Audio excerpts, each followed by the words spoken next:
Once, a tearful maiden inquired of him whether she or the sublime scenery at the pinnacle of the sword path was more beautiful. His answer at the time was the sword. From that moment on, the azure figure was forever absent from the highest peak of the Sword Sect, in the past. The most beautiful fairy of the celestial realm, with tears glistening in her eyes, asked him if there truly was nothing in this world that he cherished. He responded with silence. He had always believed that the sharpest sword in existence was the sword of indifference. 20 years later, a young boy awoke serenely in an ordinary small town. After 2 decades of dreaming through life, he finally realized who he was. On the summit of the Sword Sect, the boy gazed at the stunningly beautiful woman before him, discarded the sword in his hand, and smiled, saying, "Master, today I wish to learn the art of dual cultivation instead of practicing the sword. Will you teach me?" The beautiful woman widened her almond-shaped eyes in surprise. She turned away in a flurry of emotions, her lips curling into a subtle smile. Chapter 1. The Sword and the Beauty. In the celestial realm, in the northern region known as Snow State, the cold wind cut like a blade, and snowflakes, as large as goose feathers, danced through the air. Snow State did not experience seasons. It was perpetually engulfed in an unending winter. No one knew how long this snowfall had persisted. It seemed to have never ceased since the dawn of time.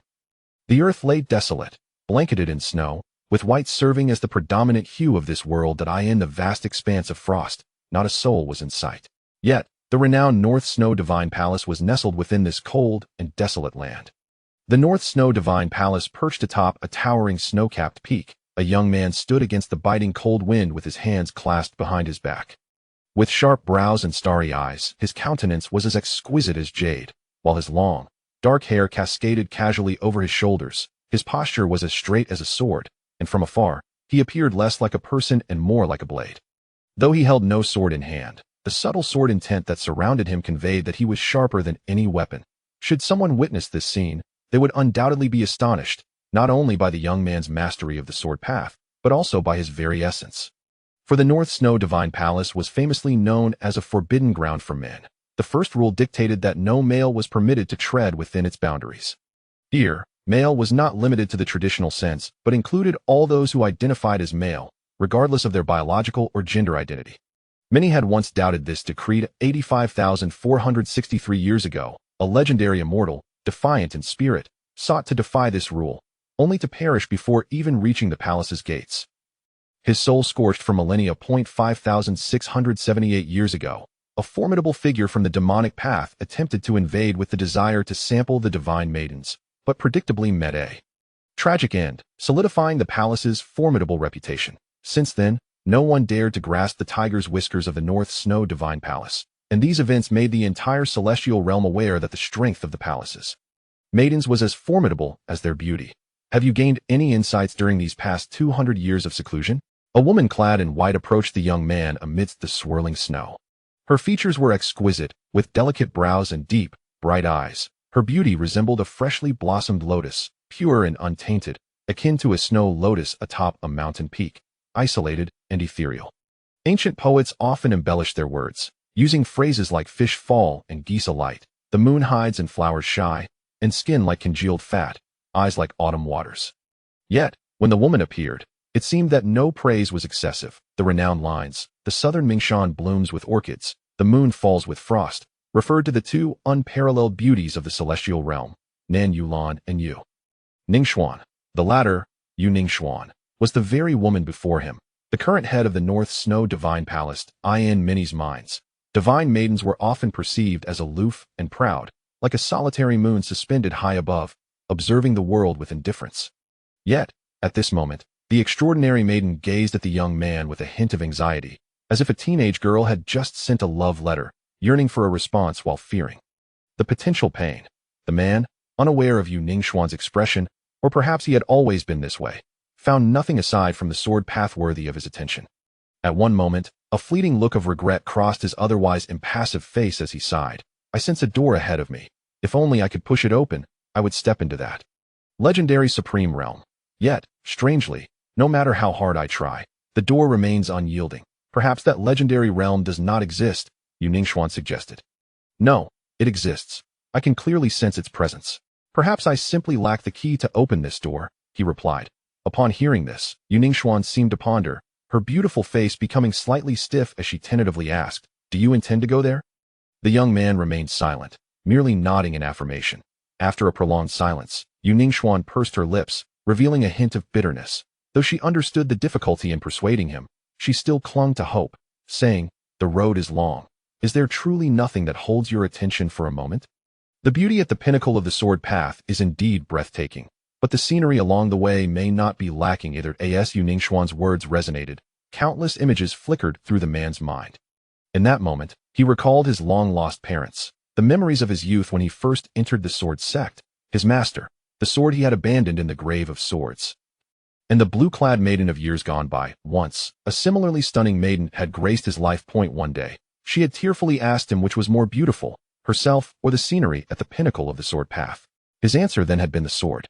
Since that day, the azure figure had vanished from the highest peak of the Sword Sect. At the age of 87, he had entered the path of ruthlessness, becoming the youngest life and death realm practitioner in countless millennia across the endless continent. Ultimately, he transcended into holiness, sword opening the heavenly path, and ascended into the celestial realm. 496 years old, he gazed at the myriad of renowned swords in the grave of swords, a wave of melancholy washing over him. He realized that as long as a person harbored attachments, they would influence the speed at which they wielded their sword. Thus, he personally severed the sword that had accompanied him for nearly 500 years, stepping into the second realm of the path of ruthlessness, forsaking the sword. At this stage, he was willing to forsake everything for the sword path, even the sword in his hand. In that moment, though he wielded no sword, his heart bore one. All things in heaven and earth could become his sword. This was his path, transcending emotions, devoid of desires, all in pursuit of the ultimate sword path. The wind continued to blow, and the snow continued to fall. At this moment, the man remained silent, for often, the absence of an answer is, in itself, a response. His resolve was unwavering, and nothing could deter him from his pursuit of the pinnacle. Yu Ning's silence was profound. She understood that this parting might indeed be eternal. For millions of years had passed without anyone escaping the abyss of the fallen gods alive. She yearned to utter something, yet was at a loss for words, ultimately resigning herself to a mere sigh. Beneath the flurry of swirling snowflakes, the silhouette of the man gradually vanished from the pristine expanse of earth. Amidst the biting wind, the woman stood barefoot, her raven tresses dancing about her. In a poignant moment, she placed her hands over her heart, a solitary tear cascading down her cheek. "You ought to glance back," she murmured, "for the scenery here is not inferior to that atop the pinnacle of the sword path." Chapter 2. One step at a time. In the realm of cultivation, within the eastern wilderness, lies the Grand Dacian dynasty, specifically the city of Qingzhou. The snow that commenced at the onset of early winter has continued to fall for over a month, casting the sky in a perpetual grayness, with no signs of abating.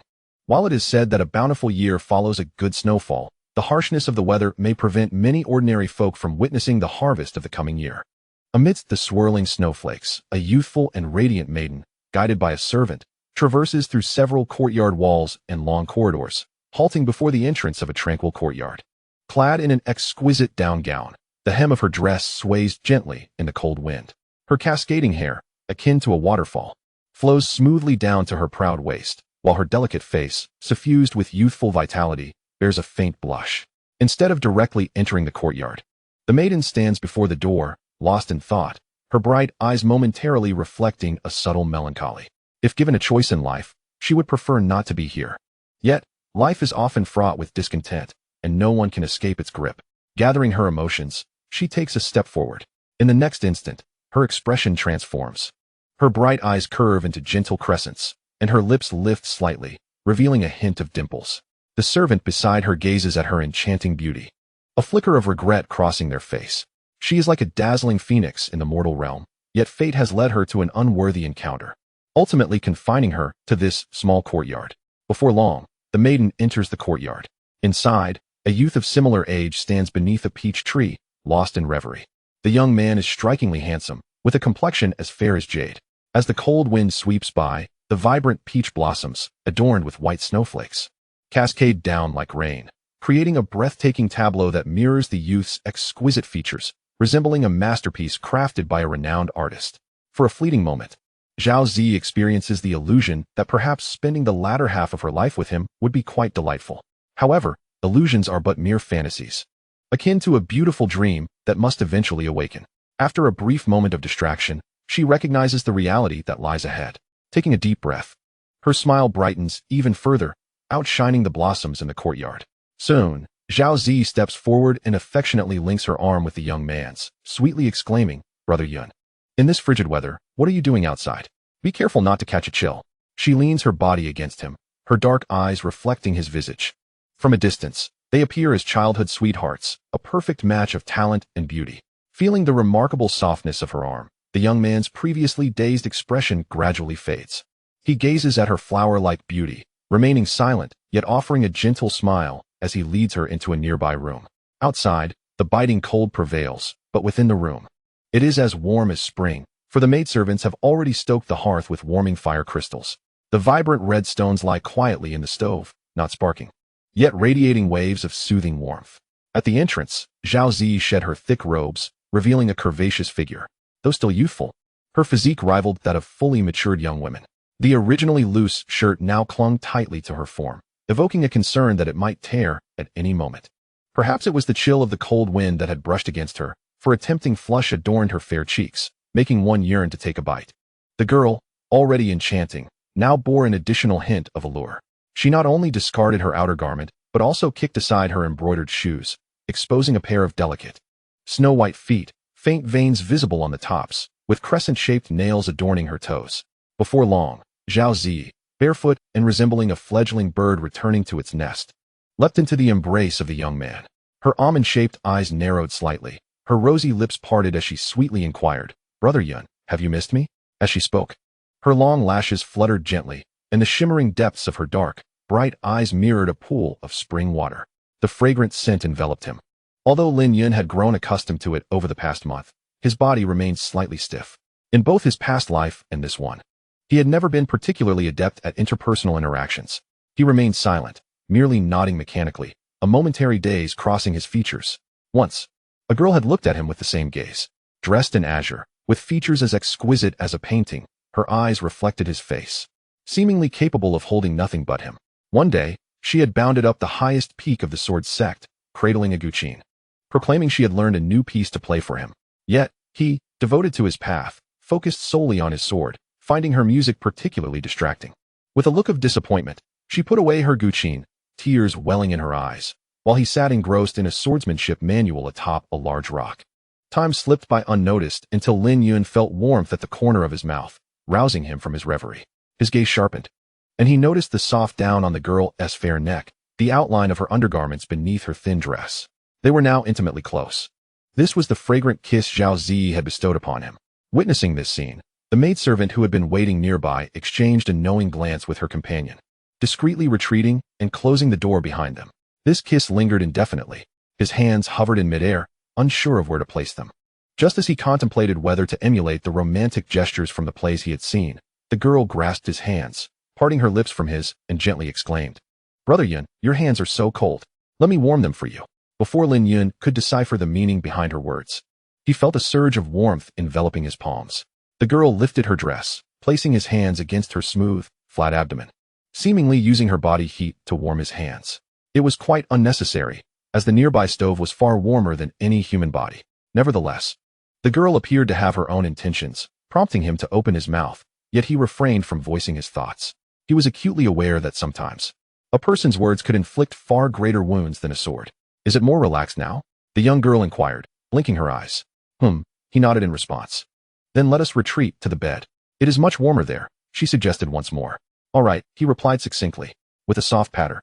The warmth within the room melted the snow from the eaves, causing droplets to fall to the ground. Time passed, and although the snow continued to fall, the biting northern wind finally ceased its howling. In the cozy bedroom, the girl rested her face against the man's chest, while he instinctively wrapped his arms around her shoulders. This time, his hands found their place, creating a scene of mutual affection. Yet, Zhao Zi's heart did not mirror the tranquility displayed on her face. Her hands intertwined unconsciously, fingertips gently brushing against one another, her eyes shimmering with a hint of restlessness. She opened her mouth, hesitated, much like Lin Yun had moments before. They both seemed to harbor their own unspoken burdens. Though their bodies had laid bare before each other, their hearts remained closely guarded. Zhao Zi bit her red lips, contemplating for a long while before deciding to sever the matter decisively, accepting that he might become angry. After all, it would amount to little more than a few reprimands, to which she was already accustomed. Humans possess remarkable adaptability. Just as animals can be tamed, so too can people. The girl lay atop the man, her delicate hands tenderly caressing his face as she prepared to express her thoughts. However, when the moment arrived, her words seemed to falter. Brother Yun, I might need to prepare for a breakthrough to the chi gathering stage soon, so I won't be able to accompany you. As soon as Zhao Zi uttered her statement, she quickly closed her lips, casting a timid glance at the man so close before her. At that moment, her body instinctively trembled slightly. If all went as expected, according to his previous temperament, he should be furious at this revelation. He detested any mention of cultivation matters. Every word was taboo. The former Zhao Zi would never have made such a blunder, but now, as she approached the chi gathering stage, this was an unavoidable truth. To break through from the 9th mortal realm to chi gathering would require at least 20 days for her. 20 days apart, considering his domineering and sensitive nature, would undoubtedly stir considerable turbulence. Thus, she had no choice but to hope for a sudden kindness from him, that he would not hold it against her. Though the likelihood was minimal, what if, for that slim chance, Zhao Zi had even braced herself for his fists to land upon her, just as they had in the past. However, to her surprise, there was no trace of discontent on his face. Instead, he calmly replied with a simple good. The calmness was somewhat eerie, leaving her in disbelief, questioning whether this was merely a dream. Had her future husband truly changed? Stealthily, Zhao Zi scrutinized Lin Yun's exceptionally handsome visage, her gaze flickering with uncertainty. After a brief moment, realizing that the other party was not truly angered, she let out a silent sigh of relief. At the same time, a flicker of confusion arose within her. Why had the man changed so drastically? Although this was the very transformation she had longed for, its actualization left her somewhat bewildered. Brother Yun, you seem different, she ventured, aware that such inquiries might be deemed inappropriate, for no one could ascertain whether the man's metamorphosis was merely ephemeral. Yet, curiosity ultimately triumphed over her apprehension. The man did not directly address her words, instead gazing vacantly at the ceiling before speaking. People do change. The only constant in this world is change itself. Could the once irritable and insecure young master of the Lin family truly have transformed? Zhao Zi raised an eyebrow, instinctively tempted to voice this thought. But her inherent caution compelled her to remain silent. Though she remained puzzled by the magnitude of his transformation, it was, at the very least, a positive development, no worse than before. She attributed this shift to her recent gentle advances, convinced that her mother's teachings had not been entirely in vain.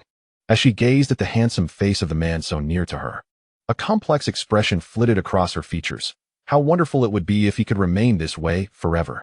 She no longer yearned for her man to possess the legendary prowess of a celestial sword, capable of casting a chilling light across the realms. She merely wished for a tranquil life. She felt as though she had been tamed by reality, much like a domestic animal. The once vivid dreams of her youth lay buried deep within her heart, while the Zhao Zi presented to the world was one who had compromised with life. Just as her mother had said, in this ruthless world, many are devoid of the right to choose. She did not, nor did the head of her family. The vast majority of people in this world lacked such a privilege. In the absence of choice, those like her, children of average talent from well-off families, could only gradually learn to adapt, to cultivate affection for someone they did not truly love, and to feign happiness. She felt she adapted swiftly and performed admirably. For instance, at this moment, she endeavored to ensure that her gaze held only Lin Yun, striving to display her myriad charms and to be endearing and agreeable, engaging in acts to please him, things she had never previously contemplated. Her mother had advised her to refrain from being too proactive, as such behavior could diminish her worth. She had once wholeheartedly believed in this wisdom. She had envisioned that when the man she desired appeared, she would maintain an air of calm and grace.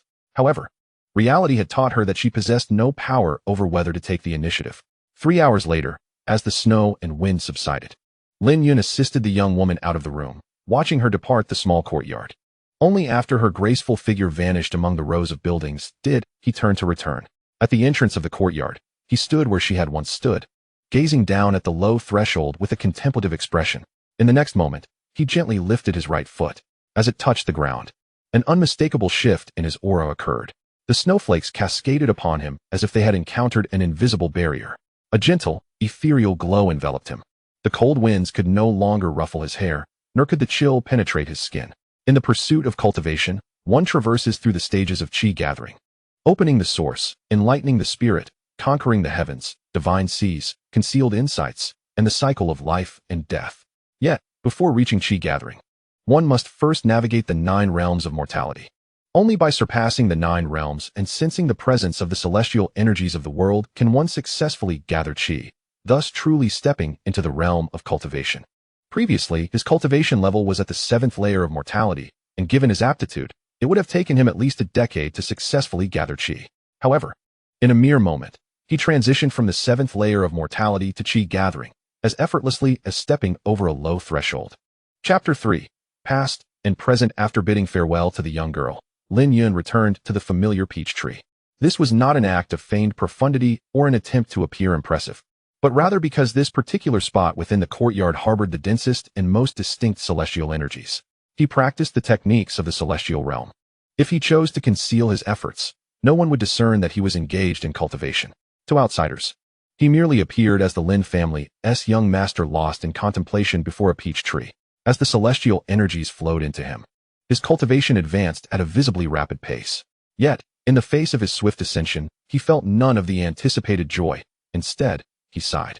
In his previous life, although he had discovered a path forward within the Godfall abyss and had nearly pushed open the door that had long obstructed him, just as he was about to step into the unknown realm, he sensed the flaws in his own path.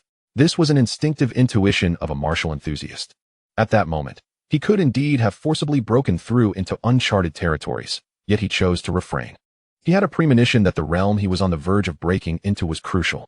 Akin to the foundation of a house, the height to which it could rise depended entirely on the solidity of its base.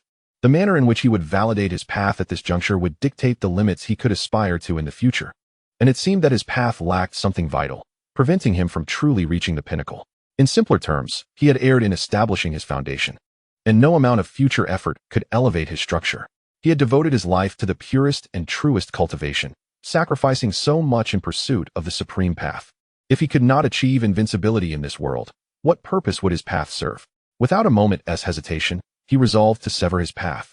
Determined to reconstruct his foundation, not only did he eradicate all traces of his relentless path, but he also completely severed the cultivation he had painstakingly amassed over 8 centuries. Ultimately, with the aid of the 9 heavens rebirth technique acquired from a secret realm, he chose to reincarnate and cultivate anew. To attain something, one must first relinquish something. In the affairs of the world, desiring to lose nothing will only result in gaining nothing. The path of detachment had penetrated his very marrow and soul. Only this method could allow him to dismantle everything and start afresh. In this life, he is but an ordinary yet controversial young master of the Lin family in the city of Qingzhou, within the great Qin dynasty. Ordinary. He was deemed so due to his exceedingly poor aptitude for cultivation. While the progeny of prominent clans had already achieved the mid to late stages of chi gathering at his age, he, a young master from a family of cultivators, had yet to even traverse the realms of a mere mortal. The controversy surrounding him stemmed from his betrothal to Zhao Yuhan, the esteemed young lady of the Zhao family. It was not uncommon for powerful cultivation families to ally through marriage. Indeed, when the union was first proposed, it garnered little attention. Despite his lack of talent and the absence of any support from his parents, who had mysteriously vanished over a decade ago, he was still favored by a grandfather of considerable stature within the pinnacle of Qingzhou City. This marriage was thus orchestrated by that venerable elder. The Lin family, one of the 3 great clans of Qingzhou, boasted a lineage spanning millennia, while the Zhao family was, at that time, a minor entity of little consequence. No one raised objections regarding the union, as even though he was lacking, he was still deemed a suitable match for a girl from a lesser family. However, at the age of 16, a twist of fate occurred. Zhao Yuhan was diagnosed with the exceedingly rare ice spirit physique. This particular constitution promised unparalleled progress in cultivation of ice-based techniques, leading to rapid ascension. The entire Qingzhou city was set abuzz. Qin Shan, the elusive president of Qinghao Academy, took her under his wing as a disciple that very day. Following that moment, the Zhao family's threshold was incessantly crossed by numerous clans wishing to extend their congratulations.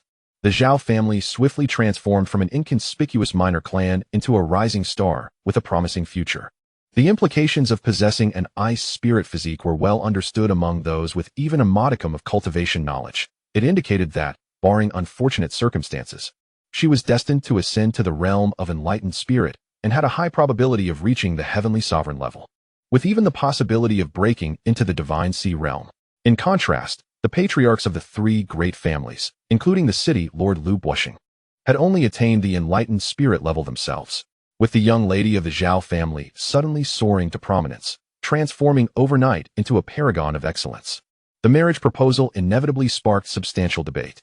From the perspective of the Lin family, they were keen to uphold their original agreement, desiring that Lin Yun and Zhao Yuhan wed. After all, who could refuse an individual destined to become a future heavenly sovereign? Yet, the Zhao family was less inclined.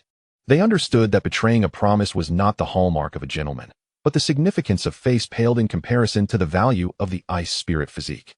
However, out of respect for the Lin family's formidable influence, the Zhao family refrained from outright cancellation of the betrothal, instead requesting a substitution in the betrothal partner, proposing Zhao Ziyi as the alternative. Upon hearing this, the Lin family was understandably discontented.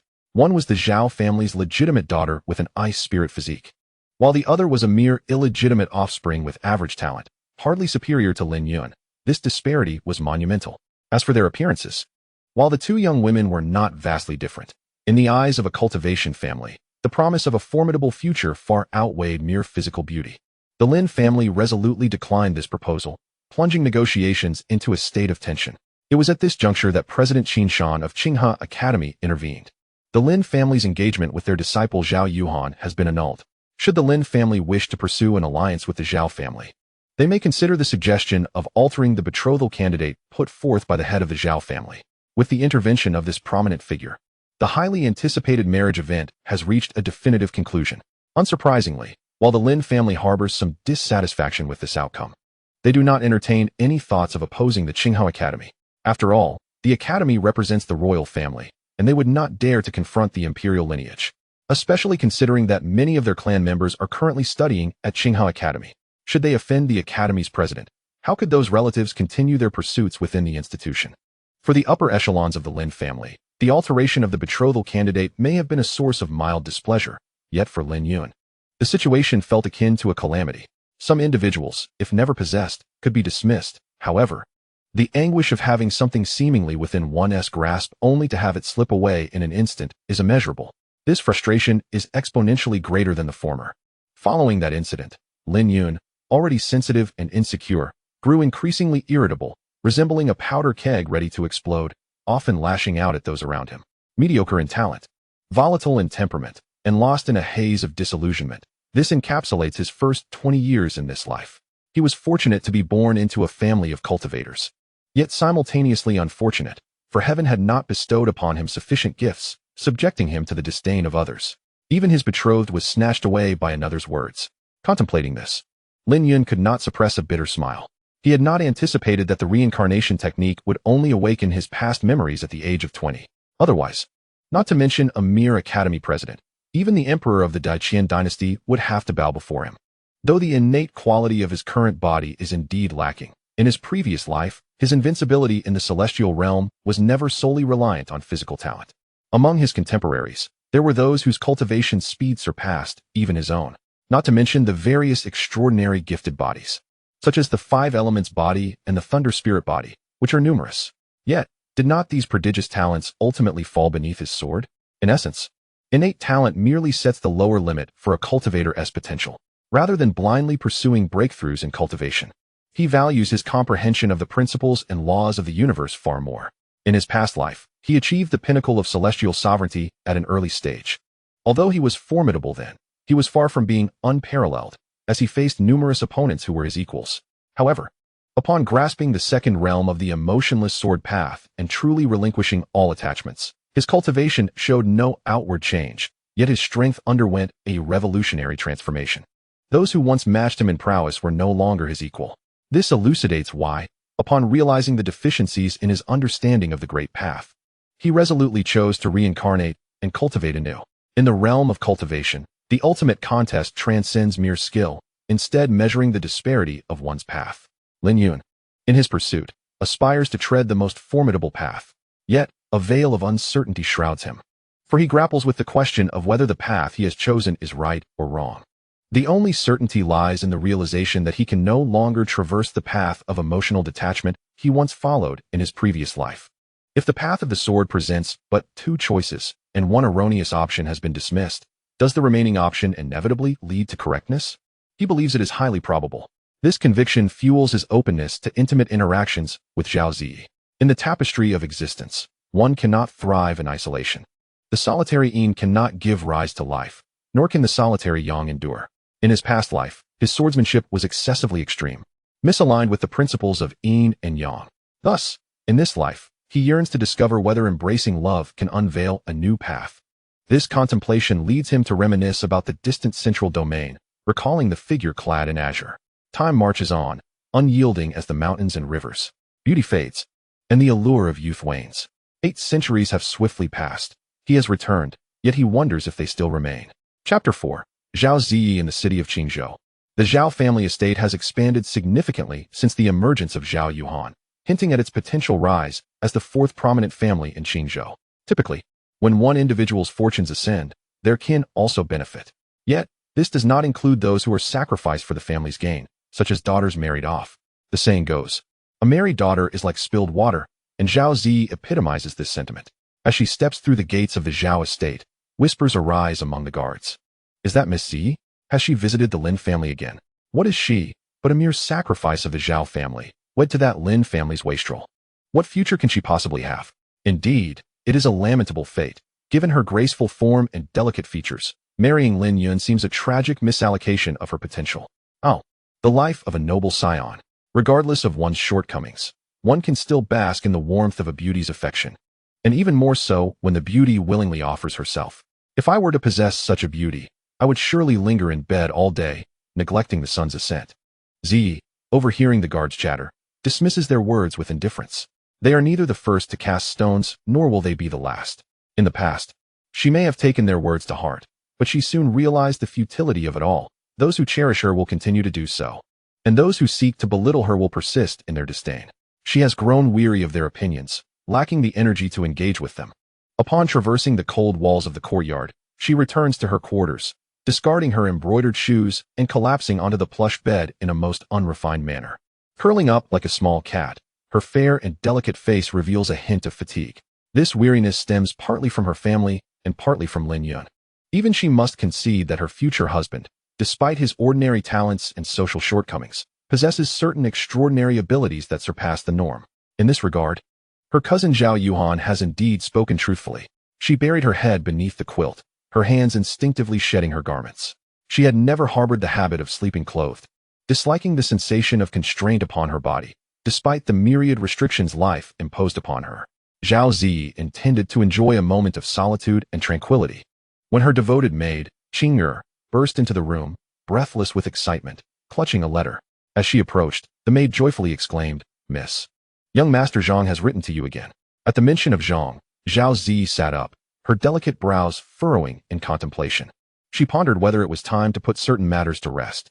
After a brief moment of reflection, she accepted the envelope from Qing'er's hand.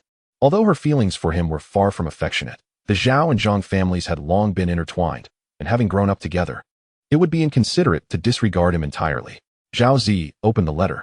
The prose within was eloquent, interspersed with various poetic allusions. The man continued to express his longing for her, yet this time he proposed a meeting. Gazing at the words, her heart remained unperturbed. There was no way she would venture out alone to meet him.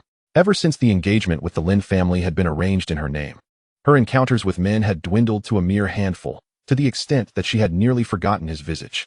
Were it not for the familial ties and the fact that she had once called him brother in their youth, she might not have even acknowledged his letter. Although she was compelled by circumstance to feign affection for Lin Yun, this did not imply her acceptance of other men's advances, particularly when Zhang Zhe was not her type. At a certain moment, it seemed Zhao Ziyi made a decisive resolution. She swiftly penned a reply and entrusted it to Qing. Once the maid departed, Zhao Ziyi regarded the still warm envelope in her hand and unhesitatingly cast it into the nearby hearth. As the envelope turned to ashes, she exhaled a sigh of relief. Although the Zhao family appeared to be flourishing, seemingly on par with the other 3 prominent families, this was merely a facade granted by outsiders. The foundation of the Zhao family remained tenuous, and her elder sister, Zhao Yuhan, despite her exceptional talents, would require time to solidify her capabilities. The Lin family still loomed large over the Zhao family. The initial discontent regarding the change in the marriage candidate lingered, and should she engage with other men during this period, even with the utmost innocence and propriety, the Lin family would likely remain skeptical. This matter pertained to the dignity of a millennia-old clan. Even if Qing Shan were to intervene, it would likely prove futile.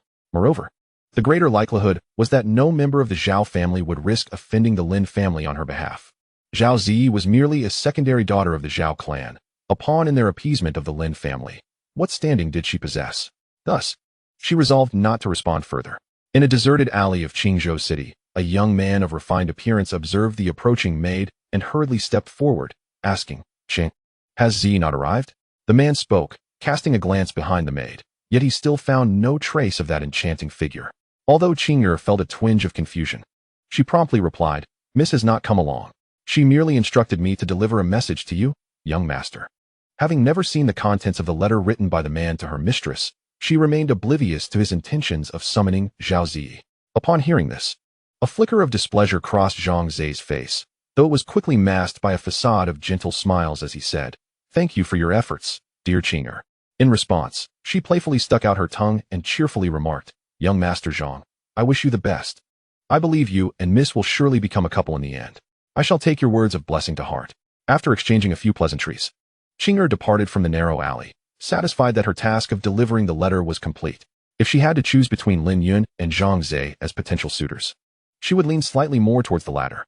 After all, the former's reputation was rather unsightly, while young Master Zhang, though from a humble lineage, was courteous and possessed commendable talent, making him a worthy match. Once Qing'er left, the smile on Zhang Zi's face vanished completely, replaced once more by that earlier displeasure. He had thought this to be the only bad news of the day, but as he opened the envelope and scanned the letter's contents, his displeasure morphed into outright fury. At that moment, he trembled with rage, his fists clenched tightly, eyes reddening as if he had transformed into a ferocious beast ready to pounce. "Zhao Zi, you wretched woman." Zhang Zi's right hand struck the adjacent wall with force, blood seeping from his fingers. He refrained from employing any of his cultivation, seemingly to fully embrace the pain coursing through his hand. The outcome was far beyond his expectations. He was bewildered by the events that had transpired, leading Zhao Zi to abruptly sever ties with him.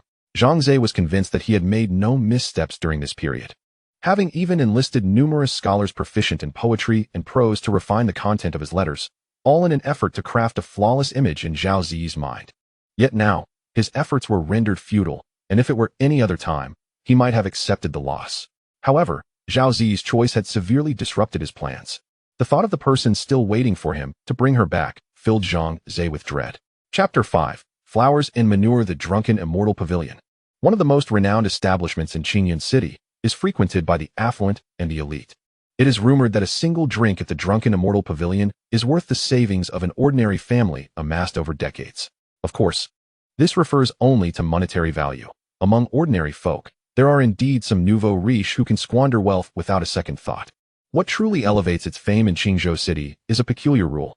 Patrons are distinguished by their strength and social standing. If one does not possess profound cultivation or hail from a prestigious family, no amount of wealth will grant them access beyond the first-floor hall. Only upon attaining a certain status may one ascend to the upper floors to enjoy the private rooms within. The higher one's rank, the greater the floor they may access. Evidently, the proprietor of the establishment is not overly concerned with profit. Rather, he values the identity and status of his patrons. At this moment, within a lavish private room on the 6th floor of the Zui Xianlu, a group of young gentlemen, adorned in opulent attire and exuding an air of distinction, indulge in merriment and libations. In the center of the room, a dancer, clad in revealing garments, sways gracefully to the rhythm of the music. At the forefront of this assembly is a man dressed in yellow, whose countenance is unremarkable, yet whose demeanor radiates an air of aloof confidence. Cradled in his arms is a delicate and charming young woman. Suddenly, the man in yellow casts his gaze upon one of the young gentlemen below and remarks, "Zhang Ting, is it not said that your brother can charm any woman he desires? It appears his abilities are rather overrated. I had presumed he could indeed entice Zhao Zi to join us." Upon hearing this, Zhang Ting's expression darkens, yet he forces a smile, responding, "Lu Xiao. It is possible that she simply lacks the time. Next time, I assure you, I won't disappoint." Following his words, Zhang Ting shoots a furious glare at Zhang Zi, who sits in the corner. He is seething with frustration, having not only failed to please Lu Xiao but also suffered humiliation. If the situation had permitted, he would have risen to deliver Zhang Zi a lesson he would not soon forget. He chastises himself for placing too much faith in his half-brother, who had boasted before Lu Xiao without securing the presence of the desired woman. Zhang Zi, acutely aware of Zhang Ting's gaze, feels his resentment towards Zhao Zi intensify. Over the years, he has invested considerable effort in courting her. Her refusal to even meet him now, and her decision to sever all correspondence, stings deeply. He is consumed by anger, feeling as though his endeavors over the years have rendered him a mere fool. The banquet continues, though the atmosphere has noticeably chilled following Lu Li's remark. Observing this scene, Zhang Ze buries his head in his hands. In gatherings of such caliber, were it not for Zhang Ting, he would scarcely merit an invitation, and now he dares not speak. He fears that the more he says, the further he may err. Li Gu, is Zhao Zi truly so remarkable? She is not without her merits. A teasing voice interjects, belonging to the young woman nestled in Lu Li's embrace. Her lips slightly parted, she gazes languidly at the nobleman before her. In response to her blatant flirtation, Lu Li remains unperturbed, maintaining his composure as he replies. To be frank, I have never encountered Zhao Zi, nor do I know whether she is fair or foul. But how can Li Gu assert that she pales in comparison to Zhao Zi? The young woman presses. Lu Li sidesteps this inquiry, instead offering a seemingly unrelated comment. I have met her elder sister, Zhao Yuhan. The attendees, not lacking in intellect, quickly discern Lu Xiao's insinuation. He holds no genuine interest in Zhao Zi, but rather, his attention is piqued due to her sister, Zhao Yuhan. Curiosity stirs within the group. Could it be that Zhao Yuhan possesses such extraordinary allure that it has compelled Lu Xiao to extend his admiration to her sister? Zhao Yuhan, though a prominent figure in Qingzhou City, has seldom made public appearances since becoming a disciple of the esteemed president of Qinghao Academy. For many, this legendary paragon of beauty remains an enigma, known only by name, with most information derived from hearsay, leading some to speculate that the tales surrounding her are exaggerated. Is Zhao Yuhan truly as exceptional as they say? Someone ventured to ask. Lu Li cast a glance at the speaker, a flicker of fervor crossing his previously haughty visage as he remarked softly, a peerless beauty, unmatched in grace, transcending the ordinary. The crowd gasped in astonishment. They had not anticipated such high praise from Lu Li, the sole heir of the city lord, Lu Buoxing, not a mere illegitimate son or a secondary heir, but the only son. In all of Qingzhou, Lu Li represented true aristocracy, his status surpassing even that of the heirs of the three great families. It was indeed remarkable for someone of his stature to extol a woman in such terms, suggesting that the rumors held merit. Zhao Yuhan was, without doubt, a rare prodigy. Explaining her renown in Qingzhou. Upon hearing Lu Li's words, someone lamented, such a heavenly beauty almost wed a worthless man. Fortunate was the timely discovery, or it would have been a flower wasted on dung. Lu Li, upon hearing this, drained his cup of fine wine and retorted with a cold smirk, indeed. Lin Yun is the dung, but Zhao Yuhan is no mere flower. The assembly comprehended Lu Li's ire and echoed their agreement. Lu Xiao is right. Let us raise a toast to Lu Xiao.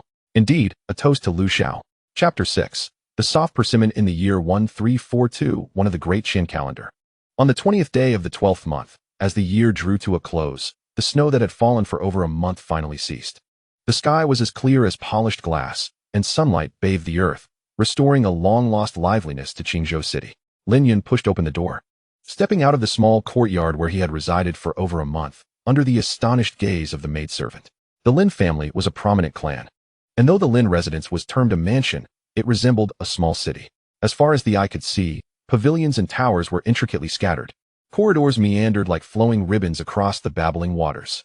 The waterside pavilions were built half over the azure waves, their shadows dancing upon the crystalline surface. Within the Lin estate, there were not only mountains and rivers, but also dozens of artificially cultivated small gardens. At this moment, Lin Yun wandered leisurely through a serene garden. Having resolved to embark on the path of cultivation anew, he could not remain confined to his small courtyard. Merely gathering energy for cultivation had lost its significance for him. What he now sought was to discover his own path amidst the myriad human experiences. More importantly, he realized that since dissipating the emotionless resonance that once enveloped him, he was not as immune to solitude as he had believed. During this period, he found himself frequently recalling the enchanting Zhao Zi. Regarding the changes within himself, Lin Yun remained largely untroubled, though he acknowledged the need for time to adapt. In his past life, he possessed a profound clarity of mind, a state wherein one could maintain an unclouded spirit, untouched by the distractions of the external world. Although he had lost his cultivation in this life, the essence of his swordsmanship remained intact. If he truly desired to sever these fleeting distractions, it would merely require the blink of an eye. Yet, he chose not to do so. The underlying reason was that he wished to seek a deeper path forward. The bond between men and women is one of the most significant emotions in the human experience, and Lin Yun no longer shied away from such matters in this life. At a certain moment, a melodious sound of a sword's cry reached his ears, prompting Lin Yun to halt. Following the sound, he beheld an open space ahead where a tall young woman was practicing her swordplay. The woman appeared to be in her early 20s, clad in form-fitting attire. Her bright eyes and radiant smile exuding the unique vigor and vitality of her age.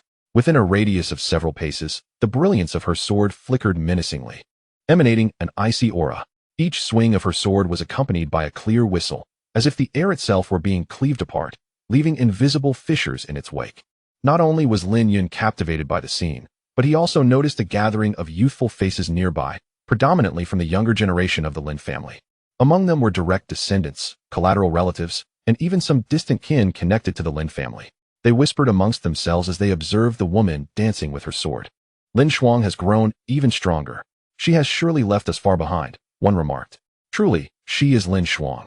If I were to face such a fierce swordplay, I doubt I would withstand even 10 moves, another added. 10 moves? Lin Hai, you overestimate yourself. You probably wouldn't last even one. A boy with fair skin and fine garments retorted. Hearing such disdain, Lin Hai, a youth with dark skin and simple attire, immediately countered. Why wouldn't I last a single move? Ling Guang, stop looking down on me. Although Lin Shuang is strong, she cannot be that formidable. I tell you, I broke through to the 7th level of Qi gathering just half a month ago. Lin Hai spoke with pride, clearly pleased with his cultivation level. Had the one mocking him not been Ling Guang, he might have been inclined to teach him a lesson, as he was eager to establish his authority after his recent breakthrough. However, considering that Lin Guang was a direct descendant of the Lin family, Lin Hai refrained from being overly arrogant. Upon hearing that Lin Hai had indeed reached the 7th level of Qi gathering, many expressed their astonishment, including Lin Guang. Achieving such a breakthrough at this age granted one a significant standing among the younger generation of the Lin family. Yet, after a brief moment of surprise, Lin Guang retorted with disdain, "Don't think I look down on you. Even if you are at the pinnacle of Qi gathering, you could never stand against Lin Shuang. I have heard that she has fully transformed her true energy into true essence and entered the realm of Kaiyuan just a few months ago." His words sent shockwaves through the crowd, as gasps of disbelief echoed around them. Wasn't Lin Shuang barely entering the late stage of Qi gathering last year? She has reached Kaiyuan in less than a year? What constitutes a genius? This, indeed, embodies the essence of true genius. Upon reflecting on this, many individuals displayed expressions of shame, and even Lin Hai refrained from boasting about his ability to withstand 10 strikes from Lin Shuang. The disparity between gathering Qi and entering the open origin realm is akin to the difference between heaven and earth. The former relies on true energy within the Dantian, while the latter harnesses a superior quality of true essence. They are simply incomparable. It is astonishing that Sister Lin Shuang has already reached the open origin realm. It seems the title of the foremost individual of the younger generation in the Lin family may soon change hands. Someone lamented.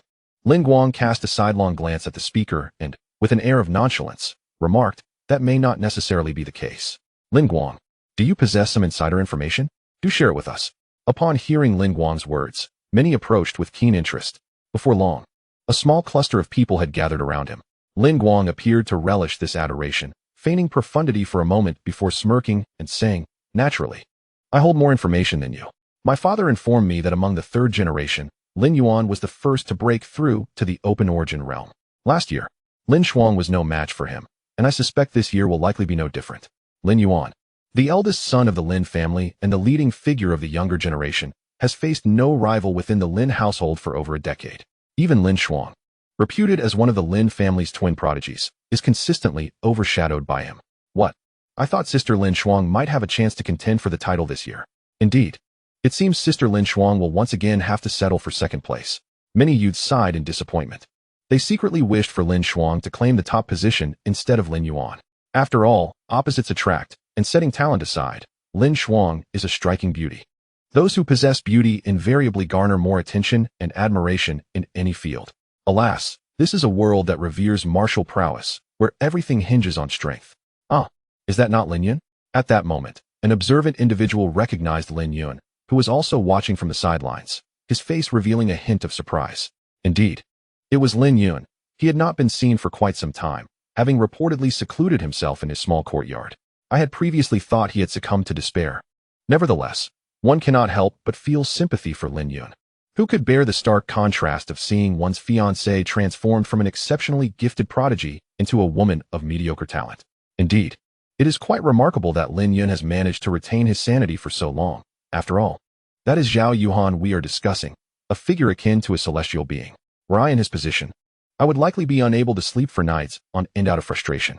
Within the Lin family, Lin Yun may not possess the greatest strength or talent, but in terms of notoriety, even the Lin family's twin prodigies cannot compare. Many members of the Lin family may be unfamiliar with Lin Yuan or Lin Shuang, yet almost none are unaware of Lin Yun, simply because his former fiancée is Zhao Yuhan. Lin Yun undoubtedly overheard their discussions. Had he been the self-conscious, sensitive individual he once was, he likely would have stormed off in indignation. However, the present Lin Yun possesses a heart as tranquil as still water, unperturbed by such trifles. Ah, is that not the infamous Linda? At that moment, a youth from the crowd approached him. This individual, Lin Yun, was no stranger. In fact, he was well acquainted with Lin Guang, the second son of his third uncle, Lin Zhao. From a young age, they had not seen eye to eye and had clashed on numerous occasions. However, as Lin Yun's innate talent for cultivation proved to be rather lackluster, the physical confrontations had become infrequent. Nonetheless, their verbal sparring had never ceased. Confronted by Lin Guang's provocation, Lin Yun merely cast a fleeting glance before redirecting his focus to the maiden dancing with her sword in the garden. A rough fellow indeed. How could he possibly compare to the elegance of a lady's swordplay? Although he perceived the girl's technique to be riddled with flaws and utterly lacking in grace, her lithe and graceful form certainly surpassed the garden scenery. Pondering this, Lin Yun inexplicably recalled Zhao Zi. In his previous life, he had devoted himself to the path of cultivation, becoming utterly indifferent to worldly affections. Throughout his journey, countless celestial maidens and fair ladies had offered themselves to him, yet he regarded them merely as ephemeral phantoms. It was astonishing that in this life, a seemingly inconspicuous girl from the mortal realm could stir such emotions within him. Lin Yun, why the silence? Have you turned mute? With his words dismissed, Lin Guang raised an eyebrow. He had come seeking trouble. Yet he was taken aback that Lin Yun, usually quick to respond, chose not to engage this time. This left him with a frustrating sense of striking a pillow instead of flesh. At this moment, Lin Yun could not even be bothered to turn his head. His expression tranquil and composed, his gaze still fixed on the girl wielding her sword. A mere exchange of barbs was beneath him. With his experience, he would hardly stoop to engage with someone of lesser stature. Lin Yun was no longer the person he once was. A brief glance was all it took for him to discern Lin Guang's intentions. With a cultivation level at the third stage of qi gathering, he was, by the standards of the Lin family, decidedly mediocre, inferior even to many collateral branches. It was thus comprehensible why Lin Guang frequently sought to trouble him. It was merely the manifestation of human nature. In the face of those inferior to them, the gifted often exhibit humility, while the mediocre tend to be arrogant, seeking to reclaim the confidence they lost by belittling others. Within the Lin family, he was, evidently, the most vulnerable target, renowned yet lacking in talent, with low cultivation. A perfect soft persimmon. Seeing his efforts to provoke ignored once more, Lin Guang stepped forward, seizing Lin Yun by the collar, and said in a low voice, Lin Yun, what are you pretending for? Have you not always wanted to teach me a lesson? Here, I offer you a chance. I won't use my qi gathering cultivation to engage you in a fair fight. The onlookers, witnessing the apparent clash, displayed expressions of keen interest. They were unaware of the underlying discord between Lin Guang and Lin Yun, yet that did not deter their desire for entertainment. Lin Yun maintained his demeanor of nonchalance. As if the one grasping his collar were not him, he merely sighed internally. An ant crawling on the ground would not concern him unless it provoked him. Yet should it leap around, he would not hesitate to crush it beneath his foot. Chapter 7. The art of swordsmanship. Just as Lin Yun was poised to teach the other party a lesson, the young woman who had been practicing her swordplay abruptly halted her movements and approached the two. Observing her actions, Lin Yun suppressed the tumultuous energy surging within him. What are you doing? She inquired, her brows furrowed in displeasure, her delicate visage seemingly encased in a layer of frost. Although she addressed both individuals, her gaze predominantly rested on Lin Guang, clearly identifying him as the instigator due to his superior cultivation level. Feeling the weight of her scrutiny, Lin Guang was overwhelmed with trepidation, stammering and unable to articulate a coherent response. His intention had merely been to teach Lin Yun a lesson. He never anticipated inciting the ire of this prodigy from the Lin family. Had he known she was the type to meddle in others' affairs, he would not have dared to provoke Lin Yun at this moment. Despite both being direct descendants of the Lin clan, their standings within the family were worlds apart. To Lin Guang, he was merely a shadow, while Lin Shuang shone like the sun, destined to become the pillar of the Lin family. This disparity in status was the root of his profound fear. Witnessing Lin Guang's palpable anxiety, Lin Shuang was assured her judgment was correct. She shot him a sharp glare and admonished, "We are all members of the Lin family, sharing the same bloodline. What conflicts cannot be resolved through dialogue? Must we resort to physical confrontation? If outsiders witness this, they would assume that our younger generation only knows how to squabble amongst ourselves. What purpose does it serve to display aggression among kin? It only invites ridicule. If you possess true skill, venture outside and demonstrate your abilities. Even if it results in injury, that would still reflect the spirit of a true man. Remember, since you bear the Lin surname, the fortunes of the family are intertwined. We rise and fall together. What we need is mutual support, not infighting and backstabbing. Do you understand?" Faced with Lin Shuang's formidable presence, Lin Guang dared not utter a word of dissent, nodding in agreement, his previous bravado evaporating in an instant. This moment prompted Lin Yun to reflect on the reality of a world that revered martial prowess above all. Often, it is not one's words or politeness that shape the perceptions of others, but rather talent and strength. Irritated by Lin Guang's cowardice, Lin Shuang waved her hand dismissively, urging him to vanish from her sight. Lin Guang, feeling as if he had been granted a reprieve, quickly withdrew from view, his retreat marked by an air of defeat. As the onlookers dispersed, the excitement had waned, yet many departed with hushed whispers, marveling at Lin Yun's fortuitous escape, thanks to Lin Shuang's intervention. "What luck Lin Yun has today, to have Lin Shuang assist him," they murmured. Indeed, without her, Lin Yun would have been in dire straits. "I hear he hasn't even surpassed the 9th realm of mortals. He would hardly stand a chance against Lin Guang." With the crowd's departure, only Lin Yun and Lin Shuang remained. At that moment, Lin Yun felt a twinge of disinterest, preparing to leave. Though the garden's beauty was enchanting, it paled in comparison to the sight of the young woman wielding her sword. Just as he lifted his foot to depart, Lin Shuang called out to him. Lin Yun turned to regard the illustrious daughter of the Lin family, a flicker of confusion crossing his face, as he was not well acquainted with her. Like attracts like, and people gather in groups. Wherever there are individuals, circles inevitably form. Although they share the surname Lin and belong to the same generation. The Lin family is an extensive clan, encompassing thousands through direct lineage, collateral branches, and various relatives. Within this multitude, distinct circles have arisen, shaped by talent and status. And previously, he and Lin Shuang were clearly not of the same circle. As Lin Yun cast a curious glance at Lin Shuang, she regarded him with a hint of pity. With a measured tone, she remarked, "Your former fiancé was indeed an extraordinary individual. Sooner or later, her name will resonate throughout the great Qian dynasty and even the entire eastern wilderness. At present, you truly do not measure up." At this juncture, she paused and cast a sidelong glance at Lin Yun.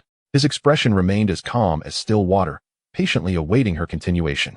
A flicker of surprise crossed Lin Shuang's face. She had anticipated that upon hearing her words, he would either erupt in fury or display some semblance of resentment. Instead, he appeared remarkably unfazed, as if the protagonist of the narrative were not himself. This was starkly different from the self-destructive Lin Yun she had heard about. Though curiosity lingered, Lin Shuang proceeded. "What I wish to convey is that in this life, certain things can only be grasped through one's own efforts. The alliance that once existed was not achieved through your own merit, and thus, it was swiftly lost. Fortune favors the prepared, yet when luck departs, even heroes become shackled. The Lin family's strength may offer transient advantages, but it cannot provide enduring support. In moments of the family's might, you may have gained some benefits. Yet these are often ephemeral, as they were merely borrowed advantages. Zhao Yuhan never truly belonged to you. Whether you acknowledge it or not, this is the reality. To continue in despair only serves to become a subject of ridicule. Do you understand?" Was she attempting to counsel him? This scene starkly contrasted with her earlier vehement rebuke of Lin Guang. To her surprise, beneath Lin Shuang's serious and assertive exterior lay a compassionate heart. The Lin Yun of old indeed required assistance, yet the man he had become today was no longer the same. Although he no longer sought help from others, he recognized her good intentions and responded with a gentle acknowledgement. "Cousin, you are correct. Indeed, one must rely on oneself in this life." Lin Shuang was a few months his senior, and according to the hierarchy of this lifetime, he ought to address her as cousin. Observing Lin Yun's tranquil demeanor, Lin Shuang furrowed her brow. She opened her mouth, intending to say more, but ultimately chose silence.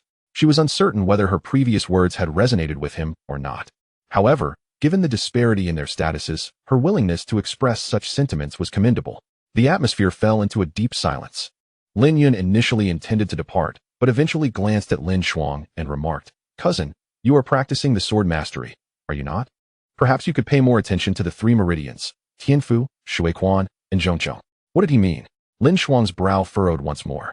Lin Yun smiled gently and said, to dispel the three shadows, journey to the governing meridian, converging in the Yang vessel. Although his memory of their relationship was rather tenuous, perhaps even non-existent. Upon meeting her today, he discovered that this seemingly unremarkable cousin was quite admirable, aligning with his preferences. Thus, he did not mind extending a helping hand. The path of swordsmanship can be broadly categorized into wielding the sword with the arm, commanding the sword with one's chi, achieving the unity of man and sword, as well as the concepts of sword momentum, sword intent, and sword domain. Among these, wielding the sword with the arm is the foundational skill every sword practitioner must master upon entering the discipline. Once one has attained proficiency in this initial stage, the next endeavor is to learn the second stage, commanding the sword with one's chi. At this stage, the practitioner can liberate themselves from the constraints of slicing, stabbing, and cleaving with the long sword, enabling them to wield the sword to slay enemies from a distance, truly achieving the ability to kill without physical contact. When combined with specific sword techniques, the sword moves become ethereal and formidable, often yielding unexpected results, leaving opponents defenseless. At this moment, Lin Shuang found herself at the threshold between the first and second stages. She had mastered the art of wielding the sword with her arm, but had yet to command it with her chi, let alone achieve the unity of man and sword. The subsequent concepts of sword momentum, sword intent, and sword domain felt exceedingly distant to her. While observing the woman practicing her swordplay moments ago, Lin Yun quickly discerned the reason for her stagnation at the first stage. It was evident that Lin Shuang's sword commanding technique was subpar, or perhaps not sufficiently refined. Without guidance, it would indeed take her several more years to reach the second stage, a costly delay during such a vital period in a cultivator's life. Thus, he found himself assisting her in refining this sword commanding technique. With his extensive knowledge, perfecting a sword technique from the lower realms was remarkably straightforward, even without needing to understand the content of the technique itself. By observing the aura and fluctuations of her movements, he could effortlessly deduce and reconstruct it, subsequently improving upon the foundation. Listening to Lin Yun recite the verses, Lin Shuang furrowed her brow, lost in thought. Why did it feel so reminiscent of the sword commanding mantra from their Lingxiao Sword Sect? Suddenly, Lin Shuang lifted her gaze to Lin Yun, clearly seeking an explanation. However, Lin Yun simply smiled, finished reciting the mantra, and chose to depart. He had said all that needed to be said, and he could not be bothered with whether she believed him or not. Left behind, Lin Shuang opened her mouth, her eyes wide, seemingly unprepared for Lin Yun's abrupt departure. Who truly was the prodigy of the Lin family? After a moment of silence, she gazed in the direction Lin Yun had vanished, carefully reflecting on his earlier words. The more she pondered, the more she felt the striking similarity to the sword-commanding mantra of her sect.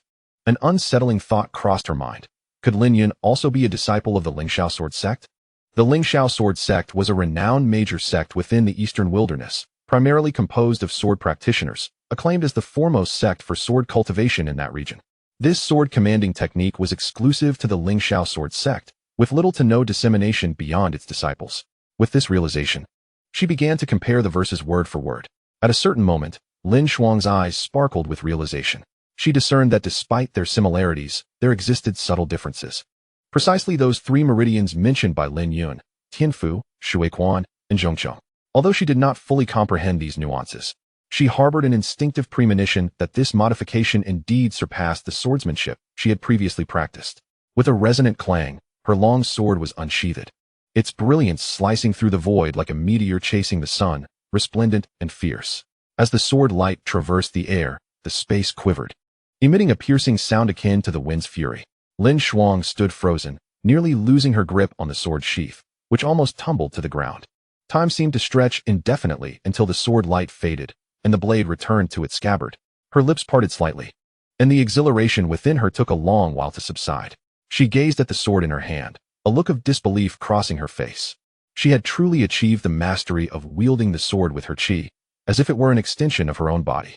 Remarkably, it had taken her merely half a day to accomplish this. To put this into perspective, her initial plan had been to reach this level within 5 years. And that was merely an aspiration, not a certainty. At this moment, Lin Shuang recalled Lin Yun, who had already departed. Had he been guiding her in the art of sword mastery? But was he not merely an ordinary, mediocre individual, often regarded as a waste? It was said that he had yet to transcend the 9th realm of mortals. How could he possibly instruct her? Her earlier admonitions were likely motivated by familial ties. a reluctance to see him fall into ruin, leading her to offer a few extra words of advice. In truth, she was not well acquainted with her so-called cousin. To her surprise, he had bestowed upon her such an astonishing revelation today. Now, Lin Shuang found it difficult to comprehend the reputation of her cousin, labeled as a waste by others. Chapter 8. The Fisherman by the Qinglan River. The sun hung high in the sky. Outside Qingzhou City, a magnificent river surged forth. This river, known as the Qinglan River, originated from the snow-capped marshes of the 10,000 Great Mountains, spanning several hundred zhang in width. And it was a river that never froze. The waters concealed a unique force of rules. Thus the Qinglan River was also abundant in extraordinary fish species. These fish contained highly refined spiritual energy, aiding practitioners in their cultivation. Even ordinary individuals would benefit physically and mentally from consuming them. As the adage goes, one lives off the mountains and the waters. Such a river, brimming with infinite riches, naturally attracted many seeking fortune. However, due to the river's peculiar water quality, ordinary boats could not float upon its surface, giving rise to a multitude of fishermen. By the banks of the Qinglan River, one could frequently observe numerous individuals wearing straw hats, sitting by the river for an entire day, fishing. Among them were both common folk and cultivators, all vying for the spiritual fish of the river. Yet, despite the presence of these ethereal fish, most catches were merely ordinary species. As Lin Yun journeyed along, he witnessed many fishermen, burdened with fishing rods and baskets, trudging past him with downcast expressions. From a distance, he could hear the sounds of bobbers bobbing, only to result in the disheartening capture of an ordinary fish, leading to their moment of despair. Of course, one could occasionally hear the thunderous splashes of fish leaping from the water, often accompanied by raucous laughter. Immediately, this individual found himself surrounded by a throng of people inquiring whether he wished to sell the ethereal fish in his possession. However, such occurrences were exceedingly rare. Lin Yun had spent 4 or 5 days fishing and had only witnessed a handful of such instances. As he strolled along the riverbank, traversing a dense thicket of reeds, his figure halted beside a willow tree. He had intended to commence his fishing endeavors for the day, but in the next moment, a flicker of astonishment crossed his face. His chosen fishing spot had been claimed by others. At that moment, upon the familiar large rock beneath the willow, sat 2 figures, one aged and one youthful. An elderly man clad in a long robe, and a graceful young woman. The elderly gentleman appeared gaunt, his hair and beard white, and although his countenance bore a semblance of kindness, it subtly radiated an air of authority and composure born of long-standing status. The young woman, tall and radiant, possessed skin as delicate as snow, exuding a refined elegance. In such a scenario, one might have opted to select a different fishing spot, for it was evident that the elderly man and the young woman were not ordinary individuals. However, Lin Yun harbored no intention of doing so, for this particular spot had taken him considerable time to discover. Being an exquisite location with abundant spiritual energy and clear rules, he was reluctant to relocate. Moreover, the rock was nearly a yard wide, ample enough for another to sit comfortably alongside him. With this thought, Lin Yun settled himself beside the 2, rod and basket in hand, and began to fish nonchalantly amidst their astonished gazes. The young woman, although possessing an alluring countenance, displayed a rather irritable temperament, suggesting a rather spoiled disposition. Upon noticing a stranger's sudden presence beside her, she arched her brows in annoyance and remarked, "Hey, do you not see that this fishing spot is already occupied? If you wish to catch ethereal fish, kindly choose another location." Her voice, reminiscent of a lark's song, belied the unkindness of her words. Lin Yun cast a sidelong glance at her, maintaining his composure as he replied, "The banks of the Qinglan River do not belong to anyone in particular. I shall fish wherever I please. Why should I change my spot? Is it not absurd to suggest that this vast expanse of the Qinglan River cannot accommodate my humble fishing rod?" The young woman, infuriated, clenched her teeth, her chest rising and falling with indignation. Logically, she understood that the riverbank did not belong to her family, and thus she had no rightful claim to evict anyone. Yet, who among those seeking ethereal fish was unaware that the denser the crowd, the lesser the chance of a catch? Hence, many would deliberately choose fishing spots distant from others. Furthermore, it was apparent to any observant individual that she and the elderly man were companions. What right did a stranger have to intrude upon their space? The young woman felt that this man before her lacked discernment. As she prepared to voice her discontent, the elderly man interjected, "My dear, this young friend has a point. Although we arrived first, it is indeed unreasonable to drive someone away." "Grandfather." The young woman, witnessing her grandfather siding with an outsider, pouted, presenting a rather pitiful sight. Zhou Tianlin chuckled softly, observing his granddaughter's many virtues, yet lamenting her somewhat spoiled nature. Her emotions were always transparent, and she had a propensity to offend others over trivial disagreements. While one might eloquently describe her as genuine and straightforward, a less flattering perspective would label her as blunt and inflexible, a temperament ill-suited for a world governed by the law of the jungle. For now, he could still shield her. But what would happen when he was no longer there? He affectionately ruffled her hair, choosing silence thereafter. Following the elder's gentle admonition, the young girl, aside from occasionally casting displeased glances at Lin Yun, fell into a contemplative quietude. The soft sunlight filtered through the mottled leaves, casting a warm glow upon the tranquil riverbank. The three of them settled upon the stones, engaging in their fishing activity with a harmonious detachment. At a certain moment, Lin Yun's fishing float began to sway gently, sending ripples across the water's surface. Just as anticipation built within him, an untimely cough disrupted the serene atmosphere. The once gentle movements of the float abruptly ceased. As if startled into stillness, the float hung languidly in the water, devoid of any further motion. The elder cast an apologetic glance towards Lin Yun, acknowledging that the cough had originated from him. Lin Yun glanced at the elder, a contemplative expression briefly crossing his face. He remained silent, subtly shaking his head. It appeared that today was not destined for fishing. Indeed, the earlier cough was no mere coincidence. Soon, a series of intermittent coughs shattered the riverbank's tranquility. "Grandfather, are you all right?" the young girl inquired with concern, rising to gently pat the elder's back. After catching his breath, Zhou Tianlin waved his hand dismissively, signaling that he was not gravely affected. Beside them, Lin Yun gazed at the flowing river and the still float, ultimately sighing, "Alas, it seems today is not suitable for fishing." With the elder's recent bout of coughing, it was unlikely that even the most ordinary fish would remain. "With my grandfather in such a state, what do you care about fish?" "You are utterly heartless," the girl retorted, her irritation boiling over upon witnessing her grandfather's ailment. Her brows furrowed, and her eyes widened as she shot a fierce glare at Lin Yun. Her chest heaved dramatically, akin to reeds swaying in a tempestuous wind. One must admit, even when angered, a beautiful woman possesses a unique charm. As Lin Yun beheld the young girl, a moment of distraction enveloped him, and he inexplicably recalled Zhao Zi. The girl before him exhibited a personality starkly opposed to Zhao Zi's, yet in certain respects, they bore striking similarities. Lin Yun remained silent, while the elder intervened, addressing Zhou Anning. "Child, it is indeed my actions that have disrupted this young friend's fishing. It is only natural for him to feel some discontent." Following this, Zhou Tianlin cast another apologetic glance at Lin Yun. The young man regarded the evidently distinguished elder with a hint of surprise, and with a smile, remarked, "Your demeanor is as serene as a placid lake. Yet your heart resonates with the thunder. You are quite intriguing." "What do you mean by that, young friend?" the elder inquired with a chuckle. "Isn't it so?" Lin Yun cast a fleeting glance at the elder and remarked nonchalantly, "You are undoubtedly a formidable fourth-tier powerhouse, a figure of considerable renown in the great Qian dynasty. Yet you extend such courtesy to a mere nobody like me. I must commend your skill in nurturing your inner energy." The journey of cultivation genuinely begins at the Qi gathering stage. The fourth tier, known as the Ascendant, allows its masters to transcend the earthly constraints and traverse the skies. Zhou Tianling's pupils constricted in astonishment. He had not anticipated that this seemingly unremarkable youth could discern his cultivation level. "Who exactly are you?"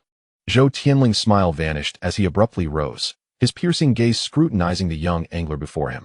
At that moment, an overwhelming aura emanated from the elder, causing the reeds within a several dozen-meter radius to bend slightly and the river's surface to ripple.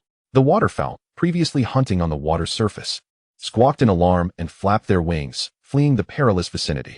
This was merely the result of Zhou Tianling restraining his power. Had he unleashed his full domain, no living creature would remain within 100 meters. Faced with the elder's oppressive presence, Lin Yun remained unperturbed, as if the burden of pressure did not rest upon him. The young man bore an expression of tranquility, his movements leisurely. The warm sunlight bathed his jade-like visage, lending him an aura akin to that of a celestial being. After a moment, he glanced at the bobber in the water and sighed. "Well, it seems I shall leave empty-handed after all." At this juncture, Zhou Tianling had ceased to concern himself with Lin Yun's words, for a tempest of confusion raged within him. He realized that the pressure of his ascendant realm had vanished upon encountering this youth, as if it had been swallowed by the sea, leaving him utterly bewildered. It was inconceivable that a lad in his early 20s could achieve such ease. Even those ancient beings of the same ascendant tier who had cultivated for centuries would find it impossible to replicate this feat in a state of perplexity. Zhou Tianling reconfirmed Lin Yun's cultivation level. Indeed, He was merely an ordinary person. Yet, how could an ordinary individual withstand his domain's pressure? Lin Yun remained unaware of the profound impact he had on Zhou Tianling. In truth, had he not deliberately revealed his abilities, no one in this realm could have discerned his true nature. Through his recent cultivation, although his level was only at the 7th layer of Qi gathering, he had condensed a strand of sword intent within his soul, a remnant of his previous life's mastery. This strand of sword intent had accompanied him into his reincarnation, now floating within his consciousness, serving as his greatest asset. If this sword intent were to be fully unleashed, it could cleave through immortals. Should a 4th-tier powerhouse choose to engage directly, it would undoubtedly require considerable effort. However, the Elder's attempt to suppress him merely with sheer momentum was nothing short of a farce. In his former life, he was a sword cultivator with a clear heart, capable of shattering myriad laws with a single strike. He had never feared the pressure of cultivation realms. Zhou Anning, witnessing her grandfather's sudden movement, also sprang to her feet, her delicate features betraying an unusual look of astonishment. This youth before her was, in fact, a hidden master of extraordinary prowess. Reflecting on her previous conversation, a hint of trepidation blossomed within the young girl's heart. Lin Yun turned to glance at the formidable duo of grandfather and grandson, shook his head, and remarked with a smile, "Old sir, please continue to fish. I am but a humble angler by the banks of the Qinglan River." The boy's radiant smile and earnest expression suggested that he was indeed there solely for the purpose of fishing. This scene, coupled with his strikingly handsome features, evoked a refreshing sense of springtime warmth. Zhou Tianling's gaze flickered. Despite the mystery surrounding the young lad before him, he sensed no aura of hostility emanating from him. After considerable contemplation, Zhou Tianlin decided to retract his imposing presence and took a seat. Consequently, the reeds ceased their erratic swaying, and the lake's surface returned to tranquility. Even the distant waterfowl, which had initially taken flight, bore a glimmer of human-like curiosity in their large eyes. Zhou Tianlin resumed his fishing, yet his granddaughter, Zhou Anning, had lost interest in angling, standing awkwardly at his side. The girl's quiet and composed demeanor exuded an air of refined elegance. She could scarcely fathom that this seemingly impudent youth was, in fact, a person of tremendous power. Few could withstand the pressure of her grandfather's domain within the great Qin dynasty. My young friend seems to possess a leisurely disposition. While my own unruly grandchildren would gladly split a day in two just to dedicate every moment to their cultivation, Zhou Tianlin swiftly engaged Lin Yun in conversation. His curiosity piqued by the enigmatic figure before him, one of the reasons he chose to linger. Lin Yun cast a sidelong glance at Zhou Tianlin and replied, "Every flower represents a world, and every tree embodies a bodhi. Meditation and energy gathering are forms of cultivation. How could you not recognize that fishing by the river is not also a form of practice? May I inquire, young friend, what do you mean by that?" If anyone else dared to speak such words in Zhou Tianlin's presence, he would dismiss them as nonsense. Fishing as a form of cultivation? If that were the case, then every angler returning home after long hours at dawn would surely become an unparalleled powerhouse. However, Lin Yun's mystery was undeniable.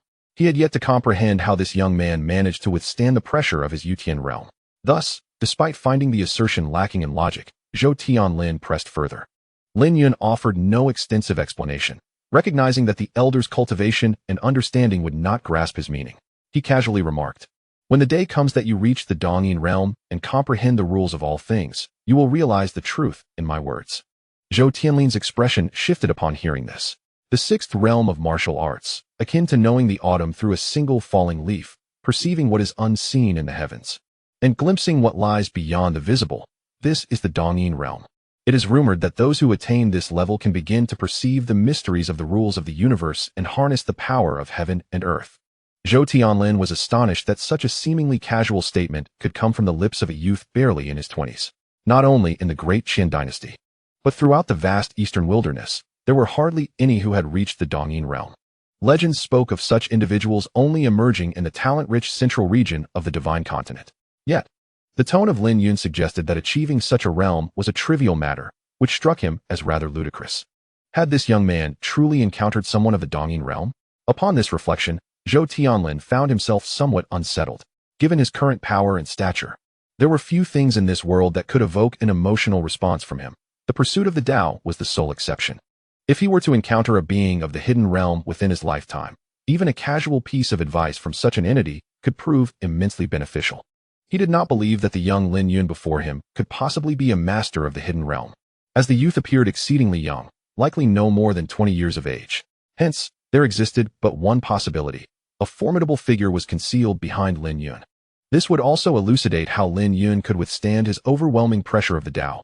It was undoubtedly a safeguard left by that great individual. Lin Yun remained blissfully unaware of the elaborate assumptions swirling in Zhou Tianling's mind. Had he known, he would surely have been amused. It is often said that young maidens are prone to dramatics, yet it was surprising to find that this elderly gentleman possessed a similar talent for imagination. Chapter 9. The Icy Chill Unraveled. The Sword Immortal receives a handmaiden. I am Zhou Tianlin. May I inquire how to address you, young friend? Upon realizing that a formidable presence might be lurking behind Lin Yun, Zhou Tianlin adopted a remarkably courteous demeanor. Lin Yun, the youth replied succinctly. Is it possible that you hail from the esteemed Lin family of Qingzhou City? Zhou Tianlin continued. Lin Yun nodded affirmatively. Indeed, I am from that Lin family. Zhou Tianlin silently acknowledged the truth of his assumption, his expression remaining largely unchanged. However, a flicker of peculiarity crossed the delicate features of Zhou Anning beside him. While her grandfather may not have been particularly attuned to the happenings in Qingzhou City, she was well aware of Lin Yun's notorious reputation as a waste of potential. It was said that he had suffered greatly after being replaced as the suitor for the Zhao family's alliance years prior, leading him to a state of despair. Could it be that the Lin Yun before her was the very same individual she had heard of, though there were many with the same name? It seemed improbable that such a coincidence could occur within the same family. With this thought in mind, Zhou Anning involuntarily blurted out, "Are you not the former fiancé of Zhao Yuhan?" The ice spirit physique was not something even Zhou Anning could overlook. Her curiosity regarding the Zhao family's prodigy had inadvertently led her to learn about Lin Yun's situation. Lin Yun cast a glance at the young lady and replied nonchalantly, "Indeed. Though you ought to omit the word former. I was her fiancé." Upon hearing Lin Yun's admission, Zhou Anning's lips parted in astonishment, her exquisite countenance etched with disbelief. It was no wonder she was so taken aback. The Lin Yun standing before her was vastly different from the one she had come to know. In fact, it could almost be said that they were not the same person at all. The Lin Yun before her not only effortlessly withstood her grandfather's domain pressure, but also maintained an air of calm detachment throughout, exuding the charm of a carefree youth. Could this truly be the Lin family waste? If the threshold for waste was set so high, one might wonder if there existed a single ordinary person in the world. "My dear, do you know this young friend?" Zhou Tianlin inquired, directing his gaze toward his granddaughter. Zhou Anning promptly summarized the information she possessed. After listening, the elderly man glanced at the youth who was still leisurely fishing and shook his head, saying, "It appears that in this world, one must indeed witness matters firsthand. Otherwise, with 3 people spreading rumors, the truth can be distorted beyond recognition, leaving one vulnerable to fallacies. However, this cannot truly be deemed a rumor, for before awakening his memories, Lin Yun was indeed rather ineffectual. Yet, he would not bother to elucidate such matters. Instead, casting a sidelong glance at the elder, he unexpectedly posed a rather abrupt question. "Do you hold a high position in this great Qian dynasty?" Zhou Tianling's face briefly flickered with confusion, yet he responded truthfully, "Beyond the imperial city. Within the great Qian, I presume that the esteemed families would grant me a measure of respect. People often instinctively feign humility, and Zhou Tianling was no exception. While he claimed that others would afford him some regard, in truth, outside the great Qian's imperial city, who would not show him the utmost deference? Outside the imperial city, then there must still be many who can pose a threat to you." Zhou Tianling's lips twitched slightly. Was this not sufficient? Did this youth truly comprehend the weight of his words? Just as Zhou Tianling was about to clarify, Lin Yun interjected, "What if your injuries were to heal completely? In a one-on-one confrontation within the great Qian, I would not yield to anyone." The elder's expression turned proud. Regarding Lin Yun's ability to discern his injuries, Zhou Tianling was not particularly surprised, for he had just experienced a relapse of old wounds. "What if I could heal your injuries?" Lin Yun spoke once more. "Young friend, do you truly mean that?" A tremor ran through Zhou Tianling's body, and a flicker of barely concealed excitement shone in his eyes. His injuries were not ordinary afflictions. For many years, he had traversed the great Qian dynasty and even left his mark in neighboring countries, yet he had never found a remedy. These wounds not only obstructed his martial path, but also perpetually threatened his life. If Lin Yun could indeed heal him, it would be akin to a rebirth. However, after the initial excitement, Zhou Tianling regained a semblance of rationality. After all, Lin Yun had not inquired about his injuries, leaving him somewhat uncertain. Surely, one must first understand the ailment before attempting to cure it. Could it be that the other had discerned it merely by a glance? Lin Yun, noticing the flicker of skepticism in Zhou Tianling's eyes, then softly remarked, "You bear the Xian Bing Han Sha." A grave injury inflicted by someone willing to invest significant resources. The Xianbing Han Sha, the most frigid and sinister of substances, once the cold poison enters the body. It severs all paths, rendering any further advancement impossible, while also subjecting one to intermittent agonies caused by its resurgence. Yet, the Xianbing Han Sha is also an exceedingly precious material for alchemy and weapon crafting. Even a small vial would be worth a fortune. Upon hearing Lin Yun articulate the nature of his internal affliction with a single phrase, Zhou Tianling's eyes brightened. No longer holding back, he excitedly rose and bowed, declaring, "If you can heal my injuries, I shall comply with any command you give, even at the cost of my life." At this moment, Zhou Tianling's address of Lin Yun had shifted from young friend to sir. After all, while Lin Yun's earlier ability to withstand his domain's pressure might have been attributed to others' residual power, his capacity to pinpoint the source of his injuries was a testament to pure personal prowess. Lin Yun, standing in Zhou Tianling's eyes, had surged several tiers higher. Zhou Anning was taken aback to learn that there was hope for her grandfather's recovery. She promptly bowed and said, "If you can heal my grandfather, I shall be at your service." Zhou Tianling, upon hearing his granddaughter's words, felt a pang of concern. While he yearned to mend his own injuries, he was unwilling to sacrifice Zhou Anning's happiness for it. His granddaughter's candor was rather disconcerting. With her beauty, it was likely that no young man could resist such a temptation. Indeed, Mr. Lin's face bore a look of keen interest. With a sigh, Zhou Tianling resolved that if Lin Yun were to make an indecent proposal, he would forego treatment for his injuries. A man of principle knows when to act and when to abstain. Zhou Tianling was not one to cower in fear of death. As he gazed at the charming young lady before him, Lin Yun felt a flicker of interest, albeit not in the manner Zhou Tianling feared. Instead, it reminded him of a friend from the celestial realm, whose greatest passion was to collect exquisite maidens, and often advised him that a sword's glory is diminished without the company of a beautiful companion. Wherever his friend went, a stunning sword attendant would follow, bearing his blade. In this lifetime, Lin Yun had resolved to pursue the path of enlightenment and wished to experience the sensation of having a sword attendant by his side, pondering whether, as his friend suggested, the sword would indeed shine brighter. Thus, Lin Yun spoke, "I find myself in need of a maidservant to accompany me. Would you be willing?" Zhou Tianling inwardly lamented that it was indeed as he suspected. Beside him, Zhou Anning felt her cheeks flush. She understood well that this was likely not a conventional request for a maidservant. Though she had anticipated this possibility, the reality of the situation left her flustered. Zhou Tianling, observing the conflict on his granddaughter's face, was about to steer the conversation away from this topic. At that moment, Lin Yun continued with a calm demeanor, "Rest assured, this is not a transaction. Regardless of your response, I shall heal your grandfather's injuries." He discerned the girl's hesitation and, given his stature, would never resort to coercion. Thus, he clarified his intentions. Whether she accepted or declined, he would gladly proceed. For him, it was merely a fleeting whim, offering the girl a simple choice. Countless celestial maidens had sought to serve him in the past, yet he had never granted them the opportunity. Now, in this mortal realm, an ordinary girl had the chance to stand by his side. If the ethereal beauties of the celestial realm were to learn of this, they would likely seethe with envy. Both Zhou Anning and Zhou Tianling displayed signs of astonishment. They had not anticipated that this was not a bargaining condition. Zhou Tianling felt a sense of relief, while Zhou Anning, after much contemplation, nervously replied, "Sir, may I take some time to consider this matter?"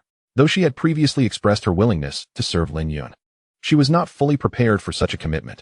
Her earlier words had been spoken out of impulsive desperation. After all, Lin Yun was still a nearly complete stranger to her, and given her status, it was utterly absurd for her to serve as the other's maid. If her family were to discover this, they would likely be left utterly speechless. Listening to the young lady's words, Lin Yun maintained a faint smile and replied, "Of course. This is indeed a significant matter in life and requires careful consideration. However, I hope you can make a decision soon. My interest may wane after a while." With that, Lin Yun rose and casually plucked a willow leaf from the tree above. The leaf measured 1/2 foot in length and 2 fingers in width, displaying a yellowish-green hue. After a brief moment, Lin Yun used his finger to mimic a sword. Suddenly, a flash of white light revealed several lines of small characters on the slender willow leaf. Handing the leaf to Zhou Tianlin, Lin Yun returned to his seat upon the stone and, while fishing, remarked, "This is the prescription to treat the cold poison within you. Take it 3 times a day for half a month, and you shall recover. However, some of the ingredients are not easily obtained. I advise you to utilize your connections to procure them. Otherwise, should the Xianbing cold poison flare up again, you may not be able to stand here and converse with me." Gazing at the prescription inscribed on the willow leaf, Zhou Tianlin took a deep breath and bowed respectfully to Lin Yun, saying, "Thank you, sir, for your life-saving grace." At that moment, Zhou Tianlin felt not only joy at the prospect of healing, but also profound astonishment. He sensed the legendary sword intent emanating from this seemingly ordinary willow leaf. Though he was not a sword cultivator, he understood the significance of a sword cultivator who had comprehended sword intent. The Lingxiao Sword Sect had become the foremost sect of swordsmanship in the Eastern Wasteland precisely because it possessed an everlasting sword intent. Disciples within the sect could refine their swordsmanship using this sword intent, resulting in their sword energy being sharper than that of cultivators from other sections. A single sword intent had enabled the Lingxiao Sword Sect to endure for thousands of years. The handsome youth before him was, unexpectedly, a sword immortal who had grasped sword intent. Across the vast continent, those who comprehended sword intent were bestowed with the special title of Sword Immortal. Zhou Tianlin felt that the shocks he had experienced in his life paled in comparison to the one he faced today. This was truly astonishing. When compared to a young Sword Immortal, the earlier pressure he had experienced from a powerful practitioner of the Yutian realm and the fact that the latter had instantly discerned his affliction with the Xianbing cold poison seemed trivial. It was worth noting that no Sword Immortal had emerged in the Eastern Wasteland for tens of thousands of years. To his surprise, he encountered one today. At this moment, Zhou Tianlin bowed even lower. He quickly retrieved a token from his spatial ring and presented it to Lin Yun, saying, "Sir, this is the identity jade token of the Zhou family. Seeing the token is akin to seeing me. It may assist you in resolving some unnecessary troubles in the future." Lin Yun accepted the token without hesitation, as his intention in aiding the other was indeed to forge such connections. Otherwise, he had no interest in helping a completely unrelated person with the Xianbing cold poison. Although it might not necessarily be needed, possessing this token would certainly facilitate many matters. A favor from a powerful practitioner of the Yutian realm, combined with a respectable identity, held some value for him at present. His current cultivation was still somewhat lacking, and the trace of sword intent within his sea of consciousness was something he preferred not to invoke unless absolutely necessary. Upon acquiring the prescription for healing his injuries, although Zhou Tianling was eager to rush off to gather the necessary herbs, he paused and opted to sit down and engage in leisurely conversation with Lin Yun instead. At present, he found Lin Yun to be equally intriguing. However, before Zhou Tianling could utter many words, the previously clear sky suddenly darkened. In the distance, ominous clouds rolled overhead, and faint flashes of lightning could be seen. A cool breeze swept through, sending ripples across the river's surface. Sensing the abrupt shift in weather, Lin Yun sighed and remarked, "It seems today is indeed unsuitable for fishing." With that, he began to pack away his fishing rod and basket, preparing to leave. Zhou Tianling initially intended to accompany Lin Yun, but Lin Yun waved him off, stating, "You need not join me. I wish to enjoy a few more tranquil days." As he watched the boy's figure gradually disappear, Zhou Tianling turned to his granddaughter beside him and inquired, "My dear, what do you think of Mr. Lin?" Zhou Anning's cheeks flushed, and, feeling a bit shy, she stammered, "Well, he seems acceptable." She had not anticipated her grandfather would pose such a question, leaving her unsure of how to respond. She was still preoccupied with the notion of becoming a maidservant to him. "Do you dislike Mr. Lin? Or do you find the idea of being a maidservant beneath you?" Zhou Tianling pressed on. Zhou Anning opened her mouth to speak, but hesitated and ultimately swallowed her words. To be honest, her impression of Lin Yun was quite favorable. He was mysterious, powerful, and quite handsome, a commendable choice for a partner. If the proposal had been to marry him, she might have readily agreed. However, the notion of merely serving as a maid was difficult for her to accept. Who in the Grand Qin dynasty had the right to have her as a maidservant? Having watched her grow up, Zhou Tianling understood her silence. Soon, he spoke again. "My dear, if you do not harbor ill feelings towards Mr. Lin, then you should agree." "Grandfather," Zhou Anning looked at Zhou Tianling, disbelief flickering across her fair face. Clearly perplexed as to why her doting grandfather would wish for her to become another's maidservant. "My dear, do you truly feel that serving Mr. Lin would be beneath you?" Zhou Anning nodded. "So, that means you do not actually dislike Mr. Lin?" Zhou Anning clasped the hem of her dress, remaining silent, which could be taken as acquiescence. Observing this, Zhou Tianling chuckled heartily. "My dear, one day you will realize that what is deemed identity, power, and status is of little significance. They are but fleeting illusions. What truly matters are one's character, wisdom, and resourcefulness. These are the foundations upon which a person stands. Presently, you may feel that being a maidservant to him is a slight, but should the day come when a true dragon rises from the waters and soars through the skies, it may then become difficult for you to be by Mr. Lin's side. Remember, my dear, there is a saying, when one person ascends, their companions rise with them. Perhaps one day you will find that serving as a maid to Mr. Lin is far better than being the mother of a nation. Moreover, it is unlikely that someone of Mr. Lin's stature would genuinely regard you as merely a maid. In truth, being a maid is akin to being a companion. Zhou Anning's crimson lips parted slightly, as she was taken aback by her grandfather's lofty appraisal of Lin Yun, which soared to extraordinary heights. Could it be that the man's ambitions extend beyond this eastern wilderness? Otherwise, it is quite perplexing that her grandfather would utter such a sentiment, suggesting that serving as a maid is preferable to ruling as a queen. Observing the girl's silence, Zhou Tianling stood with his hands clasped behind his back, gazing skyward with a sigh. My dear, let me impart another piece of information. Mr. Lin is a sword immortal who has comprehended the essence of swordsmanship. Upon hearing this, Zhou Anning's delicate figure trembled, and a glimmer of brilliance flashed in her almond-shaped eyes. Chapter 10. When the youth rises like the clouds. He does not forget the kindness of raindrops in those days. By the banks of the Qinglan River, before reaching the gates of Qingzhou City, a gentle drizzle began to fall from the heavens. This sudden shower disrupted the rhythm of many. Numerous fishermen hastily packed their rods and baskets, scurrying away, their hurried silhouettes tracing lines along the increasingly dense rain on the riverbank. In contrast, Lin Yun appeared remarkably composed, strolling leisurely. At this moment, a faint layer of white radiance enveloped him. The raindrops that fell upon him seemed to strike an invisible barrier. The external manifestation of vital energy is one of the most significant markers of a practitioner in the gathering Qi realm. Although the majority of passers-by hurried along, a considerable number of other cultivators, aside from Lin Yun, remained unaffected by the light rain.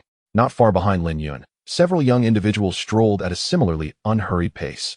Clad in identical light blue robes adorned with golden wave patterns on their chests, they bore the emblem of Qinghe Academy, the foremost institution in Qingzhou. It was evident that they were students of the academy. Oh, isn't that Lin Yun from the Lin family ahead? Has he truly succeeded in gathering qi? One observer expressed surprise upon spotting Lin Yun sauntering ahead, his expression filled with skepticism. It does appear to be him. Yet, his demeanor seems somewhat altered from before. His companion also exhibited a hint of astonishment, engaging in hushed whispers.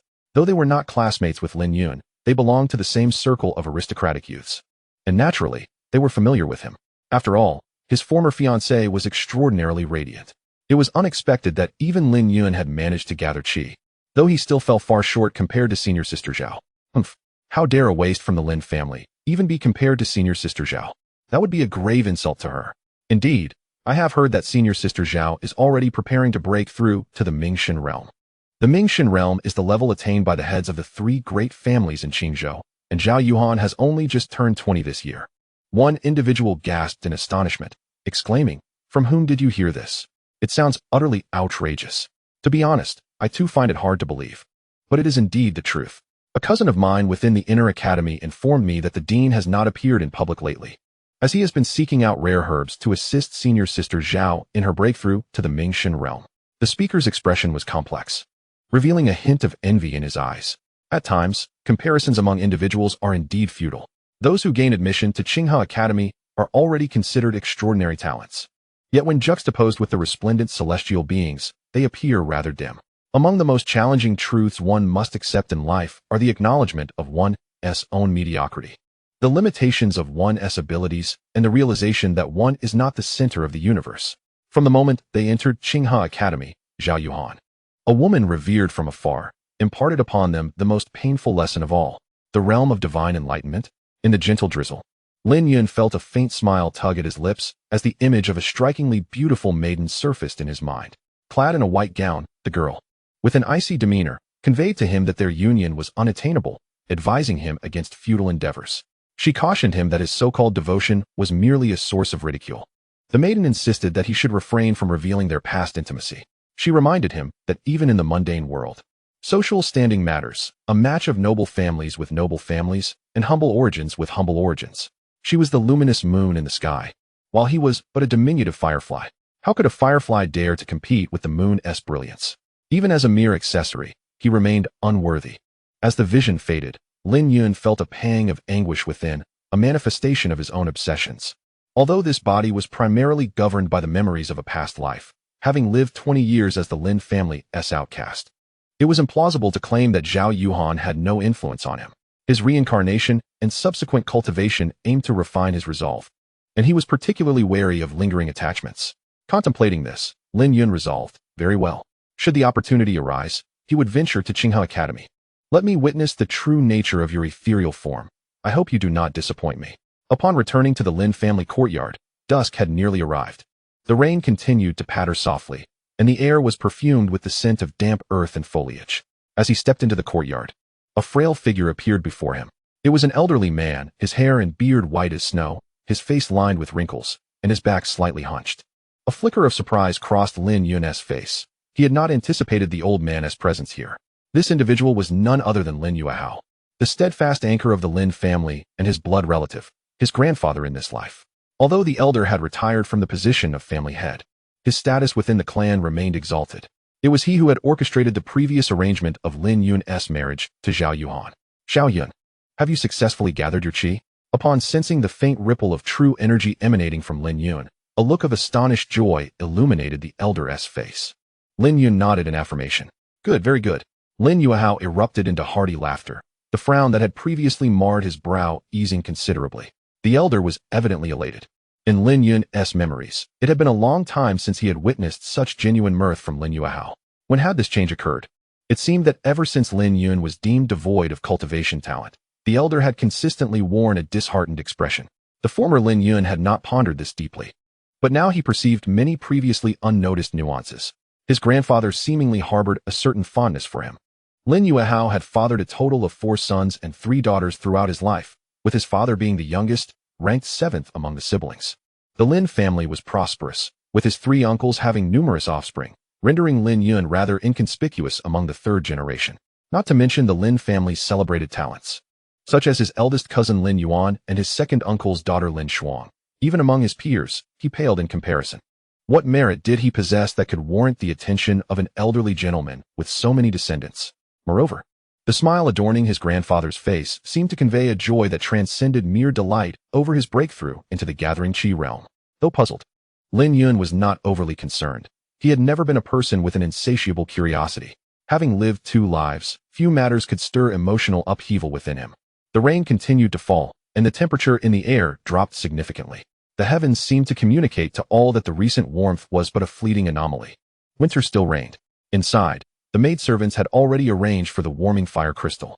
A wave of warmth surged forth, keeping the cold at bay from within the room. Lin Yuehao sat in his chair, gazing at Lin Yun below him, his expression a tapestry of complexities as he inquired, "Little Yun, have you ever held any grievances against your grandfather?" Lin Yun understood that the question pertained to the matter of the marriage alliance with the Zhao family. To be candid, there was a time when he felt resentment towards the elder. He loathed the fact that the old man did not continue to advocate for him, resented his perceived weakness, and how others could easily alter the terms of the alliance. However, the current Lin Yun had come to realize that although the Lin family was indeed a prominent clan in Qingzhou City, it was merely that and nothing more. In the eyes of many, they were a lofty sect of cultivators, one of the 3 great families of Qingzhou City. Yet, the reality was that numerous factions within the city could easily overshadow them, such as the Qinghe Academy and the City Lord's Mansion, both of which were unequivocally backed by the royal family. To oppose a local family against the royal authority was akin to a mantis attempting to stop a chariot, a path to self-destruction. With Zhao family's Zhao Yuhan, a prodigy of the ice spirit body, they were no longer a family that the Lin clan could manipulate at will, although a different person was involved. Maintaining that marriage had been the most optimal solution at the time. Reflecting on this, Lin Yun calmly replied, "In the past, it was the grandson's ignorance that caused you worry, grandfather." Although addressing the patriarch of a modest cultivation family as grandfather felt somewhat peculiar to Lin Yun. He was always one to act according to his whims, and thus did not linger on such trivialities for long, speaking naturally. Seeing Lin Yun's expression devoid of pretense, Lin Yuehao felt a sense of relief and remarked, "Little Yun, you have matured." With that, the old man sighed inwardly, finally releasing a long-held burden. While he was uncertain as to what had prompted such a significant shift in the youth's mindset, it was undoubtedly a positive development, rendering all other matters trivial in comparison. As for Zhao Zi from the Zhao family, are you satisfied? If not, your grandfather can help you find a few more options, Lin Yuehao continued. He had always felt a sense of obligation towards his grandson, and thus sought to make amends in other ways. At this moment, the graceful figure of the young girl began to emerge in Lin Yun's mind. After a brief moment, he slightly raised the corners of his mouth and said, "If my grandson is satisfied, there is no need for my grandfather to worry excessively." Lin Yuehao nodded, gazing at the calm and serene countenance of the youth. Suddenly, a thought struck him. Perhaps it was time to reveal that matter to him. If Lin Yun continued to remain in ignorance as he had before, he would forever keep this matter buried in the recesses of his mind. However, the child had matured, and the youth had the right to know the truth. After contemplating for a long while, Lin Yuehao spoke solemnly. Xiao Yun, do you still remember the matter of your parents? Father and mother disappeared over a decade ago. Did they not? A trace of astonishment crossed Lin Yun's face. At this moment, he realized that there seemed to be more to the story. Otherwise, the elder would not have brought it up at such a time. Lin Yun had no recollection of his parents. As he had never seen them from the moment he began to remember things. It was only as he grew older that he learned of their disappearance. He had investigated for a period, yet most people only knew a vague outline of the situation, lacking clarity on specific details. For instance, why they disappeared, and from where they vanished. When asked, no one could provide an answer. Ultimately, Lin Yun ceased his inquiries. He never expected to hear news about his parents from his grandfather's lips once again. Your father and mother did not merely disappear, they were confined by someone. Moreover, your mother's true name is Yi Xian, the legitimate daughter of the Yi family, one of the 4 great families of the imperial city. Upon hearing this, Lin Yun's starry eyes sparkled. In his memory, his father was called Lin Zhe, but his mother was not named Yi Xian, she was known as Qin Xian. It seemed that the disappearance of his parents was likely related to this mother he had little recollection of, and he quickly grasped the crux of the matter. Indeed, Lin Yuehao organized his thoughts and continued, your father and mother met by chance while training outside, and they fell in love at first sight. Knowing that the Yi family would never agree to their union, your mother adopted the alias Qin Xian to marry into the Lin family. The first few years passed relatively peacefully. However, one day, the Yi family somehow learned of this affair and were infuriated. Believing that your mother had brought shame upon their family, they immediately sent someone to retrieve her and imprison her within the Yi family.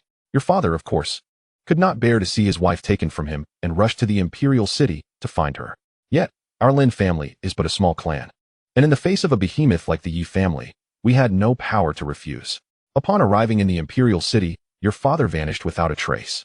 Some say he died, while others claim he was imprisoned as well. In any case, the tales are numerous and conflicting.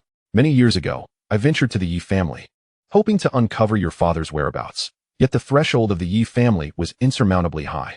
I traveled a great distance to the imperial city, only to find myself unable to even enter their gates. At this point, the elder let out a self-deprecating bitter laugh, his back bending slightly, and a flicker of desolation crossed his weathered face. As a parent, he could not even protect his own son. Lin Yun could empathize with the elder's bitterness and helplessness. Those who are deeply sentimental in this world often find themselves easily wounded by their affections. It was clear that the ancestor of the Lin family was a person of profound emotion and sincerity. If it were someone else in this situation, they would have strategically given up long ago, and certainly would not have subjected themselves to such humiliation. This also elucidates the elderly man's slight favoritism towards him, perhaps rooted in a sense of guilt. The tale of unrequited love, where 2 individuals cannot unite as a couple, is hardly a novel narrative. Indeed, it possesses a somewhat cliched quality. In the world of the affluent and powerful, marriage is often dictated by social standing, emphasizing the notion of advantageous alliances, a game of the strong devouring the weak. Class solidarity fosters exploitation from the upper echelons upon the lower, while the latter engages in a cycle of competition to serve the former. This is the stark reality of our world. As the legitimate daughter of the Yi family, Yi Xian holds a prestigious position, yet she has chosen to marry a person of little renown from 1,000 miles away, which seems a waste of familial resources. Hence, Lin Yun can comprehend the Yi family's actions. However, understanding does not equate to acceptance. He is, after all, still bearing the identity of a Lin family member, and Yi Xian and Lin Zhe are ostensibly his parents. He cannot simply disregard this reality. Contemplating this, Lin Yun gazes at the elderly man and assures, grandfather, do not worry. The threshold of the Yi family in the imperial city is exceedingly high, but one day, I shall level it, and they will welcome you with utmost respect. Although aware that his grandson's words are mere consolation, Lin Yuehao feels a surge of pride, replying, little Yun, I am delighted by your ambition. However, one must eat one bite at a time and walk one step at a time. The journey of life is long. There is no need to rush. He certainly does not take the youthful fervor of the boy's words too seriously, considering the Yi family is indeed an illustrious lineage, with a legacy spanning thousands of years, older than even the history of the Dacian dynasty. Countless dynasties have risen and fallen on this land, yet the Yi family remains steadfast. A smile graces Lin Yun's lips as he falls silent, well aware that the elderly man would not truly believe his words. Nevertheless, he opts not to elaborate further, allowing time to serve as the witness to his intentions. Little Yun, you have officially stepped into the realm of cultivation. I possess no grand gifts for you, but let this storage ring serve as a token to celebrate your successful gathering of energy, the old man declared, gesturing with his hand, causing a ring to float before Lin Yun. Thank you, grandfather. Lin Yun accepted without hesitation, recognizing his need for a storage ring at that moment. Over the past month since his awakening, he had felt somewhat despondent due to the absence of a clear path forward, lacking the energy to prepare many things. The storage ring before him, though merely a low-grade storage artifact with limited space, would suffice for his current needs. Furthermore, he discovered a small pile of spirit stones and several bottles of elixirs inside, clearly prepared by the old man, deepening Lin Yun's sense of the elder's affection. It is noteworthy that his current cultivation level is merely at the initial stage of energy gathering, while within the Lin family, one typically needs to reach the later stages to acquire a storage ring, let alone one containing such valuable spirit stones and elixirs. Even with Lin Yun's experience across 2 lifetimes, he could not help but feel a warmth in his heart as the cold wind blew and the gentle rain fell. After a leisurely chat, the elderly man departed the small courtyard with hearty laughter. Long after, Lin Yun could still hear the resounding echoes of his laughter in the distance. If a youth possesses the ambition to soar, let him not forget the kindness bestowed upon him in his formative years. In the courtyard, Lin Yun stood with hands clasped behind his back, murmuring, having accepted this fate, I shall grant the Lin family eternal glory henceforth. Chapter 11. The true dragon lurking in the abyss in the city lord's residence. The atmosphere within the conference hall was palpably tense. At the head of the table sat city lord Lu Bushing, leisurely sipping tea. Beside him were a dozen distinguished gentlemen and ladies, all notable figures within Qingzhou City. Among them were the heads of the 3 prominent families, Lin Hongru of the Lin family, Wang Bin of the Wang family, and Chun Hingyang of the Qin family. The remaining attendees, while not as illustrious, were nonetheless individuals of repute. At that moment, the expressions of these esteemed figures were marked by furrowed brows and palpable anxiety. Their gathering was primarily to deliberate the allocation of mining rights for the several mines located outside Qingzhou City. In accordance with tradition, the rights to these mines were to be redistributed every decade, and this year marked the time for such reassignment. As customary, this occasion was fraught with contention, as each family sought to secure the greatest benefits for themselves. Consequently, after 3 days of discussions, no consensus had been reached. Each party presented their arguments. Yet dissatisfaction lingered regarding the shares allocated. Thus, the matter remained at an impasse. All eyes turned to City Lord Lu Bushing. For although the discussion was meant to be a negotiation, the authority to make a final decision rested solely with him. They hoped he would propose a fair distribution scheme. However, Lu Bushing cared little for fairness or reason. His desire was for the matter to linger as long as possible. The longer it dragged on, the more affluent his coffers would become. The gifts received from the various families during this period alone equated to over a decade of his salary. Thus, Lu Bushing merely offered a vague remark. This matter is rather complicated. To be honest, it troubles me greatly. Perhaps you might deliberate further? Seeing Lu Bushing deflect the issue back to them, the assembly exchanged glances of exasperation, silently pondering how adept he was at receiving gifts, yet so ineffective when it came to decision-making. Despite their frustrations, they dared not unleash their ire upon the city lord, resigning themselves to the notion that those gifts were as good as wasted. Just as the atmosphere grew heavy with silence, a middle-aged man rose and proclaimed, Since none are satisfied with the proposed allocations, allow me to offer a suggestion. With the year-end approaching, I trust that many of your younger kin have returned home. If discussions at this table yield no resolution, why not settle the matter through a contest of martial prowess? The rules are simple. Let the younger generation, those under 25 years of age, engage in a competition. Life and death will not be the stakes. Victory alone will determine the distribution of shares. What say you? The speaker was Wang Bin, the head of the Wang family. Upon his conclusion, an enveloping silence fell over the assembly. At this moment, the leaders of various esteemed families were pondering whether this proposal would be advantageous for themselves. Some found it acceptable, while others expressed dissatisfaction. Soon, one individual rose to speak. Head of the Wang family, I believe this is inappropriate. The 3rd generation of your 3 great families is undoubtedly superior to those scoundrels from my clan. This arrangement seems somewhat unfair to families like ours. The speaker was the head of a lesser family, and his words quickly garnered support from others. Clearly, those factions slightly inferior to the 3 great families deemed this proposal unsatisfactory. In light of such sentiments, Wang Bin appeared to have anticipated the situation, smiling as he remarked. The recent disputes have primarily revolved around the allocation of the 4 mines, Dachang, Jian, Songyun, and Yunling. My suggestion is to extract 20% of the shares from these mines to be evenly distributed among the families outside the 3 great ones, while the remaining shares shall be decided by our families through martial prowess. What do you all think? As soon as Wang Bin finished speaking, a glimmer of interest flashed in the eyes of the heads of the smaller families. This distribution method was overall beneficial to them. Dachang, Jian, Songyun, and Yunling were among the most valuable mines, traditionally under the control of the 3 great families. They had not harbored high hopes for these mines. Even a modest share would suffice.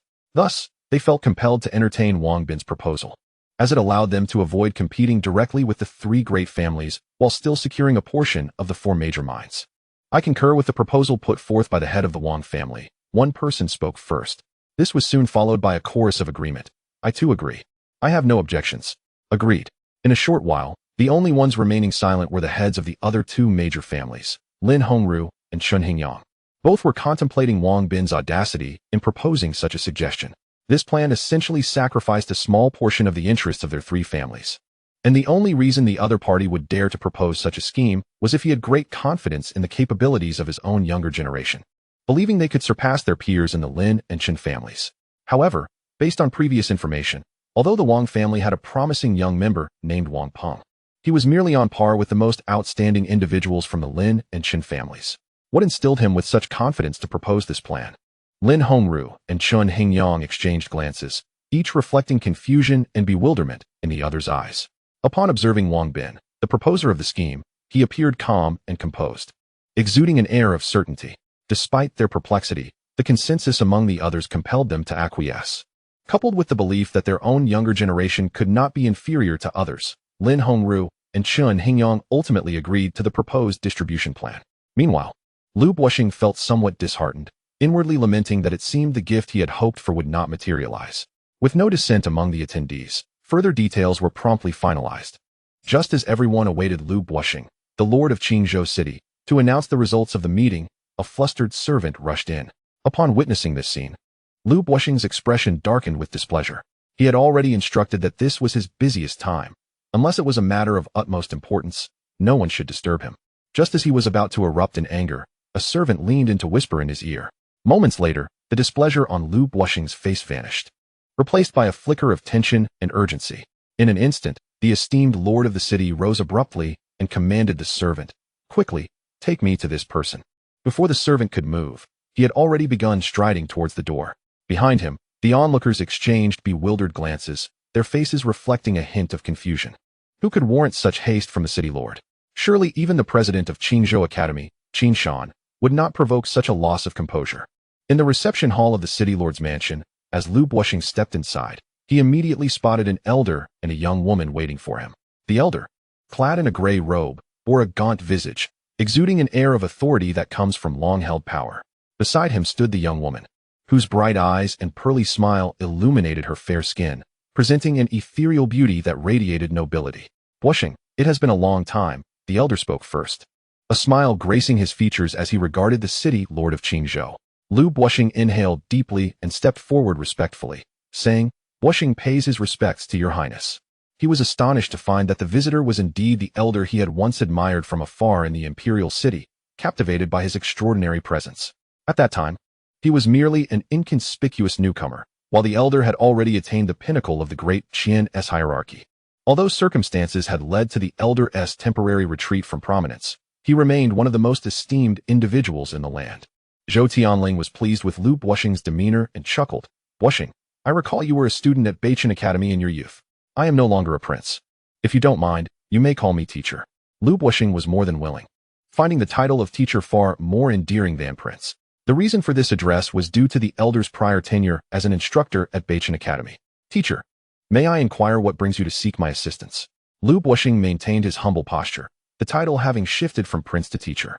Zhou Tianling smiled as he retrieved a note from his storage ring, saying, "I require your help in procuring some medicinal herbs. The price is of no concern, but it must be done swiftly."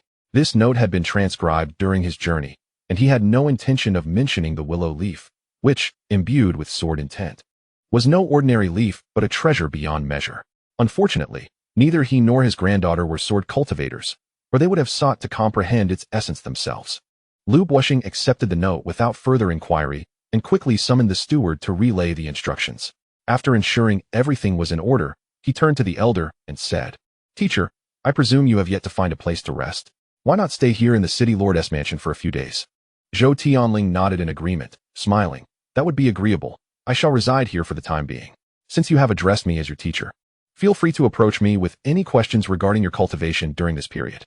Lu Buoxing felt a surge of joy upon hearing this. It was precisely the notion he had in mind, and he was pleasantly surprised that it was offered so readily. He had remained at the pinnacle of the Mingxin realm for several decades, unable to take that crucial step forward. With the guidance of a formidable figure like Yu Tian, it might indeed be possible for him to advance in the future.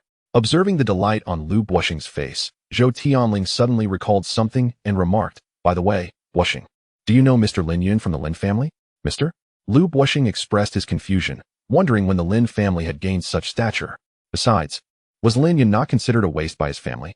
Although Lin Yun was merely a junior member, Lu Buoxing had heard of this young man, who had intricate ties to the Zhao family's prodigies. Yet, when had he earned the right for an elder to address him as Mr.? It was well known that even the ancestors of the Lin family would tread cautiously in the presence of this elder. Could it be that this Lin family was not the same as the one he knew, and this Lin Yun was not the same either? With this thought, Lu Buoxing tentatively inquired, "Teacher, are you referring to the Lin family in Qingzhou City? Is Lin Yun not the grandson of the Lin family's ancestor, Lin Yuehao?" Zhou Tianling nodded. Lu Buoxing's confusion deepened.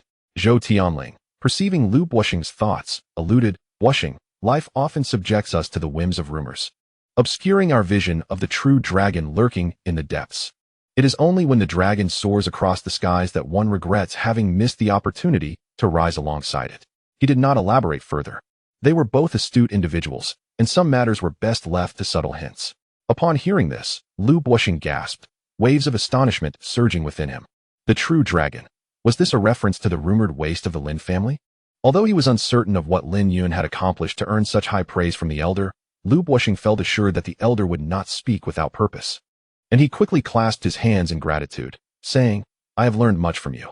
After arranging the accommodations for Zhou Tianling and himself, Lu Buoxing returned to the conference hall to address the distribution of the mines. There were no objections to the proposal put forth by Wang Bin, and Lu Buoxing, unable to voice dissent, promptly confirmed the decision. Apart from the four mines, Dachang, Juyin, Songyun, and Yunling, the distribution shares of the other mines remained unchanged.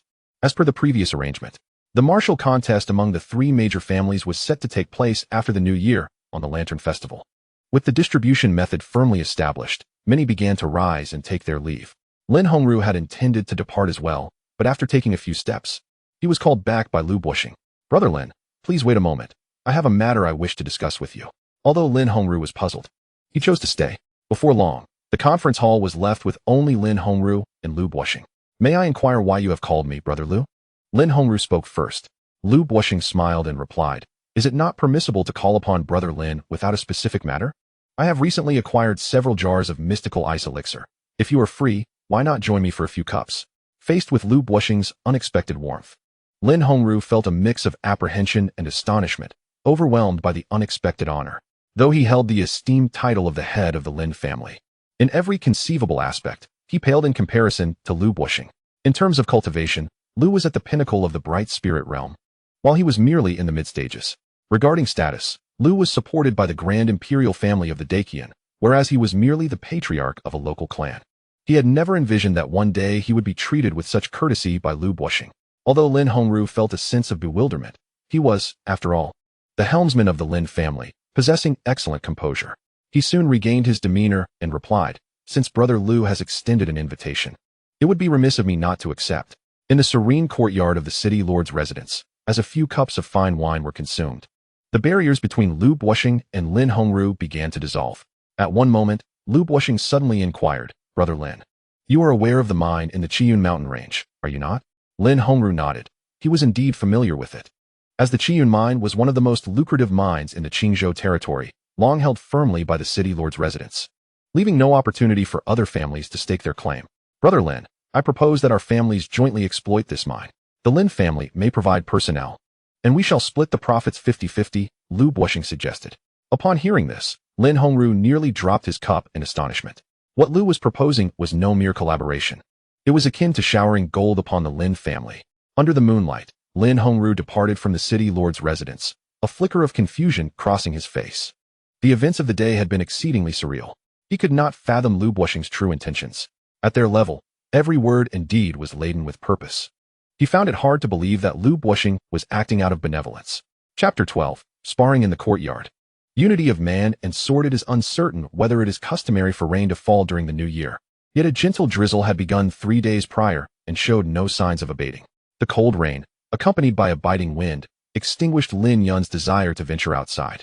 Although he had recently broken through to the 9th layer of qi gathering with the aid of the spirit stones provided by Lin Yuehao, he was still not impervious to the harshness of the elements.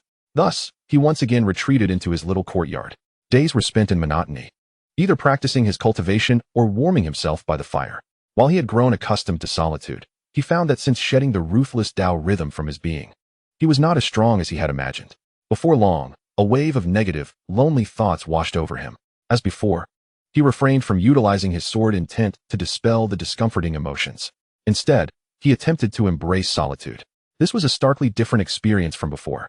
In his past life, he had been utterly detached, desiring nothing but the supreme path, rendering loneliness his greatest ally.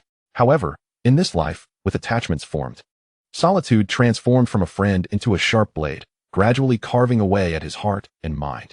He often pondered why humans must possess emotions, as they seemed to invite greater pain. This did not appear to be a wise choice.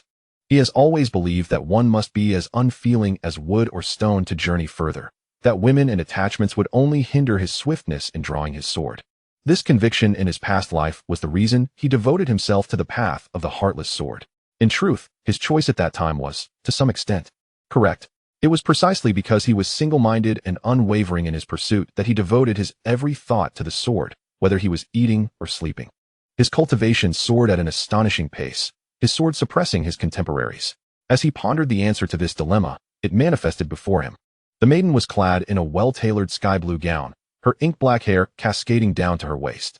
Her willow-like brows and bright eyes, coupled with pearly white teeth, made her skin appear whiter than the snowflakes in the heavens, dazzling and radiant. His heart skipped a beat, as if it had been infused with a catalyst, pumping blood fervently throughout his being. A subtle smile graced his lips, and a sudden clarity dawned upon him. Perhaps a sword imbued with emotion was indeed sharper than one devoid of it. The motivation of the former transformed from self to others.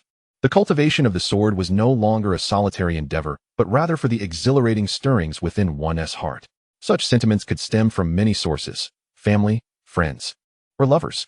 In contrast, the latter was solely for oneself. Even with an unwavering heart, that motivation would inevitably wane, proving unsustainable. The vastness of the Tao is solitary as snow. To traverse this path relying solely on pure inclination is exceedingly arduous. Perhaps discovering a source of motivation beyond martial pursuits is the true answer. At that moment, Lin Yun also comprehended why one must embrace solitude. It is merely to better welcome the beautiful. Without this period of loneliness and negativity, would he have felt such tumultuous emotions upon seeing the maiden? His answer was a resounding no. "Brother Yin, have you missed me?" she asked, her hands clasped behind her back, her eyes sparkling with mirth. As she spoke, her back arched slightly, allowing him a glimpse of the delicate whiteness peeking from her chest. Listening to her familiar words, Lin Yun did not remain silent as he had before. He gazed deeply into her eyes, finally resting his gaze upon her luscious, rosy lips, and chose to take the initiative. After a long, profound kiss, he lifted the maiden and strode directly toward the bedroom. A friend once told him that the most beautiful scenery in the world does not lie at the pinnacle of the sword path, but within the skirts of a fair maiden. At the time, he was non-committal, but now he seemed to find truth in those words. In the following 3 days, Zhao Zi resided in the quaint courtyard. On the first day, they engaged in monotonous yet fulfilling activities. The second day saw them refine their endeavors based on the first. By the third day, Lin Yun prepared to delve deeper into conversation with the maiden, armed with his latest insights. However, at that moment, someone came to seek him. In the bed, the maiden still lingered in slumber, her fair face adorned with a lingering blush that made one long to take a bite. Reluctantly, he extricated himself from the warm embrace of the covers. The visitor was none other than his cousin, Lin Shuang. Presently, this paragon of the Lin family donned a fitted attire, her hair simply gathered, and in her arms rested an ancient long sword. After appraising her briefly, he inquired, "Have you begun to wield your sword with your qi?" He had not anticipated that by merely assisting Lin Shuang in optimizing her swordsmanship, she would achieve a breakthrough so swiftly, indicating that his cousin possessed some degree of talent. Upon hearing this, Lin Shuang's pupils constricted, and she exclaimed, You can see through me?" She was utterly astonished that her cousin could discern her true capabilities at a glance. What extraordinary perception was this? Could it be that he was indeed deep and inscrutable? Was he genuinely guiding her in her cultivation that day? Contemplating this, Lin Shuang felt a tumult of emotions stir within her and tentatively inquired, "Although it may be somewhat inappropriate, I must ask, where did you acquire the swordsmanship method, Yun? What if I were to say that I comprehended it from observing you practice that day?" Lin Yun replied with a smile.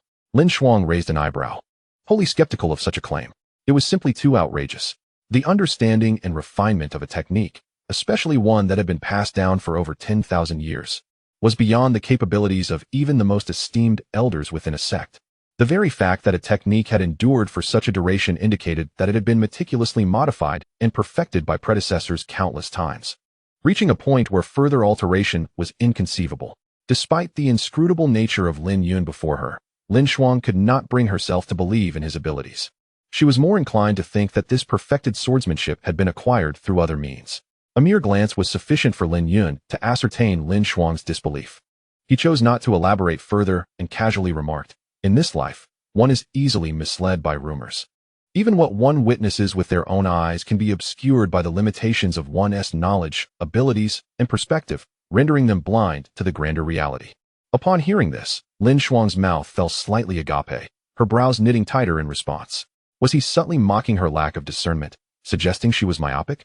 Taking a deep breath, she maintained a calm demeanor, in stark contrast to Zhao Zi. Who was she, if not one of the Lin family's twin prodigies? For over a decade, only Lin Yuan had been able to overshadow her within the expansive Lin family. Every other member of the Lin clan regarded her with utmost respect. This was the first time she had encountered such sharp words from a peer in her family. Had Lin Yun not aided her significantly, she would have considered drawing her sword to teach him a lesson. Observing the woman's clenched jaw, Lin Yun realized that his previous comments had indeed struck a nerve. While it is said that honest advice is hard to swallow, he understood that a young genius accustomed to being elevated above others would find it difficult to accept such a stark contrast. Given that the Lin family had finally produced someone with a modicum of talent in the sword arts, and considering her presence that day, Lin Yun decided to extend his assistance further. With a smile, he queried, "Cousin, what does the sword represent to you?" Lin Shuang's brows furrowed slightly, and she instinctively tightened her grip on her sword. Although she was perplexed by the suddenness of his question, she truthfully replied, "The sword signifies companionship and friendship to me, the closest of allies." Lin Yun nodded and remarked, "To regard the sword as a companion often stems from passion. Indeed, passion can sometimes provide an inexhaustible source of motivation, and your perspective is not entirely unfounded. However, passion may also become a stumbling block on your path with the sword. An excessive attachment may lead to misinterpretation of its true essence." "What does that mean?" Lin Shuang's furrowed brow remained unchanged. Had it been anyone else uttering such words, she would have long since taken her leave. Yet, since the last time she advanced to wielding the sword with Qi, she sensed a mysterious aura enveloping her cousin. This was precisely why she sought him out today. Some matters, left unclarified, left her feeling unsettled. Lin Yun did not elaborate, but instead inquired, "What do you perceive as the unity of man and sword?" Lin Shuang's beautiful eyes narrowed, her surprise deepening, yet she replied, "My master told me that the unity of man and sword is the third realm of sword cultivation. It signifies a perfect fusion between the person and the sword. Treating the sword as an extension of one's own body, the person is the sword, and the sword is the person. Your master speaks truthfully. But has she ever taught you how to achieve this unity?" Lin Yun stood with his hands clasped behind his back, a subtle smile gracing his calm visage. Lin Shuang opened her mouth, a strange expression flitting across her face. Could it be that Lin Yun wished to instruct her on achieving the unity of man and sword? Such a feat was beyond even her master, who had attained the heavenly sovereign realm through relentless practice. Whenever she inquired, even her master could not articulate the essence of it. However, she would not speak ill of her master. Instead, she stated, "My master said that everyone has their own path, and the journey to the unity of man and sword is one that can only be understood intuitively, not conveyed in words." Lin Yun's expression remained unchanged, but internally he scoffed. This was hardly a matter of intuition. It was a clear indication of ignorance. Nevertheless, he understood that mastering something and teaching it are entirely different affairs. Many who claim to possess the unity of man and sword have not truly grasped its essence. They merely stumbled upon the correct path amidst countless others, much like a blind cat finding a dead mouse. It was akin to a profound mathematical problem. Many might neither comprehend the formula nor the principles behind it, yet they might still arrive at the correct answer by sheer luck. To Lin Yun, Lin Shuang's master fell into this category. Sometimes, luck operates in the most unreasonable manner. In fact, throughout history, when faced with complex mathematical problems, the ancients often employed substitution methods, testing one answer after another, until a great mind emerged to derive a universal formula. Contemplating this, Lin Yun couldn't help but chuckle softly. In the next moment, he directed his gaze toward the sword in Lin Shuang's hand and asked, "May I borrow your sword for a moment?" Lin Shuang tightened her grip on the sword, known as Qinghuan, a precious gift from her master on her birthday. This sword was as invaluable to her as life itself. However, after considerable thought, she relented and handed it over. After all, it was merely a temporary loan. It would not be lost. And she was curious to see what Lin Yun intended to demonstrate. Taking the long sword, Lin Yun cast a sweeping glance, a myriad of complex thoughts flickering across his face. It had been 3 centuries since he last wielded a blade, since he transcended into the second realm of the ruthless sword path and relinquished his sword. He realized that all of heaven and earth could serve as a sword, rendering the physical sword unnecessary. To him at that moment, a sword was but a shackle. Though he now held an unfamiliar sword, the sensation of grasping it was deeply etched in his very marrow, as if it had become a part of his being. With a resounding clang, the long sword was drawn, its brilliance illuminating the entire courtyard. In the heart of the courtyard, the youth stood poised, radiating an aura of vitality. In that instant, Lin Yun transformed into an unparalleled swordsman. Even before he made a move, the essence of the sword suffused the atmosphere. The air swirled violently, akin to boiling water in a cauldron. Lin Shuang, standing opposite the youth, felt her pupils constrict. She sensed not a mere individual before her, but a sword capable of sweeping through the very heavens and the abyss. Such an innate and profound sword intent was something she had never witnessed, even in her master of the celestial realm.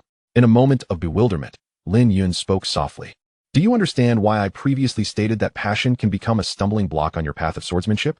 It is because your excessive fixation on the sword makes it arduous to achieve true single-mindedness, to attain the unity of man and sword.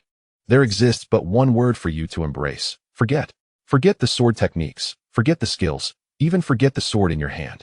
Only by perceiving the absence of the sword can you liberate yourself from the constraints of the tangible blade and truly command it as an extension of your own body." He continued, "Remember, the sword is merely an extension of the sword path, not its entirety." With that, the youth swept his long sword. A pale beam of light shot into the heavens, dazzling and resplendent, like a sun suspended in the firmament, too radiant to behold directly. Lin Shuang instinctively closed her eyes. Though she could not witness the sword's grace, the palpable sword intent swirling around her served as a constant reminder that this strike could eclipse the very heavens. Time passed, and when she finally reopened her eyes, the courtyard had returned to a tranquil state. The sword light had vanished, and the boundless sword intent had also dissipated. The youth stood with his hands behind his back, a serene smile adorning his face, akin to white jade. Meanwhile, the Qinghuan sword had returned to her grasp, humming with a gentle vibration, seemingly elated to have found a formidable master. A tempest of emotions surged within Lin Shuang, and as she looked back at Lin Yun, she could no longer maintain her previous composure. That breathtaking strike, she realized, was something she might never replicate in her lifetime. His mastery of the sword path had far surpassed her own. Taking a deep breath, she gazed at the youth and asked, "Who exactly are you?" At this moment, she began to question Lin Yun's identity. It was difficult to fathom how someone in their early 20s could possess a comprehension of the sword path that eclipsed even those seasoned practitioners steeped in it for centuries. Lin Yun, however, offered no explanation, stating simply, "Time will reveal the answers to your questions. I can only say that I am still the Lin Yun I once was. I shall not harm you, nor will I bring harm to the Lin family." Lin Shuang raised her delicate brow, lost in contemplation, seemingly pondering the veracity of the statement made. After a prolonged period of reflection, her previously furrowed brow finally relaxed. With utmost respect, she bowed to Lin Yun and expressed her gratitude, saying, "Thank you, Brother Yun, for imparting your knowledge." The words spoken were indeed accurate. As long as the other party refrained from causing harm to the Lin family, what need was there for her to be entangled in such matters? A transcendent master of the sword was certainly far superior to the previously ineffectual Lin Yun. Moreover, the benefits she had reaped were undeniably tangible. Particularly after witnessing Lin Yun's recent swordplay, Though she could not immediately ascend to the realm of unity between man and sword, she had discovered her path forward. In the time to come, she merely needed to follow this road at a leisurely pace. In a world where martial prowess reigns supreme, the gift of teaching holds a value akin to that of parental nurturing. Thus she demonstrated exceptional reverence. Lin Yun nodded and replied, "Cousin, there is no need for such formality. We shall continue to interact as ordinary siblings." Lin Shuang was naturally very pleased, nodding eagerly with a smile. At that moment, in a corner unseen by Lin Yun and Lin Shuang, a young girl, with her snow-white feet bare, quietly opened a crack in the window before her, stealing glances at the courtyard ahead. Upon witnessing the illustrious Lin Shuang bowing to Lin Yun, her eyes widened in disbelief, her exquisite face betraying a fleeting moment of incredulity, leaving her momentarily speechless. Her lips parted slightly, her eyelashes fluttering as she gazed thoughtfully at the handsome youth standing in the courtyard with his hands clasped behind his back. Chapter 13. New Year's Eve, Lin family annual meeting. When Lin Yun returned to his chamber, Zhao Zi was perched on the bed, blinking her eyes curiously as she observed him. "What's the matter?" he inquired, taking a seat beside her. Rather than directly responding to his question, she fixed her gaze upon his eyes and remarked, "Brother Yun, I've noticed you've truly changed recently." This was the second time Zhao Zi had expressed such sentiments. To this, Lin Yun smiled and replied, "Is that not a good thing?" As he spoke, he sat beside the girl, lifting her onto his lap. She adjusted her position, settling comfortably and nodding emphatically, "Yes, of course it is. I like this version of Brother Yun." After saying this, she leaned her head against his chest, a subtle warmth flickering in her beautiful eyes. Her lips curled into a slight smile, her eyes crescent-shaped. Initially, she had lost all hope for the future, yet unexpectedly, this man before her had indeed changed. Lin Yun remained silent, yet inwardly he felt elated, for he understood that from this moment onward, the girl had finally begun to accept him. Having lived 2 lifetimes, he was well aware that the previous Zhao Zi, despite her outwardly vibrant demeanor, had merely been putting on a facade, often acting in pretense. She had never truly harbored feelings for him. Her frequent visits to this small courtyard were merely to cultivate a relationship with her future husband. As a sacrificial pawn in the grand game of a powerful clan, Zhao Zi would never be able to return to the Zhao family. At this juncture, if she were to provoke any discord with him, she would find no refuge within the entirety of Qingzhou. Zhao Zi can be regarded as a rather decisive and astute woman. Upon realizing her family's abandonment, she endeavored in every possible way to endear herself to those who were deemed worthless by society. Unlike others who would wallow in self-pity, lamenting their grievances with fervent tears, she exhibited a commendable composure that elicited sympathy. It must be acknowledged that not everyone could navigate such circumstances with her level of grace. This narrative carries a weighty tone, reflecting a world where many individuals lack the privilege of choice. Unless one possesses the formidable strength to overpower all obstacles, they will inevitably find themselves shackled by various invisible constraints. In the year 421 of the Great Qian dynasty, on the 30th day of December, New Year's Eve, the Lin residence was enveloped in a festive atmosphere, illuminated by the soft glow of countless red lanterns. At that moment, the entrance to the Lin estate was a bustling thoroughfare, congested with luxurious carriages that turned the once spacious road into a sea of opulence. The Lin family was a prominent clan, and during this occasion, not only the direct descendants but also numerous distant relatives seized the opportunity to journey from afar, seeking to make their presence known before the family's leaders. Within the expansive hall, hundreds of tables were adorned for a grand banquet, filled to capacity. Lin Hongru, the head of the Lin family, stood proudly upon a raised platform, prepared to commence the annual year-end summary. By tradition, each New Year's Eve, the head of the Lin family would reflect on the achievements of the past year while also casting an eye toward the future. Although the family's business had experienced a slight downturn compared to previous years, Lin Hongru's initial concerns dissipated upon receiving a promising proposal from City Lord Lu Buoxing regarding the joint exploitation of the Qiyun mine. When weighed against the substantial profits anticipated from the mine, the minor decline in business seemed negligible. Moreover, the establishment of a close-knit relationship between the Lin family and the city lord's residence through this venture was of paramount significance. In Qingzhou City, the value of City Lord Lu Buoxing's friendship far surpassed any monetary gain. Although Lin Hongru remained uncertain as to why Lu Buoxing was willing to share such a lucrative opportunity with the Lin family, this did not detract from the growing alliance between the two parties. Should they continue to receive Lu Buoxing's unwavering support, it was not beyond the realm of possibility for the Lin family to emerge as the singularly dominant clan in Qingzhou City. Lin Hongru vividly recalled the astonishment and excitement on the faces of the clan elders when he first disclosed this matter to them. That moment was perhaps the pinnacle of his tenure as the head of the Lin family. Clearing his throat, with a smile gracing his face, he began to address the assembly. Esteemed clan members and friends, greetings to you all. I am Lin Hongru, the head of the Lin family, and I shall present the year-end summary of our family's various endeavors this evening. The prosperity we enjoy today is a testament to the efforts of all our clan members, as well as the unwavering support of our dear friends. I extend my heartfelt gratitude to each of you. Without further ado, let us commence with the summary of our business endeavors from the past year. As Lin Hongru's voice resonated through the hall, the previously bustling atmosphere fell into a hushed reverence. Many individuals sat in rapt attention, for the data concerning the Lin family this year would fundamentally determine the resources they could secure in the coming year. Should this year's figures prove unsatisfactory, it was likely that their allocation of resources would diminish significantly. Such matters, deeply intertwined with personal interests, garnered considerable concern. When the members of the Lin family in the hall learned that this year's business profits had plummeted by 10 percentage points compared to the previous year, their expressions soured. According to the customs of past years, a decline in profits typically prompted the upper echelons of the Lin family to undertake measures of austerity. If one could not increase revenue, then one must certainly curtail expenditures. Throughout history, the principles of management have invariably revolved around these two tenets.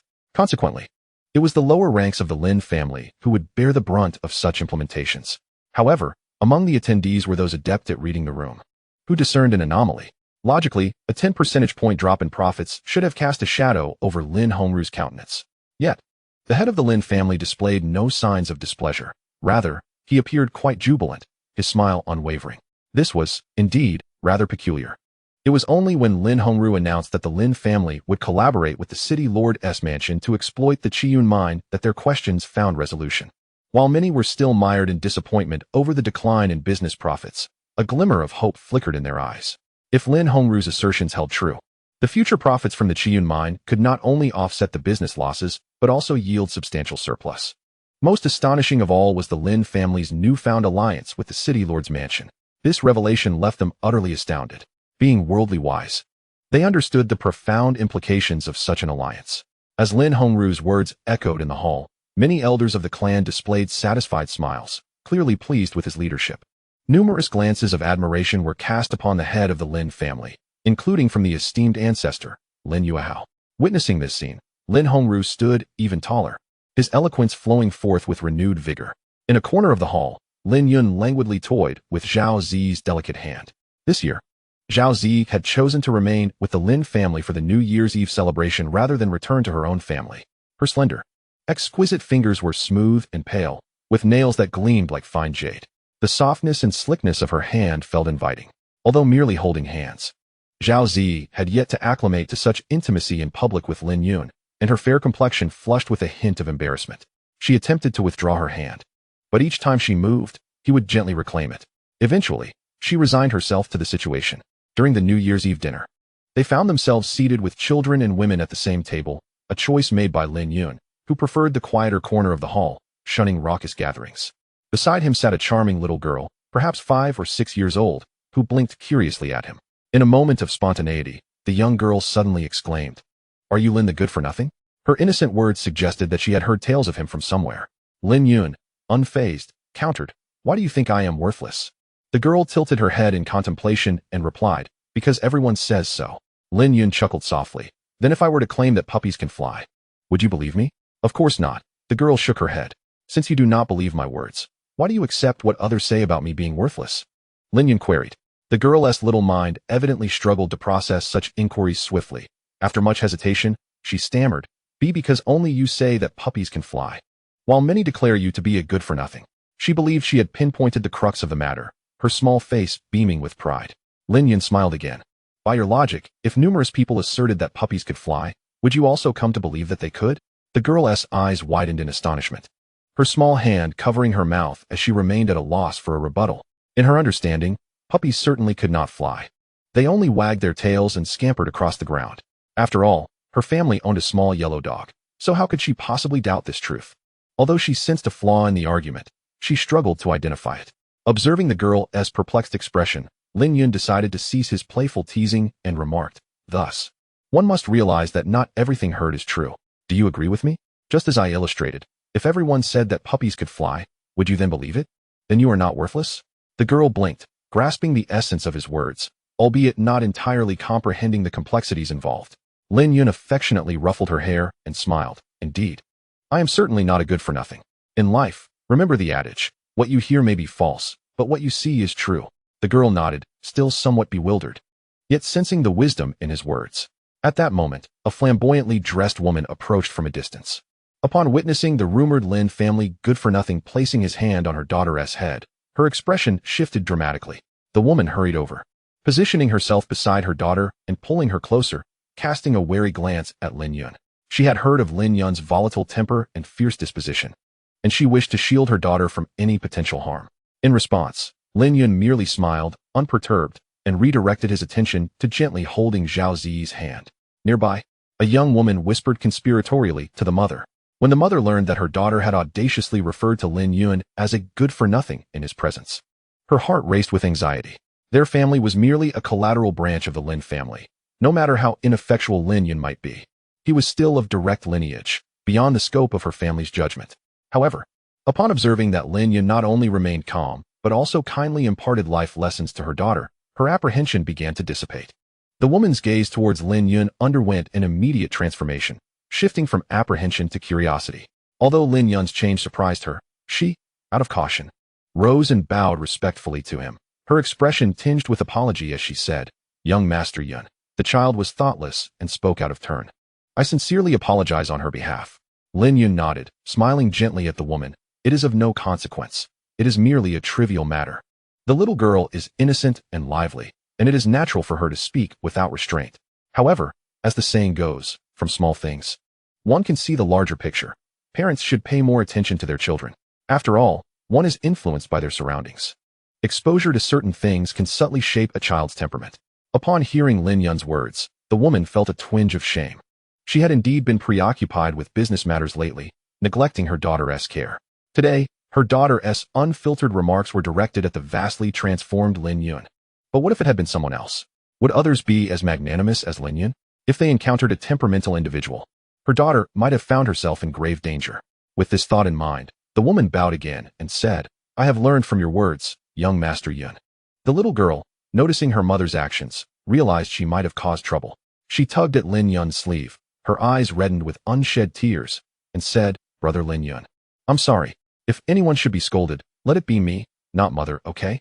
As she spoke, tears streamed down her face, transforming the once delicate and charming girl into a sight reminiscent of a little weeping kitten. Lin Yun was taken aback by the depth of the bond between the mother and daughter, and equally surprised that the little girl was crying out of concern for her mother. He had never harbored any ill will toward them and quickly consoled the girl, saying, "I hold no blame toward your mother. Please do not cry anymore, all right? If you continue, it will not be a pretty sight." With that, Lin Yun gently wiped away the tears from the girl's cheeks. Upon hearing his words, the little girl ceased her sobbing, blinking her large, red eyes, and asked, "Brother Lin Yun, is what you said true? You truly blame my mother?" "Of course, I never lie," Lin Yun replied with a smile. "Then let us make a pinky promise," the little girl exclaimed, extending her small hand, her eyes sparkling with anticipation. Lin Yun's lips twitched slightly. This seemed a bit childish. His comforting words had already surpassed his usual demeanor. In the past, he would never have spoken in such a manner. Yet here he was, about to engage in a childish game of pinky promises with a 5 or 6-year-old girl. "Brother Lin Yun, don't you want to make a promise with Xiaoya?" The little girl pouted. The woman, watching this interaction, struggled to suppress her laughter and said, "Xiaoya, stop being silly. Brother Lin Yun is an adult. How could he possibly play such a childish game?" However, just as her words fell, Lin Yun raised his own right hand. In that moment, their hands met, his large hand against her tiny one. Observing this scene, Zhao Ziyi's almond-shaped eyes sparkled with intrigue. Today, she had come to know a different side of Lin Yun. The world has proclaimed her future husband as a hot-tempered, mediocre wastrel. Yet, she perceives her man as gentle, graceful, and a rare gem among men. Just as Zhao Ziyi was enveloped in this tender moment, a discordant murmur arose around her. "Look, isn't that Lin Yun? How despicable. He even bullies children. It's no wonder he is a direct descendant, having intimidated a little girl, and now the adult has to apologize to him. Is this the extent of Lin's abilities? Shoo, keep your voice down, don't let him hear you." Zhao Zi frowned. evidently displeased by their malicious conjectures without full knowledge of the circumstances. They had only witnessed the scene of the girl crying and the woman bowing in apology, completely oblivious to the specifics. At that moment, even the little girl stood up for Lin Yun, exclaiming, "Brother Lin Yun, these people are being too harsh. Things are not as they say." However, Lin Yun remained unfazed, simply ruffling the girl's hair and asking, "Do you remember what I taught you earlier?" The little girl nodded vigorously, replying, "Yes, yes. Brother said what we hear isn't always true, and also," she bit her little hand in thought. Suddenly, her eyes lit up, and she joyfully exclaimed, "Brother also said, what is heard is false, what is seen is real." Lin Yun encouraged her with a nod and added, "Now let me teach you another saying. What is heard may be false, and what is seen is not necessarily true." The little girl blinked her big eyes at Lin Yun, clearly puzzled by the meaning of his words. Lin Yun elucidated, "This means that what your ears hear isn't always the truth, and likewise, what your eyes see isn't necessarily the truth either. For instance, they saw you crying, so they naturally assumed that I had bullied you. They witnessed your mother apologizing to me and concluded that I was abusing my power. These are their first-hand observations. Yet they still arrived at wildly inaccurate judgments. How can Xiaoya discern truth from falsehood in the future?" The little girl inquired earnestly, gazing at Lin Yun. He succinctly advised, "Feel with your heart and test with time." Chapter 14. The Lin family competition on the high platform. Lin Hongru's speech was drawing to a close. The assembled members of the Lin family gasped in astonishment upon hearing that several mines this year would require a martial contest to determine the allocation of shares. A wave of mixed emotions surged through the crowd. Some wore anxious expressions while others exhibited palpable excitement. Among the excited was Lin Yuan, the leading figure of the younger generation in the Lin family. He was no longer satisfied with his current reputation. He had longed for the day when he could truly make a name for himself in Qingzhou. This competition against the other two prominent families was serendipitously timed to help him realize that ambition. He had never contemplated the possibility of defeat. Since becoming the third-generation leader of the L according to the customary practices of previous years, following the annual meeting, a small-scale competition among the younger generation was to be held. The purpose of this contest was not only to assess the overall prowess of the third generation of the Lin family, but also to provide a platform for the often overlooked members of the Lin clan to showcase their talents. Lin Yuan had maintained his esteemed position as the leader of the younger generation precisely because he consistently emerged victorious in these annual competitions. As time progressed, Lin Hongru began to address the matter of the grand competition. Upon hearing this, many young men and women began to roll up their sleeves, brimming with anticipation. Everyone aspired to outshine their peers on this highly anticipated day and capture the attention of the Lin family's higher echelons. Consequently, numerous individuals had been preparing for this significant event for months. The results of the Lin family competition were closely tied to the resources they would receive in the following year. Although the Lin family was a prominent clan, it was not in the business of charity. To receive more training, one had to demonstrate commensurate talent. Observing the excited expressions of the young descendants below, Lin Hongru smiled slightly and introduced the details of the competition. This year's contest would, as in previous years, emphasize battles of equal realms, with participants required to be at least at the mid-stage of qi gathering. Naturally, if the challenger did not mind, disparities in cultivation levels were also permissible. Challenges were not limited in number, continuing until no one remained to challenge, with the last person standing declared the victor of this round. I hereby declare the commencement of this year's competition. As soon as Lin Hongru's words fell, a youth clad in blue eagerly stood up, leaping several times to reach a designated open area in the hall. The boy's cultivation level was at the 4th stage of qi gathering, and according to the rules, challengers could only be at the same level. As the youth landed, a youthful voice rang out from the crowd. "Lin Qiong, I, Lin Lu, have come to test my skills against you." Shortly thereafter, a boy dressed in black also appeared on the stage. Before long, the two were engaged in fierce combat. The air crackled with genuine energy, and the sounds of their fists and feet echoed powerfully. The intensity of their exchange heightened the atmosphere, with gasps of astonishment rising in waves. While the Lin family was a clan of cultivators, not all its members possessed the aptitude for cultivation. Among those attending the annual meeting were many ordinary individuals who had yet to transcend the mortal realms, rendering them exceedingly excited to witness the clash between two mid-stage qi gathering practitioners. Most were members of the Lin family who had been assigned to manage businesses in remote towns due to their mediocre talents, and such spectacles were rare for them. Many were so exhilarated that they gestured animatedly, as if the combatants were themselves. Numerous elders of distant relatives gazed at their children, saying, "Did you see that? This is the foundation of the Lin family's main lineage. Even a youth under 18 possesses the strength of the fourth stage of qi gathering. You must strive diligently.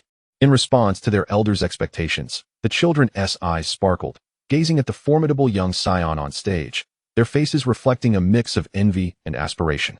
In contrast to the excitement of many, Lin Yun found the contest on the stage rather uninteresting, preferring the allure of a maiden's delicate hand.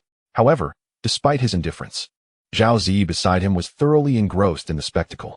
Recently, the young girl had successfully gathered her energy, achieving the initial stage of energy convergence. She was evidently captivated by the duel between the two practitioners of the fourth stage. Immersed in the spectacle, Zhao Zi was oblivious to Lin Yun seizing her other hand as well, gazing at her equally exquisite hand, akin to jade. Lin Yun resolved to prevent Zhao Zi from cultivating any techniques related to weaponry. It would be a lamentable waste for such perfect hands to wield crude instruments like swords and knives. It seemed imperative that he inquire about the martial arts she was practicing, for if there were any indications of weapon usage, he would need to intervene promptly. At that moment, Zhao Zi turned to see Lin Yun had not only grasped one of her delicate hands, but had now taken hold of the other. A rosy hue crept across her fair visage. To outsiders, they appeared as a pair of affectionate old couples. Despite the fact that Zhao Zi's change of heart towards Lin Yun had transpired only within the brief span of a month. Brother Yun, who do you think will win? Lin Qiong or Lin Lu? Zhao Zi attempted to divert Lin Yun's attention, hoping he would release her hands. Yet, Lin Yun casually remarked, Lin Qiong may seem formidable. Yet he is ultimately hollow. His techniques are ostentatious but lack substance. Within 3 moves, his true energy will falter, leading to his defeat by Lin Lu. Upon hearing Lin Yun's assessment, Zhao Zi turned her gaze back to the arena, and indeed, she witnessed Lin Qiong, who had once dominated, deflating like a punctured balloon after receiving a blow from Lin Lu. His energy waned, and his advantage dissipated as he was driven back relentlessly by Lin Lu. Before long, the youth clad in black, Lin Lu, seized the moment and delivered a punch that sent Lin Qiong sprawling out of the ring. It was astonishingly in line with Lin Yun's prediction. Zhao Zi turned abruptly to Lin Yun, her delicate lips slightly parted, disbelief flickering across her exquisite face. Lin Yun noted the astonishment in her eyes, finding it entirely natural. In his previous life, he had been among the pinnacle of the celestial realm. If he could not foresee the outcome of a duel between 2 mere novices, he would deserve to meet his end against a slab of tofu. At this moment, he contemplated whether he should prepare a martial arts manual for Zhao Zi. The girl's innate talent was rather lacking, without the enhancement of a proper technique. Her journey in the energy convergence realm would likely be her ultimate destination. In a century, she would become just another forgotten grave. He certainly wished to avert such a fate, as he had yet to hold her hands sufficiently. The dilemma lay in the fact that while his mind was brimming with numerous techniques, he was uncertain which would best suit the young girl, a unique quandary indeed. Meanwhile, on the arena, the grand annual competition continued to unfold with fervor. The spectators, who had initially been filled with excitement, gradually succumbed to apathy. Though the duels of energy practitioners were visually striking, even the most captivating displays could become tiresome with overexposure. As time progressed, the arena eventually stood empty. At this juncture, excitement surged once more among the crowd, for according to the traditions of previous years, it was time for the 2 esteemed champions to grace the stage, Lin Yuan and Lin Shuang, the illustrious pair of the Lin family. Under the watchful gaze of the crowd, Lin Yuan slowly rose to his feet and made his way to the arena. The young man, clad in resplendent attire, possessed a tall and graceful figure, his demeanor exuding an air of calm and composure. His fair visage bore an expression of serene indifference, embodying a quality of effortless grace. Chapter 15, Mastering the Sword with Qi, the pinnacle showdown. As Lin Yuan ascended, a murmur of discussion rippled through the audience. There he stood, Lin Yuan, the venerated leader of the younger generation of the Lin family. His extraordinary presence was a testament to his lineage, as he was renowned as the most gifted among his peers. It was said that just months prior, Lin Yuan had successfully transformed all of his true energy into true essence, stepping into the realm of Kaiyuan. Presumably, his counterpart Lin Shuang had also attained a similar level of prowess. This was indeed the apex confrontation among the youthful elite of the Lin family. Witnessing such a grand spectacle made our arduous journey to this annual gathering worthwhile. Bathed in the accolades of the crowd, a subtle smile graced Lin Yuan's lips. Who in the world does not recognize his name? This is precisely what he has tirelessly pursued. At a certain moment, Lin Yuan's smile faded as he turned his gaze toward Lin Shuang, who sat below. Sister Lin Shuang, are you not coming up? You have contended for the title of the Lin family's champion with me for over a decade. Come forth. Allow me to see how much you have progressed this year. With his hands clasped behind his back, he stood with an air of nonchalance, as if he had never regarded the other young prodigy of the Lin family with any seriousness. This demeanor only served to convince many that Lin Shuang was destined for defeat. After all, she had faced loss for over a decade. And facing such a formidable opponent as Lin Yuan, another defeat seemed all but inevitable. At that moment, even Lin Hongru, the patriarch of the Lin family, wore a confident smile. Lin Yuan was his son, and he had recently experienced a surge of good fortune, having forged a close alliance with the city lord, Lu Buoxing.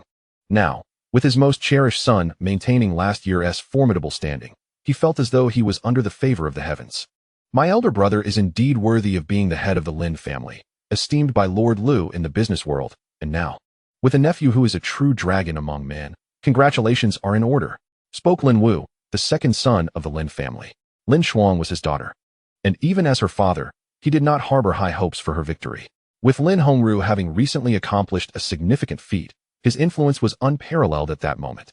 Thus, despite feeling rather disheartened, he had no choice but to offer his compliments.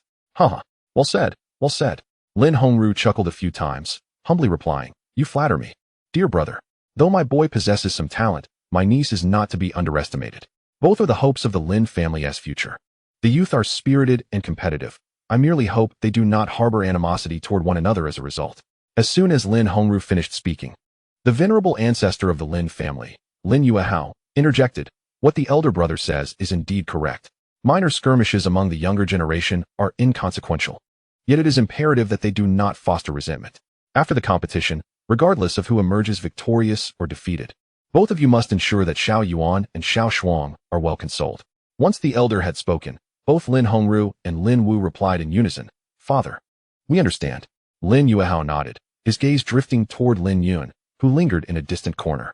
In his heart, he secretly wished that this grandson would be the one standing atop the arena.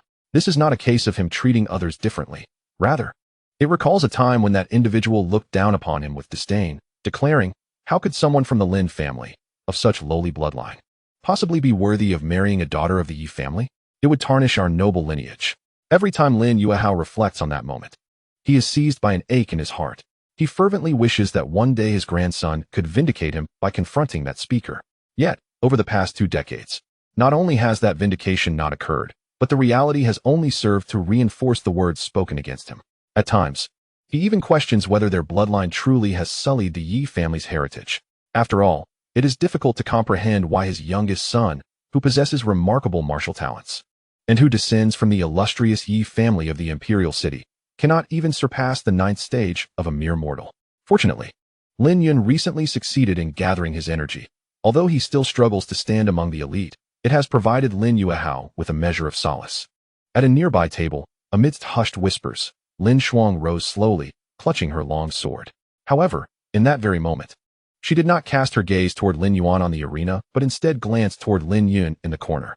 The youth appeared entirely indifferent to the highly anticipated duel between the Lin family's prodigies, slumped in his chair with his head bowed, exuding an air of utter boredom. Lin Shuang offered a bittersweet smile, thinking, to him, my confrontation with Lin Yuan must seem akin to a child's play fight. Taking a deep breath, she gradually made her way to the arena. The match she had once eagerly anticipated now seemed to her rather lackluster. With a broadened perspective, the significance of the so-called leading figures of the younger generation within the Lin family paled in comparison to the true path of greatness. As Lin Shuang stepped onto the arena, Lin Yuan, who had been waiting, spoke coolly, Sister Lin Shuang, draw your sword. If you defeat me, you shall be recognized as the leader of the younger generation of the Lin family. His lips curled slightly upward, his eyes radiating immense confidence. However, upon hearing Lin Yuan's words, Lin Shuang sighed. Regardless of who wins or loses tonight, we are far from claiming the title of first. Lin Yuan furrowed his brow, puzzled. Sister Lin Shuang, what do you mean? He could not help but wonder if there were indeed peers within the Lin family stronger than the two of them. Lin Shuang refrained from elaborating, as Lin Yun seemed unwilling to reveal his true capabilities. She simply remarked, you will know in due time. With that, she drew her Qinghuan sword. With a resplendent flash of light, the two Lin prodigies immediately engaged in fierce combat. Lin Yuan wielded a long spear, his moves grand and forceful, exuding a fierce dominance. Coupled with the violent true essence granted by his advancement to the opening Yuan realm, he was like a tiger bolstered by wings. Within just a few exchanges, Lin Shuang found herself at a disadvantage. Observing this scene, many spectators were left in deep contemplation. It seemed this year's championship was indeed destined for Lin Yuan.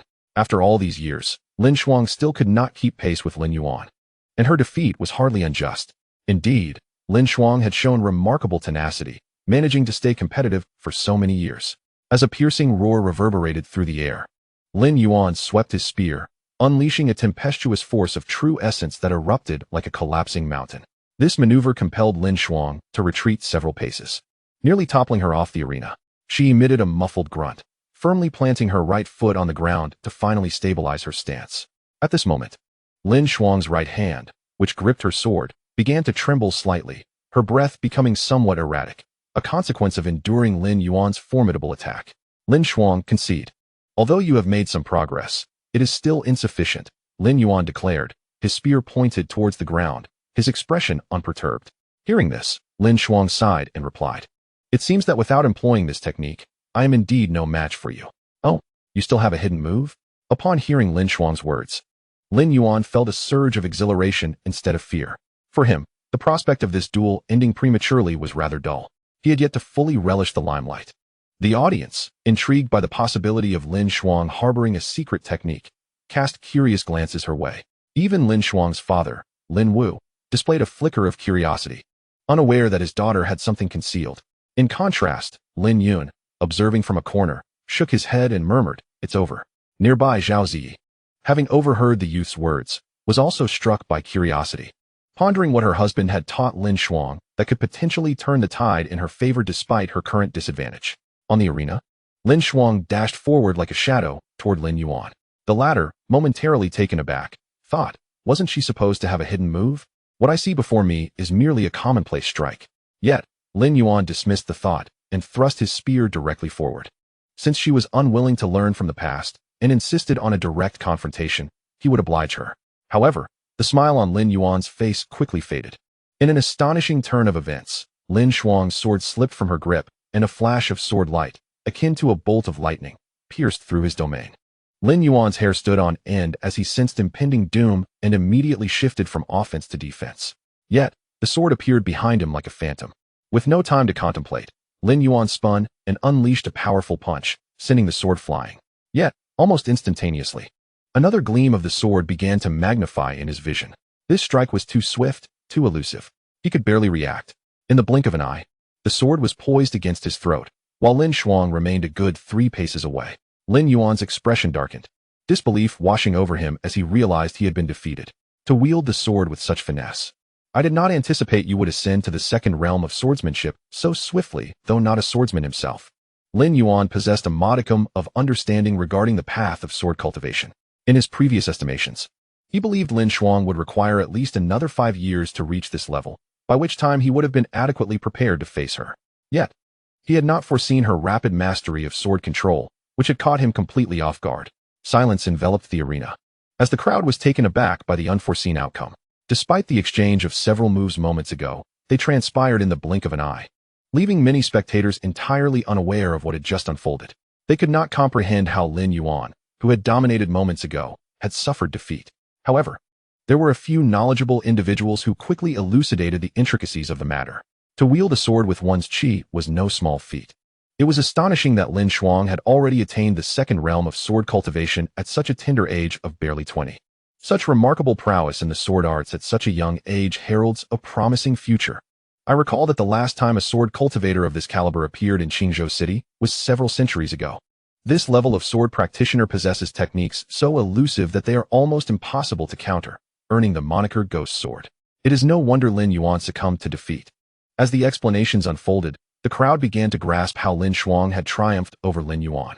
Simultaneously, the 6 realms of sword cultivation were elaborated upon among the Lin family members, who were astonished to discover the myriad of subtleties hidden within what appeared to be a simple sword path.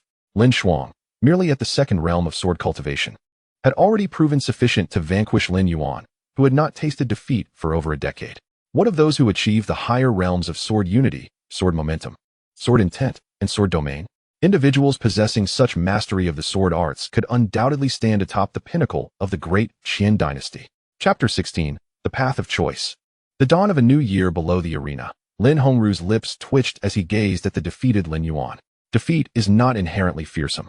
What is truly alarming is that he had just received compliments from his second brother before his downfall. This was a definitive slap in the face. The joys and sorrows of individuals do not resonate with one another. Unlike Lin Hongru's evident frustration, Lin Wu's heart was brimming with joy. He had not anticipated that his daughter would emerge victorious, and with such undeniable clarity. To wield a sword with one's chi. At merely 20, she had stepped into this realm, clearly destined for a brighter future than that of Lin Yuan. What does it matter that Lin Yuan had triumphed for over a decade? I need only to surpass him once. Seeing his granddaughter's success in the sword arts, Lin Yuehao was equally delighted and turned to his second son with a smile, saying, "Little Shuang performed admirably. Let those few bottles of superior Peiyuan pills be reserved for her." Lin Wu, upon hearing this, promptly expressed his gratitude. The superior Peiyuan pills were a precious resource for the Lin family, and he was astonished that the elder had so generously bestowed them upon his daughter. This left him feeling euphoric, a sense of vindication and a shift in fortune washing over him. Meanwhile, Lin Hongru felt increasingly dismayed, as those superior Peiyuan pills had originally been intended for Lin Yuan. Yet, he could not voice his discontent. The finest resources should naturally be allocated to those with the greatest talent. With Lin Yuan's defeat, the Lin family annual meeting officially reached its conclusion. However, although the duel between the Lin family's twin prodigies had ended, the excitement within many hearts showed no signs of waning, as they fervently discussed the results of the match. Clearly, compared to the monotony of previous years, many were eager to witness the emergence of an underdog. Lin Xuan's performance that night fulfilled their desires. Whether through the initial display of feigned weakness in psychological warfare or the subsequent display of might wielding her sword with chi, it was undoubtedly the stuff of a protagonist's script, stirring the emotions of all who beheld it. Thus, this year's annual meeting came to an unexpected and exhilarating close. After bidding farewell to the little girl beside her, Lin Yun took Zhao Zi's delicate hand and departed, for the surroundings were excessively noisy. They strolled along a tranquil path, illuminated by the soft glow of lanterns, making their way to the small courtyard where they resided. At this juncture, Lin Yun began to inquire about the cultivation method that Zhao Zi practiced. The young girl responded, "Why did you suddenly think to ask about this, Brother Yin?" "The method I cultivate is called the azure water technique, a water-based cultivation practice." Lin Yun nodded in understanding, realizing why her hand felt as tender and smooth as that of a delicate flower. Certainly, her cultivation method played a significant role in this. This alleviated his previous concerns, as such delicate hands were indeed ill-suited for wielding coarse weapons. Contemplating this, Lin Yun began to search his mind for knowledge regarding water-based techniques. During his reflection, they returned to their dwelling. In the room, Lin Yun beckoned to Zhao Zi. The young girl blushed, mistakenly believing that the man was eager to retire for the night.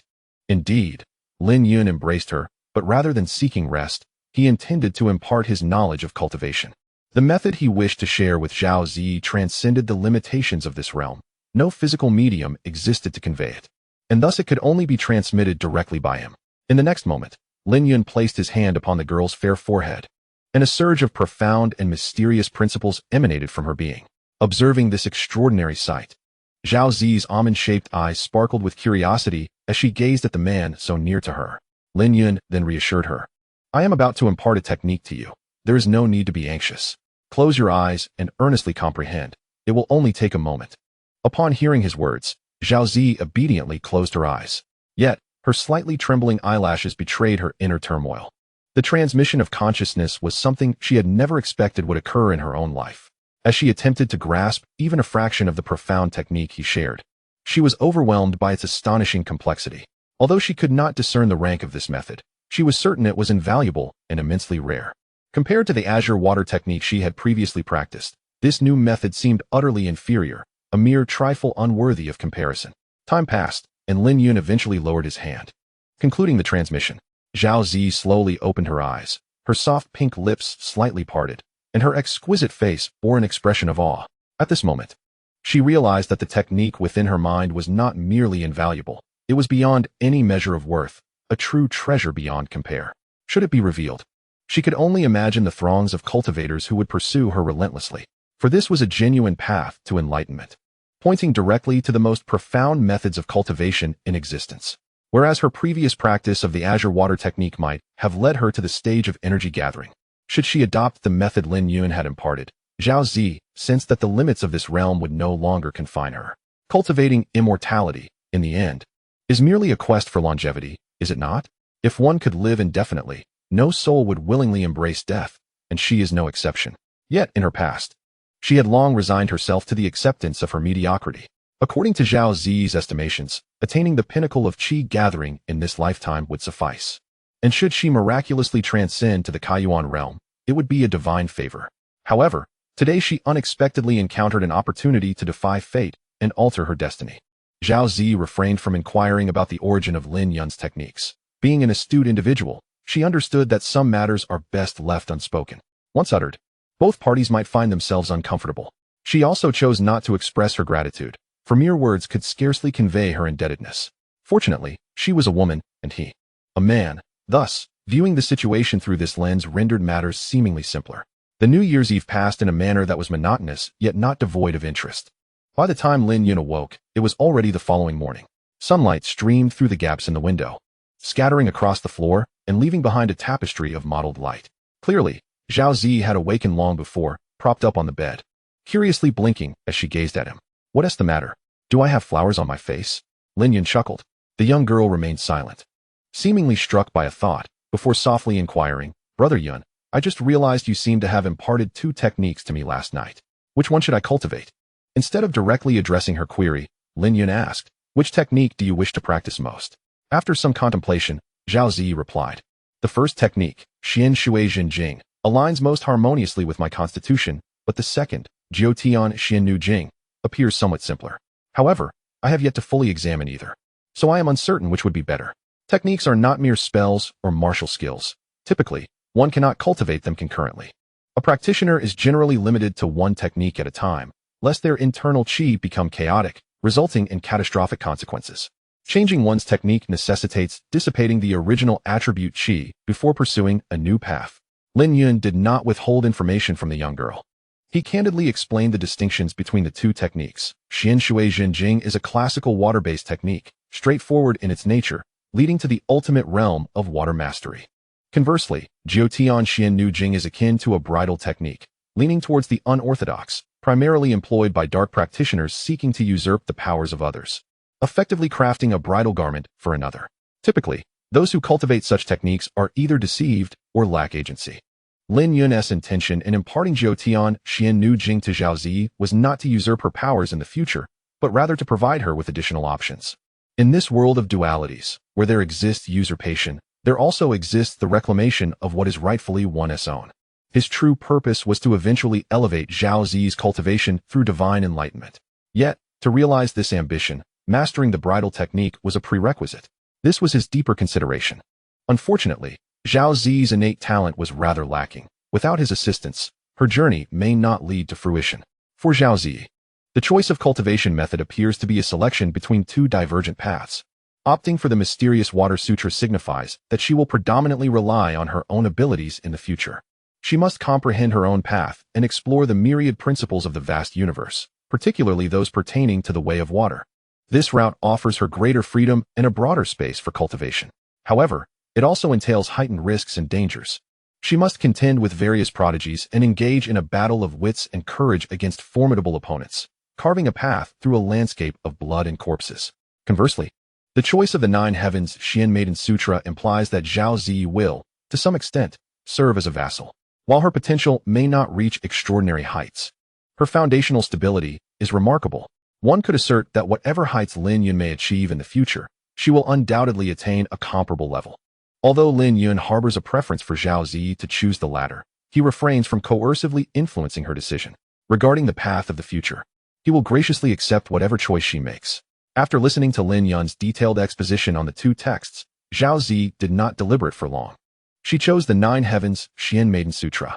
Her reasoning was straightforward. She did not believe that her previously mediocre self, having spent 2 decades in obscurity, could suddenly evolve to compete with prodigies. From Lin Yun's words, she inferred the perilous nature of the Great Path. Suspecting that the so-called geniuses on this boundless continent were merely engaging in trivial pursuits, she possessed a keen self-awareness, recognizing that a single scripture could not radically transform her. Ultimately, in the realm of cultivation, what matters most is the nature of the individual, their character, wisdom, and means. These, she felt, were not her strong suits. If she were truly adept in these areas, she would not have been reduced to a pawn in a union with the Lin family, devoid of any opportunity to resist. She had a modicum of cleverness, yet she believed she still lacked the profound wisdom required. In life, sometimes understanding oneself is more crucial than perceiving others. Acknowledging that one is not the protagonist, nor the center of this world, is not a source of shame. Only by recognizing oneself can one take the next step more effectively. Lin Yun was pleased with Zhao Ziyi's choice. In his past life, he had witnessed too many once great prodigies fade into oblivion. Although the clash of great paths sounds exhilarating, not everyone is suited for this journey. It suffices for him to walk this path alone. He does not wish for those around him to tread it as well. Chapter 17. The girl's birthday after the new year. The weather, which had been pleasant for some time, inexplicably turned rainy again. Fine droplets of rain pattered down from the eaves, while the cold wind, laden with moisture, rattled the windows. If the wisdom of the ancestors held any merit, the almanac must surely have advised against venturing outdoors or embarking on long journeys. Fortunately, Lin Yun had no intention of leaving home, nor did he even notice when the rain began to fall. During this busy period, he was too preoccupied to concern himself with such trivial matters. At a certain moment, Zhao Ziyi suddenly gazed at him and said, "Brother Yun, my birthday is in a couple of days. I plan to invite a few friends for a meal. Would you accompany me?" After speaking, the young girl looked at him with a hint of anxiety. Naturally, Lin Yun would not refuse such a trivial request, casually replying, "Of course." Zhao Ziyi broke into a radiant smile and immediately bestowed upon him a sweet kiss. Before long, she departed from the small courtyard, eager to notify her friends and make the necessary preparations. Although Zhao Ziyi was already his, Lin Yun had no intention of interfering with her normal social interactions. However, he felt somewhat disheartened at the prospect of being alone again for the next couple of days. Accustomed to their companionship, he found it quite challenging to adapt to solitude. While there were several maidens of decent appearance in his household, none could compare to Zhao Ziyi. Furthermore, Lin Yun was not one to settle for mere looks. He valued the depth of one's soul far more. Thus far, he had yet to encounter a woman as well-behaved and understanding as Zhao Ziyi. The enchanting Xuan Anning, whom he had fortuitously met by the Qingshan River, was not lacking in beauty, yet her character fell short in comparison. While there was a certain charm in her mischievousness, Lin Yun found it somewhat unappealing at present. After Zhao Ziyi's departure, life suddenly felt rather dull. At that moment, he chose not to practice, but instead languidly reclined in a rocking chair within his room. Amidst the gentle breeze and light drizzle, a green oiled paper umbrella entered the small courtyard. Beneath the umbrella stood a woman with fair skin and striking features. Tall and simply dressed, she held an ancient longsword in her left hand. Despite wearing a storage ring, she seemed to lack the habit of placing the sword inside. Upon lifting his gaze from contemplation, Lin Yun was met with the delicate and fair visage of his cousin, Lin Shuang. "Do you seek me for something?" he inquired lazily as he rose. Lin Shuang subtly shook her head. Her cousin's demeanor made it challenging to associate him with the extraordinary sword master he was rumored to be. Were it not for her own tangible progress in swordsmanship, she might have doubted whether that day had merely been a fleeting dream. "Will you attend the martial competition among the 3 great families on the Lantern Festival?"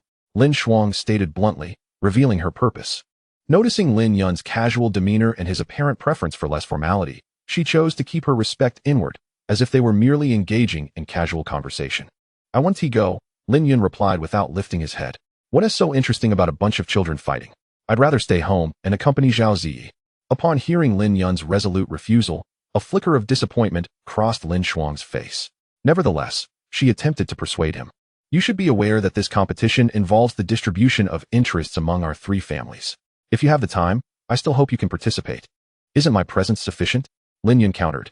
In his view, among the younger generation under 25 in Qingshu City, aside from Zhao Yuhan, there should be no one capable of matching Lin Shuang's prowess. Qingshu City, within the Great Qian dynasty, was one of the weaker provinces in terms of overall strength. The sword cultivator who has mastered the art of wielding the sword with one's qi should, under normal circumstances, be able to traverse the world with ease at the same age. However, it appears that there are unforeseen variables at play in this situation. Indeed, it has been said that Wang Peng of the Wang family has comprehended a certain essence. Lin Shuang spoke with a grave expression. At this moment, Lin Yun was somewhat astonished. He had not anticipated that someone in this remote area could grasp such a profound understanding at the tender age of 20. Such a person would undoubtedly be considered a significant talent in the Qian dynasty. Although he was unaware of the specific essence the other party had comprehended, it was clear that it posed a threat to Lin Shuang. What is essence? It is the pinnacle of mastery and the seamless integration of understanding. When an individual delves deeply into a particular technique or principle, there exists a certain probability of encountering the realm of essence. Common examples include the realms of the 5 elements, the essence of wind, and the essence of ice. Rarer ones include the essence of mountains and rivers, the essence of speed, and the essence of yin and yang. The power exhibited when employing the same supernatural abilities, with or without the enhancement of essence, will be vastly different. Under equivalent conditions, a cultivator who has grasped the essence can effortlessly overpower one who has not, which is precisely why Lin Shuang harbors such concern. Currently, his cousin has yet to comprehend any form of essence. Very well, I shall attend on the Lantern Festival. Upon learning that Lin Shuang's opponent might be a possessor of essence, Lin Yun altered his perspective. Having once promised the Lin family eternal glory, he could not stand idly by while their interests were compromised. For him, it would merely be an effortless endeavor. Hearing this, Lin Shuang's lips curled upward slightly. She understood that with Lin Yun stepping in, the matter was already secured. Zui Xianlu, renowned as the premier establishment within Qingzhou, is one of the most famous taverns in the region. It is rumored that the proprietor behind this establishment is a formidable figure, with intricate connections to many powerful clans and factions. Zui Xianlu boasts 7 floors, and there exists a unique tradition regarding the dining experience. The higher the floor, the more prestigious the required status. Despite the stringent conditions, the flow of patrons remains incessant.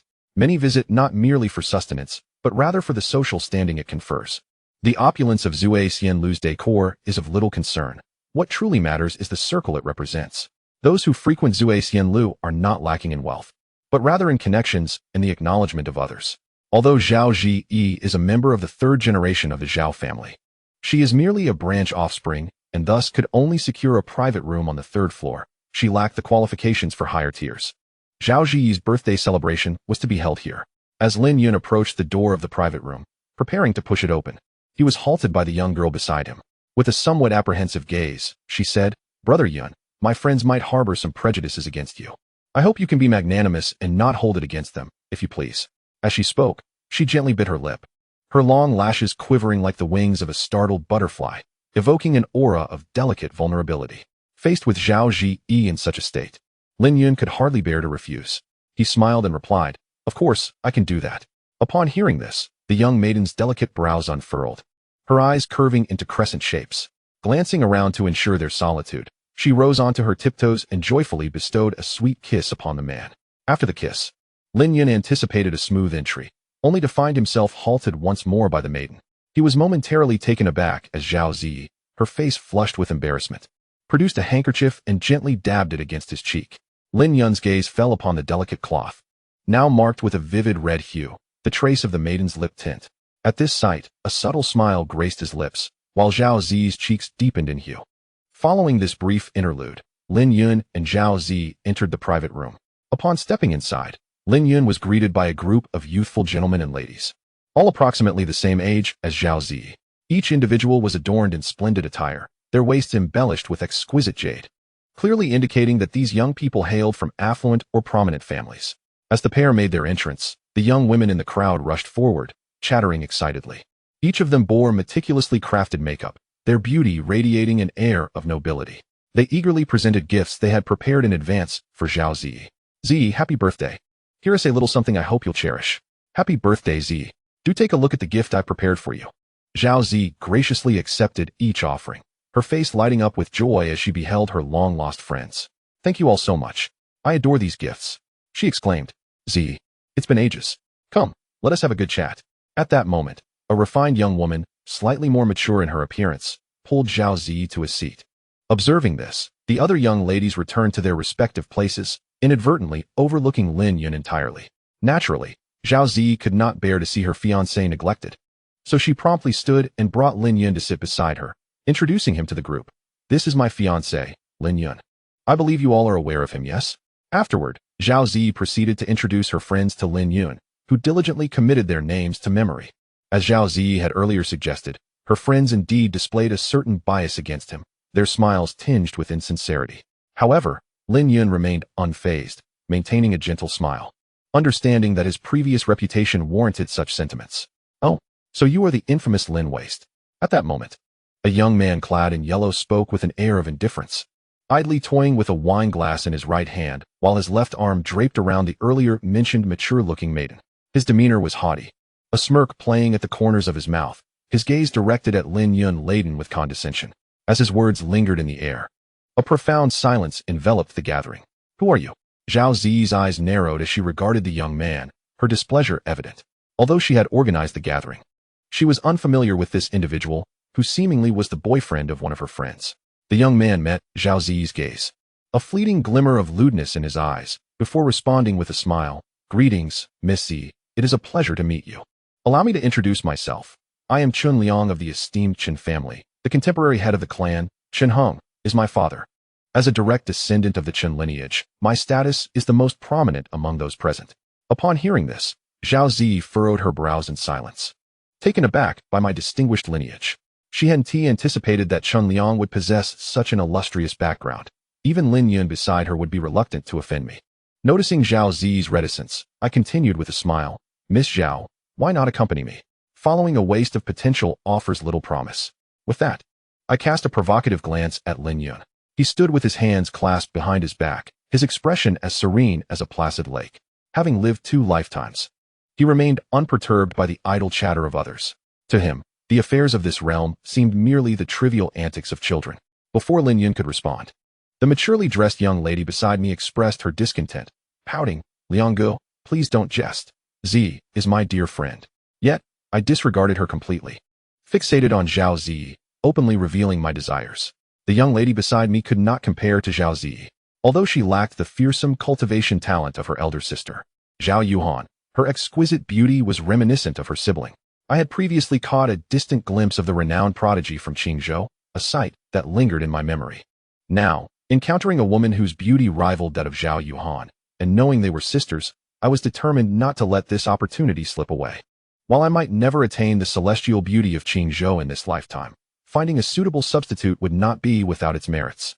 Observing this scene, Lin Yun silently shook his head, surprised that an outing for a meal would devolve into this melodramatic display of debauchery and rivalry. Although fine wine and exquisite dishes lay before him, his enthusiasm had waned. He felt no anger, merely boredom. He gently took Zhao Ziyi's hand and whispered, the distractions here are quite bothersome. Let us return to celebrate our birthdays together. The young lady instantly understood, a delicate blush gracing her neck as she shyly nodded. She had initially intended to invite long-lost friends to gather for the occasion, but witnessing the attitude of Chun Liang and her companions toward Lin Yun, she felt the birthday celebration had lost its significance. As they were about to depart, Chun Liang spoke again, his haughty demeanor dripping with mockery. A waste is a waste. You shall always live the life of a timid turtle. Lin Yun paused, a flicker of coldness flashing in his eyes. To him, an ant crawling on the ground was insignificant, but that did not imply it could prance about before him unchallenged. If necessary, he would not hesitate to crush it underfoot. Turning to face Chun Liang, Lin Yun noticed Zhao Ziyi gently tugging at his sleeve, her face betraying concern. Clearly, she was wary of Chun Liang's status.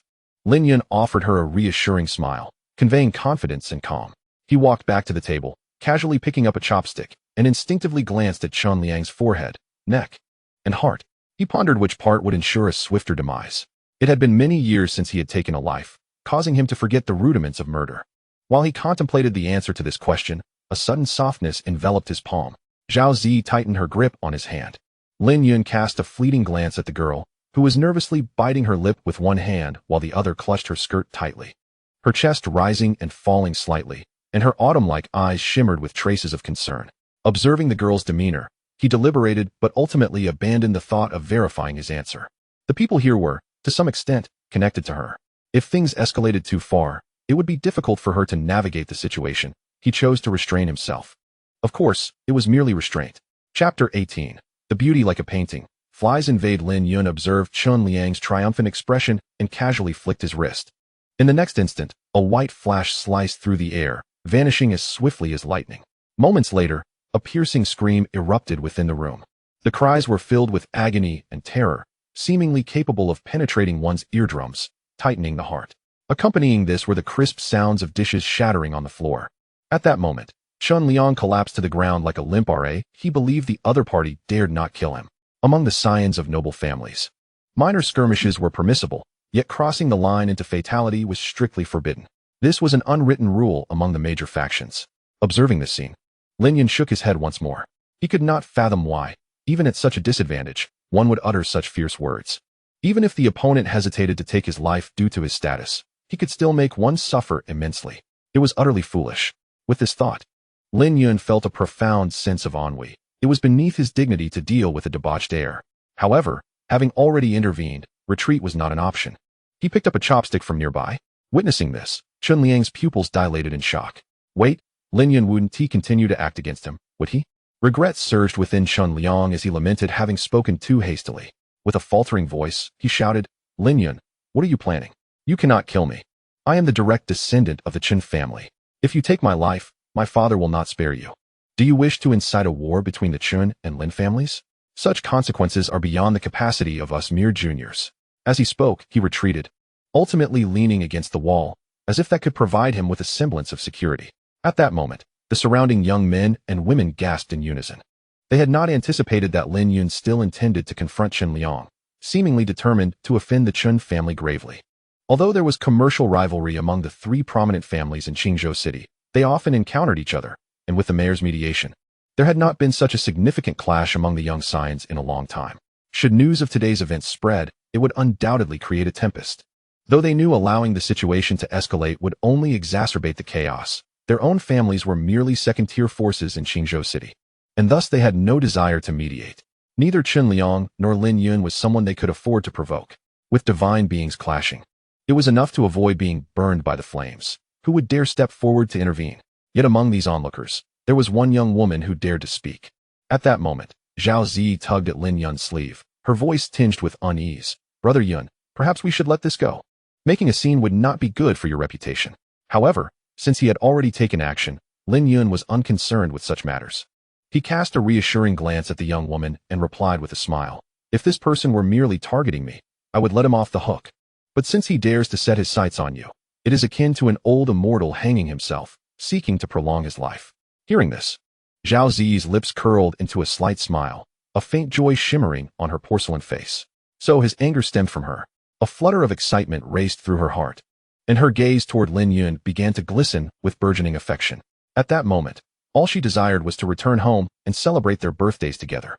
The trope of the hero rescuing the damsel, while cliched, endures as a classic because the narrative genuinely reflects the hopes nestled within the human heart. In this world, which girl does not yearn for her prince to swoop down from the heavens and turn the tide during a crisis? Zhao Zi is not immune to societal norms. Lin Yun was unaware that he had inadvertently garnered the affection of a young lady, just as he was preparing to incapacitate Chun Liang's other hand. The door to the private room was suddenly kicked open. With a resounding thud, everyone present was startled. Turning to look, they beheld a group of distinguished young gentlemen entering in succession, exuding an air of refinement. There were 5 of them in total, with the foremost being a tall, imposing young man clad in a jade robe, his countenance exuding cold determination. The previously terrified Chun Liang's eyes sparkled with renewed hope upon seeing this young man.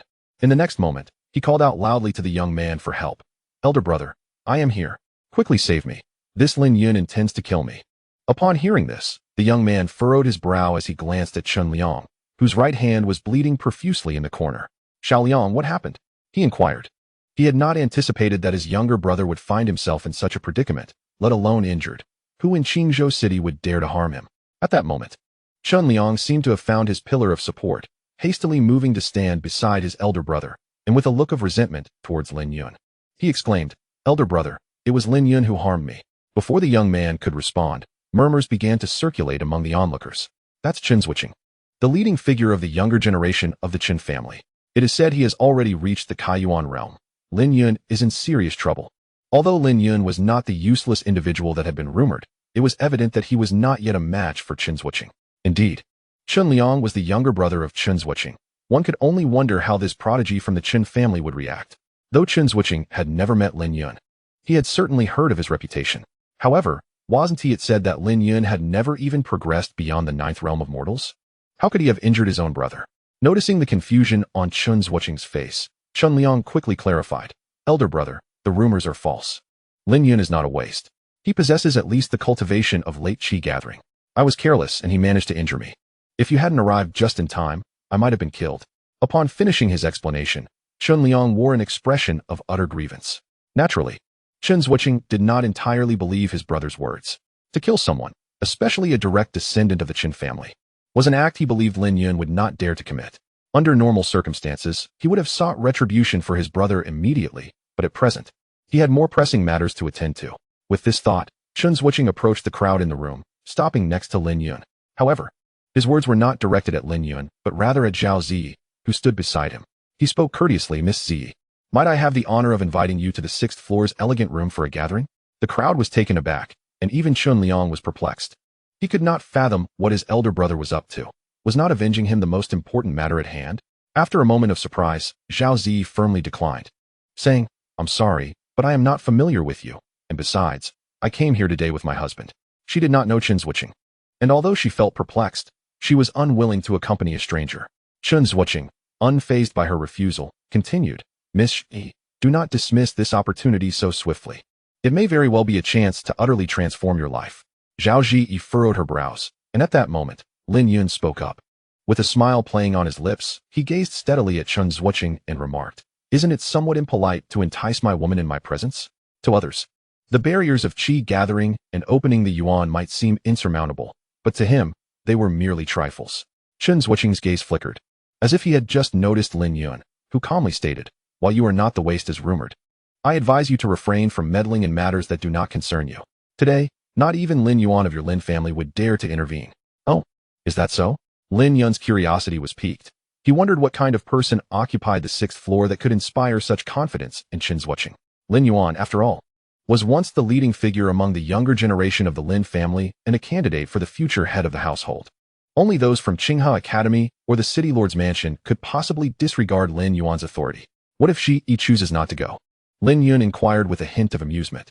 Chun Zhuoqing's eyes glinted coldly as he retorted, "I believe it would be wise for Miss Yi to attend. Otherwise, even if she avoids it today, she will inevitably find herself there one day, though it may not be under the most dignified circumstances." The threat in Chun Zhuoqing's words was unmistakable, and he did not attempt to conceal his intentions. Lin Yun chuckled, reflecting that although he had not enjoyed his meal that day, he had certainly attracted a number of bothersome flies. Whether it was his misfortune or the allure of beautiful women that drew trouble, he did not mind the chaos, having reaped the benefits of the lovely lady's company. Soon, he took Ziyi's delicate hand and addressed Chun Zhuoqing. "Let us proceed. I am eager to see who resides on the 6th floor, and I hope they live up to your praise, lest I find the encounter dull." A flicker of derision crossed Chun Zhuoqing's face, as he regarded Lin Yun as a frog at the bottom of a well, unaware of the vastness of the world.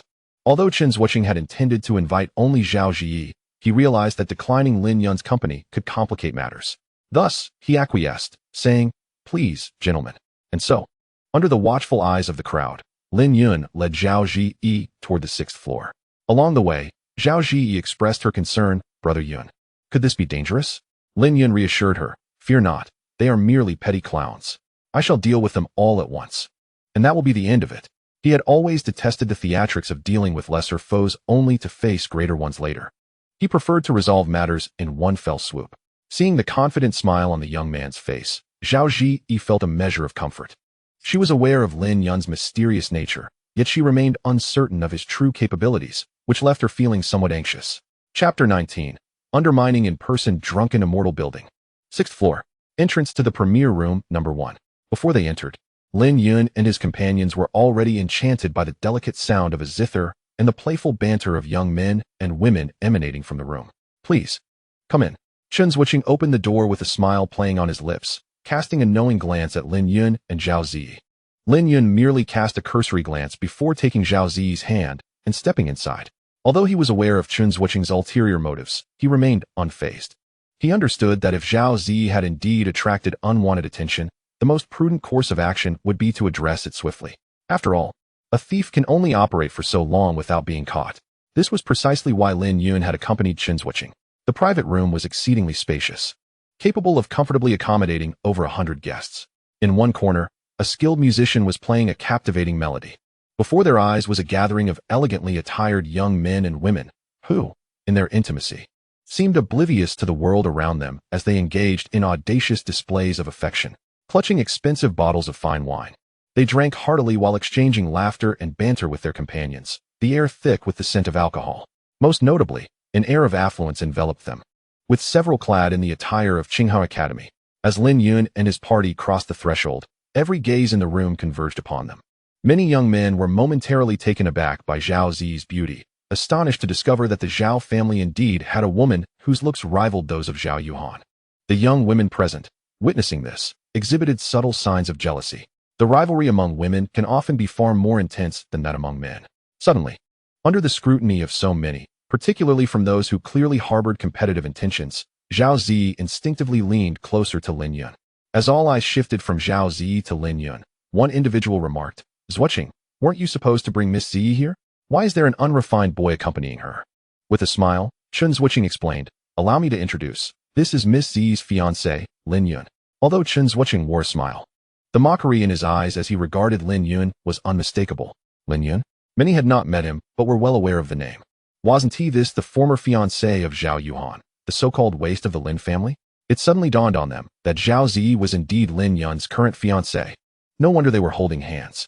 As this realization washed over them, a smirk of amusement crossed many faces as they subtly glanced at a distinguished man in a brocade robe seated in the prominent position. Despite his ordinary appearance, he exuded an exceptional aura, cradling a delicate beauty in his arms while sipping from an exquisite wine glass, seemingly lost in his own world. In that moment, Lin Yun also turned his attention toward the man. He embraced Zhao Zi and approached the man before him, exuding an air of nonchalance as he inquired, "Did you invite us here?" The man continued to drink his wine, not bothering to lift his head as he replied, "I invited Miss Zi, not you." Upon hearing this, Lin Yun shook his head and, taking Zhao Zi by the hand, casually found 2 chairs to sit down. Then, amidst the astonished gazes of the crowd, he too picked up a wine glass, filled it with exquisite wine, and began to drink leisurely. As the fine wine coursed through him, Lin Yun remarked blandly, "Insipid and unrefined, it fails to live up to its reputation." Although he was drinking wine, his gaze remained fixed on the man across from him. The attendees, all astute individuals, could easily discern the veiled insinuation in Lin Yun's words. Many who were aware of the man's identity gasped in shock. However, the man's composure was evidently remarkable. He did not take offense, but instead smiled at Lin Yun and introduced himself simply, "Lu Li." His introduction was brief, seemingly infused with the confidence that Lin Yun would undoubtedly recognize his name. Yet, Lin Yun remained expressionless and replied coolly, "What is your relation to Lu Buoxing?" In his recollection, the only prominent figure with the surname Lu in Qingzhou City was the city lord, Lu Buoxing. Upon hearing Lin Yun audaciously address his father by name, Lu Li's countenance darkened immediately. He might overlook disrespect elsewhere, but Lin Yun's blatant lack of reverence toward his father was utterly intolerable. To him, everything he possessed was bestowed by his father. In his eyes, his father was the very pillar of the Lu family.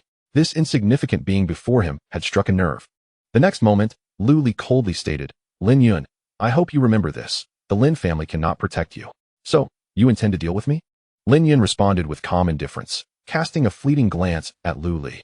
In the past, Lin Yun would have never dared to offend the city lord's residence, for it was backed by the imperial family and wielded immense power. Unless the 3 great families united, the city lord's residence could easily annihilate one of them without much difficulty. However, the current Lin Yun was undeterred by such considerations, regardless of their vast influence. It was merely a trifling power in the lower realm. In his previous life, he had vanquished forces of celestial stature that surpassed the number of individuals present. Observing Lin Yun's casual demeanor, Lu Li inhaled deeply. He refrained from directly answering Lin Yun's question and instead, with piercing intensity, declared, "Rest assured, I will remember you." To be remembered by Lu Li in this context was anything but favorable. If the city lord's residence was resolute in targeting someone, even the heads of the 3 great families would struggle to provide protection.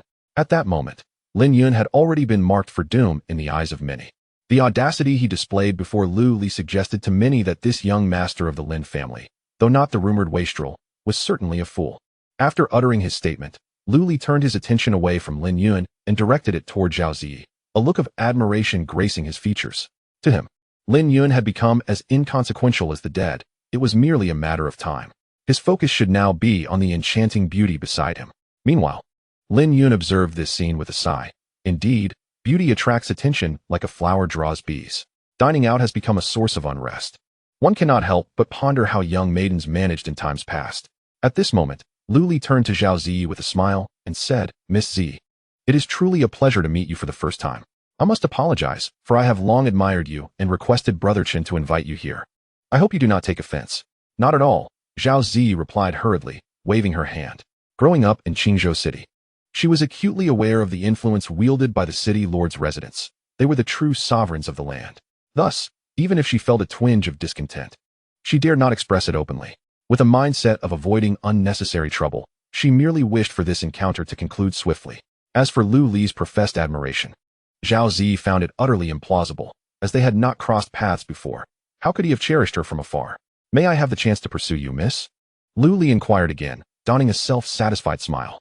Lin Yun felt a wave of exasperation. Was he being disregarded in this blatant pursuit? Just as he prepared to terminate this tiresome charade, a gentleman of refined appearance emerged from the crowd. This elegant man addressed Zhao Zi, saying, "Zi, Lu Li has indeed cherished you for quite some time, often inquiring about you through me. Why not consider his proposal? Lu Li is the sole heir of Lord Lu, and I believe that should you agree, he could easily resolve the marital arrangement between the Zhao and Lin families." Upon seeing this unexpected figure, Zhao Zi's heart fluttered, and she rose abruptly, exclaiming in surprise, "Zhang Zhe, what brings you here?" In her earlier nervousness upon entering, she had failed to notice Zhang Zhe's presence. The sight of her childhood companion stirred a sense of unease within her, despite their only having exchanged letters in the past. Before Zhang Zhe could respond, Lu Li interjected. "Miss Zi, Zhang Zhe speaks the truth. Should you choose to accompany me, I can assist in resolving the marriage matters between the Zhao and Lin families." Lu Li's words were accompanied by a subtle smile, radiating confidence. Yet, the reality was that he had no intention of intervening in the affairs of the Zhao and Lin clans. He was infatuated with Zhao Zi, but merely sought novelty. He wished to see if she bore any resemblance to the illustrious Zhao Yuhan from Qingzhou, and whether she possessed any of her grace. While the likelihood of such a comparison was dubious, it would at least provide him some solace. Given Zhao Zi's beauty, he would not mind granting her a title, provided she remained unwed. However, he had heard rumors of her frequent visits to the Lin household. He found it hard to believe they were merely engaging in conversation. In this context, Zhao Zi was clearly unworthy of his affections. His words were merely intended to placate her. "Thank you for your kind admiration, Lu Li, but my heart already belongs to another. I must sincerely decline," Zhao Zi stated without hesitation, dismissing Lu Li's advances. Upon hearing Zhao Zi's refusal, Lu Li furrowed his brow. This was an eventuality he had never anticipated. By all accounts, in terms of both status and cultivation, he far surpassed Lin Yun. It was not a particularly arduous decision. Anyone with a modicum of sense would choose him. Lu Li found himself utterly perplexed, pondering where he had faltered in comparison to Lin Yun. As this thought crossed his mind, he cast a glance at Lin Yun, who stood beside Zhao Zi. The moment he beheld Lin Yun's handsome visage, his expression darkened considerably. Born with a silver spoon, Lu Li had enjoyed a smooth journey for over 20 years, the sole regret being that he had not inherited his parents' striking looks. Appearing rather ordinary himself, this was not a matter of great significance, for this world valued strength and background above all else. However, he was taken aback by the apparent superficiality of Zhao Zi, which offered him his first taste of defeat. Lu Li concocted a rather plausible explanation for his loss to Lin Yun. Meanwhile, Zhang Zhe, upon hearing of Zhao Zi's unexpected rejection, was equally astonished and hastily interjected, "Zi, perhaps you should reconsider? What merits does this Lin waste possess? If you were to be with young Master Lu Li, you would become the future mistress of the city lord's residence. Such a prestigious position is certainly preferable to being the woman of a Lin family waste." Zhang Zhe felt compelled to intervene after learning of Lu Li's infatuation with Zhao Yuhan at a gathering. He had secretly planted the seed of Zhao Zi in Lu Li's mind, aiming to secure a connection with the city lord's family. The Zhang and Zhao families had long been intertwined, and he was well aware that Zhao Zi bore a resemblance to Zhao Yuhan. Should he succeed in uniting Lu Li and Zhao Zi, he would undoubtedly capture the attention of the young city lord, facilitating his future endeavors. To this end, he had dispatched individuals to monitor Zhao Zi's movements daily, orchestrating today's opportunity. Now that the moment had arrived, he could not allow it to slip away. Zhang Zhe was about to continue his persuasion when Zhao Zi, with an unyielding expression, interjected, "Zhang Zhe, cease your words, my decision is firm." She was no fool. Having observed Zhang Zhe's repeated attempts to persuade her to accept Lu Li, she realized that today's events were likely his machinations.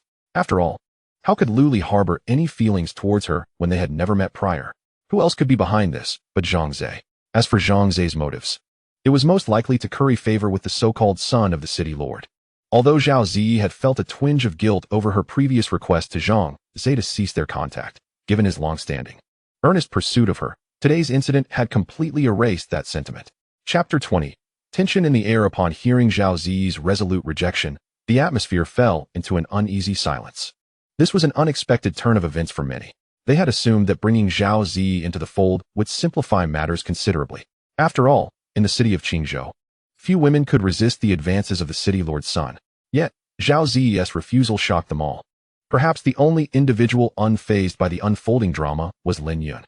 From the moment Zhang Zhe made his appearance, he maintained a silence, primarily to observe what tricks he intended to play. It was evident that Zhang Zhe would not simply concede. At a certain moment, a glimmer of brilliance flashed in his eyes, and he gazed tenderly at Zhao Zi, saying, could it be that you still harbor secret affections for me? Indeed. This must be the reason for your reluctance to accept young Master Lu Li. Am I correct? Surely, you still cherish the sweet memories of our past, do you not? Upon hearing this, Zhao Zi's delicate face betrayed a fleeting look of panic, and she hastily explained, Zhang Zhe, what nonsense are you speaking? I have never acquiesced to your courtship. From the very beginning, it has been you who has indulged in fanciful notions. Please refrain from making such wild statements. With that, the young lady anxiously glanced at Lin Yun, for her greatest fear was that he might develop a sense of distrust towards her. After all, in this world, most men exhibit a considerable degree of tolerance towards various matters, yet they tend to be particularly sensitive when it concerns their own women. Now, having weathered the storm, Lin Yun was no longer the hot-tempered individual he once was. Zhao Zi naturally wished to avoid leaving a negative impression in his heart over matters that were mere figments of imagination. At that moment, the atmosphere remained charged with silence. Yet most present had already grasped Zhang Zhe's intentions. He was attempting to sow discord between Zhao Zi and Lin Yun. It must be said, this tactic was employed with remarkable cunning. Should Lin Yun indeed develop any aversion towards Zhao Zi, Lu Li would undoubtedly seize the opportunity to exploit this rift. However, Lin Yun was clearly not inclined to fall into Zhang Zhe's trap. What was evident to everyone else was certainly not lost on him. Moreover, he was well aware that he had been the one to claim the young lady's first affections, and he understood her character intimately. Having spent countless days and nights together, sharing a bed for so long, he would not so easily doubt the integrity of his beloved over mere whispers of conjecture. Soon, Lin Yun gently squeezed the young lady's small hand and smiled. It's all right, I trust you.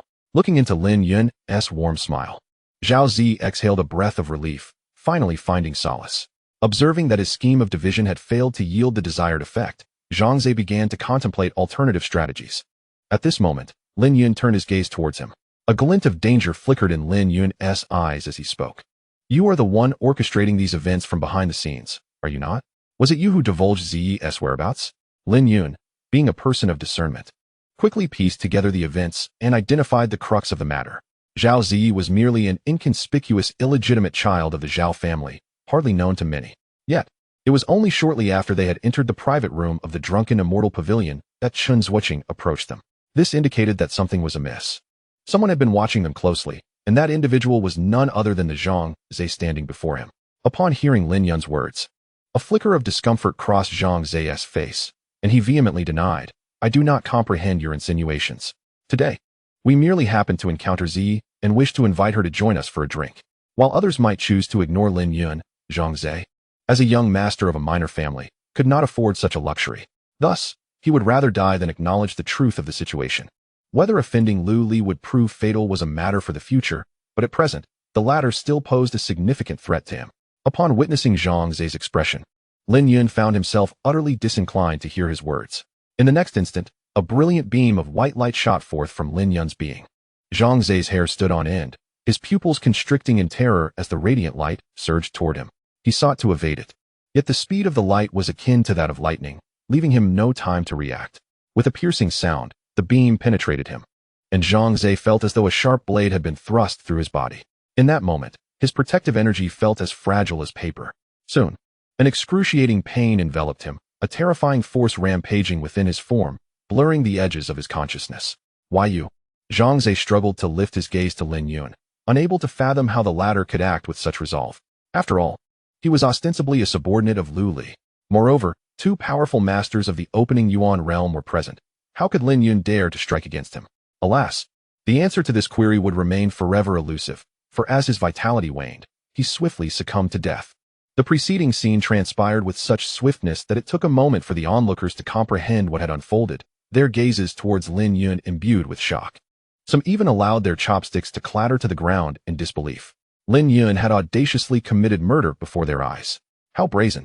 Yet Lin Yun, indifferent to the thoughts of those around him, wore a look of utter disinterest. He had no desire to engage in such trivial games with these individuals any longer.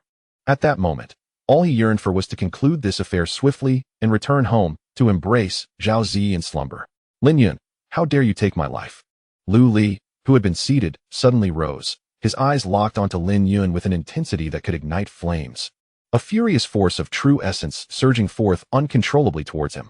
Lu Li was a practitioner of the opening Yuan realm. Before Lin Yun could utter a word, he sensed another formidable pressure approaching from behind, equal to that of Lu Li's. It was Chun Zhuoqing of the Qin family. The two prodigies of the opening Yuan realm now formed a pincer, determined to prevent any escape. While they may have previously hesitated to breach the unwritten rules among top-tier forces, Lin Yun's brazen act of murder had erased any such concerns. The true energy Lin Yun had wielded indicated that his cultivation was at the gathering Qi realm. Now, faced with two powerful adversaries of the opening Yuan realm, alongside a gathering of gathering Qi practitioners poised for action, it was logical to assume that Lin Yun had little to no chance of retaliation. Nevertheless, even in the face of such peril, Lin Yun remained unfazed, casually remarking, "Just a mere clown, his death changes nothing." If he, Lin Yun, wished to kill, why should he adhere to any unspoken rules? Had he still been the solitary figure from his previous life, the ground would surely be littered with more bodies. Now, having only taken Zhang Zai's life, he had shown remarkable restraint. Very well.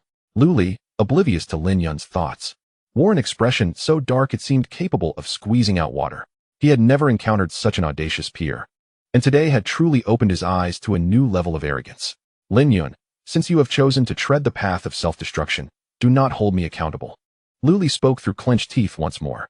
As he finished speaking, the aura emanating from him surged dramatically, filling the room with a wave of heat. Lu Li practiced a fire-based martial art, and thus every movement he made was imbued with the power to incinerate all in its path. Witnessing Lu Li's intent to engage seriously, several onlookers discreetly stepped back. While they wished to support Lu Li, none dared to lay a hand on the scion of one of the three prominent families. The wrath of the Lin family was something Lu Li might dismiss, but they could not afford to disregard it. Those present at this gathering were all elites from various families and were certainly perceptive enough to understand this reality. At this moment, even Chun Zhuoqing's oppressive presence diminished considerably. He too wished to avoid any entanglement with the demise of a Lin family heir. Assisting to prevent Lin Yun's escape was the utmost he could offer. Feeling the overwhelming pressure emanating from Lu Li, Zhao Zi tightly grasped Lin Yun's hand. Lin Yun offered the girl a reassuring glance before turning his attention back to Lu Li. One could not deny that the city lord's son possessed a certain caliber. His true essence was robust, and his aura finely honed. To refine one's true essence to such a degree at this young age set him apart from a significant number of peers, likely enabling him to exchange a few blows with Lin Shuang, who had mastered the art of wielding a sword with one spirit. However, to Lin Yun, he appeared merely adequate. Lin Yun, perish! Lu Li bellowed, a terrifying surge of true essence erupting forth, toppling the tables and chairs before him with a thunderous crash. He raised his hand, preparing to unleash a devastating strike. Yet, at that very moment, a sharp crack resonated through the air as the door swung open. Chapter 21. Kneeling to apologize, the newcomers were a voluptuous matron and a kindly-looking elder. Instantly, all eyes turned toward the entrance. Upon seeing the ample figure of the matron, someone curiously inquired, "Madame Lan Kai, what brings you here?" Lan Kai, the proprietor of the drunken Immortal Tower, not only possessed a cultivation level nearing the peak of the spirit manifestation stage, but also had intricate ties with the heads of various prominent families, making her a figure of considerable influence in Qingzhou City. Despite being a woman, even the heads of the three major families would address her with deference, referring to her as Miss Lan. They had not anticipated the arrival of such a distinguished individual. At that moment, Madame Lan Kai was adorned in a fitting palace gown, her hair elegantly styled, exuding both grace and allure. Though her long skirt was conservative, it could not conceal her curvaceous form, presenting an enticing silhouette that left onlookers captivated. When questioned, Lan Kai merely cast a casual glance, showing no intention of responding, instead directing her almond-shaped eyes toward the elder beside her. The elder, dressed in simple robes with an unremarkable appearance, wore a gentle smile. Observing this scene, many were left perplexed. Was this elder truly the one in charge? At this juncture, a voice broke the silence, answering their unvoiced query. It was Lu Li. "Butler who? What brings you here?" Lu Li spoke, a hint of apprehension evident on his face, as the true essence that had previously radiated from him receded upon the sight of the elder. Before him stood an elderly gentleman, a mere steward by title. Yet within the Lord's manor, his stature was surpassed only by that of his father, Lu Bushing. At times, Lu Bushing's regard for this whose steward even eclipsed that of his own son. Thus, upon the sudden appearance of the elder, Lu Li felt a twinge of unease. For this gentleman had always disapproved of Lu Li's frequent escapades in the brothels and taverns. Hu Fongding, upon seeing his young master, instantly lost the smile that graced his features. Instead of acknowledging Lu Li, he strode purposefully towards Lin Yun. Soon, amidst the astonished gazes of the onlookers, this distinguished elder respectfully addressed Lin Yun. I presume you are Master Lin Yun? Pray, if my young master has inadvertently offended you in any way, I offer my sincerest apologies on his behalf. The moment whose words fell, an eerie silence enveloped the room. All eyes were fixed on Lin Yun in disbelief. The elderly figure was evidently a person of great import within the Lord's manor. Yet, here he was, bowing low before an ordinary young master of the Lin family. The spectators felt as though the world had suddenly shifted beneath them. While the assembly grappled with this bewildering scene, Lu Li was utterly confounded. With widened eyes, he exclaimed, "Who, steward, what are you doing? Have you mistaken the person before you? This is the Lin family's discarded son, Lin Yun." Lu Li assumed the steward had simply erred. Otherwise, the unfolding events were simply too bizarre. Did the Lu family truly owe deference to the Lin family, especially to one previously deemed a wastrel? However, upon hearing Lu Li's words, Hu Fongding's previously amiable expression darkened with indignation. He turned to Lu Li with a stern tone, "Young master, the Lord has repeatedly advised you against indulging in frivolities and to dedicate yourself to your training. Should the Lord learn of your actions today, he would undoubtedly be gravely disappointed." Lu Li staggered inwardly at the unexpected severity of the steward's reprimand. In his recollection, the elder had always been kind and affable. Never before had he spoken in such a manner. He had thought those were the harshest words he would hear, yet the steward's subsequent remarks caused his heart to race. With a pointed glance, the elder warned, "Young master, should you continue to act so thoughtlessly, the Lord may have to reconsider the matter of taking a concubine." Lu Li's complexion paled. His current status hinged entirely upon being his father's sole heir. If he were no longer the only son, could he maintain his position? His parents, having grown up together, shared a profound bond, and since his mother's passing, his father had harbored no intentions of remarrying.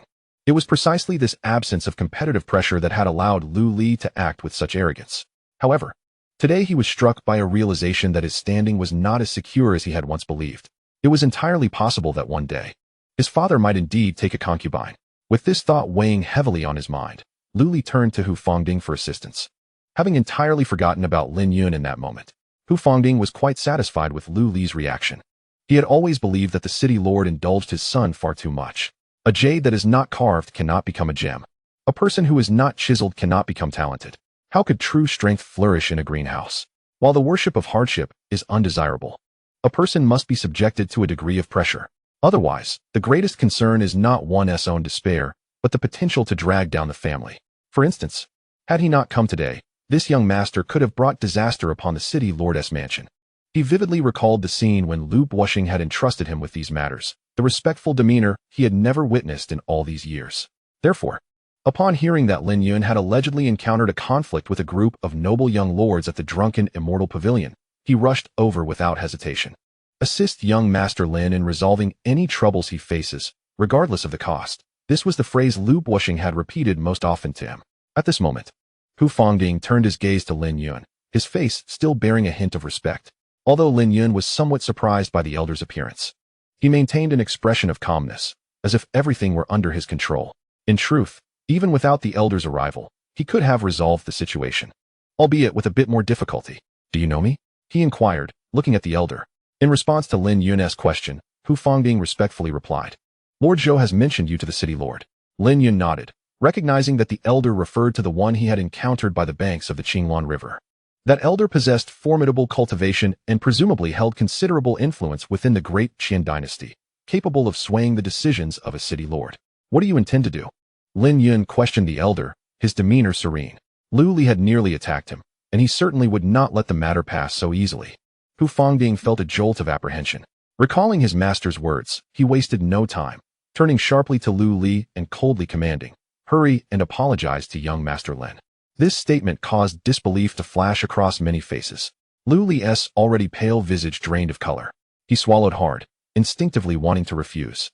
However, upon catching sight of Hu Fongding's increasingly grim expression, he promptly swallowed his words. Hu Fongding was not jesting. A dazed look flickered across Lu Li's face.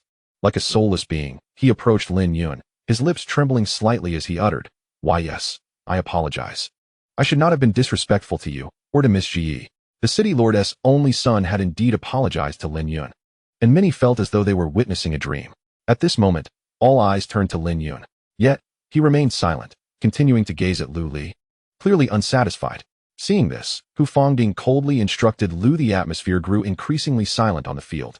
Many individuals felt a chill run down their spines. Was this truly the Lin Yun they had come to know? Lu Li's eyes widened in shock as he stared blankly at Hu Fangding.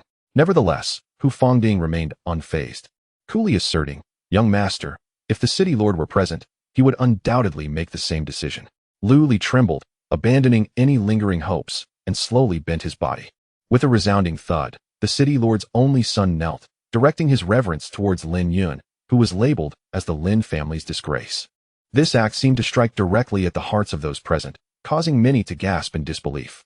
Particularly, Chun Zhuqing felt a surge of dread and terror within him. At that moment, he realized they had indeed encountered an insurmountable obstacle. Lin Yun finally nodded, taking Zhao Zi's hand and exiting the room. He was no bloodthirsty maniac, and given his satisfaction with the city lord's attitude, he was willing to let the matter pass. However, it should be noted that his patience would not remain boundless. Should a similar incident occur again, the consequences would not be as simple as kneeling. Once Lin Yun departed, Hu Fangding quietly exhaled in relief. Although Lu Li was inept, he was still the only son of their household, and Hu Fangding wished to ensure his safety. Lu Li remained in a daze, his face pale, even forgetting to rise from his kneeling position, as if he had endured a significant blow. Hu Fangding glanced at Lu Li, his expression unchanging, and spoke softly, "Young master, I understand you harbor many questions. You may address these to the city lord upon your return. I merely wish to convey that the status of the city lord's son is not infallible." After finishing his words, the elder surveyed the crowd. His gaze icy as he declared, "I do not wish to hear of today's events being disseminated. Do you understand?" It was evident that Lin Yun was a modest individual, not desiring to stir up a considerable uproar. Thus, Hu Fangding issued a precautionary warning. Faced with the city lord's demands, the crowd trembled, fearful of defiance, and hastily nodded in agreement. At that moment, they finally comprehended that something unknown had transpired concerning Lin Yun. Chapter 22. After the turmoil in the corridor of the drunken Immortal Pavilion, Zhao Zi gazed at Lin Yun with curiosity. She too was puzzled as to why the city lord's chief steward would treat Lin Yun with such deference. Noticing the girl's expression, Lin Yun smiled and said, "If you wish to know anything, I shall tell you upon our return." Zhao Zi's heart soared at his words, her fair complexion blushing with satisfaction at Lin Yun's response. As they walked, a slightly sultry voice called out from behind, "Young Master Lin, wait a moment." Turning around, they beheld a voluptuous and alluring woman approaching them with grace, her figure almost bursting with maturity. The woman, with sparkling eyes and a charming smile, moved with a lightness that made one worry she might falter under her own burden at any moment. She was none other than Madame Lan Kai, the buxom beauty who had accompanied Hu Fangding earlier. In the presence of this enchanting woman, Lin Yun maintained a calm demeanor. However, Zhao Zi, standing nearby, widened her eyes and instinctively tightened her grip on Lin Yun's arm, asserting her claim. Even she had to concede that the proprietor of the drunken Immortal Pavilion possessed a considerable allure for the opposite sex. This was the first time she felt a sense of threat from another woman. Zhao Zi realized that even her previously cherished attributes paled in comparison to Lady Lan Kai's presence. "I am Lan Kai, and I have the honor of meeting you, young Master Lin Yun." As she approached Lin Yun, she performed a graceful curtsy, exuding an air of elegance and propriety. Her voluptuous figure and sultry voice created a striking contrast. Lin Yun nodded, his demeanor calm and unruffled, having encountered countless enchanting beauties and celestial maidens in his past life. He remained unfazed by an earthly woman. As for Zhao Zi, she held a unique position in his heart. Men often harbor special feelings for their first love, and he was no exception. The memory of having maintained his chastity for over 8 centuries only to be overwhelmed by a seemingly innocent girl still sparked a surreal sense of absurdity in his mind. The events of that day were likely etched into his memory for eternity. The image of the girl's bashful demeanor and various other scenes would occasionally surge like a tidal wave, impacting his thoughts. Lan Kai was unaware that her defeat lay not in her physical beauty, but rather in the man's particular sentiments. Noticing Lin Yun's composed disposition, she was taken aback. Few young men in Qingzhou City could maintain their composure in her presence. She silently acknowledged that he was truly a young man of merit. as evidenced by the tranquility of his heart, which surpassed many. After a brief moment, Lon Kyer retrieved a jade token from her storage ring and sweetly addressed Lin Yun. Young Master Lin Yun, this is our Drunken Immortal Pavilion's exclusive VIP token. With this jade token, you shall enjoy a 50% discount on all expenditures and may indulge in complimentary drinks on any floor. Lin Yun did not decline her gracious offer. Even if he had no use for the token in the future, it would serve as a splendid gift for Zhao Zi. I am grateful, Lady Lon Kai, he replied, accepting the token. The token was a resplendent golden hue, smooth and rounded, with a prominent character for drunkenness engraved in the center. Although Lon Kyer had just produced the token from her ring, Lin Yun detected a faint, alluring fragrance emanating from it, reminiscent of orchids and identical to the scent that clung to Lon Kyer. After surveying the token for a moment, he stored it away. Hearing Lin Yun's words, Lon Kyer smiled and said, Young Master Lin Yun, a prodigy like yourself, esteemed by Lord Lu, truly inspires my envy. Should you wish to host a banquet in the future, feel free to come to our Drunken Immortal Pavilion, and I shall ensure a warm welcome. Indeed. Lin Yun responded with a respectful gesture. A generous woman, even if her attire was modest, was difficult to dislike. Then I shall look forward to your gracious hospitality. Lon Kyer smiled brightly before bidding farewell to Lin Yun, seemingly having called him over solely to present him with a plaque. Her every gesture exuded grace, leaving no room for criticism. After Lon Kyer departed, Lin Yun continued to hold Zhao Zi's small hand as they descended the stairs. However, throughout the journey, the young girl appeared somewhat disheartened. Noticing her demeanor, Lin Yun inquired with surprise, What troubles you? The girl pouted for a moment before murmuring softly, Brother Yun, do you have feelings for that Lon Kyo? Upon hearing this, Lin Yun could not help but chuckle. He reflected on the fact that while there were indeed many women in the world who were indifferent to food, there seemed to be none who were free from jealousy. Ancient wisdom held true. Why do you say that? Lin Yun asked. Though he found Lon Kyer intriguing, he certainly did not harbor romantic feelings for her. After a brief silence, the girl, lacking confidence, replied, It's because Lon Kyer has a better figure than I do. Lin Yun, once again, smiled wryly. He assessed individuals based on more than mere physical appearance. Otherwise, he would have long since transformed into a rogue. He believed that love encompassed much more than just physique and beauty. Character and how one conducts oneself were equally significant. While he could not deny that part of his affection for the girl stemmed from her appearance, it was primarily her sweet and understanding nature that captivated him. Hence, the notion of being swayed by someone with a more desirable figure was utterly foreign to him. Lin Yun intended to clarify this misunderstanding directly, but upon observing Zhao Zi's troubled expression, an idea struck him. He leaned closer to the delicate curve of her ear, exhaling gently. Don't you wish to become just like Lon Kyer? It's truly not an impossible feat, really? Before Lin Yun could complete his sentence, Zhao Zi's eyes sparkled with excitement as she gazed anxiously at him. Lin Yun replied with a smile, Of course, let me share with you. As she listened, Zhao Zi's eyes grew brighter, ultimately turning crimson as she shyly fidgeted with the hem of her skirt, her head bowed, too bashful to meet Lin Yun's gaze. In the Lord's residence, within Lu Buoxing's study, he sat at the head of the table. Below him stood the chief steward of the Lord's residence, Hu Fangding. When Lu Buoxing learned of the conflict between his son and Lin Yun, the esteemed Lord of Qingzhou felt a slight tremor pass through him, a rare flicker of anger crossing his features. The atmosphere in the study became heavy with tension for an extended period. After a long silence, Lu Buoxing finally spoke softly to the elder below him, Hu Lao.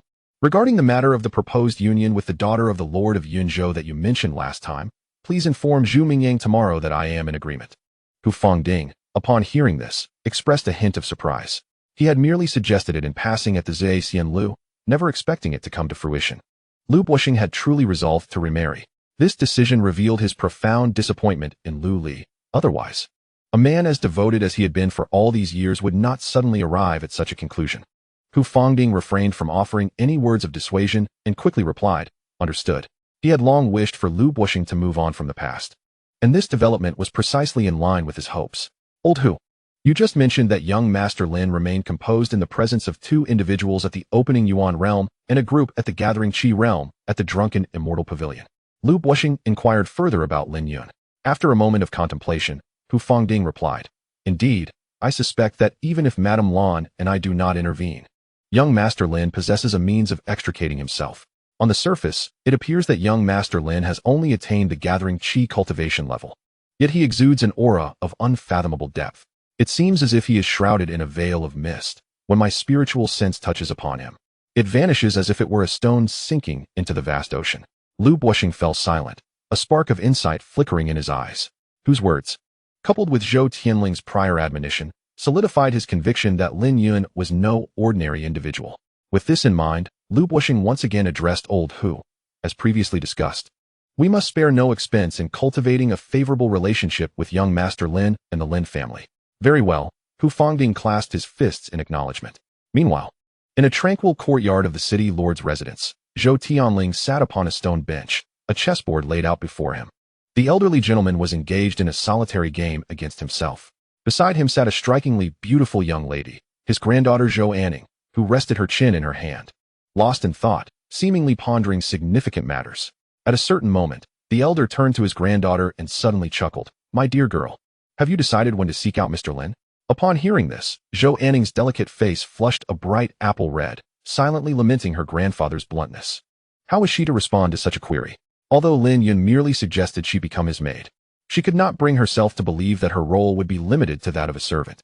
She imagined that her visit might lead to a loss of innocence, which left her in a state of turmoil.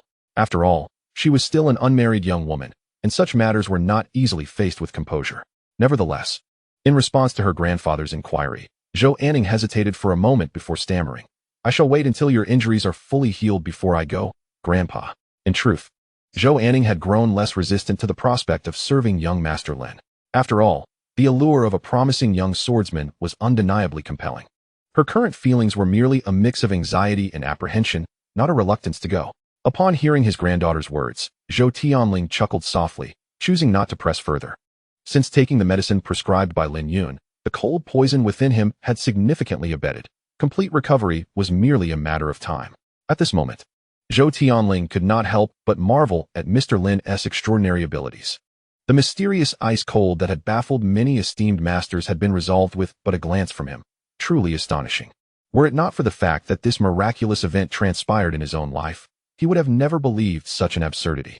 As he felt his cultivation gradually restoring, Zhou Tianling recalled the serene, leisurely figure of the young man by the banks of the Qinglan River, a true dragon submerged in the depths, soaring across the skies.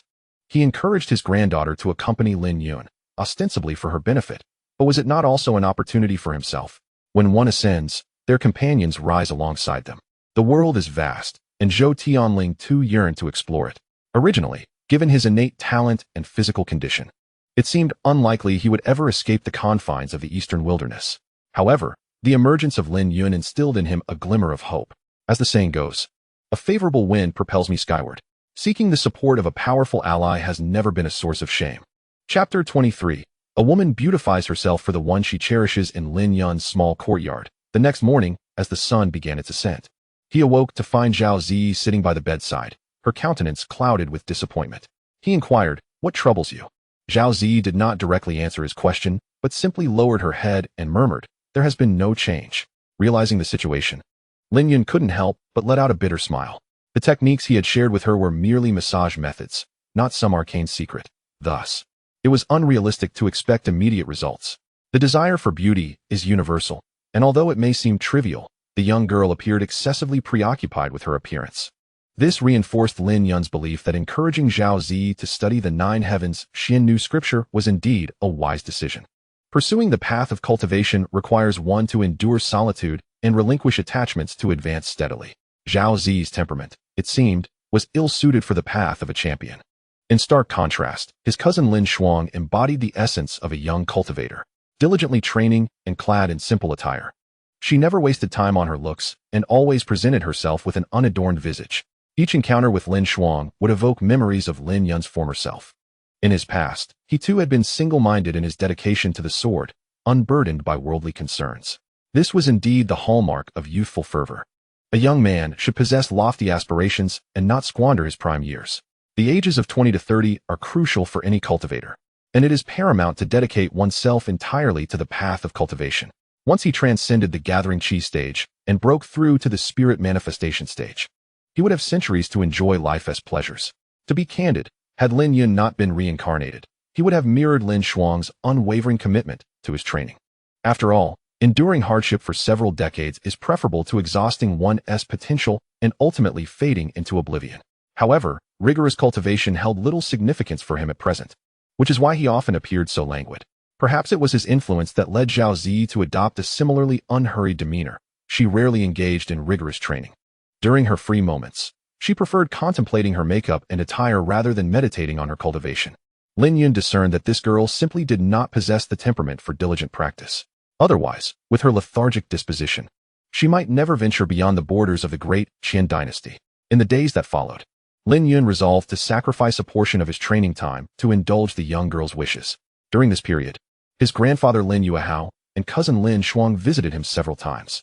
The former came to inquire about his training progress while delivering some cultivation resources, while the latter sought his counsel on cultivation techniques and reminded him of the upcoming Lantern Festival martial arts competition among the three great families. In response to Lin Shuang's reminder, Lin Yun naturally nodded repeatedly, assuring her that he would not forget. In truth, Lin Yun secretly hoped that Lin Shuang would visit every day, for each time she came, Zhao Zi's spirits seemed to lift considerably. For instance, at this moment, Zhao Zi, who had been somewhat despondent, found her demeanor brightening with the arrival of Lin Shuang, her lips curving into a subtle smile as she walked with an air of confidence. Inside the room, Lin Shuang observed Zhao Zi's figure disappearing through the doorway, her eyes narrowing slightly. After a brief moment, she turned to Lin Yun and inquired, "What seems to be the matter with my sister-in-law? It appears she is always quite cheerful whenever I visit." Lin Yun, of course, would not disclose the true reason. Casually, he replied, "Is that so? Perhaps she simply likes you. After all, you are the woman she sees most frequently in this little courtyard, aside from the servants." Happiness is often comparative. Zhao Zi had faced setbacks with Lan Kaier, yet she found a profound sense of pride in her cousin, Lin Shuang. Although Lin Shuang was skeptical of Lin Yun's words, she pondered for a long time and could not quite grasp the reason behind it. Much of her time was devoted to her cultivation, and she was not particularly adept at navigating social interactions or discerning the thoughts of others. Nevertheless, each time her sister-in-law's gaze lingered on her, Lin Shuang felt a twinge of discomfort as she noticed that Zhao Zi's eyes frequently rested upon her bosom. This made her feel somewhat agitated. While she was indifferent to such matters, she did not relish being scrutinized continuously.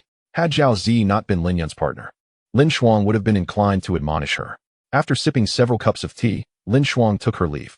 Before she departed, Lin Yun made a point of reminding her to consult him should she encounter any challenges in her cultivation during this period. Lin Shuang appeared genuinely surprised and nodded in agreement. In truth, even without Lin Yun's encouragement, she would have sought excuses to visit. During this time, her discussions with Lin Yun had propelled her swordsmanship to remarkable heights, surpassing the progress she had made in the past 5 or 6 years at the Lingxiao Sword Sect. It seemed there was no question that Lin Yun could not address. Each of her inquiries received thorough and insightful responses. Sometimes, he would even present multiple answers for a single question, elucidating the reasoning behind each, as if he were feeding her knowledge directly. These insights were lessons her own masters at the sect had never imparted. Lin Yun was akin to a walking treasury of knowledge. Sometimes, a mere casual remark from him would illuminate her understanding profoundly. Thus, with such a mentor, how could she refrain from visiting?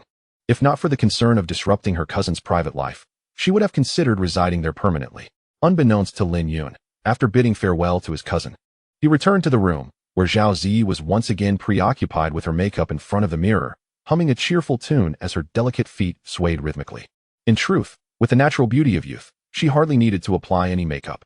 Even without a hint of cosmetics, she was captivating enough to leave one in awe. Yet, Zhao Zi remained relentlessly absorbed in these seemingly trivial pursuits each day. It appears that every woman possesses an inherent inclination towards makeup, such that these rituals have become an integral part of their being, rendering them uncomfortable if neglected. After Lin Yun's several attempts to dissuade her yielded little effect, he soon ceased to voice his objections. Before long, Zhao Zi had adorned herself with an exquisite visage. At this moment, the young maiden's silky hair was lightly coiled, revealing her alabaster neck, while her skin, akin to frost surpassing snow, shimmered with a delicate glow under the illumination. It was evident that Zhao Zi had emulated Lan Kaier's attire from that day. Compared to her former self, she radiated less innocence and more allure. The young girl frolicked to Lin Yun's side, her demeanor flirtatious as she inquired, "Brother Yun, do you think I am beautiful?" "Indeed," Lin Yun replied without hesitation. "Between Lan Kaier and myself, who is more beautiful?" she asked once more. "Certainly, you are the more enchanting one." Such a question was merely a formality, exceedingly easy to answer. "And what of our figures? Who possesses the better physique?" "Without a doubt, it is Lan Kaier," Lin Yun stated. causing a brief pause in Zhao Ziyi's smile. He then added, Long Kaier may have the superior figure, but I prefer you. The corners of her mouth lifted slightly, forming two gentle crescents. She delicately rose onto her toes, presenting her soft, rosy lips. Chapter 24. A Night of Revelry in the Year 13. For 22 of the Great Qian Dynasty, on the 15th day of the first month, the Lantern Festival was upon them. The full moon hung high, casting a silvery glow. Beneath the star-studded night sky, within the city of Qingzhou, the festive lights began to illuminate the streets. The thoroughfares were alive with the clamor of voices. A vibrant spectacle as fish and dragons danced, unfolding the splendor of this ancient city like a moving painting. The calls of street vendors rang out in a harmonious chorus, the aromas of diverse delicacies wafting through the air. Amidst the throngs of people, they shed the burdens of the past year, carrying splendid lanterns as they navigated the streets. Their faces beamed with the joy of contentment, reveling in the rare delight of the festival. Amidst the thunderous sound of drums and gongs, dragon and lion dance troops wove through the crowd, leaping and twisting, exuding an impressive vigor. The performances drew thunderous applause and jubilant cheers from the onlookers. On the bustling streets, Lin Yun held Zhao Ziyi's small hand as they strolled through the lively atmosphere of Qingzhou. At this moment, the young maiden had donned a sky-blue gown, her hair cascading down gracefully rather than styled in an adult-like manner. With bright, enchanting eyes and a youthful glow, her cherubic face was suffused with vitality, appearing so fresh that one might imagine squeezing it could yield dew.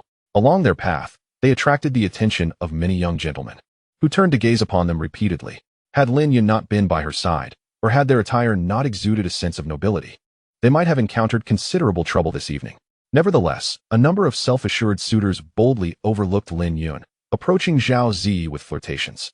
Before them stood a dapper young man, tall and handsome, adorned with fine garments and a jade ornament at his waist, unmistakably a scion of a wealthy family. At that moment, the young scion of a prestigious family forced a smile he deemed charming and addressed Zhao Ziyi. Esteemed lady, I am Wang Shenkai of the Wang family. Might I have the honor of knowing your name? The Wang family is one of the three prominent families in Qingzhou City. In the past, Zhao Ziyi would have exercised caution, but now she felt no need to show him any courtesy. She playfully nudged Lin Yun with her shoulder and said with a grin, You would need to inquire with my man about that. Her smile only intensified Wang Shunkai's breathlessness, and he felt an overwhelming urge to take immediate action against her. Throughout his life, he had courted many women, yet none could compare to the enchanting girl before him. She possessed a strikingly pure and lovely visage, complemented by a figure that rivaled that of the most alluring mature women. This potent contrast struck Wang Shunkai like a meteorite against his heart, explaining why he shamelessly approached her despite knowing she was already married. As for Lin Yun, who seemed to possess an extraordinary background, Wang Shunkai paid little heed, unless he hailed from one of the three prominent families. Moreover, even if he were, Wang Shunkai believed he still had a chance. Upon hearing Lin Yun's name, Wang Shunkai's gaze sharpened, and he asked with a smile, May I inquire about your esteemed surname, brother? Lin Yun, with an expression devoid of emotion, succinctly replied, Lin Yun. Is it the Lin Yun of the Lin family of the three prominent families? Wang Shunkai's eyes widened in astonishment. He had not anticipated encountering the subject of the rumored marriage alliance. In the next moment, excitement surged within him. This meant that winning the affections of Lin Yun's woman might be simpler than he had thought. What could a mere waste of the Lin family possibly compare to him?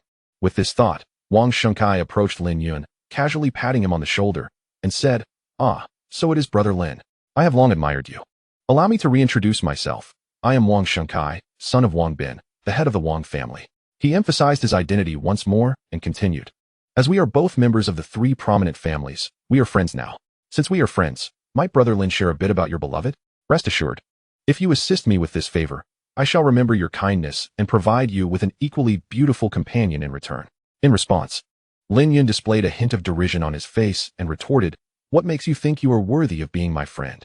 Wang Shinkai's expression changed, and he prepared to speak. However, before he could utter a word, he was struck by a terrifying wave of pressure. With a cough, Wang Shinkai spat out a mouthful of blood and was sent flying backward. Though he was of the Wang family's direct lineage, his cultivation was merely at the 6th level of qi gathering, rendering him no match for Lin Yun. He could not comprehend how the legendary Lin Waste possessed such formidable strength. Before he could ponder this perplexing question further, he crashed heavily to the ground, darkness enveloping him as he lost consciousness. A guard who had accompanied Wang Shunkai witnessed his master being injured and immediately prepared to retaliate against Lin Yun. Yet, Upon observing the overwhelming surge of true essence surrounding Lin Yun, he halted his movements at once. Due to his cultivation being merely at the pinnacle of qi gathering, he was hardly a match for a formidable opponent of the open origin realm. Indeed, after a period of rigorous training, Lin Yun had ascended to the open origin realm. In regard to Wang Shankai, he had not resorted to lethal force, merely leaving the man incapacitated for several months. It was not out of fear of taking a life, but rather a matter of necessity. He had come to realize that as long as he ventured out with Zhao Zi, such incidents were inevitable. Provided the provocations were not excessive, a simple reprimand sufficed. Otherwise, the list of those deserving of death would be far too long, and the transgressor's crimes did not warrant such an extreme outcome. Lin Yun cast a glance at the guard before continuing to stroll leisurely with Zhao Zi, hand in hand, through the bustling streets. At one point, the young girl spat out her candied hawthorn, her delicate face contorted in a pout as she exclaimed, "So sour, so sour." Clearly, Zhao Zi's luck had not favored her, for amidst the plethora of candied hawthorns, she had inadvertently chosen the unripe one. In response, Lin Yun could not help but chuckle, a peculiar flutter stirring within him. The vivacious and endearing demeanor of the girl indeed allowed him to experience a unique sentiment previously unknown to him. Noticing the smile on Lin Yun's face, Zhao Zi tightened her grip on his arm, playfully pouting, "Brother Yun, you're laughing at me." Lin Yun offered a wry smile, realizing he had no effective way to address the situation involving the girl in such a state. As he contemplated an explanation, in the next moment, a round piece of candied hawthorn was playfully thrust into his mouth.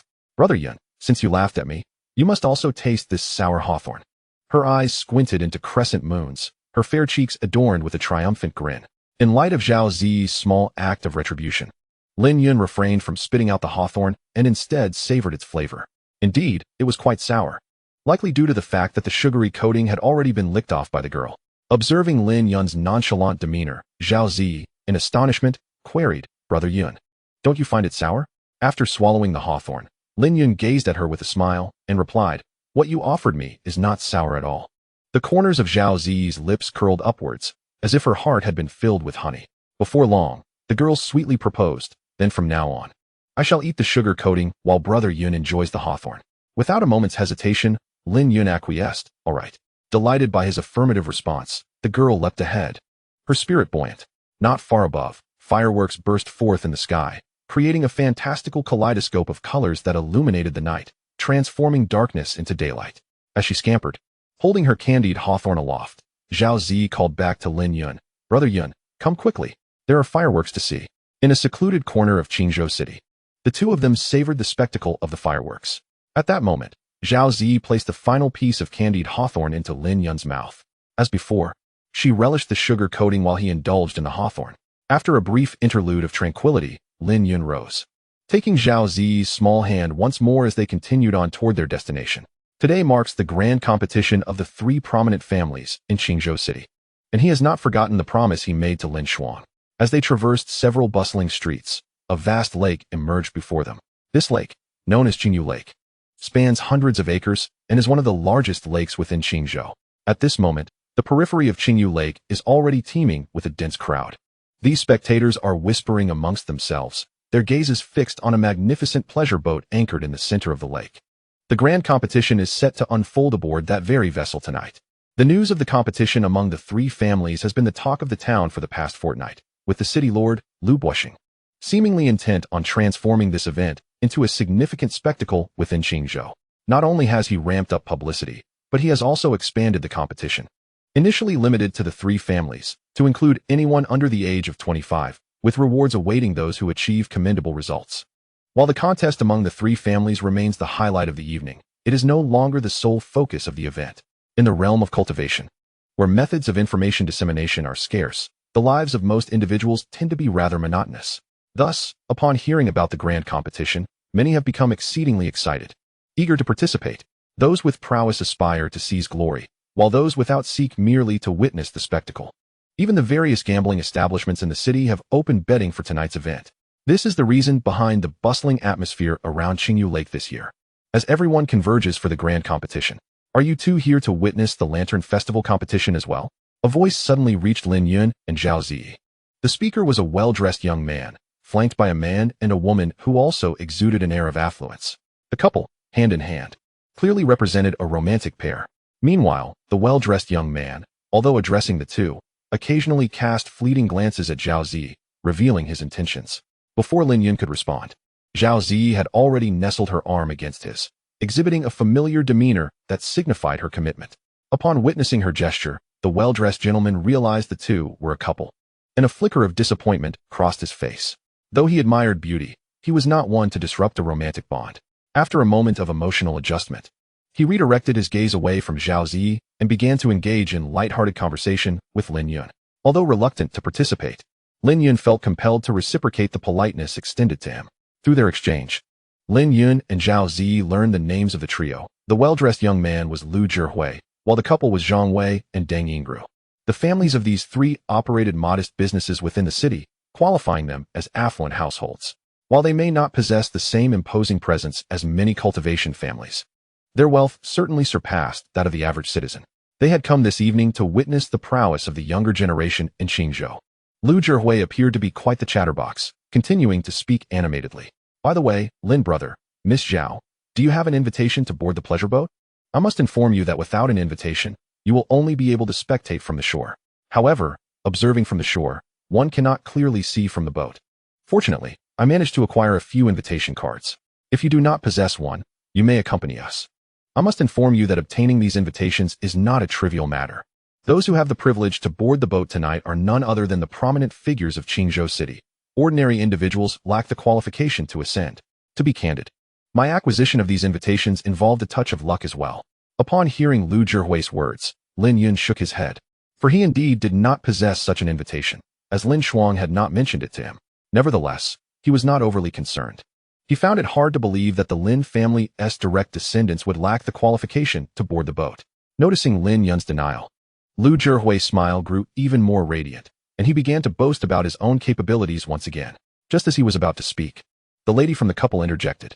Deng Yingru cast an annoyed glance at Lu Zhihui and remarked, Zhihui, we are uncertain whether this invitation can allow us to bring others aboard.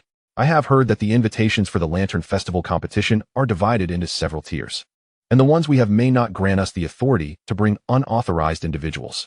Upon hearing this, a hint of embarrassment flashed across Lu Zhihui's face. He had been so preoccupied with boasting that he had completely overlooked this detail. However, for the sake of his pride, he thumped his chest and declared, Brother Lin, Miss Zhao, rest assured, we will definitely take you both aboard the boat. Lin Yun chuckled and responded, then I thank you, Brother Lu. Lu Zhihui's expression brightened once again, and he stood up a little straighter. The five of them laughed and chatted as they navigated through the crowded throngs and stepped onto a stone bridge.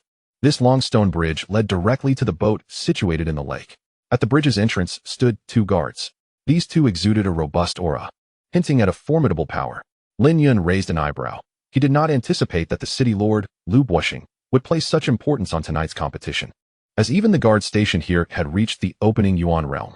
At this moment, Lu Zhihui and his companions hastily approached, respectfully presenting their invitations.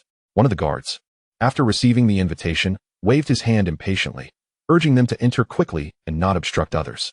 Zhang Wei and Deng Yingru did not engage in further conversation and proceeded inside.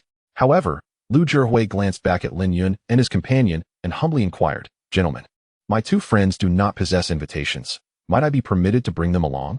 The guard on the left, upon hearing Lu Zhihui's words, displayed a hint of amusement and retorted, Do you think you can bring others in with that purple invitation? You are utterly delusional. Begone.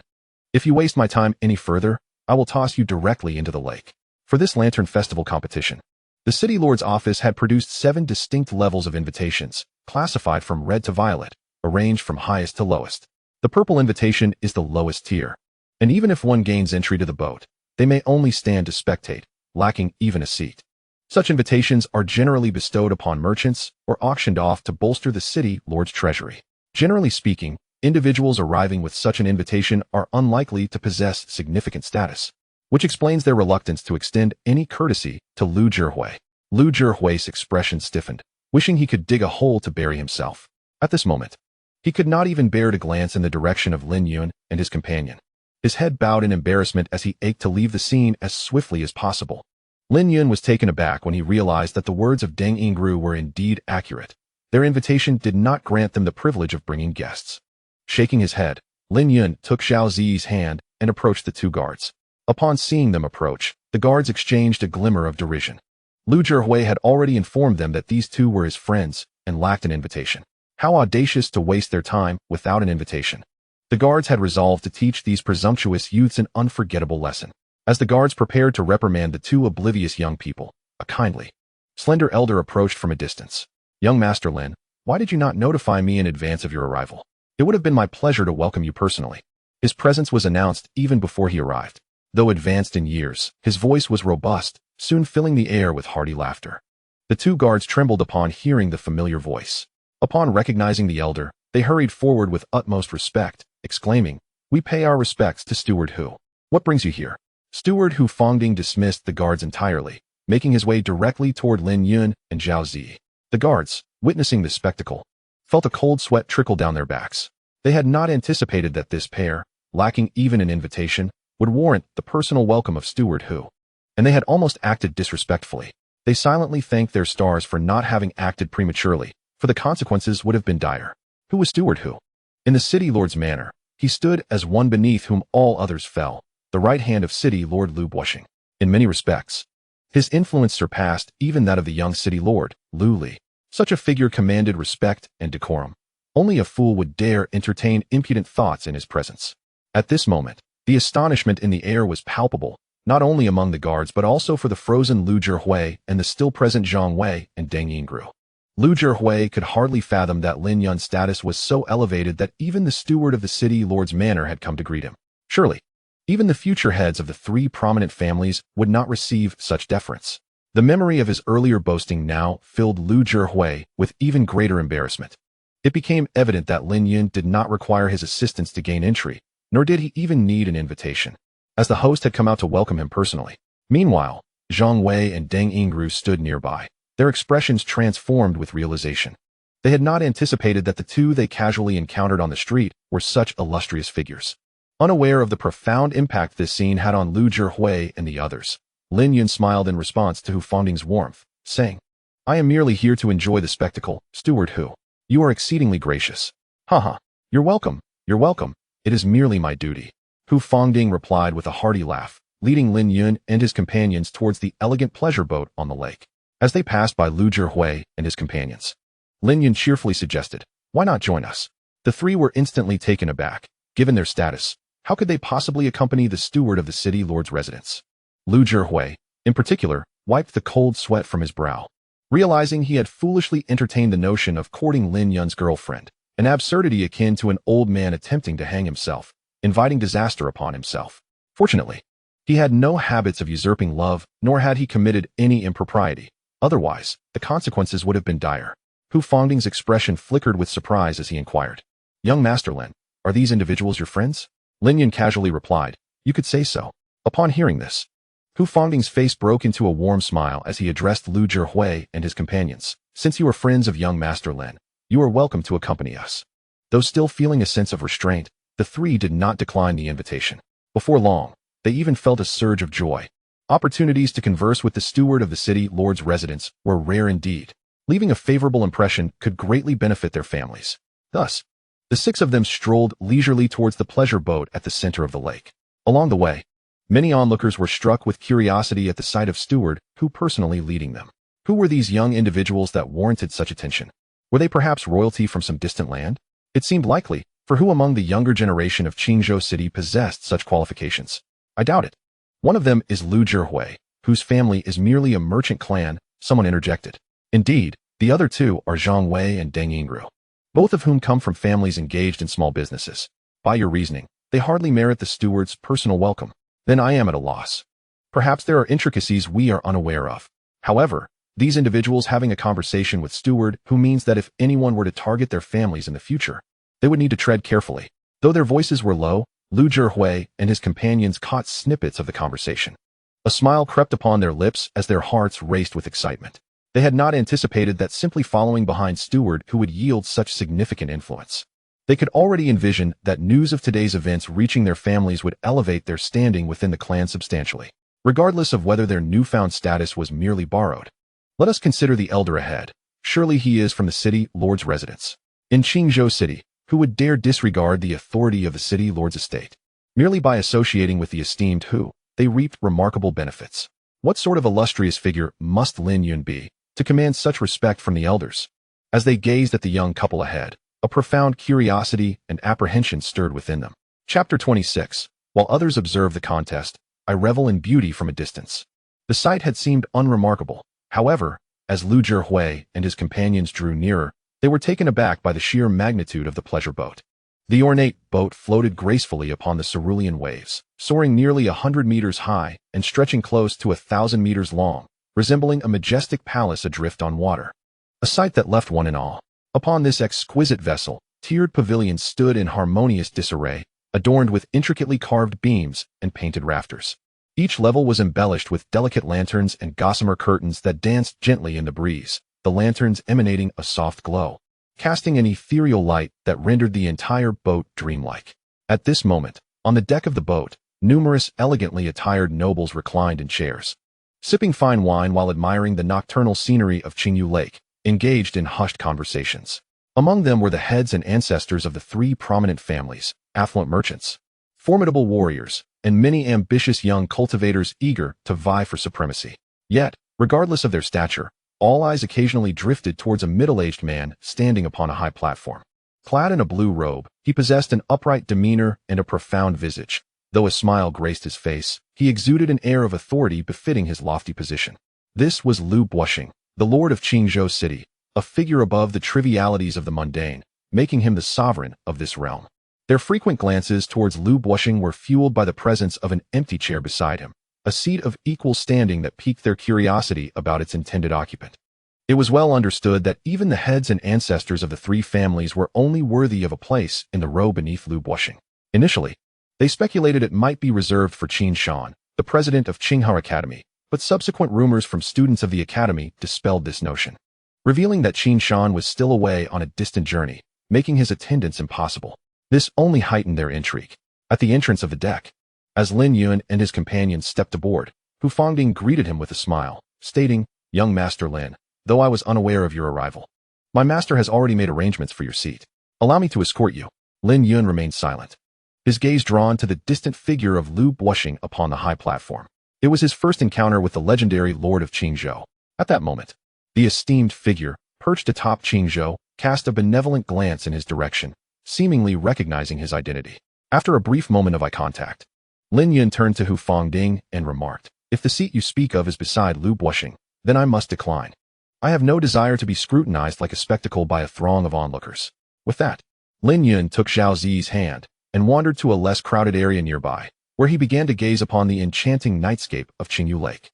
He beheld the throngs of people along the shore, the dazzling lights illuminating the night, 1,000 lanterns delineating the picturesque scenery of the Lantern Festival on both banks of the lake. In the foreground, various boats floated gracefully upon the surface, their lights reflecting in the water, illuminating the lake as if it were a moving painting. From several boats, melodious strains of music wafted through the air, and one could faintly discern graceful maidens dancing upon the decks. Under the night sky, Qingzhou City shimmered with lights, a bustling metropolis that never slept.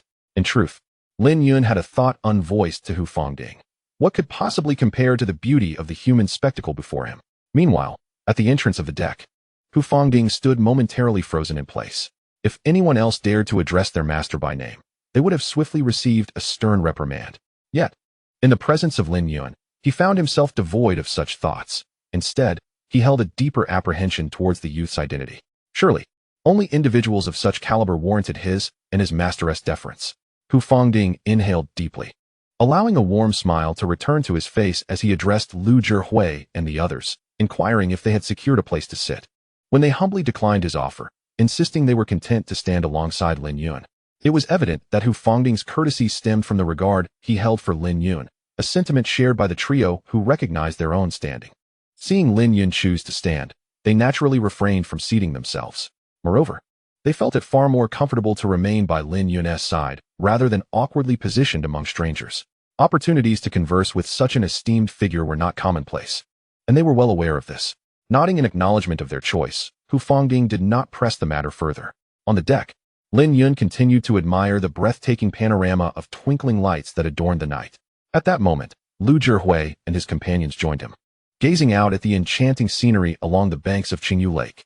Suddenly, A glimmer of wonder flickered in Zhao Zi's eyes as she exclaimed, "The view tonight is exquisite." Her smile, accompanied by a subtle lift at the corners of her mouth, reflected an innocent awe on her delicate face. A gentle breeze tousled her soft hair, prompting her to instinctively raise her hands, as if yearning to capture the beauty of the night.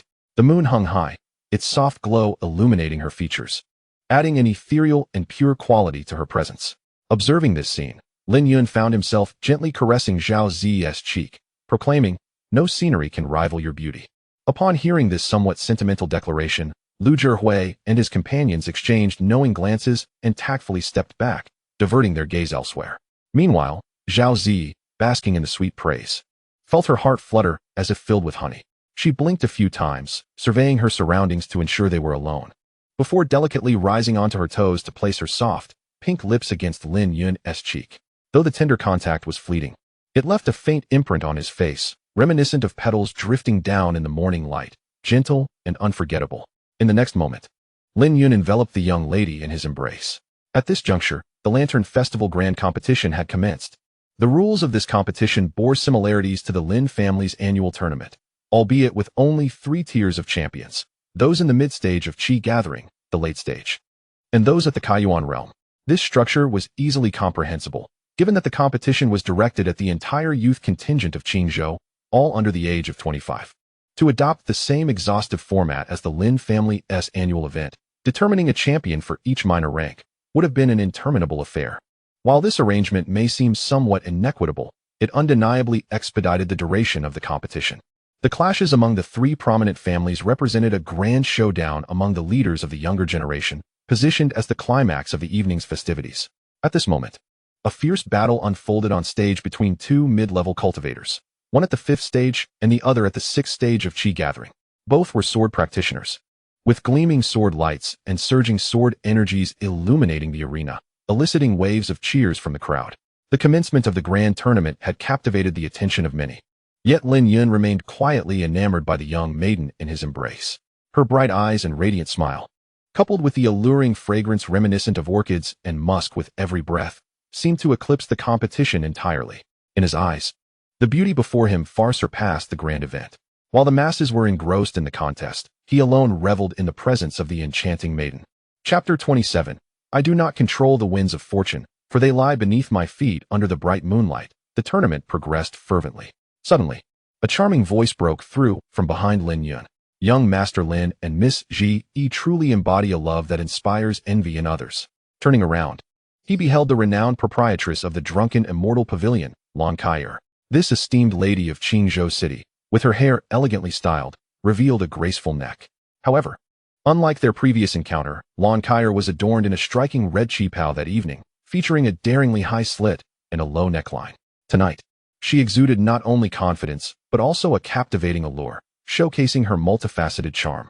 Beside Lin Yun, Lu Zhihui and Zhang Wei were momentarily entranced, their throats dry from an incessant gulping. They had never encountered a woman as voluptuous and enchanting as Lan Kaier. Zhang Wei only regained his senses under the stern gaze of his girlfriend, Deng Yingru, who was glaring at him with evident displeasure. The pain radiating from his waist served as a reminder of her warning. Yet, while Zhang Wei had his girlfriend's reminder, Lu Zhihui was lost in his thoughts, completely oblivious to the fact that Lan Kaier had been addressing Lin Yun. At that moment, Lu Zhihui, his mind overtaken by desire, approached the captivating Lan Kaier with fervor. He mustered what he considered a suave smile, and, with an air of sophistication, said, "Greetings, Mississippi. I am Lu Zhihui. Might I have the pleasure of making your acquaintance?" Lan Kaier paused, initially inclined to dismiss him, but upon realizing he was associated with Lin Yun, her eyes sparkled with mischief. She laughed melodiously, "Of course. But may I inquire if you are familiar with the drunken Immortal Pavilion? On which floor do you usually indulge in your feasts?" Lu Zhihui immediately recognized her intent to probe into his background, and, brimming with misplaced confidence, replied, "I am indeed acquainted with the drunken Immortal Pavilion. I typically dine on the 3rd floor. The 3rd floor was generally reserved for the offspring of prominent cultivation families. Although Lu's family did not hold the requisite status to be granted such access, often relegated to the 2nd floor. Nevertheless, he reveled in the act of boasting, as it bore no consequence. If a few grandiose claims could win him the affections of the stunning woman before him, he would boast daily. While Lu Zhihui continued to fantasize about a promising future, unbeknownst to him, Lan Kaier had already subtly shaken her head in disapproval. Though Lan Kaier perceived Lu Zhihui as somewhat overconfident, her ingrained habit of treating others with courtesy compelled her to maintain a polite smile. Soon, with a cheerful demeanor, Lan Kaier responded, "I am Lan Kaier. I wonder if you have heard of me. If not, it matters not, for you must have heard of my other name. Madame Lan."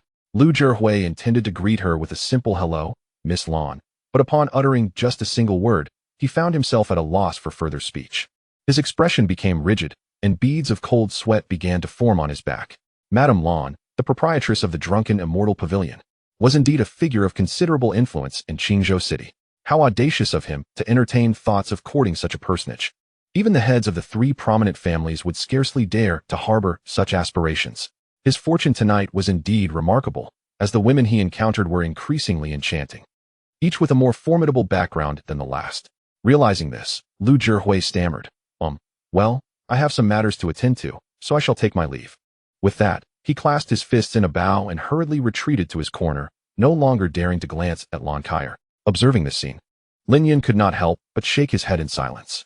Compared to other wealthy scions, Lu Zhihui was not entirely ill-natured. However, his discernment was decidedly lacking.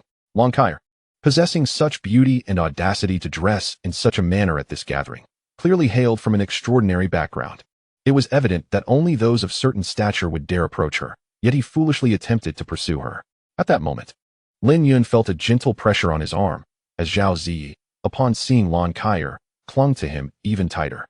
The young girl grasped his arm firmly, her doe-like eyes wide open, fixated on Lan Kaier as if she were a protective little kitten guarding her food. Witnessing this, Lan Kaier suddenly covered her mouth with a laugh and teased, "It seems that Miss Zi does not particularly favor me." Zhao Ziyi remained silent but huffed, lifting her chin defiantly, casting a subtle glance at Lan Kaier. The girl's little gestures could not escape the notice of someone as astute as Lan Kaier, who quickly grasped the underlying sentiment, a flicker of realization flashing in her eyes. Before long, Lan Kaier turned her gaze towards Zhao Ziyi and remarked, "The first time I met you, Miss Ziyi, I felt an instant kinship. It is disheartening to learn that you do not like me." She feigned sorrow, expressing regret, "Alas, I possess a secret technique passed down through my family for generations, which I had intended to share with you." A hint of disappointment flickered across her features, as if she truly felt saddened by Zhao Ziyi's aversion. However, Zhao Ziyi was too preoccupied with thoughts of the secret technique to notice Lan Kaier's expression. In a swift motion, the young girl released her hold on Lin Yun's arm and approached Lan Kaier, her face alight with anticipation. "Sister, is what you said true?" A cunning smile crossed Lan Kaier's face as she replied, "Of course it is." "Then will you teach it to me?" Zhao Ziyi implored earnestly. "Certainly," Lan Kaier agreed. "Let us retreat to that corner, and you may share your secrets with me." "All right," Zhao Ziyi nodded eagerly. Meanwhile, Lin Yun observed the two enchanting ladies as they departed, a slight twitch at the corner of his mouth betraying his amusement.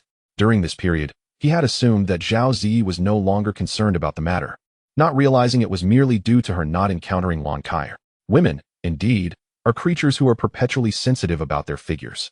They can forego meals and reconcile with those they once viewed as adversaries in the blink of an eye. When these two beauties returned, their bond resembled that of sisters, calling each other sister and little sister, leaving no trace of the earlier tension. The dynamics between women are as unpredictable as the weather in June. This also showcased the adeptness of the proprietor of the drunken Immortal Pavilion, who, within mere minutes, could forge a connection with Zhao Ziyi. One cannot help but admire Lan Kaier's extraordinary insight and emotional intelligence. Lin Yun remarked, "Miss Kaier is indeed exceptionally astute. It is no wonder she successfully manages the grand, drunken Immortal Pavilion." The woman before him, though her exact age was difficult to ascertain, evidently surpassed Lin Yun in years. However, since Zhao Ziyi addressed her as a sister, he too would refrain from calling her Madame Lan. Lan Kaier understood that Lin Yun was referring to Zhao Ziyi and chuckled. "It is but a trifling wit, hardly worthy of the grand stage. It is individuals like young Master Lin, who exude grace and can command the tides behind the scenes, that truly incite admiration." "Commanding the tides? I harbor no interest in that. It is merely that the tides lie beneath my feet," Lin Yun replied, shaking his head. Indeed, as he stated, he held little fascination for the small city of Qingzhou. His initial rescue of Zhou Tianlin was merely an impulse. He had not anticipated that the latter would go so far as to subtly guide Lu Bushing in order to please him, leading to the subsequent events at the drunken Immortal Pavilion. However, despite Lin Yun speaking the truth, Lan Kaier remained unconvinced. The woman found the youth before her even more enigmatic. Have I not commanded the tides merely because they lie beneath my feet? Lon Kyre mused inwardly, pondering when she might attain such a detached state. Chapter 28. The heart shapes the countenance. The path arises from the heart as time flowed onward. The grand competition reached its most intense final round, the duel among the Open Yuan realm practitioners. This segment of the contest was indeed the highlight of the evening. After all, those under 25 in the Open Yuan realm were exceedingly rare. Typically, only the 3 prominent families or the city lord's estate could nurture such talents. Wealth and culture and martial prowess. Ordinary families, even if they occasionally produced a prodigious talent, seldom possessed the resources to support them adequately. Soon, a youthful figure leaped from the crowd and landed on the arena. The young man, wielding a long spear, stood tall and imposing, radiating an extraordinary presence. It was Lin Yuan, the former leader of the younger generation of the Lin family. As soon as Lin Yuan touched down, his gaze swept across the crowd, landing on a man in white. He then pointed his spear and declared loudly, "Chun Zwitching, do you dare to duel with me?" His voice, empowered by true essence, resonated like thunder, echoing throughout the surroundings. The moment Lin Yuan's words fell, a wave of astonishment rippled through the audience. They had not anticipated that the very first match of the Open Yuan realm competition would feature a clash between the 2 prodigies of the Lin and Qin families. One is the prominent figure of the younger generation of the Lin family, while the other represents the Qin family. This contest promises to be captivating, someone muses. However, before the thought could settle, another scoffs derisively, "You are dreadfully out of touch. The leading figure of the Lin family has long since become Lin Shuang." "What? I have not heard of this. Isn't Lin Shuang the one who has lost to Lin Yuan every year? Has he finally triumphed this year?" "Of course he has triumphed. Can I be mistaken? I hear that Lin Shuang has now mastered the art of swordsmanship, wielding the sword with his qi. He is no longer the Lin Shuang of old." "Indeed, I have heard the same. It is said that Lin Yuan cannot withstand even 3 moves against the current Lin Shuang." On the platform, Lin Yuan listened to the discussions around him, his right hand gripping the spear, trembling slightly, his countenance dark as if it were about to rain. In the realm of cultivation, some pursue power, others seek beauty, while some aspire to longevity. For him, reputation is of utmost importance. The prospect of losing to Lin Shuang struck him profoundly. Thus he desperately sought to regain his standing elsewhere. The Wang and Qin families had their own champions as well. It was rumored that Wang Peng from the Wang family had grasped a certain realm of understanding, rendering Lin Yuan's chances of victory exceedingly slim. Thus, he was left with but one option, Chun Zwitching of the Qin family. Lin Yuan felt particularly unfortunate this year. Having hoped to shine brightly in the Lantern Festival competition and gain renown across Qingzhou, instead, he first suffered defeat at the hands of Lin Shuang, who had never before bested him in over a decade, and then discovered that Wang Peng had achieved a remarkable understanding in the art of combat. Both Lin Shuang, skilled in wielding qi, and Wang Peng, who had attained a profound comprehension, had nearly stripped him of his former glory. He found this unacceptable. Consequently, in his impending battle with Chun Zwitching, he could not afford to lose. To do so would leave him in utter darkness. Unbeknownst to Lin Yuan, he was not the only one feeling disheartened. Chun Zwitching, too, experienced a similar frustration. Once, he was considered an equal among the leaders of the 3 families, but now, based on the information he had received, both Lin Shuang and Wang Peng had become formidable adversaries beyond his reach.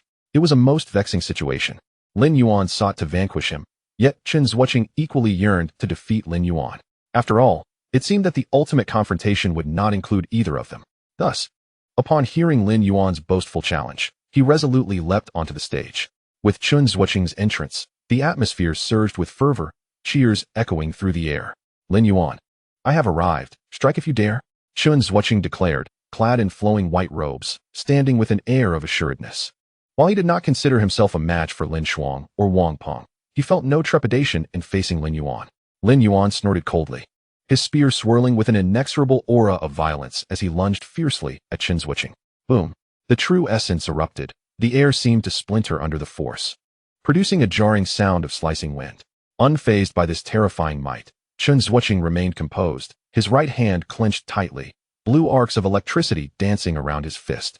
He was employing a martial arts technique. In the next moment, both figures vanished from sight. A sudden explosion resonated, the deafening sound threatening to rupture eardrums, prompting many to instinctively cover their ears. On the arena, fists and blades clashed, a terrifying surge of true essence radiating outward like waves, causing the defensive array above to flicker ominously. This was the first activation of the defensive formation aboard the boat due to the skirmish between cultivators that evening. Many spectators gasped in astonishment. Good heavens! Is this the confrontation of a cultivator at the opening realm? It is utterly terrifying. Did Lin Xuang truly defeat such a formidable opponent as Lin Yuan? Humph. This is merely the beginning. It only suggests that Lin Xuang, having grasped the art of wielding the sword with qi, is far more formidable than Lin Yuan. The crowd murmured, yet the battle raged on, escalating into a fierce contest. The disparity in strength between Lin Yuan and Chun Zhuqing was minimal, if not non-existent. Thus, a victor could not be determined in the short term. In a quiet corner of the deck, Lon Kaier observed the disinterested Lin Yun and inquired, "Young Master Lin, who do you believe will emerge victorious?" "Chun Zhuqing." Lin Yun replied without hesitation. "Why?" A flicker of curiosity crossed the woman's face. His response was so instantaneous, it felt as though he possessed foresight. It was noteworthy that he had barely glanced at the duel, mostly lost in contemplation of the distant nightscape. Because Lin Yuan desires victory too ardently, Lin Yun explained. Is it wrong to wish to win? Lon Kaier probed further. Lin Yun clarified, under normal circumstances, desiring to win is perfectly acceptable. Both Lin Yuan and Chun Zhuqing yearn for victory on the stage. However, Lin Yuan's yearning has transcended the boundary of mere desire, subtly hinting at the emergence of a heart demon. In such a scenario, the more he wishes to win, the more likely he is to lose. Young Master Lin can perceive a person's heart demon? Lon Kaier asked, her curiosity piqued. Had the speaker not been Lin Yun, she might have dismissed the notion as mere pretense. Lin Yun smiled and remarked, the appearance reflects the heart, and the path arises from the heart. One's visage is an outward manifestation of their inner self. Similarly, a person's techniques and aura can, to some extent, reveal their profound understanding of the Tao. A tranquil heart leads to a smooth path and a refined soul. Conversely, an agitated heart results in a turbulent path and a vacuous soul. Lon Kaier listened, her eyes sparkling with intrigue. Although she did not fully comprehend, she felt an undeniable resonance in his words. Suddenly, she playfully asked, then, young Master Lin, can you discern whether my heart is at peace? Lin Yun cast a glance at Lon Kaier, then at Zhao Zi, who stood beside her, and replied nonchalantly, I cannot perceive it. Lon Kaier was taken aback and questioned, may I ask, young Master Lin, why is that? Because your heart is obscured, Lin Yuan commented dismissively. Turning his attention back to the distant scenery, Lon Kaier lowered her gaze, her lips slightly parted in astonishment. She had never anticipated that the typically composed Lin Yun would utter such words. However, after a brief moment of surprise, a smile gradually graced her lips. This person seemed otherworldly, yet ultimately still human. Compared to the enigmatic Lin Yun of the past, she found greater enjoyment in his current demeanor. Lin Yun was unaware that a single remark of his had sparked such a multitude of thoughts in Lon Kaier. It was not that he could not perceive the shift. Rather, he chose not to respond. He had observed that since Lon Kaier's arrival, Zhao Zi had transformed from the girl who delighted in clinging to him and calling him Brother Yun into someone else entirely. The object of her affection had shifted from him to Lon Kaier, which inevitably cast a shadow of melancholy over him. Chapter 29. 3 moves to determine victory on the arena. The battle between Lin Yuan and Chun Zhuqing had reached a pivotal moment. Lin Yuan's onslaught intensified, each shot infused with an overwhelming ferocity, as if intent on shattering his opponent into fragments. Boom. Another shot was fired, the gun's radiance bursting forth and enveloping Chun Zhuqing, leaving him with no avenue of escape. Chun Zhuqing, exhausted from defense, could only retreat step by step, each evasion a testament to his dwindling chances of victory. In truth, many spectators shared this sentiment. However, a select few with discerning eyes began to notice an unsettling trend. At that moment, on a high platform of the painted boat, Lin Yuan's grandfather, Lin Yuehao, sighed and remarked, young Yuan is attacking too recklessly. Once his true essence is depleted, the tide of battle will undoubtedly turn against him, and he will find himself in peril. Beside Lin Yuehao, Lin Hongru's expression darkened upon hearing this. He too recognized the precariousness of the situation. Although his son had gained a superficial advantage, it was far from sufficient to secure victory. In his fervent pursuit of dominance, he had entirely neglected the state of his own true essence. This approach was a complete abandonment of defense. Such a strategy might suffice against a weaker opponent. Yet, Lin Yuan and Chun Zhuqing were of comparable strength. Both at the second layer of the opening origin realm, and a mere mindless attack would not suffice to claim victory. It could be said that in this contest, the one who could endure the silence longer would have greater odds of triumph. After all, the more one attacked, the more openings one would leave for the adversary. Indeed, Scarcely had the old man finished his thoughts when Chen Zhuoqing, who had been on the defensive for an extended period, suddenly erupted. His ferocious fist shattered Lin Yuan's long spear, akin to a fierce tiger pouncing upon its prey, closing in on Lin Yuan with alarming speed. As his strategy was thwarted, a flicker of panic crossed Lin Yuan's face. He intended to regroup and continue his assault. However, the true essence within him had begun to stagnate, a harbinger of imminent depletion. Puff! Lin Yuan, rendered powerless in the wake of Chen Zhuoqing's relentless advance, saw his protective true essence collapse instantly. A solid punch connected with his chest, sending him hurtling off the stage. The scene unfolded with such swiftness that many were left momentarily stunned, unable to grasp the rapid turn of events. As realization dawned, a fervent discussion erupted among the spectators. How could Lin Yuan have lost? Wasn't he clearly in the lead just moments ago? Indeed, I too believed Lin Yuan would emerge victorious. I even placed a bet on him for first place tonight. The disparity in their strengths was negligible, yet Lin Yuan seemed overly eager. Had he maintained a steady approach, victory might have been within his grasp. Observing this spectacle, Lin Yuehao could only shake his head.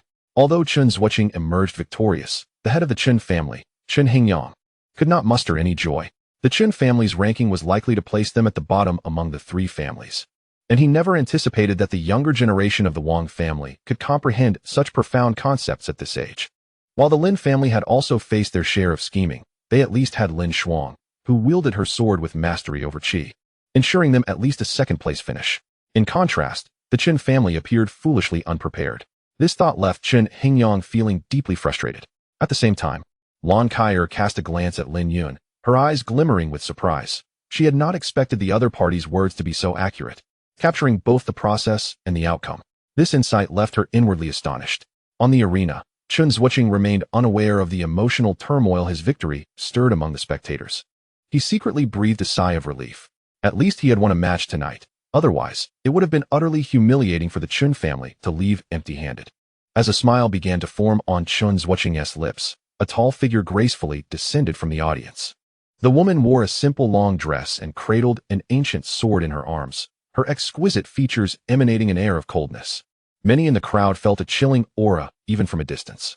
Upon witnessing this scene, Chen Zhuoqing's expression turned serious, his eyes gleaming with determination. He was about to face Lin Shuang from the Lin family. Despite the rumors that Lin Shuang, upon mastering the art of wielding a sword with qi, could not be withstood even by Lin Yuan for more than 3 strikes, he was determined to test his mettle. He could not yield without trying. A warrior may face defeat, but must never show fear. As Lin Shuang stepped onto the arena, gasps of astonishment erupted from the audience, the noise surpassing that of the previous matches involving Chen Zhuoqing and Lin Yuan. Many now understood that Lin Shuang had mastered the art of using qi to control her sword, and they were eager to witness if the second realm of swordsmanship, as rumored, truly possessed such formidable prowess. Do you require a moment to recover your true essence? Lin Shuang inquired, casting a sidelong glance at Chen Zhuoqing, her tone calm. He shook his head, raising 3 fingers to declare, no need. We shall determine the victor in 3 moves. If I cannot unravel your technique within that time, I shall concede. Chen Zhuoqing's proposition was calculated. The crux of their contest lay solely in the mastery of qi. If he could not find a solution within 3 moves, no matter how hard he fought, defeat was inevitable. Thus, it was better to be straightforward. Lin Shuang nodded in agreement. She then brought her index and middle fingers together, gently pointing towards Chen Zhuoqing. With a swift motion, her long sword was unsheathed with a resounding note. The blade transformed into a streak of light, seemingly disregarding space, and in an instant, it appeared before Chen Zhuoqing. His pupils constricted in alarm. The speed and sharpness of that strike were astonishing, shattering his protective true essence almost instantaneously. With no time for contemplation, he struck out with his right fist. Boom! The long sword was deflected. However, in the next moment, the radiance of the sword did not diminish in the slightest. Rather, it surged forth again, lunging towards him once more. Chen Zhuoqing resolved to apply the same tactic, his fist crackling with electric energy, surging within a radius of several meters. He aimed to shatter the blade once again with this powerful blow. As a piercing sound sliced through the air, the long sword appeared to cleave space itself in twain, its chilling aura enveloping the surroundings instantaneously. At that moment, Chen Zhuoqing's movements grew sluggish, a shiver coursing down his spine. Suddenly, he lunged forward, charging toward the radiant sword light, determined to shift from defense to offense. Yet, just as he was about to unleash his most formidable strike, the ancient sword inexplicably vanished from sight. Chen Zhuoqing's expression froze. By the time he regained his senses, the gleam of the blade flashed past. A sharpened edge now pressed against his throat.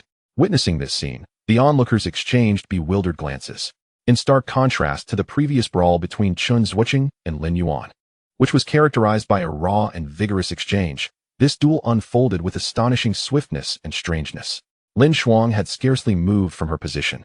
Yet Chen Zhuoqing had already succumbed. Was this the essence of the second realm of sword cultivation, the so-called ghost sword? The speed at which one could wield a sword with one's chi was truly astounding. Without any cultivation or techniques related to speed, one could only anticipate being utterly overwhelmed. In a quiet corner of the deck, the voluptuous beauty Lan Kaier observed the victorious Lin Shuang on the stage, a look of admiration gracing her features. Young Master Lin, your cousin possesses remarkable talent. To master the manipulation of qi for swordplay at such a young age is indicative of boundless potential. Lin Yun remained silent, his gaze fixed on the brilliantly lit pleasure boat along the distant lakeshore. This was merely a rudimentary grasp of the sword techniques. It was but a mere beginning. Were he to wield such skills, Chen Zhuoqing would not have been able to withstand a single move. Noticing Lin Yun's indifference, Lan Kaier glanced at the young woman beside her, Zhao Zi, who affectionately called her sister, then turned her attention back to the solitary figure of Lin Yun. A subtle smile graced her lips as she leaned in to whisper a few words to Zhao Zi. Upon hearing her, the young woman appeared enlightened, then approached Lin Yun, familiarly wrapping her arm around his. Feeling that long-lost softness, a smile finally broke upon Lin Yun's face. He turned to find the voluptuous and radiant woman winking at him. Understanding her unspoken message, Lin Yun inwardly mused that while it is often said that women with ample bosoms lack intellect, Lan Kaier was the striking exception, showing no signs of her physical attributes diminishing her wit. Chapter 30. The Sea of Blood without a hint of doubt, after decisively defeating Chen Zhuoqing. Lin Shuang's gaze shifted to a scarred young man in the audience. Punger, it's your turn now. Show them the depth of the Wang family's heritage. Upon noticing Lin Shuang's attention, a middle-aged man beside the young man spoke up. This man was Wang Bin, the head of the Wang family, and Wang Peng was his son. He had initially proposed the duel between the three great families, eagerly awaiting this very moment. As his plan neared fruition, a rare smile appeared on his face. Hearing his father's words, Wang Peng slowly rose, exuding confidence. Father, rest assured, Lin Shuang is no match for me. This contest will not take long. With that, he began his measured stride toward the arena. Now, with only the Wang family yet to make their move, all eyes were inevitably drawn to their corner of the arena. As Wang Peng rose, a fervent discussion erupted among the spectators. Wang Peng, yes, it was indeed him, was finally ready to make his move. Rumor had it that he had returned from the Bloodblade sect with a newfound comprehension of a profound essence. Whether this was true or mere speculation remained uncertain. Yet, with so many voices proclaiming it, the likelihood of its authenticity seemed high. One couldn't help but ponder which was mightier, the sword cultivator's mastery over the sword through qi or the formidable power of such an essence. On the arena, Wang Peng and Lin Shuang regarded each other intently. At a certain moment, Wang Peng spoke, were it not for my presence. The title of champion tonight would undoubtedly belong to you. With a grin that, coupled with the prominent scar on his face, rendered him somewhat fearsome, he added. But one must engage in battle to ascertain the truth. Lin Shuang's eyes sparkled with the fire of combat. Seemingly oblivious to her fighting spirit, Wang Peng gestured towards the scar on his face, stating, do you see this? It is the price I paid for grasping the might of the essence. On this relentless path, none are harsher on themselves than I. Thus your defeat is inevitable. No sooner had he finished speaking than he unsheathed his long crimson blade, unleashing a streak of red light that sliced down towards Lin Shuang. His weapon, a blood-red long sword, cleaved through the air, enveloping the arena in a thin veil of crimson mist. As the blade's aura surged forth, the mist roiled, resembling a blood-soaked shroud. A sharp clash echoed through the arena, the sound of metal colliding resounding painfully. Lin Shuang's brow furrowed as she realized that within this red mist, her speed of drawing the sword had diminished considerably. The mist seemed to possess a peculiar power that constrained her true essence and techniques. Was this the might of an essence? With a sigh inwardly, Lin Shuang maintained her resolve, pointing her right hand forward as her long sword pierced through the crimson fog, aiming directly at Wang Peng's silhouette. As the sword traversed its path, the air trembled, emitting a buzzing sound. In the face of this fierce strike, Wang Peng remained unperturbed, advancing toward her and unleashing a flurry of slashes. Boom! The clash of sword and blade reverberated. In an instant, the arena was a whirlwind of flashing blades and a flickering defensive array. Their exchanges were so swift that many spectators could only glimpse two figures darting about, unable to discern the details of the encounter. At one moment, a muffled gasp escaped Lin Shuang's lips as the light of the sword and blade dissipated. Her delicate face turned slightly pale. While the mastery of Qi over the sword was indeed formidable, it exacted a significant toll on her true essence. After their earlier skirmish, she realized that her technique was of little advantage against Wang Peng. Although she remained ignorant of the essence he had comprehended, it evidently countered her moves with great efficacy. At that moment, she felt as though she were battling with weights tied to her once proud swift sword unable to breach his defenses. The philosophy of using Qi to wield the sword emphasized swift victories. If she could not subdue her opponent promptly, prolonged engagement would lead her to inevitable defeat. With this thought in mind, Lin Shuang gritted her teeth and resolved to fight fiercely. The azure Luan sword gleamed brilliantly once more as she lunged at Wang Peng. Regardless of its efficacy, she had no choice but to press forward. For engaging in close combat without the aid of Qi would offer her even fewer opportunities against Wang Peng. Wang Peng shook his head, and the crimson mist on the arena intensified in hue. He raised his long blade, unleashing a crimson arc of light that stretched several zhang. The force of the blade, infused with a deadly intent, surged toward Lin Shuang like a colossal tidal wave. With a thunderous crash, the clash of sword energy and blade aura resonated as if two mountains had collided. In a brief moment, the brilliance of the sword dimmed.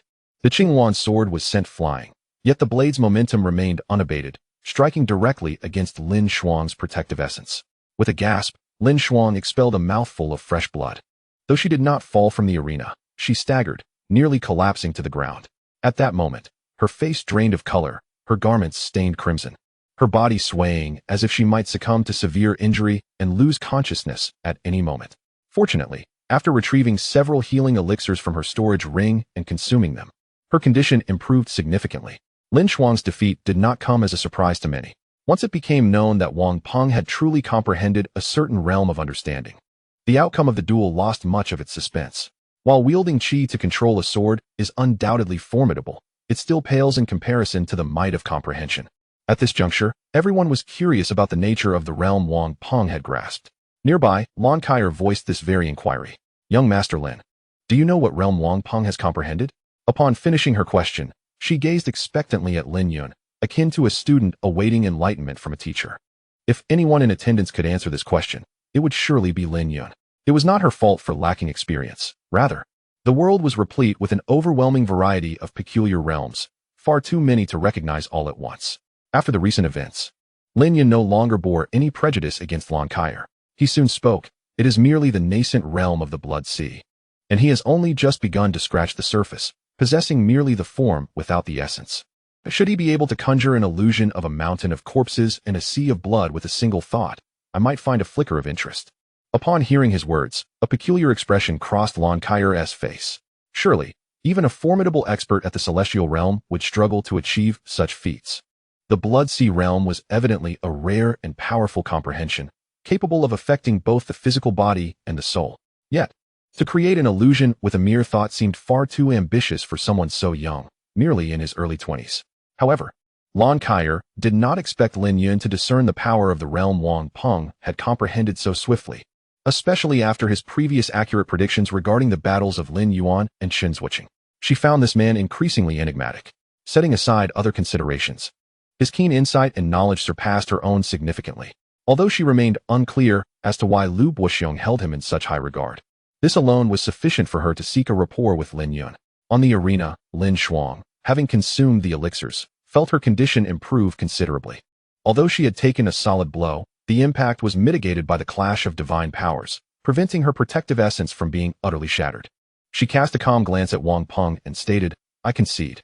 The defeat at the hands of Wang Peng was anticipated by her, hence when she uttered those words, she only felt a twinge of regret, devoid of profound sorrow.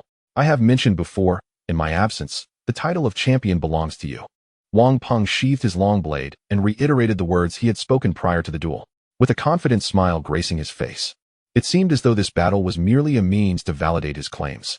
However, Lin Shuang merely cast a glance and replied in a flat tone, "Although I have lost, the Lin family has not yet been vanquished." Wang Peng was taken aback and asked in astonishment, "Is it possible that the Lin family has another in the Kaiyuan realm under the age of 25? Lin Shuang's words did indeed surprise him. the three great families were well acquainted with one another, making it nearly impossible for one side to secretly nurture an exceptional descendant without the others being aware. Yet now, the Lin family had seemingly achieved this in secrecy. Nevertheless, even so, he remained unperturbed.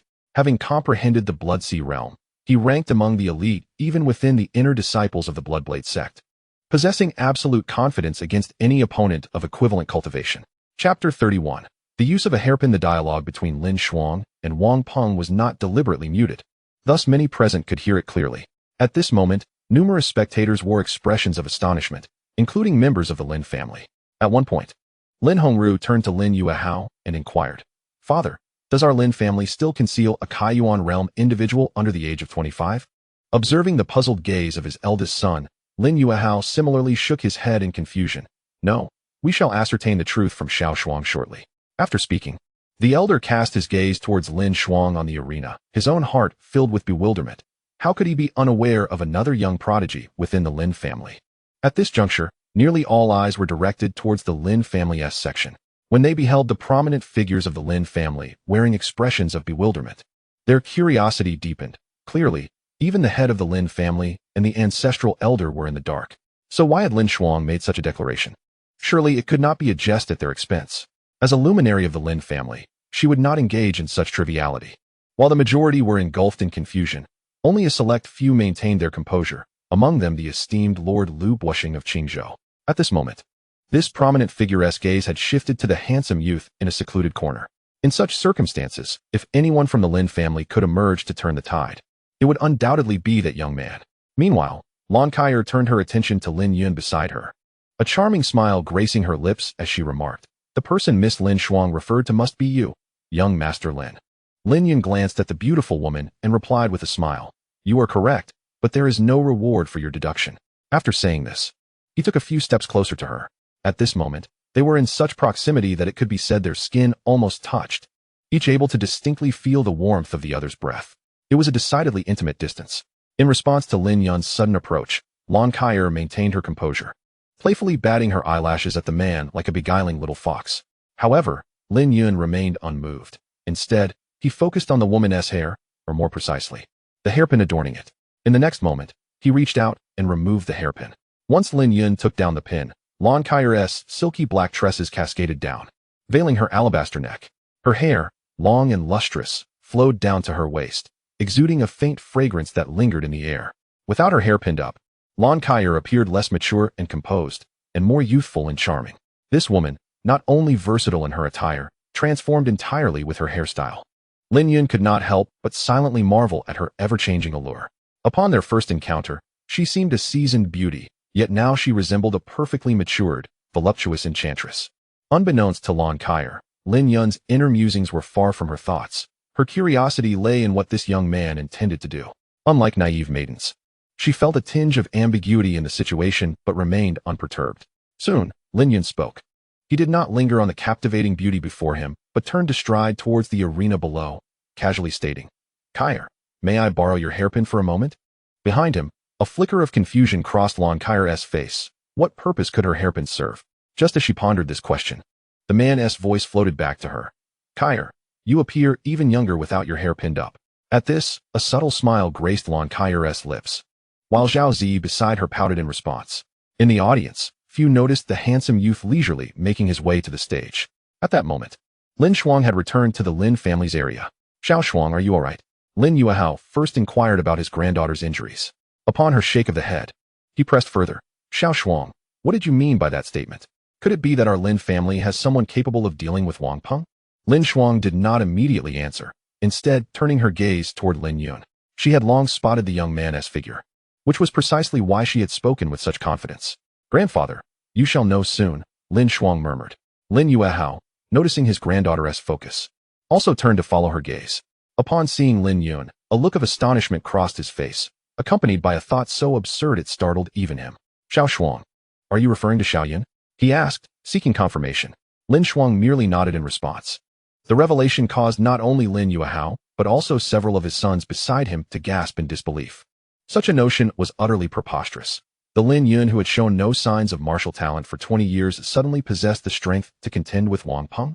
If anyone else had made such a claim, They would have deemed it mockery aimed at the Lin family, though aware that Lin Shuang would not jest about such matters.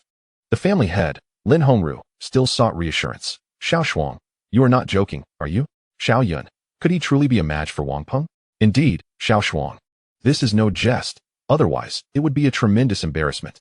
Lin Shuang's father, Lin Wu, echoed her sentiments. Lin Shuang glanced at her father and replied with a smile. Father, rest assured, I am well aware of my limits. She then turned to Lin Yuehao and asked, Grandfather, do you know how I came to master the art of wielding a sword with my qi? Upon hearing this, Lin Yuehao's pupils slightly contracted as he pondered, uncertainly responding. Could it be related to Xiao Yun? Lin Shuang nodded affirmatively, stating, Indeed. The reason I was able to grasp the technique so swiftly was due to the assistance of my brother Yun. At this moment, the members of the Lin family were left in astonishment. They had never anticipated this turn of events. Had Lin Yun actually provided guidance to Lin Shuang? Was this truly the Lin Yun they were familiar with? The world around them suddenly felt unfamiliar. Lin Yuehao took a deep breath, a glimmer of brilliance igniting in his eyes. He gazed at the distant, tranquil figure of the young man and asked Lin Shuang, Xiao Shuang, could you elaborate on how Xiao Yun assisted you? After a moment of silence, Lin Shuang replied, Grandfather, of course. The Lin Yun of today is no longer the same as before. He seems to have encountered some extraordinary fortuity, achieving remarkable prowess in the path of the sword. It is precisely because he refined my swordsmanship that I have been able to advance so quickly into the second realm. Lin Shuang refrained from revealing her earlier suspicions regarding Lin Yun's true identity, attributing everything instead to some ethereal stroke of fortune. Through their time spent together, she had discerned that Lin Yun bore no ill will towards the Lin family, and thus she wished to avoid stirring any unnecessary trouble. In the boundless expanse of the infinite continent, it was not uncommon for individuals to experience serendipitous encounters that could alter their destinies. She was confident that even if her grandfather and the others harbored doubts, they would not pursue the matter excessively. Once these intricate details were divulged, the members of the Lin family began to accept the situation, with many feeling a surge of excitement. They were now convinced that the Lin family harbored a genius capable of contending with Wang Peng. The thought thrilled many, as the prospect of Lin Yun defeating Wang Peng would undoubtedly secure the Lin family a prominent position in the upcoming competition. The benefits from the several mines were secondary. The emergence of another prodigy from their lineage was the true treasure.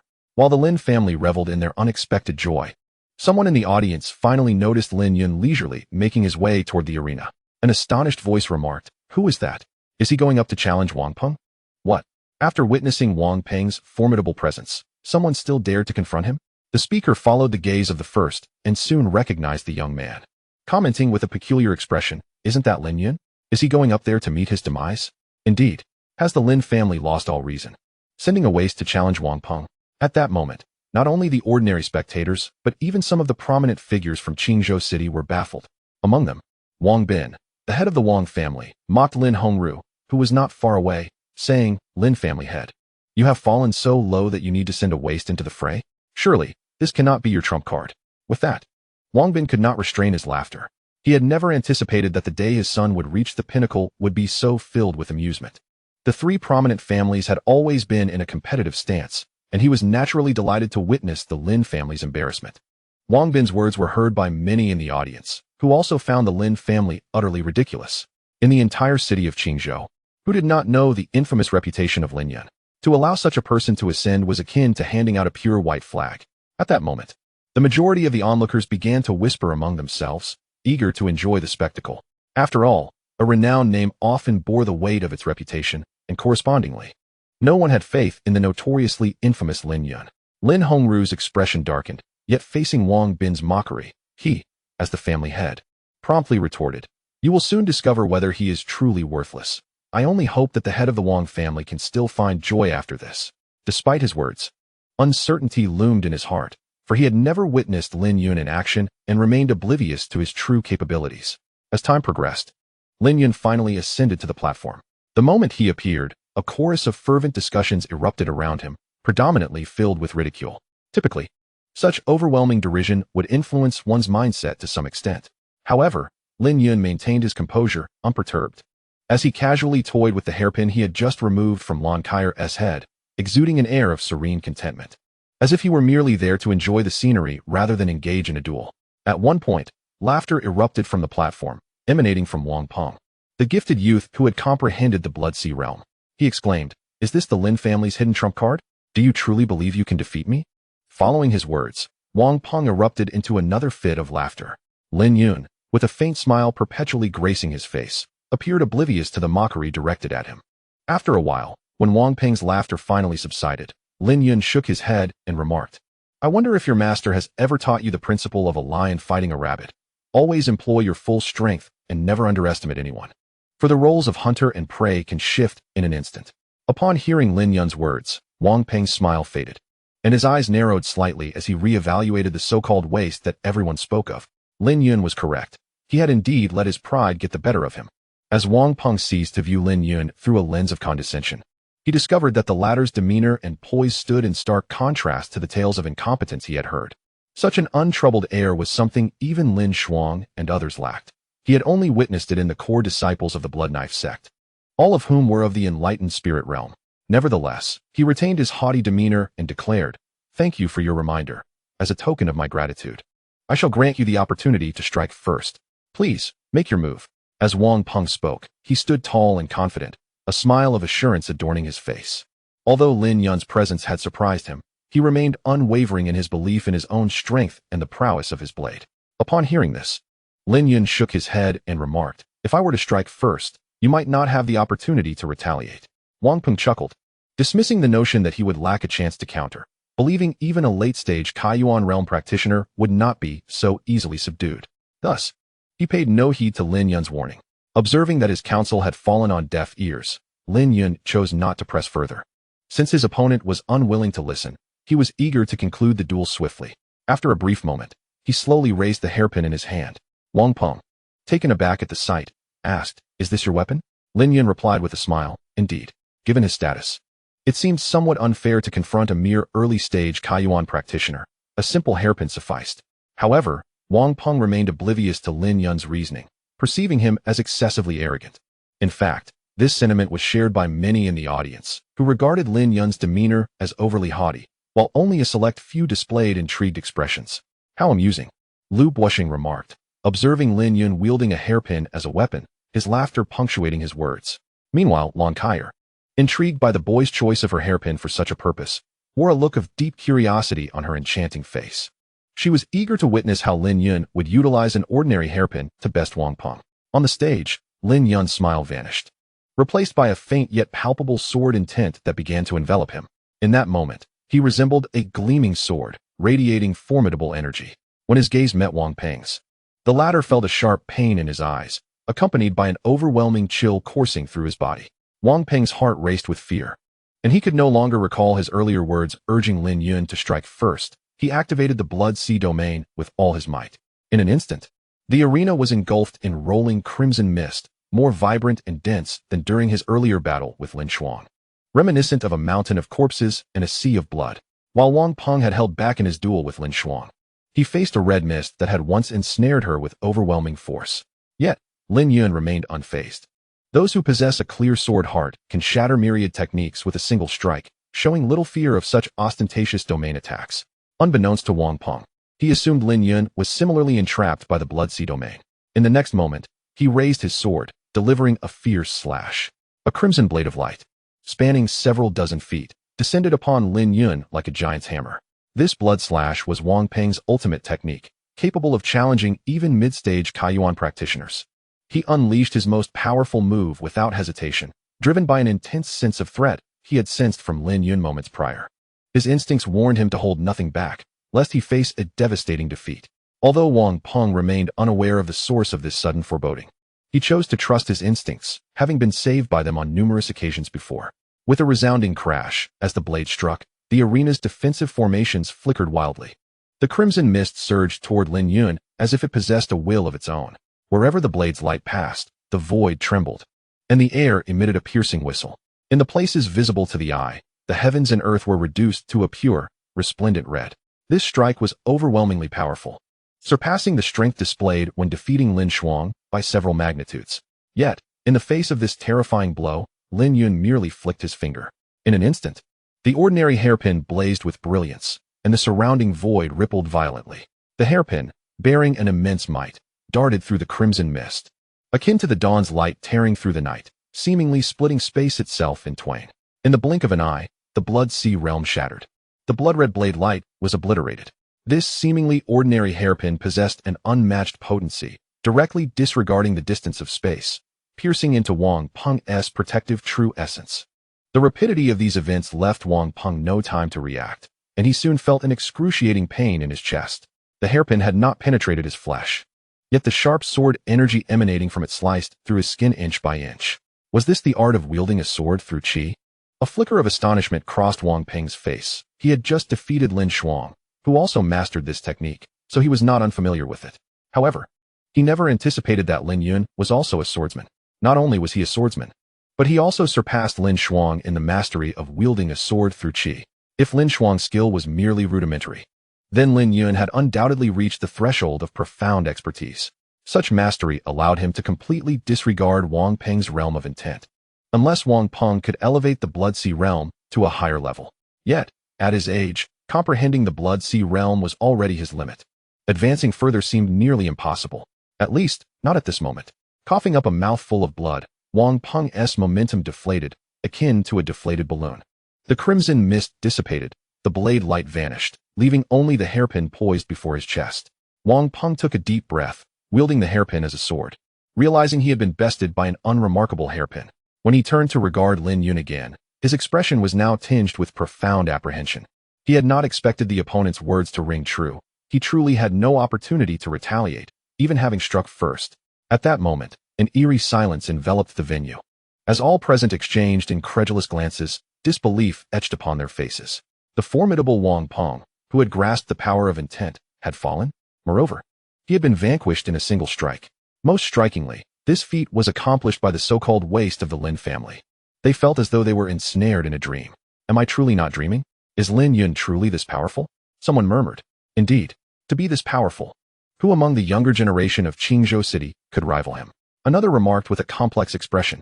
Meanwhile, Wang Bin, the head of the Wang family, no longer wore the previous smugness. His face was as dark as if it could drip with water. While some were elated, others were despondent, amidst the melancholy. Joy was also present. In stark contrast, the area occupied by the Lin family erupted in cheer and laughter, with the Lin family ancestor, Lin Yuehao, exclaiming good 3 times in succession. The armrests of the chair echoed with sharp sounds as he struck them. The elderly gentleman, filled with fervor, gazed upon the young man in the arena, seemingly catching a glimpse of his long-lost son. At that moment, he suddenly felt that perhaps one day, his grandson might indeed restore the dignity he had once lost. In the corner of the deck, Zhao Zi watched the youth standing confidently in the ring, her beautiful eyes sparkling with excitement, her snow-white neck slightly arched, and the corners of her lips curled upwards, as if proclaiming, "Behold, this is my man."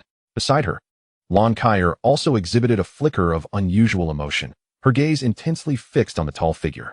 She had contemplated the possibility of Lin Yun's victory, yet never anticipated it would come so effortlessly, as if Wang Peng's ocean of blood intent were non-existent. It was truly astonishing, giving one the impression of an old man toying with a child. Lin Yun, surely this cannot be your limit, Lan Kaier murmured softly to herself. Chapter 33. A beauty and wine should not be forsaken. Many remained in a state of shock over Lin Yun's stunning defeat of Wang Peng. Suddenly, a hearty laughter resonated through the arena. Young Master Lin Yun, truly a paragon of youth. This battle today reveals your brilliance. Just as my esteemed teacher said, a hidden dragon lurks in the abyss. Given time, with your talents, it is likely that even the vast Qin dynasty cannot contain your aspirations. Everyone turned towards the source of the voice to find City Lord Lu Buoxing rising from his seat and slowly approaching the arena. Witnessing this scene, many felt their pupils contract in astonishment, their expressions reflecting profound shock. It was no wonder they were taken aback. Lu Buoxing's words carried immense weight and astonishment. The Lord of Qingzhou was not merely expressing admiration for a junior. His tone bore hints of camaraderie and flattery. This was what left them astounded. Who was Lu Buoxing? He was the sovereign of Qingzhou, even though Lin Yun had triumphed over Wang Peng. It seemed rather excessive for such a high-ranking official to bestow such attention and even flattery upon him. It should be noted that even the ice spirit body Zhao Yuhan had never received such treatment. While Lin Yun exhibited remarkable talent, he was still merely a junior. Moreover, in terms of innate ability, Zhao Yuhan surpassed Lin Yun. The fact that Lin Yun had managed to defeat Wang Peng with a single move was merely a testament to his exceptional skill in wielding his sword with qi. They had all witnessed Lin Yun's cultivation level, which was merely at the initial stage of the opening Yuan realm. However, it was said that Zhao Yuan was already preparing to break through to the Mingxin realm. They simply could not fathom why Lu Buoxing would lavish such high praise upon this once deemed useless member of the Lin family. And who was the teacher Lu Buoxing referred to? Was there some information they were unaware of? Not only the others, but the Lin family members also felt a wave of astonishment. When had Lin Yun become so familiar with Lu Buoxing? At that moment, Lin Yuehao and Lin Hongru turned their attention to Lin Shuang.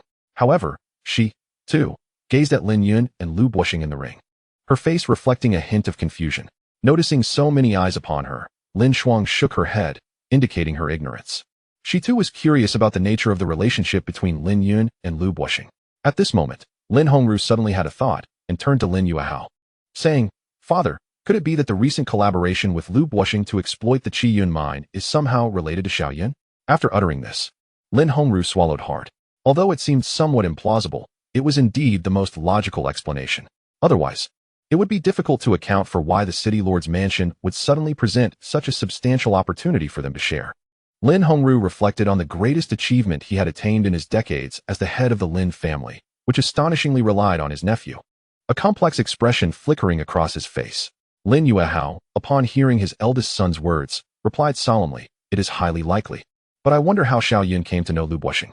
The elder then glanced at the handsome youth on the arena, feeling as though a thick mist enveloped his grandson, rendering him increasingly mysterious. Fortunately, this was not a negative development for their family.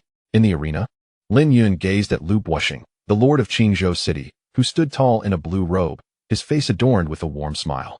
When their eyes met, a hint of admiration occasionally sparkled in Lu Buoxing's gaze. As the saying goes, one should not strike a smiling face. In response to Lu Buoxing's praise, Lin Yun modestly remarked, "It is merely a trivial skill, hardly worth mentioning. It is you, Lord Lu, who commands a whole region from your esteemed position, which truly deserves my admiration." Though Lin Yun regarded Lu Buoxing as a minor figure, he recognized that the latter was the most prominent individual in Qingzhou and had previously aided him at the drunken Immortal Pavilion. Thus, he saw no reason to dismiss the gesture. Lu Buoxing laughed heartily, exclaiming, "Young master, your victory over Wang Peng today, claiming the top spot in the Lantern Festival competition, is indeed a matter of great celebration. I have prepared fine wine at my residence, and I hope you will honor me with your presence to share in the revelry." Lin Yun responded with a smile, "It is but a fleeting title, not worthy of mention. As the saying goes, one must not neglect beauty in wine.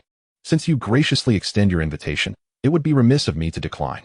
Although he generally despised such tedious gatherings, Lin Yun did not refuse Lu Buoxing's invitation. The rationale was clear. As the local sovereign, cultivating a good relationship with Lu Buoxing could provide the Lin family with valuable support. He could not remain in this small Qingzhou forever. To advance further, he would inevitably need to navigate broader horizons. Both he and the Lin family required time to flourish. And in the interim, fostering a connection with a city lord could prove advantageous. Lu Buoxing, elated by Lin Yun's acceptance, promptly sought to lead him toward the city lord's mansion. However, Lin Yun raised a hand, saying, "Lord Lu, please wait. One must not forsake beauty in the presence of wine. Now that we have the wine, we cannot be without the beauty." With that, Lin Yun bounded across the audience, landing beside Zhao Ziyi, much to Lu Buoxing's astonishment. He embraced the gentle form of the young woman and called out to Lu Buoxing below the arena, "Lord Lu, now that we have the beauty, we eagerly await your fine wine." His voice rang out clearly, drawing the attention of everyone present, who turned in unison to gaze in Lin Yun's direction, illuminated by the bright, full moon above. The young man possessed a striking visage, radiating charm and elegance. Beside him stood a young lady, her bright eyes and radiant smile embodying an ethereal beauty, reminiscent of a celestial maiden from an exquisite painting. At that moment, a delicate blush graced her cheeks, akin to the soft hues of dawn's clouds, as she nestled gently against the young man's chest. From a distance, one couldn't help but marvel at the enchanting pair, a couple seemingly blessed by the heavens. Zhao Ziyi did not shy away from affectionate gestures with Lin Yun, yet being the center of so many gazes was a novel experience for her. Her heart fluttered like a startled fawn, pounding so fiercely it felt as if it might leap from her chest. Overwhelmed by shyness, she buried her face deeply into the young man's embrace. While she harbored some reservations about the man's boldness, a profound joy and sweetness blossomed within her heart, quietly spreading its warmth. Nearby, Lan Kai'er watched the captivating scene with a flicker of envy in her eyes. Lu Buoxing and Lin Yun had departed, leaving those still present exchanging glances filled with astonishment. Although Lin Yun had triumphed over Wang Peng, the grand competition was far from concluded. As the host, Lu Buoxing should have remained to offer some reflections. However, he had slipped away. Many felt a sense of disappointment, while secretly astonished by Lu Buoxing's regard for Lin Yun. Even the most oblivious understood that there were undisclosed intricacies at play. The Lin family emerged as the evening's foremost victors, not only claiming the top position in the competition, but also securing a larger share of mining allocations. Most importantly, they had produced Lin Yun, a prodigy who had bested a practitioner of profound comprehension, with Lin Shuang and Lin Yuan already esteemed talents.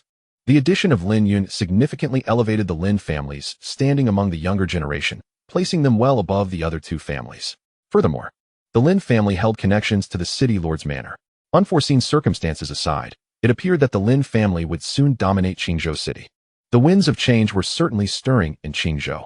Chapter 34. Bestowing fortune upon him in the city lord's manor, within the banquet hall.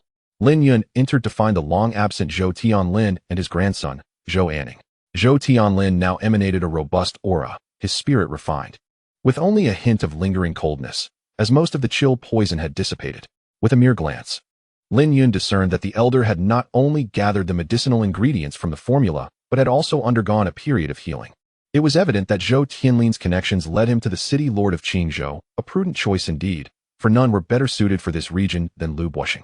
Upon seeing the elder, Lin Yun smiled and remarked, "Old Zhou, your previous ailments are mending, and the path ahead shall surely be smooth. This is most commendable." Zhou Tianlin, upon noticing Lin Yun, promptly approached with deep respect, saying, "Your insight is unparalleled, esteemed sir. My internal injuries have healed considerably, and I anticipate full recovery shortly. This is all thanks to your generous provision of medicine. Your great kindness shall be remembered for eternity." Observing Zhou Tianlin's actions, Lu Buoxing maintained a facade of tranquility. Though internally, tumultuous waves surged within him. He was aware that Lin Yun was no ordinary individual, yet he did not anticipate the elder's profound regard for him, which even evoked a sense of subordination akin to a subordinate before a superior. He had believed he was sufficiently courteous towards Lin Yun, but upon witnessing this scene, he suddenly felt that his efforts were woefully inadequate. Was it true that a true dragon lurked beneath the surface, preparing to soar across the skies?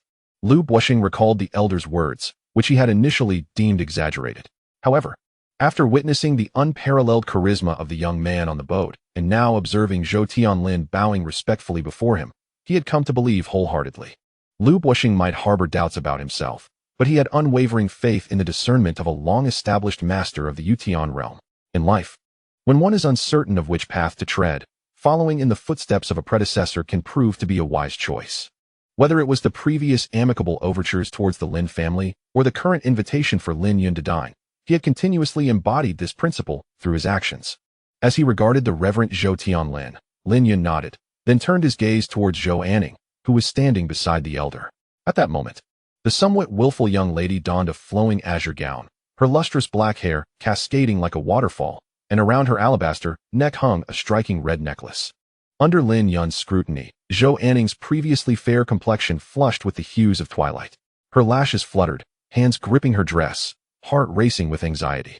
Unaware of the girl's nervousness, Lin Yun casually remarked, "Miss Anning, have you given any thought to our previous conversation?" Zhou Anning's body stiffened slightly at his words. Yet she bashfully replied, "Wait until my grandfather recovers, then I will come to find you." After speaking, the young lady dared not meet Lin Yun's gaze. Turning her head away, Lin Yun was taken aback by this unexpected display of shyness from the seemingly headstrong Zhou Anning, which surprised him. However, this astonishment was short-lived as a sudden pain emanated from his waist. The one responsible had applied just the right amount of force, enough to avoid causing him real discomfort while prompting him to shift his focus. Looking down, he discovered that the instigator was none other than Zhao Zi, who was closely nestled against him. Her adept technique was a mystery, whether a learned skill or an innate talent possessed by every woman. At that moment, the enchanting young lady puffed her cheeks in indignation, casting a watchful eye towards Zhou Anning, reminiscent of a protective kitten guarding its meal. Lin Yun couldn't help but chuckle softly. In the banquet hall, the hosts and guests took their seats. Soon, servants began to present platters of exquisite food and fine wine. Lin Yun raised his glass and took a sip. The wine was good, yet it paled in comparison to the celestial brews he had tasted in his previous life. The human palate is the most easily spoiled of organs. Once one has savored the world's finest delicacies, ordinary fare becomes utterly insipid. Fortunately, He had not come merely to indulge in wine today. His drinking was but a gesture of goodwill. Though the wine may lack exceptional quality, the company certainly made up for it. As he sipped his drink, he held Zhao Zi's delicate hand, and in that moment, the shortcomings of the wine were entirely eclipsed. The young lady spent most of her time blushing, her gaze cast downward. Only when her gaze inadvertently caught sight of Zhou Anning did the slender brows, reminiscent of willow leaves, slightly furrow, revealing a barely perceptible hostility in her watery eyes. The banquet, filled with laughter and merriment, soon approached its conclusion. As the final notes of the evening faded, Lin Yun suddenly turned to Lu Buoxing and inquired, "Lu City Lord, could you demonstrate your cultivation technique for me?" Lu Buoxing paused, his hand holding the wine cup halted, a look of confusion crossing his face. Observing his expression, Zhou Tianlin chuckled. "Buoxing, since Mr. Lin has requested you to perform your technique, you should comply, Mr. Lin certainly means you no harm." Prompted by these words, Lu Buoxing hastily began to circulate his practiced Feng Yuan Gong.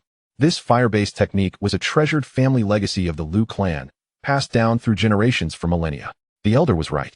It was merely a matter of demonstrating the technique, nothing too significant. Soon, a surge of crimson true essence radiated from Lu Buoxing. As Lin Yun sensed the aura and the fluctuations of the rules, a look of realization crossed his face. He had not anticipated that Lu Buoxing and Lu Li practiced the same technique, which simplified matters considerably. He had witnessed this technique during the conflict at the drunken Immortal Pavilion with Lu Li. After observing for a brief moment, Lin Yun signaled that it was sufficient. He then retrieved paper and ink from his spatial ring, swiftly transcribing the refined technique before handing it to Lu Buoxing. In the spirit of reciprocity, although the wine may not have been exquisite, the gesture of courtesy must not be overlooked. Having dined at another's table, it was only fitting to bestow a measure of fortune in return, a task that required little effort. Lu Buoxing, unaware of the opportunity bestowed upon him, received the paper with confusion, asking, "Mr. Lin, what is this?" Lin Yun replied with a smile, "I observed that your technique was somewhat rudimentary, so I took the liberty of refining it for you. Given your current pinnacle of the Ming Shun realm, if you diligently follow the principles recorded herein, ascending to the Yutian realm in the near future is not beyond the realm of possibility." Upon hearing Lin Yun's words, Lu Buoxing's hands trembled, nearly dropping the paper to the ground.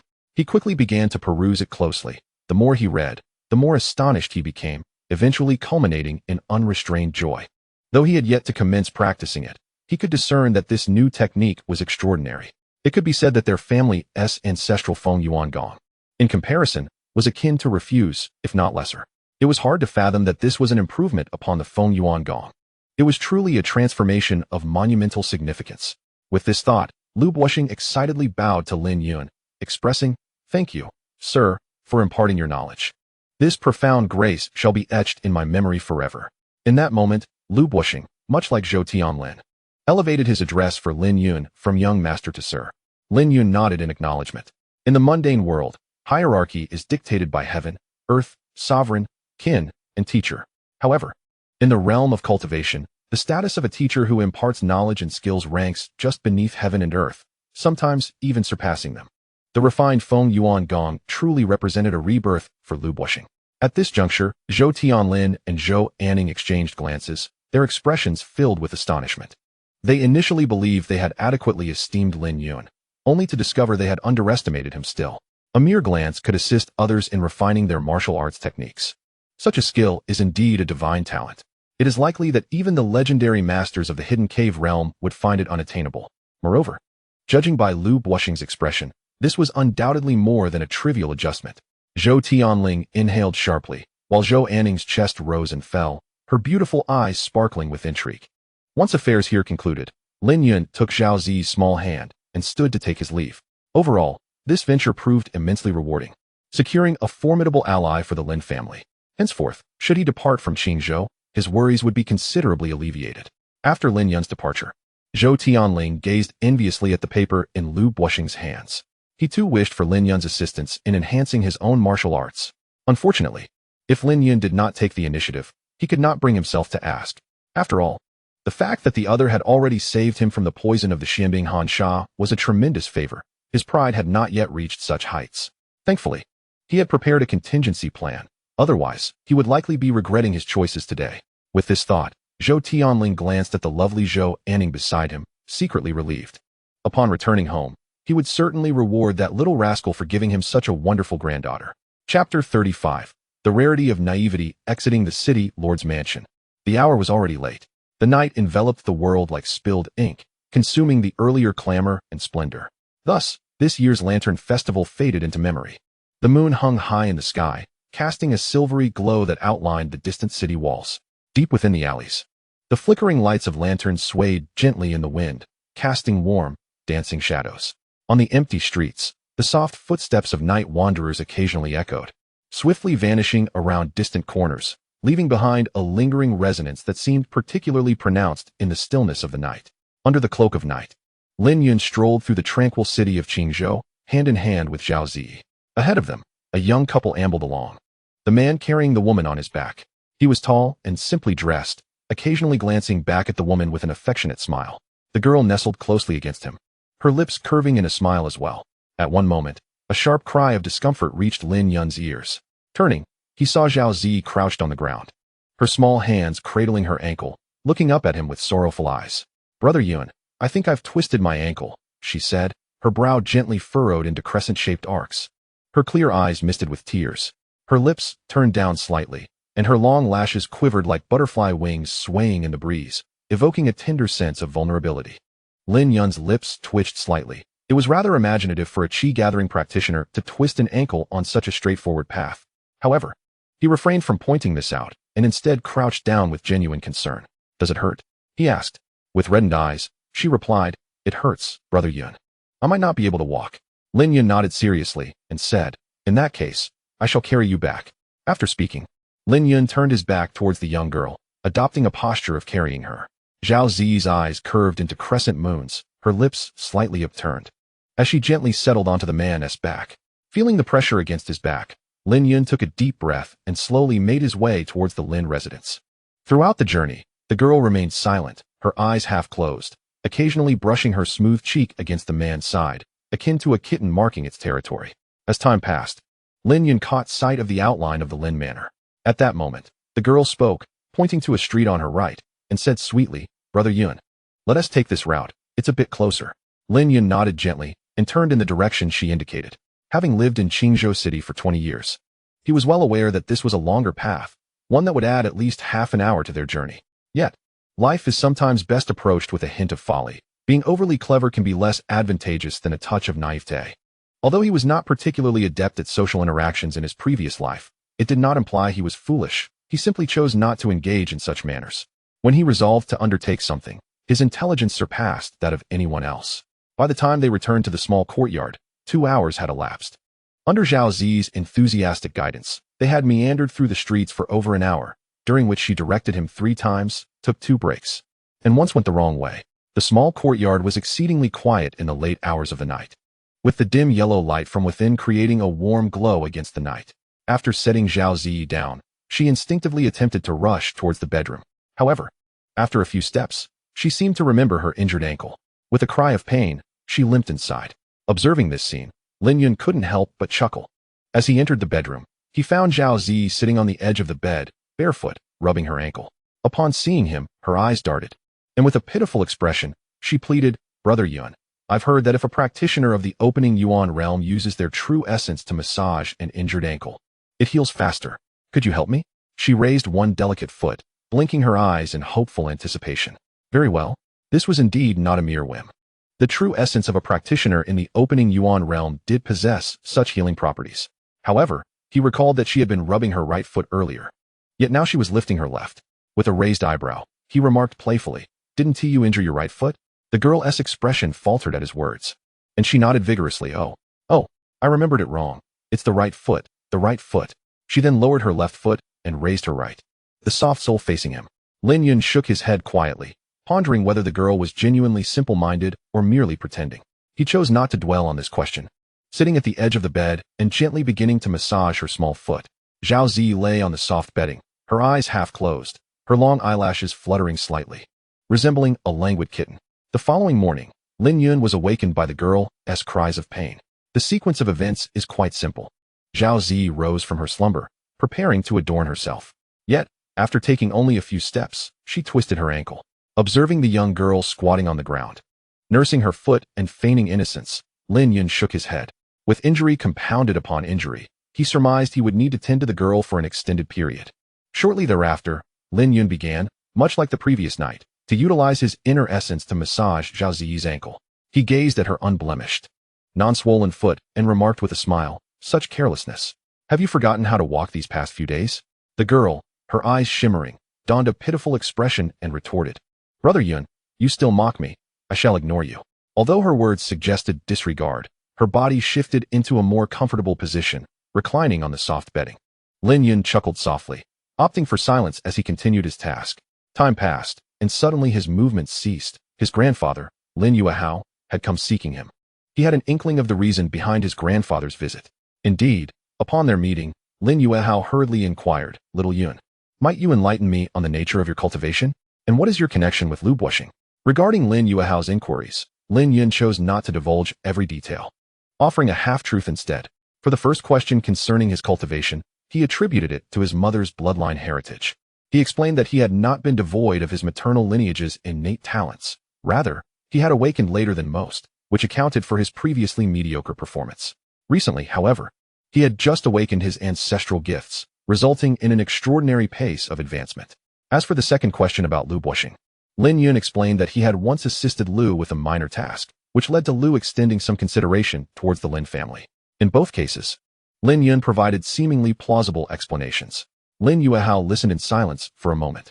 While he did not fully accept Lin Yun's words, he refrained from voicing his doubts. Everyone harbors secrets that cannot be shared. What mattered was that the young man remained his grandson. In the courtyard, Zhao Ziyi was directing servants to carry boxes into the room. Lin Yun, observing this, inquired with curiosity, "Zi, what have you bought? Why so much?" Zhao Ziyi's cheeks flushed, and with an air of mystery, she replied, "Brother Yun, I cannot tell you just yet. You will find out in due time." She then playfully winked. Noting her playful secrecy, Lin Yun shook his head and decided to directly inquire with the servants. One of them responded respectfully, "Young Master Yun, these are coconuts and papayas that the young mistress instructed us to purchase." As he spoke, he bent low, his demeanor marked by respect and modesty. Lin Yun was no longer the wasteful scion of the Lin family. After the Lantern Festival competition, his name had resonated throughout the entire Qingzhou city, becoming known to all. His remarkable talent and intricate ties to the city lordess residence were widely recognized. It could be said that Lin Yun's standing within the Lin family now rivaled that of both the family head and the ancestors. Thus, when they spoke, they naturally exercised great caution, fearful of offending the esteemed scion of the Lin family. Lin Yun nodded, then turned his gaze towards the numerous boxes filled with coconuts and papayas, realizing that Zhao Zi must have a fondness for such delicacies. Surely, this abundance could sustain them for several months.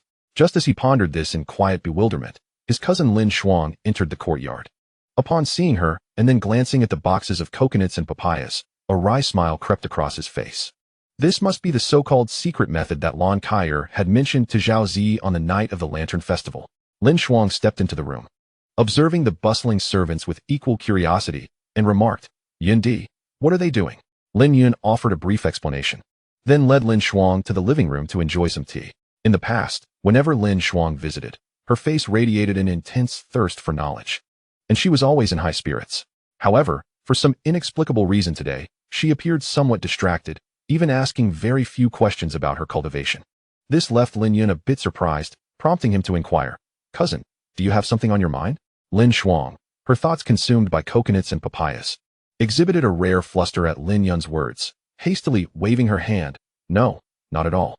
Although she verbally denied it, her gaze fell, revealing a demeanor that seemed lost in another realm. This was hardly the behavior of someone untroubled. The scene before him almost seemed to inscribe the phrase saying one thing while meaning another upon her countenance. Observing this, Lin Yun shook his head, opting not to press further. There is a saying that one should not attempt to decipher the thoughts of a young girl. He was now embodying the wisdom contained in that adage. Lin Shuang soon departed from the courtyard, her stay evidently shorter than usual. In the Lin family's serene loft, Lin Shuang sat in a chair, lost in thought. At one moment, she glanced down, her lips slightly pursed, and an unusual sparkle danced in her eyes, as if she had resolved upon something significant.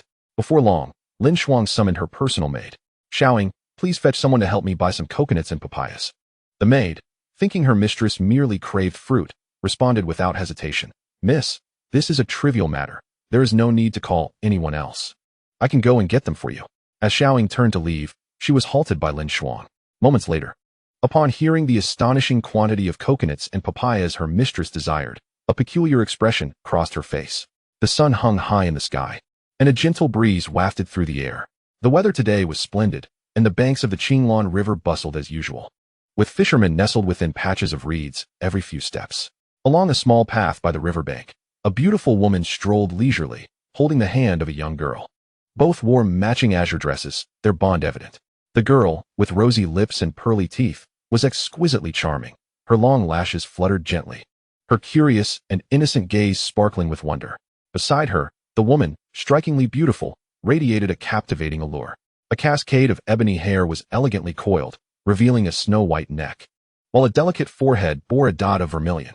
With bright, expressive eyes and a radiant smile, she exuded an air of dignified beauty. The appearance of these two enchanting women, one tall and graceful, the other petite and charming, naturally drew the attention of many onlookers. Some stood frozen in place, forgetting to move, while others stared intently, oblivious to the fish beneath the water that had taken the bait. Even more astonishingly, one unfortunate soul lost their footing and tumbled directly into the ditch. Witnessing this scene, the young girl covered her mouth and erupted into a fit of giggles, her eyes curving into crescent moons. She affectionately linked her arm with that of the beautiful woman beside her, exclaiming, "Mother, look, this is the 7th one." After saying this, she began counting with her slender, pearly fingers. The more she counted, the more pronounced the smile became on her lips. The beautiful woman ruffled the young girl's hair, her azure eyes glimmering with tenderness as she gently admonished, "Do not mock others." Although the words were meant as a lesson, there was no hint of reproach in her tone. The girl playfully stuck out her tongue and replied obediently, "Mother, I understand." As soon as she finished speaking, she turned to her mother again and asked, "Mother, are you truly not considering finding another partner? Look, so many people are fond of you, not to mention those present. There are also the 3rd uncle, the 5th uncle, the 13th uncle, the 15th uncle in the sect, as well as Master Wenrui and Master Ziyun from Yuanmen." As she spoke, she resumed counting on her fingers until she realized she had run out of digits to tally. Observing this scene, the beautiful woman smiled and said, "Having you, my dear Snow, is more than enough for me. I do not require a partner." Upon hearing this, the girl's expression dimmed slightly. However, it seemed she had anticipated this outcome, and her sweet smile quickly returned. The girl gazed at the vast, flowing waters of the Qinglong River and licked her rosy lips, saying, "Mother, this is the Qinglong River. I heard from senior sister that many spirit fish reside within. Shall we catch some to take home? I have yet to taste the flavor of spirit fish." The beautiful woman replied with a smile, "The Qinglong River is shrouded in a unique set of rules. Even those at the celestial ascendancy find it challenging to traverse. Capturing spirit fish from within is no simple feat if you wish to taste spirit fish. It would be best to seek out your senior sister Lin Shuang and see if she can procure some from others." Initially disheartened by her mother's words, the girl's spirits lifted at the mention of senior sister Lin Shuang, and she eagerly grasped her mother's arm, exclaiming, "Mother, let us hurry to find senior sister Lin Shuang." On a bustling street in Qingzhou City, throngs of people moved about. Although the Lantern Festival competition had concluded several days prior, the ripples of excitement had yet to subside, as many continued to passionately discuss the events of that night. In my opinion, Wang Peng was simply out of luck. Had it been in previous years, he would have surely claimed first place. Unfortunately, this year, there emerged a Lin Yun, who exceeded even him in prowess. Indeed, I too believe that Wang Peng, having comprehended the essence of power at such a young age, was exceptional. As I suspected, even Lin Shuang, wielding her sword with the power of her will, was no match for him. Yet, I never anticipated that such a formidable Wang Peng would fall to Lin Yun in a single strike. It is truly beyond comprehension. In the present day, the two prodigies of the Lin family have both comprehended the art of wielding swords with one spirit, and with the connections to the city lord's mansion. The future of the Lin family appears to be one of unimpeded prosperity. On the street, two beautiful women, one tall and one petite, exchanged astonished glances as they overheard the discussions of passers-by. Lin Shuang has actually mastered the technique of spirit-driven swordplay. As members of the Lingxiao Sword Sect, a pure sword cultivation sect where nearly all practitioners dedicate themselves to the sword path, they understood all too well what it signifies to achieve such mastery at this age. It implies that, barring unforeseen circumstances, Lin Shuang is destined to be among the elite few at the pinnacle of the Eastern Wilderness domain. They had thought this was astonishing enough. However, they were further taken aback to learn that such a Lin Shuang could not even secure a place among the top two in the grand competition of Qingzhou City. Just a few years prior, Qingzhou produced the ice spirit body Zhao Yuan, and now it boasts both the force of intent and spirit-driven swordplay. Is the feng shui of Qingzhou so nurturing? Otherwise, how could prodigies emerge like cabbages, one after another? Chapter 37. Grant me a chance to pursue you in the Lin family, within the attic where Lin Shuang resided. She beamed with joy upon seeing the unexpected arrival of two enchanting ladies. She eagerly approached and greeted them, saying, Little Shuang pays her respects to Master Mu and to junior sister Xiaoxue. Mu Yeong, after surveying her long unseen disciple, smiled and replied, No need for excessive formality. Xiaoxue has missed you dearly. I brought her along while traveling for training and happened to pass through Qingzhou, so we decided to visit you. As soon as Mu Yeong finished speaking, the lively Mu Xiaoxue rushed forward and enveloped Lin Shuang in a tight embrace. Like a playful kitten, she nuzzled Lin Shuang's cheek. Laughing, Sister Lin Shuang, did you miss me? Facing her vibrant and quirky junior sister, Lin Shuang felt a bit overwhelmed and replied with a somewhat stiff smile, Of course. I did. After their reunion, Lin Shuang led her esteemed master and junior sister to the parlor where they settled down. Shortly after, a maidservant served the brewed tea. Mu Yeong took a simple sip before gazing at Lin Shuang with curiosity. Little Shuang, I heard you have mastered the art of spirit-driven swordplay? Lin Shuang nodded and replied, I was fortunate and entered this realm ahead of time. To avoid unnecessary complications, she refrained from revealing any information regarding Lin Yun. While she trusted her master would not harm her, it was better to minimize risk by keeping fewer people informed. Upon hearing her disciple's admission, Mu Yeong, despite being mentally prepared, was still taken aback. She even felt a twinge of envy that her sister could have such an exceptional student. Suddenly recalling something, Mu Yeong spoke up, I heard there is another member of your Lin family who has also mastered spirit-driven swordplay? Lin Shuang, aware her master was referring to Lin Yun, responded, Indeed, he is my cousin, named Lin Yun. His proficiency in spirit-driven swordplay surpasses mine by a considerable margin. Mu Yeong thought to herself, that is only natural, otherwise.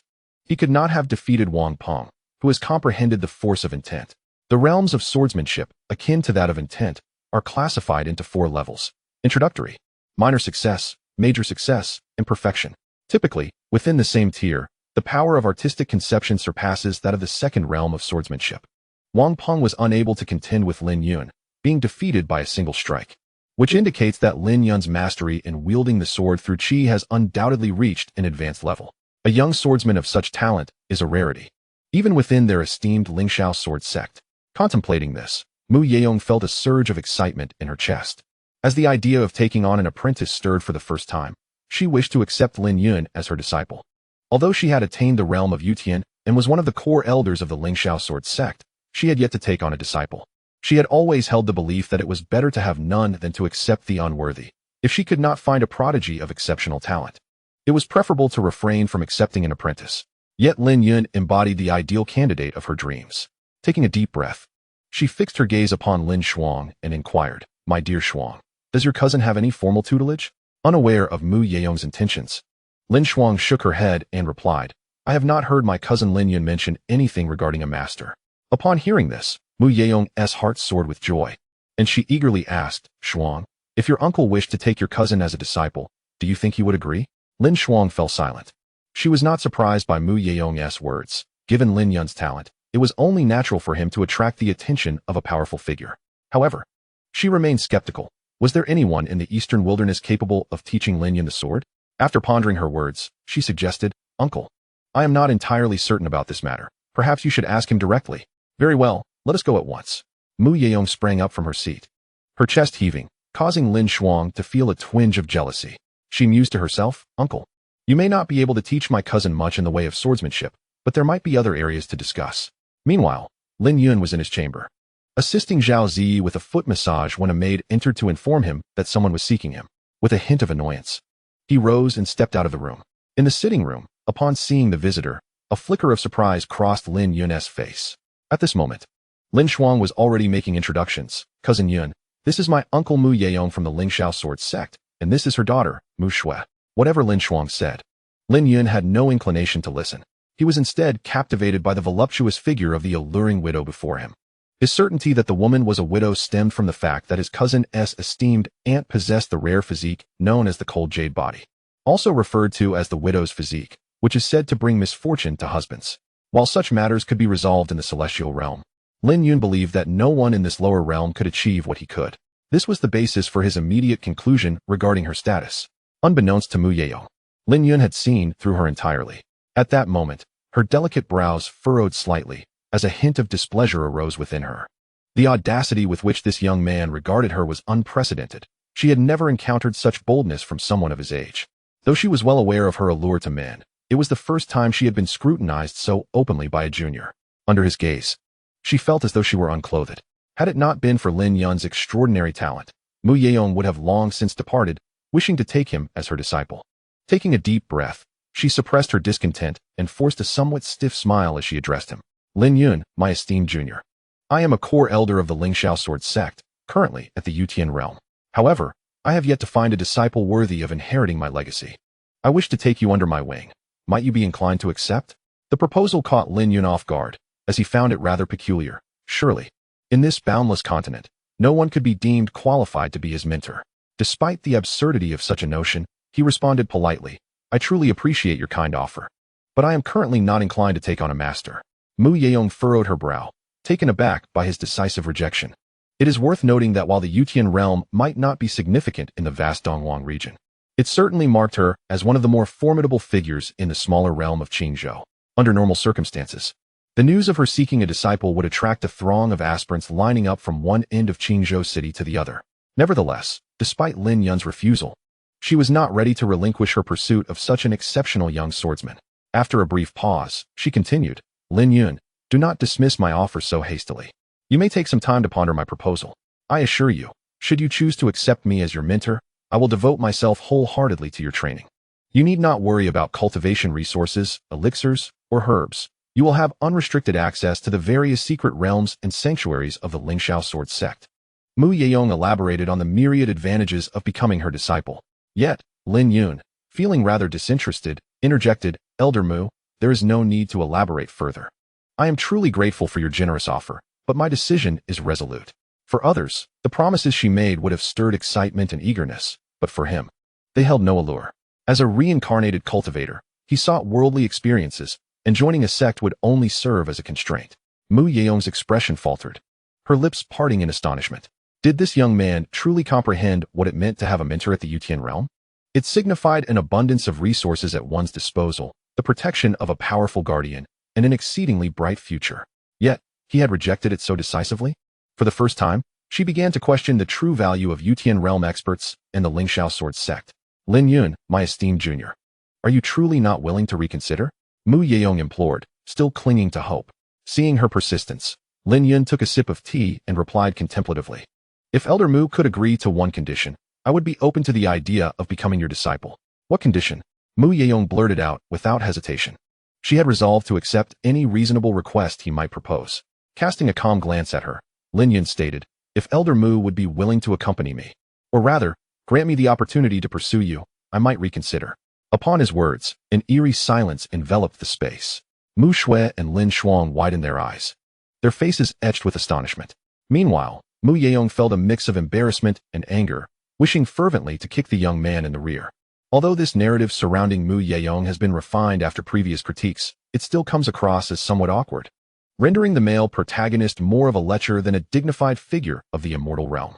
I hope for gentle feedback on this matter. Chapter 38. The drawing of eyebrows. The reactions of the three women were entirely within Lin Yun's expectations. He continued sipping his tea with a calm demeanor, as though he had merely uttered a commonplace remark. In Lin Yun's eyes, it was indeed just that. At present, his thoughts and intentions flowed freely, unburdened by the opinions of others. To be frank, he found the presence of a female cultivator with a cold jade body to be quite intriguing. Such a physique is rare. With proper cultivation, she might become a female immortal in the future. Naturally, he desired to keep such a person close, as he was not in the business of charity. Moreover, the significance of this physique could prove invaluable to him in the future, while he might not necessarily utilize it. Having an ace up his sleeve is always beneficial. No one would complain about having too many trump cards. He had been pondering how best to justify his intentions when a phrase from his past life suddenly came to mind. The most unbreakable relationships in this world are those forged by mutual benefit and romantic ties. Thus, he expressed his thoughts accordingly. The room fell into a profound silence for a moment. At length, Mu Yeong shot Lin Yun a piercing glare with her shimmering eyes before turning to her daughter, gritting her teeth as she said, Xiao Shui, we are leaving.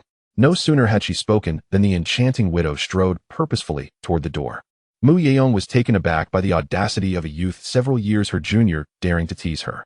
She felt Lin Yun had not even considered the prospect of becoming her disciple.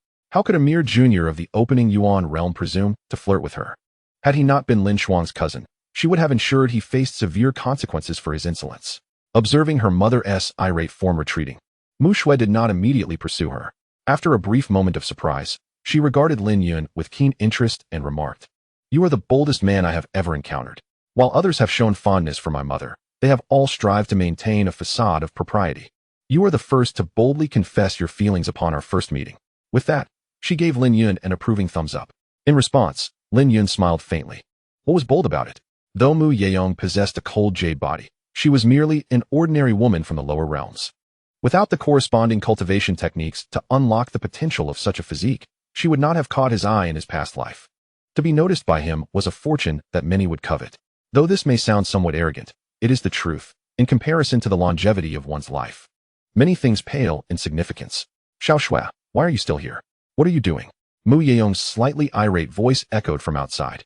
Upon hearing her mother's call, the young girl playfully stuck out her tongue at Lin Yun before dashing out of the house. As she departed, she made a gesture of encouragement towards him. After Mu Shui left, Lin Shuang gazed at Lin Yun with a peculiar expression and inquired, "Brother Yun, were you serious about what you just said?" She was well aware of her cousin's unconventional demeanor, but she hadn't anticipated it to such an extent. At that moment, she pondered how she would address him if Lin Yun were indeed to marry Master Mu. Would she call him cousin or master? Lin Shuang felt her mind was overwhelmed. Meanwhile, Lin Yun hardly gave it a second thought, nodding with an air of nonchalance as he replied, "Of course I was serious. Can one even jest about such matters?" Lin Shuang pressed further, "Do you know how old Master Mu is?" Lin Yun reflected briefly before answering, "Approximately 100 years old, I believe." Lin Shuang opened her mouth, momentarily speechless. Although practitioners often disregard age differences, her cousin was merely 20. How could he have developed feelings for Master Mu? The more she considered it, the more baffling it seemed. Could it be that her cousin had a preference for voluptuous women? Lin Shuang seemed to have stumbled upon a plausible explanation, particularly since her sister-in-law's figure was indeed extraordinary. Lin Yun smiled and remarked, "Cousin, do you not think that a woman with a fuller figure is better? It said that such women are more nurturing?" His words were rather fanciful, primarily motivated by his interest in Mu Yirong's ethereal beauty. Although he found her intriguing, he was not so easily swayed as to become a creature of base desires upon their first meeting. Lin Shuang's expression froze. She had never encountered anyone so unabashedly forthright about romantic pursuits. Just as she was about to retort, her gaze caught sight of a graceful silhouette lurking in the corner. The young woman smiled knowingly, her lips curling slightly. "Brother Yun, I think you would do better to consider how to placate your sister-in-law rather than engage in idle chatter with me." Lin Yun glanced at Lin Shuang, puzzled by her words. Just as he contemplated their meaning, he caught a glimpse of Zhao Zi, who had been eavesdropping from the shadows. The girl stood with her hands on her hips, her brows furrowed, clearly displeased, having overheard the entire exchange. Faced with this tense atmosphere, even Lin Yun, despite his cleverness, found himself at a loss. He refrained from rushing to offer comfort, instead maintaining a facade of calm as he sipped his tea, mulling over how to explain the situation to Zhao Zi later. Eventually, he turned to Lin Shuang and said, "The day is getting late. Cousin, you should be preparing to leave." This was his subtle way of ushering her out. Such matters between a couple were best handled privately. Lin Shuang looked outside at the bright sun and chuckled, "It's fine. There's nothing pressing for me back home. I might as well stay and enjoy the unfolding drama." Seeing that his cousin was intent on staying to witness the spectacle, Lin Yun had no choice but to rise and say, "If you have time to watch a play, you might as well devote that time to cultivation." With that, Lin Yun shook his head and walked toward his bedroom. In the brief moment of their conversation, Zhao Zi had already slipped away. In the bedroom, the young girl had buried her head beneath the covers, clearly unwilling to face him. Lin Yun could not help but chuckle softly at this sight. At that moment, he finally understood that no matter how well-behaved and understanding a woman may be, she is still susceptible to jealousy. It echoed the age-old adage, "A woman may forego food, but she cannot afford to forego her jealousy." Lin Yun sat at the bedside and gently lifted the blanket that shrouded Zhao Zi's head. During this action, Zhao Zi only made a token effort to pull it back, indicating that her anger was not as intense as it seemed. Soon, Lin Yun leaned closer, blowing warm breath against her ear, asking, "What's this? Is your foot no longer in pain? Do you not require my assistance in massaging it with my true essence?" Zhao Zi's delicate ears twitched slightly, but she remained silent. With a playful smile, Lin Yun teased. If you don't need my help, I might just take my leave. Upon saying this, he stood up, appearing genuinely ready to depart. At this moment, Zhao Zi suddenly turned her head, her hands wrapping around Lin Yun's neck as she glared at him with a feigned pout, exclaiming, Brother Yun, you heartless rogue. Lin Yun offered no elaborate explanations. In the next instant, the girl's eyes widened, her lashes fluttering before she closed her eyes again. As the sun dipped below the horizon, the remnants of twilight spilled softly into the serene courtyard, casting a golden hue upon the grand peach tree within. When Lin Yun rose, he noticed a row of faint bite marks on his shoulder, a playful punishment from the young girl. He accepted this with good grace, making no protest. At that moment, Zhao Zi was seated nearby, grooming herself in front of a mirror. As she delicately shaped her eyebrows, she hummed an unfamiliar tune, seemingly having forgotten her earlier displeasure. Upon seeing him awake, her previously restless feet came to a halt. Zhao Zi beckoned him over, saying, Brother Yun, come here for a moment. Without hesitation, Lin Yun approached her.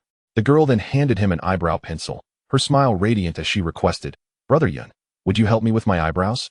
For some, the act of a man assisting a woman in such a manner is seen as an intimate indulgence, while others deem it inappropriate, viewing it as an overstepping of boundaries that ought to be firmly declined. Lin Yun naturally belonged to the former camp. He accepted the eyebrow pencil she offered and sat before her, diligently beginning to draw. Although he was not particularly skilled at this task, he was fortunate that Zhao Zi displayed great patience, persistently guiding his movements without a hint of annoyance. His capacity to learn was commendable, and before long, her eyebrows began to take shape, becoming vivid and graceful, akin to delicate willow leaves. Their eyes met, and in that close proximity, he could distinctly observe the gentle down on her alabaster neck swaying ever so slightly. At one moment, the girl tenderly caressed Lin Yun's face, her voice soft and sweet as she asked, Brother Yun, will you always help me with my eyebrows in the future? Without hesitation, Lin Yun replied, Of course. In truth, there was little need for the girl to adorn herself, especially while at home. For instance, the vibrant hue of her freshly applied lip tint quickly faded away. Chapter 39. The Art of Alchemy in the Study. Lin Yun set down his brush, scrutinizing the contents of the paper before departing. Lin Shuang, who had been practicing swordplay in the courtyard, gazed at Lin Yun's sudden arrival with her mouth slightly agape, a peculiar expression gracing her features. Brother Yun, you cannot be serious, can you? You truly wish to pursue Master Mu? Lin Shuang had contemplated Lin Yun's words from the previous night, dismissing them as a momentary surge of passion. She never anticipated that he would arrive with such intent today. Lin Yun nodded affirmatively. Of course, I would not deceive you. Although the celestial master had once seemed insignificant to him, the prospect of nurturing a celestial master himself was undeniably gratifying. Furthermore, he needed to prepare for his future, as the cold jade physique was of utmost importance. Miss Yeong should be residing at my cousin's place, correct? I kindly asked my cousin to arrange a meeting for us. With an air of tranquility, Lin Yun continued to express what appeared to outsiders as absurd notions. Lin Shuang wore a wry smile. She addressed Mu Yeong as Master Mu. Yet her cousin referred to her simply as Miss Yeong, indicating a seniority that surpassed her own. Despite the strangeness of the situation, Lin Shuang proceeded to arrange their meeting. In a loft, when Mu Yeong saw Lin Yun again, her cheeks flushed with embarrassment, and she spoke with a hint of displeasure. What brings you here? The charming widow seemed still preoccupied with the events of that day, offering Lin Yun no cordiality. Unfazed, Lin Yun responded with a calm smile. I expressed my desire to pursue Miss Yeong yesterday. Though you did not grant me an opportunity, it is not a crime to harbor feelings for someone in this world. Is it? Thus, I have come today. Mu Yeong's chest heaved with irritation. She had never encountered someone so unabashed. A mere day apart, and this audacious young man had emerged once more. Shouldn't he address her as master or senior? Mu Yeong began to question the young man's intellect, for her evident impatience seemed lost on him. Was her demeanor too accommodating, leading him to believe he could act so recklessly? Truth be told, had Lin Yun not harbored such ambitions towards her, Mu Yeong would have found him quite appealing. Not only was he exceptionally talented, but he was also remarkably handsome, with few flaws to discern. Yet, the current predicament was irksome.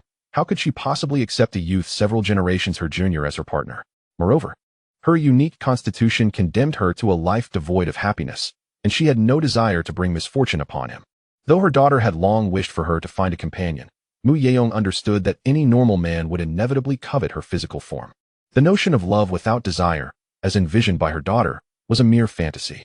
After a moment of reflection, Mu Yeong composed herself and stated earnestly, Lin Yun, we are not meant to be.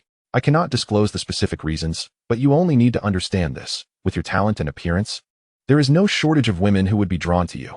Do not waste your time on your master." Upon hearing his words, Lin Yun shook his head and replied, "If any woman possessed the rare cold jade physique of Miss Yi Rong, I would not have troubled you." Lin Yun's casual mention of her unique constitution startled Mu Yi Rong, causing her to tremble slightly as a flicker of astonishment crossed her face.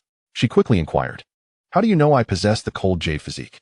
Her surprise was understandable, for the cold jade physique is notoriously difficult to detect.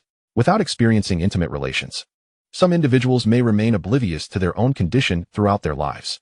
Mu Yi Rong herself only became aware of her physique after witnessing her husband's demise. She had never disclosed this truth to anyone, as she wished to avoid the stigma of being labeled a husband killer.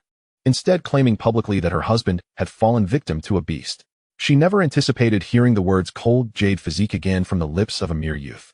Lin Yun did not respond to Mu Yi Rong's question. Instead, he retrieved a slip of paper from his spatial ring and handed it to her. Upon receiving it, he stated, "This contains the method to resolve your cold jade physique."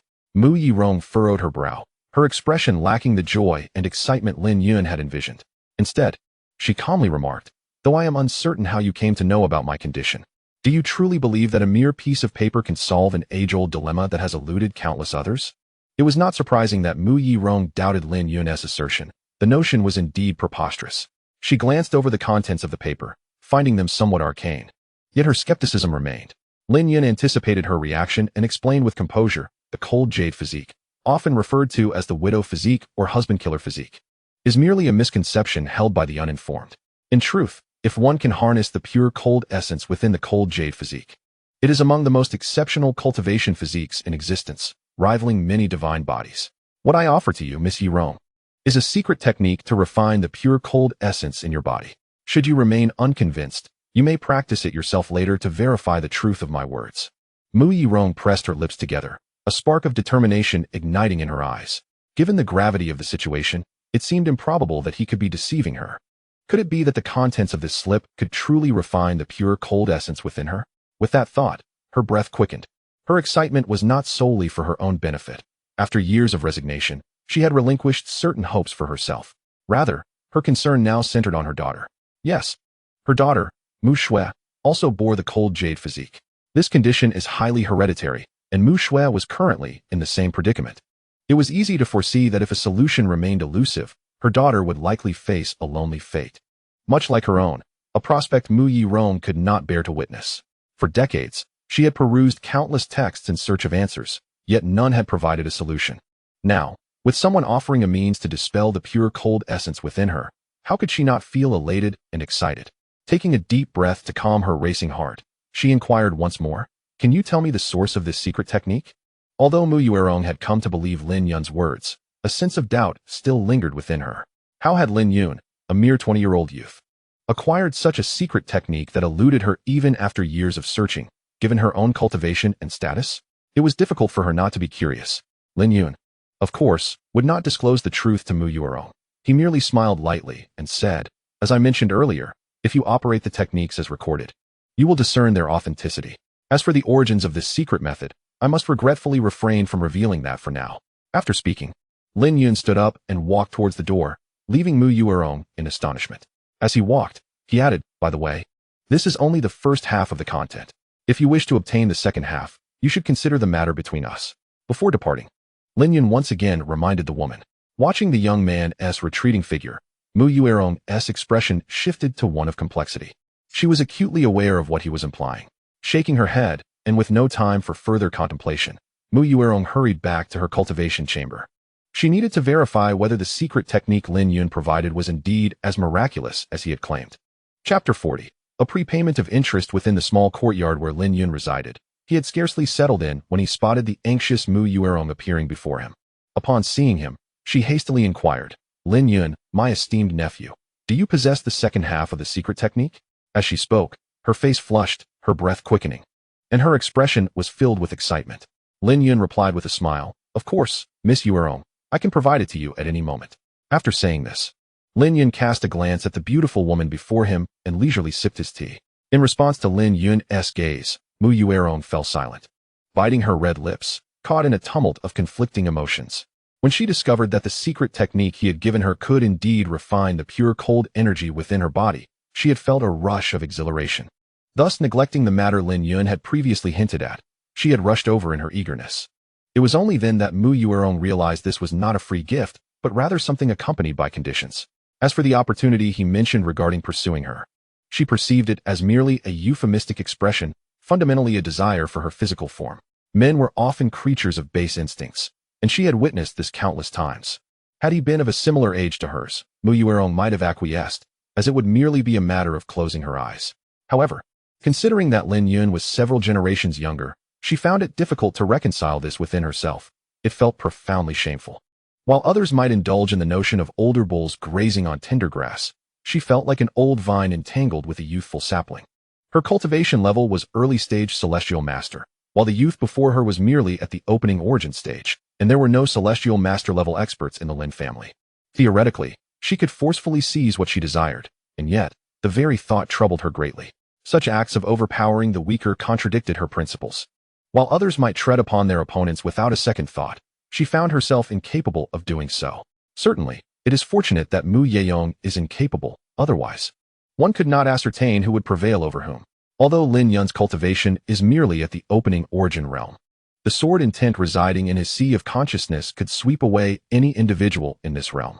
Observing the woman's dilemma, Lin Yun remained unmoved, leisurely sipping his tea while seated. In this world, to attain something, one must correspondingly relinquish something. Those who wish to lose nothing ultimately end up with nothing. While he is not a villain, he is also no self-pitying fool, lacking the habit of sympathizing with others. After a prolonged silence, Mu Yuerong glanced at Lin Yun and, with a hint of shyness, spoke. I agree to your terms, but only once. Is that acceptable? Once. Lin Yun was initially taken aback, only to soon realize the implications. He shook his head, looking at the enchanting widow before him. What I desire is not merely a fleeting moment, but a lifetime. He had invested considerable effort not for a momentary indulgence, but with the intention of nurturing a female celestial sovereign and ensuring a strategic advantage for himself. Thus, it was inconceivable for him to let her slip away so easily. It was either a lifelong commitment or no access to the latter half of the cultivation method. If he merely sought to satisfy a base desire, he could have simply sought Zhao Zi, who, with her delicate physique, would be far easier to ensnare. Mu Yuerong's eyes widened in astonishment. Do you truly have feelings for me? Are you aware of my age? Initially, she assumed Lin Yun was merely coveting her body. But to her surprise, this young man was genuine. Lin Yun scrutinized Mu Yuerong for a while before teasingly responding. Of course, I am well aware. And it is precisely your kind that I admire. A tremor coursed through her delicate form, her face flushing into the hue of a ripe apple. She had only ever heard of young brides and elderly grooms, never of a reversal in such preferences. Though she found it utterly absurd, after much contemplation, Mu Yuerong resolved to acquiesce, willing to sacrifice herself for her daughter, Mu Shui. Seeing the brave demeanor of this beautiful woman, Lin Yun couldn't help but chuckle at the absurdity of his own situation. He shook his head and reassured her, rest assured. I do not seek your body at this moment. He could perceive that Mu Yuerong found it difficult to accept such matters, so he chose not to rush her, allowing her time to acclimate. Moreover, he had never intended to pursue her so hastily. Really? The glimmer in her watery eyes reflected a surge of excitement, making her tremble with anticipation as she asked, Then, when do you intend to? Perhaps when I break through to the heavens' ascendancy realm, Lin Yun pondered aloud. He initially considered mentioning the divine sea realm, but recalled that such figures likely do not exist overtly in the entire Daqian dynasty, thus opting for the more conservative heavens' ascendancy realm. The reason for waiting until this breakthrough is that only upon reaching this level could he address certain matters without resorting to his trump cards. The imperial city and the Yi family, he had not forgotten about this.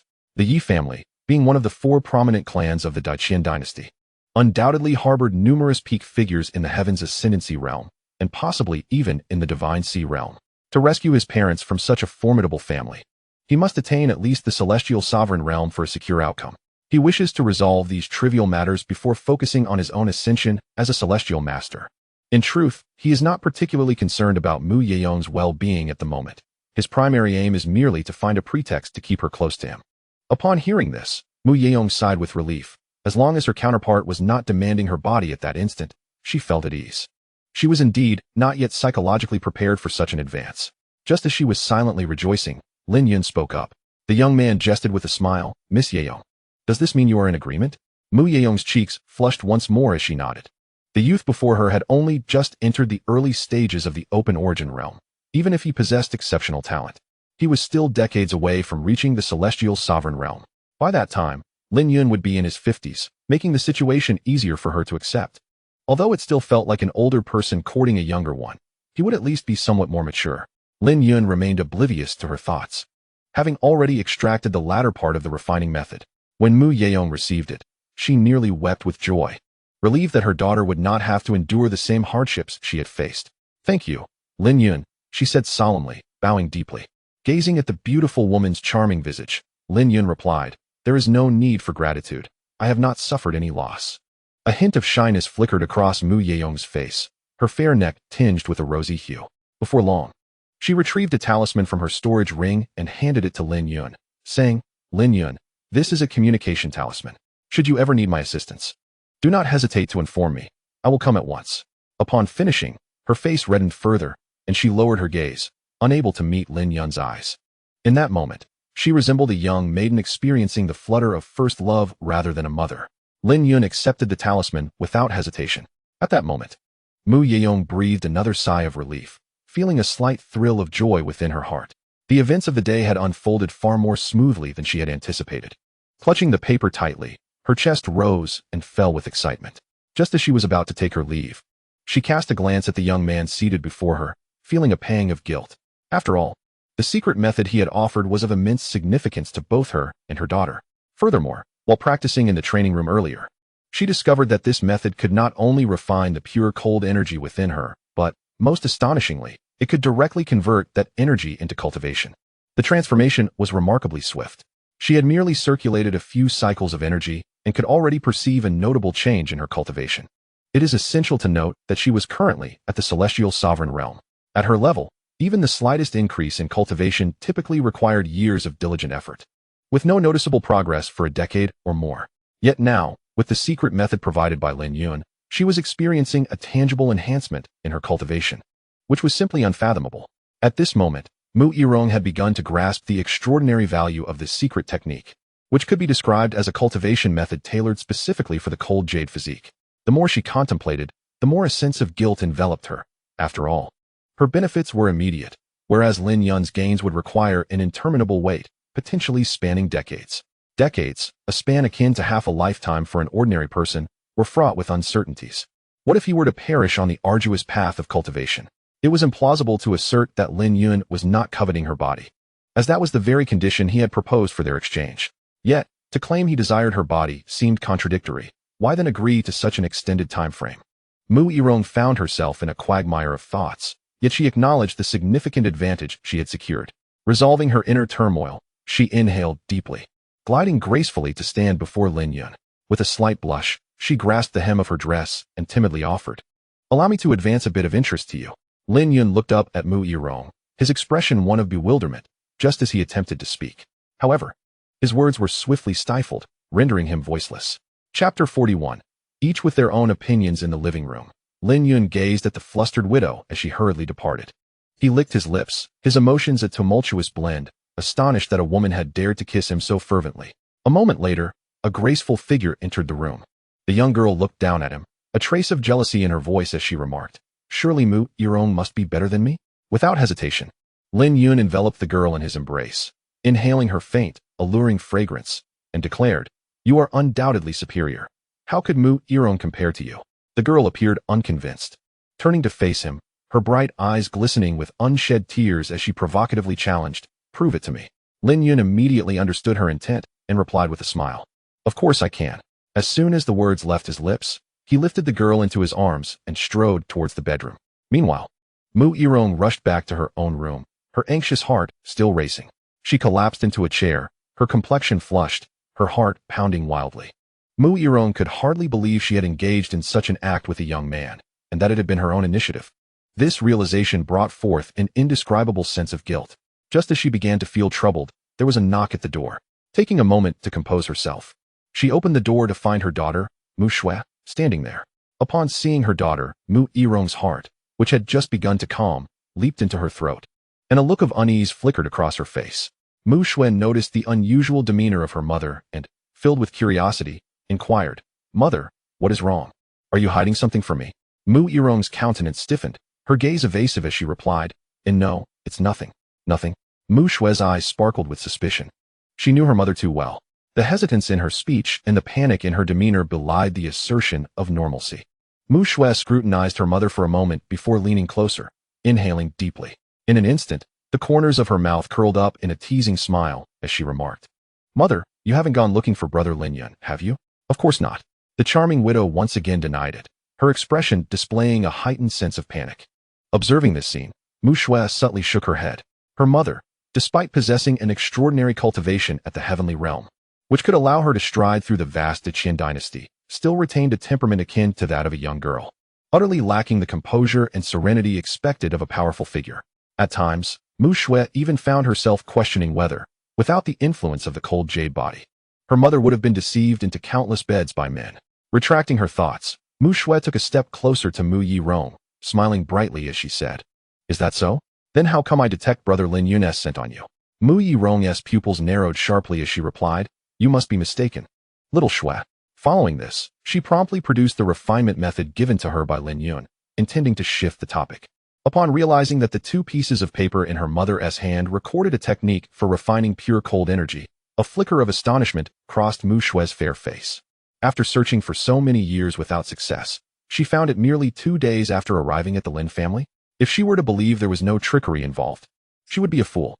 Yet, she chose not to inquire further, and soon, under Mu Yirong's suggestion, the two entered the training room to practice together. As the cycles of energy flowed, Mu Shue's pure cold energy gradually transformed into the most refined spiritual power, just like her mother before her. Mu Shue felt increasingly astonished as she practiced. Originally at the first level of the opening realm, she now sensed a subtle inclination toward a breakthrough to the second level. It was noteworthy that she had only recently ascended to the opening realm. The notion that she was prepared for yet another breakthrough was astounding. This secret technique was clearly not merely a method for refining pure cold energy. It was evidently the most exquisite cultivation art tailored specifically for the cold jade body. At this moment, Mu Shue's breathing became rapid. Previously, although she had a mother at the heavenly realm, her innate talent was not particularly remarkable within the expansive Lingxiao Sword Sect. However, with the acquisition of this secret method, she was confident that her future achievements would surpass all disciples of the Sword Sect. After a while, both Mu Shue and Mu Yirong ceased their cultivation. Mu Shue had now broken through to the second level of the opening realm, while Mu Yirong, although not having made a breakthrough, had nonetheless made substantial gains. The two exchanged a glance filled with excitement, their faces adorned with a rosy hue. In the next moment, Mu Shue unceremoniously toppled Mu Yirong onto the wooden floor. The young girl nuzzled her cheek against her mother's neck, exuberantly exclaiming, "Mother, you truly are the best. I love you to bits." After saying this, she boldly bestowed several affectionate kisses upon Mu Yirong.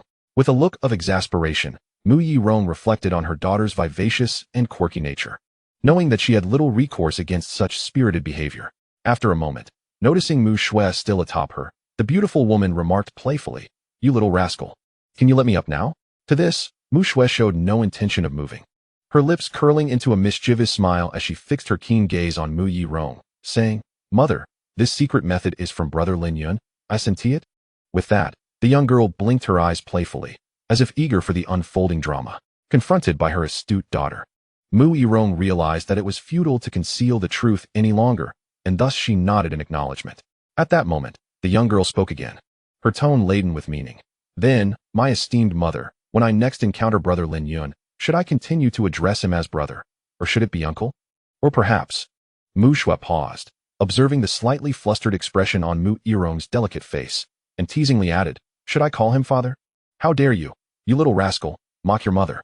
At this, Mu Yirong felt a mix of embarrassment and anger, promptly shoving Mu Shue away from her, ready to deliver a thorough reprimand to her smug and unfilial daughter. However, sensing her mother's genuine anger, Mu Shue hastily turned and fled outside, disappearing in an instant. Inside the room, as Mu Yirong sighed in relief, a small head peeked through the door. The girl, still wearing a cheerful smile, said, "Mother, I think I shall continue to call him Brother Lin Yun. We can each refer to him in our own way. You may call him husband, while I shall call him brother." Mu Yirong's chest heaved with emotion, wishing she could immediately seize her disobedient daughter and spank her as she had done in her childhood. Yet, just as this thought crossed her mind, Mu Shue vanished from the doorway once more. Just when Mu Yirong believed the matter had settled, that little head reappeared. With a grin, the girl exclaimed, "Mother, I truly believe Brother Lin Yun is quite remarkable, so handsome and well-built. You are fortunate, are you not?" In that moment, Mu Yirong's earlier fluster dissipated. Her gaze fixed on the small head at the door, a glint of danger flashing in her eyes. Realizing the gravity of the situation, Mu Shui attempted to make her escape.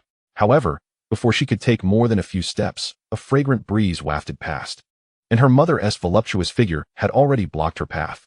With Mu Shui's cultivation merely at the opening origin stage, she stood no chance of evading Mu Yirong. "Handsome, is he? Well-built, you say? Fortunate indeed." Mu Yirong's words dripped with a hint of suppressed rage. In the next instant, the charming widow seized the girl and placed her across her lap, raising her hand to deliver a sharp slap. The attic echoed with the sound of crisp, anguished cries. "Mother, please stop. I was wrong, truly wrong." Outside in the courtyard, Lin Shuang had been practicing her swordplay when she heard the wretched cries. Initially, she was merely annoyed by the unpleasant sound, wondering which child was crying so loudly. However, it quickly dawned on her that it was none other than her junior sister. "Mu Shui." Lin Shuang's eyes widened in disbelief as she glanced toward the attic, astonished. She had never expected the usually gentle and composed Mu Shirshu to become so furious. After all, just yesterday, when Brother Yun expressed his desire to pursue her, Mu Shirshu had only shown mild displeasure without resorting to violence. Now, facing her beloved daughter, she was willing to unleash such harsh punishment? Inside the attic, the girl, with a pitiful expression on her face, continued to plead for mercy. At last, Mu Yirong lowered her raised hand, a mixture of disappointment and frustration evident in her demeanor. "Now tell me, where did you go wrong?" Mu Shui hurriedly said. "I was wrong to say that mother is blessed. With such beauty and grace, she is a treasure, and any man fortunate enough to marry her is truly lucky. I was also mistaken to call Lin Yun brother. I should have addressed him as father." Upon hearing the first remark, Mu Yirong had intended to forgive her unfilial daughter, but the latter statement caused her hand, which had already been lowered, to rise once more. What followed was a sharper slap and a more anguished cry. Chapter 42. Zhao Yuhan. Within the borders of Qingzhou, countless factions abound, akin to fish crossing the river. At the pinnacle stands the Lord's Manor of Qingzhou City, followed closely by the three prominent families within, the Lin, Wang, and Chun clans, well known to many. These four are the most discussed and encountered forces by the populace. However, there exists another faction that surpasses the three families, rivaling even the Lord's Manor in significance: Qinghe Academy. The academy is not situated in the bustling heart of Qingzhou City, but rather lies thousands of miles away in the Qian Island mountain range. This mountain range stretches for tens of thousands of miles, interwoven with rivers, dotted with islands and lakes, hence its name. At this moment, within the sprawling architectural complex of the Qian Island mountain range, a strikingly elegant and frosty woman emerged from a chamber, dressed in a flowing white gown, adorned with a jade pendant shaped like a dragon, and wearing silver butterfly earrings. Her exquisite features resembled a painted masterpiece. As she walked, a long trail of frost formed beneath her feet, causing even the hard Qinglong stone floor to crack under the chill. In a small courtyard, an elderly man with white hair and a rosy complexion was engaged in a game of chess against himself. Upon seeing the woman step out, he set down his pieces. Rising from the stone bench, he felt the overwhelming icy aura surrounding the woman and smiled with satisfaction. "Indeed, you are a rare ice spirit body of a millennium. Little you, your cultivation must have reached the mid-stage of the Ming Shun realm by now, correct?" Zhao Yuhan nodded and respectfully replied, "All thanks to Master. Without your provision of the Xianbing Jade Essence, I could not have so swiftly attained this realm." The woman in white was none other than Zhao Yuhan, the foremost prodigy of Qingzhou City, renowned for her ice spirit body. The old man was her master and also the head of Qinghe Academy, Qin Shan. At this moment, Zhao Yuhan's heart was filled with excitement. The mid-stage of the Ming Shun realm. Many heads of prominent families in Qingzhou had not even reached this level, and each of them had cultivated for over a century to achieve it.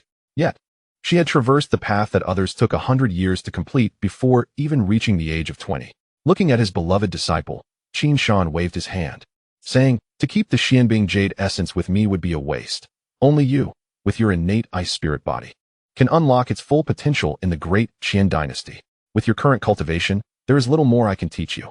I plan to send you to the main campus of Qinghe Academy in the Imperial City soon. Would you be willing?" Upon finishing his words, Qin Shan exhibited a tinge of sentiment, reflecting on the adage that a new generation surpasses the old. At her age, he had merely been a humble practitioner at the Open Yuan realm, never anticipating that his disciple would soon approach his level of cultivation. Everything was orchestrated by the master. Zhao Yuhan respectfully acknowledged. Qin Shan nodded, gazing at his disciple with a renewed smile of satisfaction. His appointment as the head of the Qinghe Academy branch in Qingzhou remained a point of pride, particularly for having taken this remarkable young woman as his pupil. He had reached the zenith of his own potential. And now his greatest aspiration in the twilight of his life was to witness his cherished disciple ascend to the pinnacle of the Deqian dynasty, perhaps even to the heights of the eastern wilderness. While he was absorbed in this delightful reverie, a thought suddenly struck him. He turned to Zhao Yuhan and inquired, "A month ago, you only persevered for an hour in the heart-seeking tower, yet your inner demons remain unresolved? Little you. You must understand that innate talent does not equate to everything. It merely determines your lower limits. Your upper limits, however, are dictated by your tenacity and your understanding of the Tao. Only those with unwavering resolve can forge ahead. The heart-seeking tower serves as a sacred ground within the Qinghe Academy, designed to fortify students' resolve. The longer one endures within its confines, the stronger their determination is deemed. An hour, while commendable, fell significantly short of the exceptional few. The disparity between Zhao Yuhan's endurance in the tower and her cultivation aptitude indicated a deficiency in her resolve, suggesting an inability to achieve a tranquil state of mind. While this might not pose an immediate threat, if left unaddressed, it could very well become a shackle to her future progress. Zhao Yuhan fell silent, instinctively grasping her left arm. Where a conspicuous scar once marred her skin, an indelible mark left by a man from her past, though she had long since employed miraculous elixirs to erase its physical manifestation. The scars of the heart proved far more elusive. Over the years, despite her attempts to evade the memory, that man's visage would frequently intrude upon her dreams, transforming into a haunting specter. This had become a profound inner demon for her. Taking a deep breath, she looked at the elder and declared, "Disciple understands, and I shall endeavor to resolve this matter swiftly." The inner demon, was it not born of Linyan? Qin Shan recalled certain events from his disciple's past. Zhao Yuhan nodded, her expression a complex tapestry of emotions. Recognizing her acknowledgement, Qin Shan spoke softly, "Little you, should you find yourself unable to resolve this on your own, the Academy will always stand as your steadfast ally. Do you comprehend? If necessary, I can personally intervene to assist you." As he spoke, a chilling aura of murderous intent surged from the old man, momentarily engulfing the courtyard in a palpable tension. Zhao Yuhan shivered, taken aback by this fearsome aspect of her otherwise refined master. She quickly replied, "Disciple understands, and I believe I can resolve this myself." Although she felt indifferent toward Lin Yun, she harbored no desire for her master to resort to unwarranted violence. Qin Shan retracted his menacing aura, restoring his gentle smile, as if the earlier threat had merely been a figment of her imagination. To untangle a bell, one must grasp the bell's clapper. The demons of the heart arise from within individuals and cannot be vanquished through sheer brutality. Were it as simple as extinguishing Lin Yun or annihilating the Lin family, to rid Zhao Yuhan of her inner turmoil, he would act without hesitation. Qin Shan's words were merely intended to bolster the confidence of his disciple. He understood well that taking a life bore no true significance. At this juncture, Qin Shan deftly shifted the conversation. He gazed at his enchanting and radiant disciple and remarked, "I nearly forgot to mention, during your seclusion, the third prince has been waiting for you outside. What are your thoughts regarding this third prince?" Upon hearing this, Zhao Yuhan furrowed her brow. In times past, the pursuit of a prince would have delighted her, yet ever since awakening her ice-spirit body, she found herself indifferent to the so-called aristocracy and royal lineage. As one's innate talent and strength ascend, so too does their perspective. To Zhao Yuhan, the mundane conflicts of power pale in comparison to the resplendent and boundless path of greatness. With her exceptional gifts, it was but a matter of time before she stood atop the Deqian dynasty. It mattered not if he was merely a prince. Even the crown prince or emperor would fail to impress her. Shaking her head, Zhao Yuhan replied, "At present, I wish only to devote myself to my cultivation and have no desire to contemplate matters of romance." Qin Shan, with a satisfied expression, responded, "Indeed, cultivation is of utmost importance. However, life encompasses more than mere training. It also involves navigating human relationships. While our Qinghe Academy requires no flattery towards any prince, we must also avoid enmity with them. Do you understand?" "Disciple understands," Zhao Yuhan affirmed. Qin Shan nodded. "You may gauge the balance yourself. Remember, the Academy will always be your steadfast support. Go meet him, lest he continually disturb my peace." Chapter 43, A Beauty Like a Sword. Exuding radiance, Zhao Yuhan had scarcely stepped out of the courtyard when a remarkably youthful man approached her. seemingly having awaited her arrival. Clad in a robe of jade, he was tall and graceful, exuding an extraordinary demeanor. This man was none other than the third prince of the Dacian dynasty, Zhou. Following closely behind him was an elder clad in black, whose hawk-like eyes and sun-kissed skin emanated an aura of formidable pressure, rivaling that of her master, Qin Shan. Congratulations, junior sister Yuhan, on your advancement in the Great Path. Achieving the mid-stage of the bright spirit realm before 20 is indeed a source of embarrassment for me.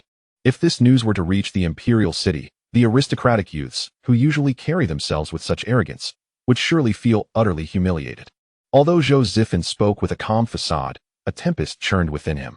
Had it not been for Elderly S' direct confirmation, he might have found it hard to believe. A practitioner of the bright spirit realm under 20 years of age, especially at the mid-stage, was an achievement beyond even the most gifted in the imperial city. As he gazed at Zhao Yuhan, a glimmer of intense possessiveness flickered in his eyes.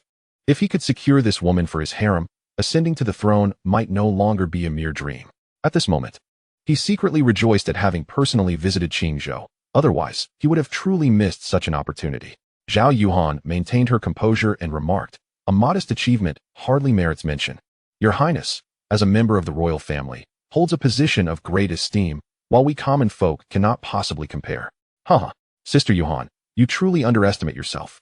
In this world, power and status stem from the sword in one's hand.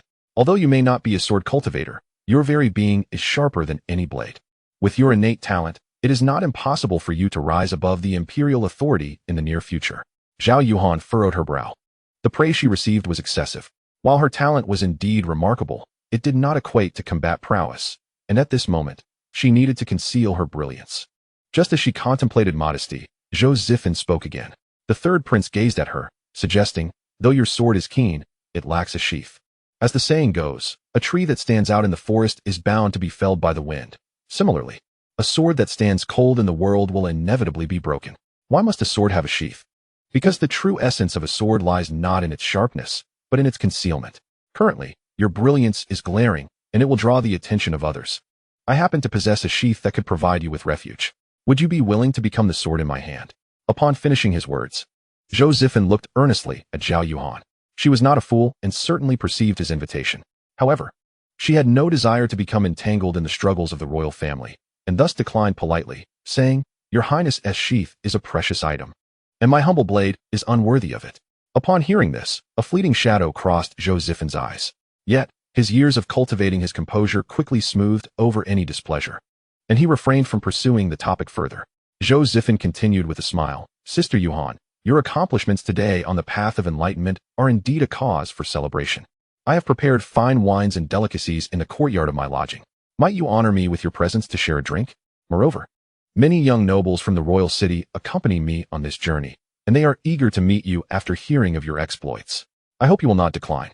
With such a direct invitation, it should have been difficult for Zhao Yuhan to refuse. However, she recalled her master's words. Qinghao Academy does not need to curry favor with any prince. She resolved to follow her own heart and once again declined, saying, "I appreciate your kindness, your highness, but I have always preferred tranquility over revelry. Furthermore, I have not yet fully absorbed the insights gained from my recent seclusion, so I must decline the invitation." After speaking, Zhao Yuhan cast a regretful glance at Zhou. He maintained a calm demeanor, revealing no anger, and continued to smile gently. "There is no need for you to feel guilty, sister. In this life, one should indeed prioritize cultivation. Good things often take time. Since you cannot join me this time, we can always arrange for another occasion." Zhao Yuhan nodded, affirming her promise before turning to leave. Behind her, Zhou gazed at the elegant figure in a flowing white dress, tall and serene. His smile gradually faded, replaced by a somber expression. At one moment, the elderly man in black behind Zhou suddenly spoke with a glimmer in his eyes. "Your Highness, this woman is truly ungrateful. Shall I have her seized and delivered to your chambers tonight? Rest assured, even if Qin Shan discovers this, I have the means to keep him at bay." It was undeniable that Zhou felt a fleeting stir of temptation. However, after a moment's reflection, he shook his head and replied, "Oldly, that won't do. Qin Shan is indeed not to be feared. If Zhao Yuhan's only trump card were the Qingzhou branch of the Qinghao Academy, she would have long since been at my mercy. Yet, based on the information I have received, this woman has already caught the attention of the higher-ups at the main Qinghao Academy in the Imperial City. Wasn't Qin Shan absent from the academy for a time? I heard he went to the imperial city to procure assistance for Zhao Yuhan's breakthrough. Although he was unaware of what Qin Shan sought, it was evident he had succeeded. Otherwise, Zhao Yuhan would not have so swiftly advanced to the mid-stage of the divine spirit realm. Thus, we must adopt a gentle approach toward Zhao Yuhan. And we must never resort to coercive measures. Even if we must act, it must remain concealed from public view. Upon hearing this, Old Li furrowed his brow. If what His Highness said was indeed the case, then Zhao Yuhan should not be provoked. He could disregard the Qingzhou branch of the Qinghao Academy. But he could not afford to overlook the main academy in the imperial city. It was a formidable entity, rivaling the four great families. Let alone that Zhou Zifen was merely a prince at present. Even if he were to ascend to the position of crown prince or even emperor in the future, he would still need to show the academy some respect. Old Li remarked, if we cannot employ forceful tactics, Your Highness, pursuing Zhao Yuhan may prove quite challenging. Though she is a woman, her pride is immense. She likely views your royal status with disdain. Prideful is she? Zhou Zifen grinned. I am rather fond of such proud women. The thrill of conquest is all the more rewarding. I am eager to see if, when she submits to me in the future, that delicate little face can still maintain its frigid demeanor. So, Your Highness has devised a plan to win over Zhao Yuhan? Old Li chuckled. He understood Zhou Zifen all too well. He would never voice such sentiments without absolute confidence. Zhou Zifen did not directly answer Old Li's question, but spoke in a contemplative tone. I have yet to devise a specific strategy, but it will come soon. Given Zhao Yuhan's talent, she will undoubtedly soon head to the imperial city for further studies. That will be our opportunity. Old Lu was even more perplexed and interjected. Your Highness, with the Academy's gaze upon the imperial city, wouldn't it be even more challenging to act there? It was no wonder he was bewildered. If action were to be taken, the Qingzhou region would be far more suitable. The distance from the emperor meant they faced little opposition there. Zhou Zifen explained. In the imperial city, Zhao Yuhan appears to enjoy superior protection. However, that is a mere illusion. The forces within the city are intricate and murky, teeming with reckless individuals who care not for the Academy's reputation. It is only in such murky waters that I can better navigate the currents and strike opportunistically. In this Qingzhou, however, we could not procure that dagger and must resort to our own hands. Yet, should we truly lay a hand on Zhao Yuhan, I can assure you that within a fortnight, Qinghao Academy will trace it back to us. After all, few dare to act against the Academy within Qingzhou. They need only investigate which prominent figures entered the region during that time. Thus, this is why we cannot act in Qingzhou and must wait until we reach the imperial capital to do so. Old Lu appeared to grasp the situation, then inquired, has His Highness decided which dagger to borrow? Zhou Zifen shook his head. Not yet, but I sincerely wish to avoid this course of action. Upon saying this, Zhou Zifen paused, gazed at the sky, and sighed. I can only hope that Zhao Yuhan will be wise enough to recognize the situation. Otherwise, it will not merely be me who bears the brunt, but a multitude. A cold smile flickered across Zhou Zifen's face. A favored daughter of heaven. A true genius is one who flourishes. A deceased genius is worth nothing. The chivalrous may defy laws, yet not everyone desires for an ice spirit body to develop safely, including his own father.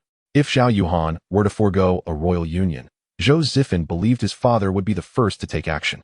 His father, for the sake of the throne, would not hesitate to strike down even his own full-blooded brothers, let alone an outsider. Chapter 44. That year, that sword. That woman in Lin Shuang's small courtyard. Lin Yun immediately noticed Mu Shui, who was gingerly walking while holding her rear. A trace of surprise crossed his face as he contemplated approaching her. However, as soon as he lifted his foot, the young girl dashed up to him like a gust of wind. Her bright, curious eyes scrutinized him as if examining an artifact. Eventually, perhaps feeling that mere observation was insufficient, she began to touch him, pinching here and prodding there, leaving Lin Yun bewildered by the antics of this whimsical girl. Seeing her gaze linger on his face, Lin Yun chuckled. What is this? Do I have a flower on my face? Mu Shui replied with a grin, Brother Lin Yun. There is no flower on your face, but I reckon your heart is blooming with joy. I assentee it? After saying this, she winked at Lin Yun, as if to imply she understood his feelings. Lin Yun shook his head inwardly, perplexed by her insinuation. At that moment, Mu Shui leaned closer to Lin Yun's ear and whispered, So, what do you think of my mother? Stepping back, she covered her mouth and laughed, her eyes sparkling with delight. Lin Yun was suddenly enlightened, casting a glance at her direction, and replied, I think your mother is a bit lenient with you. Mu Shui seemed entirely oblivious to his underlying message, still smiling brightly. Should I call you Brother Lin Yun or Father from now on? Lin Yun waved his hand nonchalantly. It's up to you. As a person of his stature, he would not be bothered by such trifles. After all, It was merely a title. So, in front of others, I shall call you Brother Lin Yun, and in private, I will call you Father. The young girl blinked her eyes, as if a brilliant idea had just occurred to her, a joyful smile blossoming on her delicate face. Lin Yun couldn't help but chuckle softly. Suddenly, Mu Shui leaned closer to Lin Yun's ear and whispered, Father, as your obedient daughter, I must share a secret with you. Despite Mother's seemingly serious demeanor, she secretly enjoys wearing some attire in Mu Yuerong's room. The beautiful woman caught Lin Yun's gaze lingering upon her, and a hint of unease flitted across her enchanting visage. After a moment, noticing the man's unwavering stare, she couldn't restrain herself from asking, What are you looking at? Mu Yuerong checked her outfit once more, finding nothing amiss. Lin Yun diverted his gaze, still struggling to reconcile the graceful and dignified Mu Yuerong before him with the audacious image of the flirtatious widow described by the girl. Sipping his tea, an indistinct figure began to emerge in his mind, growing increasingly hazy. As he had been observing Mu Yuerong, memories of the past started to resurface. The woman bore a striking resemblance to Mu Yuerong, possessing the same voluptuous figure, the same charming features, and the same gentle disposition. The only distinction was that the woman from his memories would never exhibit shyness in his presence. That winter, the biting cold enveloped the earth in desolation. The woman draped her fragrant coat over him, proclaiming he would no longer wander aimlessly. She promised to teach him the art of swordsmanship, insisting that from that moment on, he should address her as master. When she inquired about his name, he admitted he had none. She broke a branch from a peach tree and inscribed the characters Wuya in the thick snow, declaring it would be his name henceforth, Wuya. The endless pursuit of the Tao and the sword. She granted him a new lease on life, bestowing upon him a name and imparting the wisdom of swordsmanship and the ways of the world. Those days of training at the Sword Sect were the happiest of his life. However, ever since he transitioned to the emotionless sword path, those blissful moments faded into oblivion. Influenced by the Tao of emotionlessness, he became indifferent and unburdened, no longer stirred by anyone or anything. Those memories gradually became entombed, like childhood toys suffocated by dust, forgotten forever. With the resurgence of these memories, a tinge of solitude and melancholy enveloped Lin Yun. The true essence within him surged like tempestuous waves, causing the surrounding Tao to exhibit signs of instability. Mu Yuerong noticed this change and inquired with concern, What troubles you? Lin Yun waved his hand dismissively, saying, It's nothing, I'll be fine shortly. Upon finishing his words, he closed his eyes, allowing the flood of fragmented memories to overwhelm his thoughts. At that moment, a sharp sword intent emanated from his being. Mu Yuerong's pupils contracted, and she sprang from her seat, her chest heaving violently. Sword intent. She had actually witnessed sword intent emanating from a 20-year-old youth. What manner of prodigy was this? Uncertain of how much time had passed, Lin Yun opened his eyes to find Mu Yuerong gazing at him with an expression of peculiar intrigue.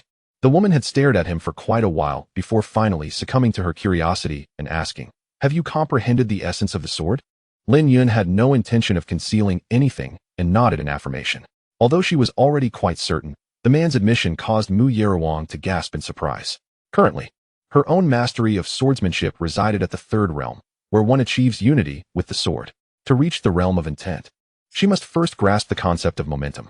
Yet, she remained utterly perplexed regarding what momentum truly entailed. Nevertheless, here stood a mere 20-year-old junior who had managed to comprehend a sword intent that no one in the entire eastern wilderness had achieved. It was indeed astonishing. Lin Yun, oblivious to Mu Yuerong's astonishment, rose to his feet and approached her, a hint of melancholy in his demeanor as he asked, May I embrace you? Mu Yuerong was taken aback for a moment, then replied, Of course, you may. We have shared even more intimate moments. A simple embrace is hardly significant. Moreover, she could sense that the young man before her was currently in a rather unusual state. Upon her words, Lin Yun enveloped her voluptuous form in his embrace. This embrace lingered for quite some time. Even Mu Shui could not help but peek in, finding the duration of their solitude together somewhat excessive. However, upon witnessing the two in their intimate embrace, the young girl smiled softly and discreetly retreated. At that moment, Mu Yuerong perceived the faint sadness emanating from Lin Yun and inquired, Are you reminded of someone? Lin Yun nodded and replied, Indeed. What sort of person was she? She asked. A woman as beautiful as you, he responded. A subtle smile graced Mu Yuerong's lips as she continued, Is she now deceased? No. But I once chose to forsake her. She must have been heartbroken, she remarked. Indeed, she made me kneel in the snow for 3 days and nights as punishment. She must have loved you dearly. Loved? A flicker of confusion crossed Lin Yun's face. His master had always preferred to conceal her emotions. There was a time when he could not discern whether his master's affection for him was that of a mentor or something more profound. Yet, now he seemed to grasp it somewhat. He recalled that stormy night when he had declared his intention to pursue the heartless sword path. Rarely had his master lost her temper so, expelling him from the room and forcing him to kneel in the snow for reflection. He had never witnessed his usually gentle and serene master display such fury, even when he had lost her most cherished autumn water sword in his youth. She had merely stroked his head gently and reassured him that it was of no consequence. From his current perspective, it was clear that her anger that night transcended the typical bond between a teacher and disciple. Moreover, throughout those years of sword training, whenever that ethereal figure came to visit him, his master would always use his youth as an excuse to send the young girl away from the Sword Sect. Yet, as soon as she departed, she would promptly reverse her stance, proclaiming that the path of cultivation required a balance of exertion and rest.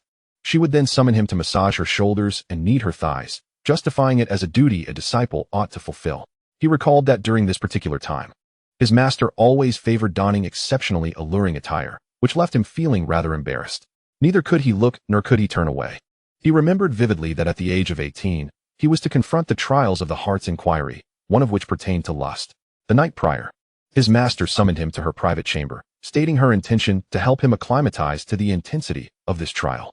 She conjured an illusionary formation, and though it was under her control, the women who emerged within it all bore her likeness. Various incarnations of his master, each with different temperaments and attire, displayed themselves in a manner that was rather explicit. Following that day, he found himself unable to meet his master's gaze for an extended period. He also recalled at the age of 20, when the leader of the 9-Star sect visited to discuss a potential union between their sects, with him being proposed as the candidate from the Sword Sect. Without hesitation, his master kicked the leader out of the Sword Sect's gates, and from that moment onward, no one dared to covet him again. At 25, he seized a ring belonging to a female cultivator from the Harmony sect, yet he had no time to sort through its contents. In front of his master, he awkwardly presented a set of exceedingly provocative garments, which she mistakenly believed to be a gift for her. He anticipated her anger, yet to his surprise, she was not upset. That very night, she appeared before him clad in that alluring dress, causing him to spend the entire night in restless wakefulness.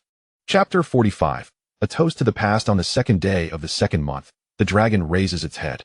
The dragon's horns shift eastward, and a cool breeze sweeps in. Dark clouds roil in the sky, hinting at impending rain. 3 days prior, his cousin Lin Shuang and her mother Mu Yirong had set off to return to the Lingxiao Sword Sect. Initially, they were scheduled to depart after the Lantern Festival, but they lingered a while longer due to his circumstances. After all, their identities as disciples of the sect compelled them to refrain from prolonged stays outside. With their departure, life seemed to revert to the tranquil days of yore. At this moment, Lin Yun lay quietly on a rocking chair in the small courtyard. His eyes slightly squinted as he gazed at the clouds drifting across the sky. At one moment, a pair of bare, jade-like feet tread softly upon the carpet of fallen leaves, approaching Lin Yun's side. Long before she arrived, he caught a whiff of a delicate fragrance. Not that of perfume, but the sweet scent of a young maiden. At home, Zhao Zi seemed to have always had a habit of going barefoot, as she did in the past, and continues to do now. The first thing she would do upon entering was to casually kick aside her embroidered shoes. However, in the past, Zhao Zi exhibited a degree of restraint, remaining barefoot only within the confines of the house. Yet since her cultivation had advanced to the late gathering chi stage, and her mastery of true energy had become increasingly proficient, she was no longer content with merely being barefoot indoors. She had expanded this practice to the entire courtyard. As a gathering chi cultivator, her true energy shielded her, ensuring that her delicate feet did not touch the ground, remaining untouched by dirt or filth. Lin Yun raised his head, unable to see the young maiden's face, as his line of sight was obstructed. This led him to quietly reflect that his efforts during this time had not been in vain. Zhao Zi no longer needed to seek validation from her cousin, Lin Shuang. A smile graced Lin Yun's face, and he opened his arms slightly, a gesture that the young maiden understood intuitively. Not long after, a fragrant jade-like figure nestled into his embrace. In the courtyard, the young man and woman pressed their faces together, tightly entwined. Not far away, the two maidservants responsible for maintaining the small estate remained expressionless, seemingly accustomed to such sights. At one moment, Zhao Zi gently caressed the man's face and sweetly inquired, "Brother Yun, I've noticed that your spirits seem somewhat low these past few days. Could you share what troubles you?" Lin Yun was taken aback by Zhao Zi's keen observation. Since he had begun to recall memories of his childhood, he had indeed undergone some changes, experiencing a flicker of the normal spectrum of human emotions. He did not resist this transformation, for he felt he had discovered a clearer path toward further enlightenment in the path of the Heartless Sword. If the second realm of the Heartless Sword was the utmost relinquishment, forsaking family, forsaking friends, even forsaking the very sword in hand, then he could now surmise the essence of the third realm, that of reclamation. To reclaim family, to reclaim friends, to reclaim the sword once discarded. He harbored a premonition that when he gathered all that he had forsaken in his past life, it would signify his ascension into the third realm of the Heartless Sword. Lin Yun did not directly answer Zhao Zi's question, but posed to her a query. Z, do you think there is a difference between regaining something lost and never having lost it at all when faced with the same object? Though puzzled by the sudden nature of his question, Zhao Zi pondered briefly before responding. There must be a distinction. The former at least learns to cherish what they have, while the latter, having never lost anything, might not grasp the complexities and tribulations involved. Indeed, only through loss does one come to truly appreciate what they possess. Although the object may remain unchanged, the heart's perspective is entirely transformed. To enter the second realm requires the abandonment of all. Conversely, to ascend to the third realm necessitates the act of reclaiming all. It must be said that the journey along the path of the Heartless Sword is fraught with suffering and difficulty. As the tides of time shift, the world alters irreversibly. The youth fades and beauty wanes. In the lengthy passage of years, how many are truly afforded the chance to start anew? The affairs of the world are ever-changing. Unlike the steadfastness of mountains and rivers, some people and things, once relinquished, may never be encountered again. Some farewells mark eternal separations, and some reunions are but illusions of the past. Suddenly, he reflected upon the extinguished lights and the absence of his beloved in the dimming shadows. First forsaking the sword, then reclaiming it, seeking the heart within the void and the void within the heart. The pinnacle of the heartless path, paradoxically, reveals itself to be the essence of affection, a bitter irony that casts his past actions in the light of a fool. A bittersweet expression crossed Lin Yun's face as he embraced the girl in his arms even tighter. Their gazes locked, their noses touching. In the bright depths of her eyes, he caught a glimpse of his own reflection. Within the girl, he saw himself. Yet would the girl of yesteryear still await his return? Would the tender memories of the past be swept away by the storms of time? Lin Yun was uncertain of the answer to this question, only hoping that the mountains and rivers remained unchanged, and that the bright moon continued to shine without alteration. Just as he was lost in his melancholic reverie, a servant entered the courtyard, respectfully presenting him with a letter. The letter bore no signature, and upon breaking the seal, Lin Yun found only a line of delicate handwriting. In the bamboo grove, see you at our old meeting place. As he read those words, a cool, ethereal figure emerged in his mind, prompting him to glance down at the girl nestled in his arms, for that silhouette bore a resemblance to Zhao Zi. Brother Yun, who is looking for you? The girl inquired with wide, curious eyes, fully aware that her man had few acquaintances. Supporting Zhao Zi as she rose from the rocking chair, Lin Yun smiled and replied, you are not unfamiliar with this person. It is your sister, Zhao Yuhan. At the mention of Zhao Yuhan's name, the girl felt a pang of anxiety. It was not out of concern that Lin Yun might rekindle old feelings, but rather a fear that he might be hurt. Zhao Zi understood all too well that her sister, while appearing aloof and serene, harbored a fiercely proud spirit. The prospect of their reunion filled her with trepidation over potential complications. Can you take me along? Zhao Zi clung to Lin Yun's arm, her voice tinged with apprehension. Lin Yun regarded her delicate, anxious visage but gently shook his head, saying, Zhao Yuhan likely wishes for me to go alone. Oh, Zhao Zi murmured, her head drooping in disappointment. Lin Yun tenderly ruffled her hair, recognizing her concern, and reassured her, do not worry. It is merely a glass of fine wine and a reminiscence of the past. I shall return swiftly. Yet, the girl continued to lower her gaze, her expression forlorn. Lin Yun could not help but chuckle softly. After a moment, he leaned closer to her shimmering ear, breathing softly. Be good, you should go inside. Adorn yourself with your loveliest makeup, and wear your most alluring dress while you await my return. Zhao Zi's cheeks flushed a rosy hue, and she nodded obediently. With a smile gracing his lips, Lin Yun turned and stepped out of the courtyard. Just as he crossed the threshold, a low rumble of thunder echoed overhead. Before long, a gentle drizzle began to fall from the heavens. Amidst the misty rain, Lin Yun's tall silhouette faded into the sprawling architecture of the Lin residence. Inside, Zhao Zi sat before the mirror, commencing her preparations. With bright eyes and pearly teeth, her willow-like brows arched gracefully, creating a captivating visage. As she applied her lipstick, her naturally rosy lips took on an alluring vibrancy, enticing enough to provoke a desire to taste. The girl pursed her red lips, blinked, and allowed a slight smile to curve her mouth. Chapter 46. There are no invincible individuals, only an indomitable spirit. The bamboo grove was a private garden owned by the Lin family, situated not within the Lin residence, but at the western edge of Qingzhou City. The garden was lush with bamboo, offering picturesque scenery, occasionally graced by family members taking leisurely strolls. At this moment, Lin Yun ascended the damp stone steps leading up the mountain. The cold wind swept through, causing the bamboo to sway and rustle softly. As the rain intensified, a curtain of water enveloped the city of Qingzhou behind him. The path winding through the mountain was shrouded in mist, an ethereal vapor rising. Unbeknownst to him, when it had silently cloaked the area in a thick, hazy fog that obscured the distant landscape. Suddenly, from within the dense fog ahead, a young man emerged. The man stood tall and elegant, though his face bore an unnatural pallor, with a trace of blood lingering at the corner of his mouth, clearly indicating he had recently sustained an injury. The moment Lin Yun laid eyes on him, a flicker of astonishment crossed his face, not due to the man's wounds, but because he recognized him as Lin Yuan, a former luminary among the younger generation of the Lin family. Lin Yun had not anticipated encountering Lin Yuan in such a place, especially in a wounded state. Although they were of the same clan, Lin Yun was not well acquainted with Lin Yuan, and thus had no intention of inquiring further. He merely cast a casual glance before continuing to admire the scenery around him. At that moment, Lin Yuan also noticed Lin Yun's presence, his expression revealing a complex mix of emotions. Once the brightest star of the Lin family's younger generation, he had unexpectedly fallen from grace over the past year, unable even to secure a position among the top two. While he felt a pang of disappointment in losing to Lin Shuang, he could still see her back and felt there was a chance to catch up. However, the sudden emergence of his cousin, Lin Yun, filled him with a sense of despair, akin to facing Zhao Yuhuan with her ice spirit physique. Defeating Wang Peng, who had comprehended the realm of intent, was beyond his current capabilities. Even if he were to elevate his cultivation to the mid or late stages of the Kaiyuan realm, it would still be utterly impossible.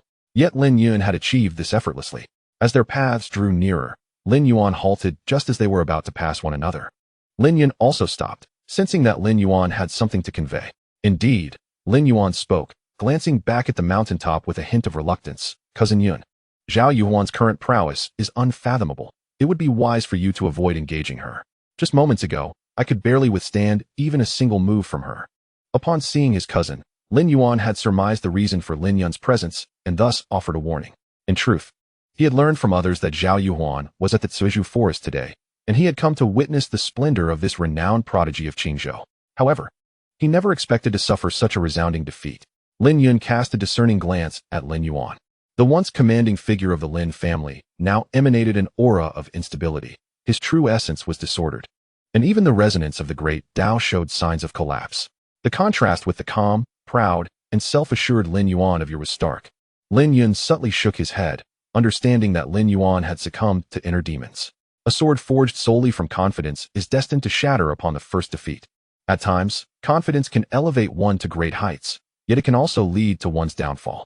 Having been defeated by Lin Shuang at the Lin family's annual meeting, bested by Chun Zhuoqing in the Lantern Festival competition, and now suffering a crushing loss to Zhao Yuhuan, it was evident that the confidence of this once promising talent had waned, giving way to self-doubt.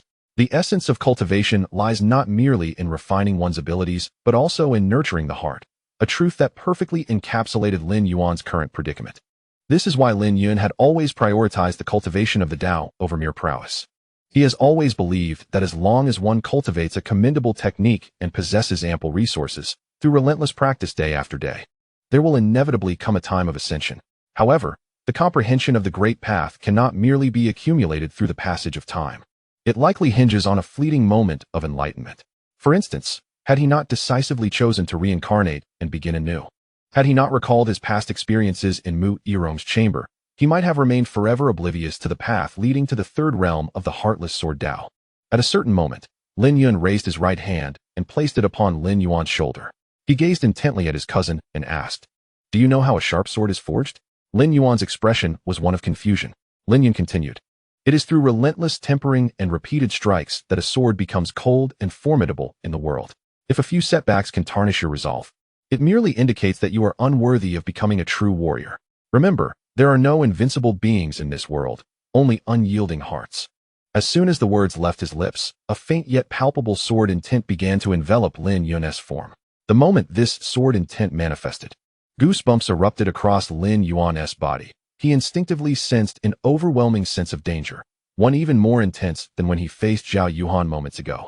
He attempted to summon the essence within him to resist, yet his purple palace fell into an eerily profound silence, as if it could not receive his commands at all. He tried to speak, but his lips felt sealed. He sought to retreat, yet his feet felt as if they were anchored to the ground. Casting a glance around, he noticed that within a 3-zhang radius, the falling raindrops hung suspended in midair. He could not hear the sound of the wind or the patter of the rain, as if time itself had come to a standstill. Terrified, Lin Yuan looked toward the orchestrator of this phenomenon, his own cousin. At that moment, a cool, indescribable force surged into his body. As this power entered him, his breath steadied, the tumult within his essence calmed, and even the rhythm of his Tao began to crystallize. Was the other party assisting him in stabilizing his heart of Tao? As this alarming thought flickered in his mind, Lin Yun's hand withdrew from his shoulder. In that instant, the sounds of the rain and the wind returned, as if the river of time had resumed its flow. A myriad of questions swirled within Lin Yuan's mind.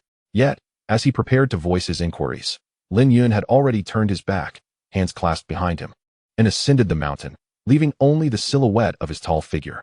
Through the thick mist of rain, the man's voice resonated. Remember, failure is not to be feared. The true terror lies in the absence of courage to rise again. Lin Yuan stood in silence for a long while, his gaze complex as he cast a final glance in the direction Lin Yun had departed, before turning and striding purposefully down the mountain. On the mountain path, Lin Yun continued to ascend leisurely along the stone steps.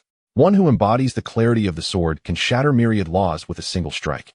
His sword intent not only cleaves through his own distractions, but also temporarily alleviates the inner demons of others. Just moments ago, he had employed his sword intent to help Lin Yuan stabilize his mental state. Should the latter fully grasp the essence of his words, his inner demons would be vanquished forever. However, should he remain ensnared by the burdens of victory and defeat, today would merely constitute a futile endeavor. Regardless of the outcome, it was merely an act of spontaneity, unworthy of his concern. The mountain was not particularly high, and Lin Yun swiftly ascended to its summit. Atop the peak stood a pavilion, where a lady in a white gown sat gracefully. She was none other than Zhao Yuhan, the pride of Qingzhou, embodying an ethereal elegance.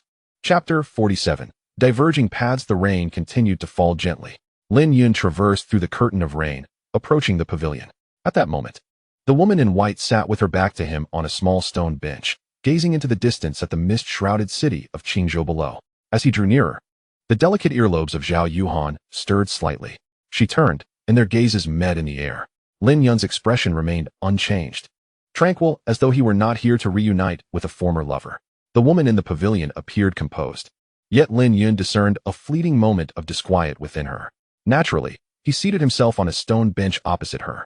They regarded each other, enveloped in a profound silence. Lin Yun found himself playing a game of differences, noting that the woman bore a resemblance to Zhao Zi, particularly in stature.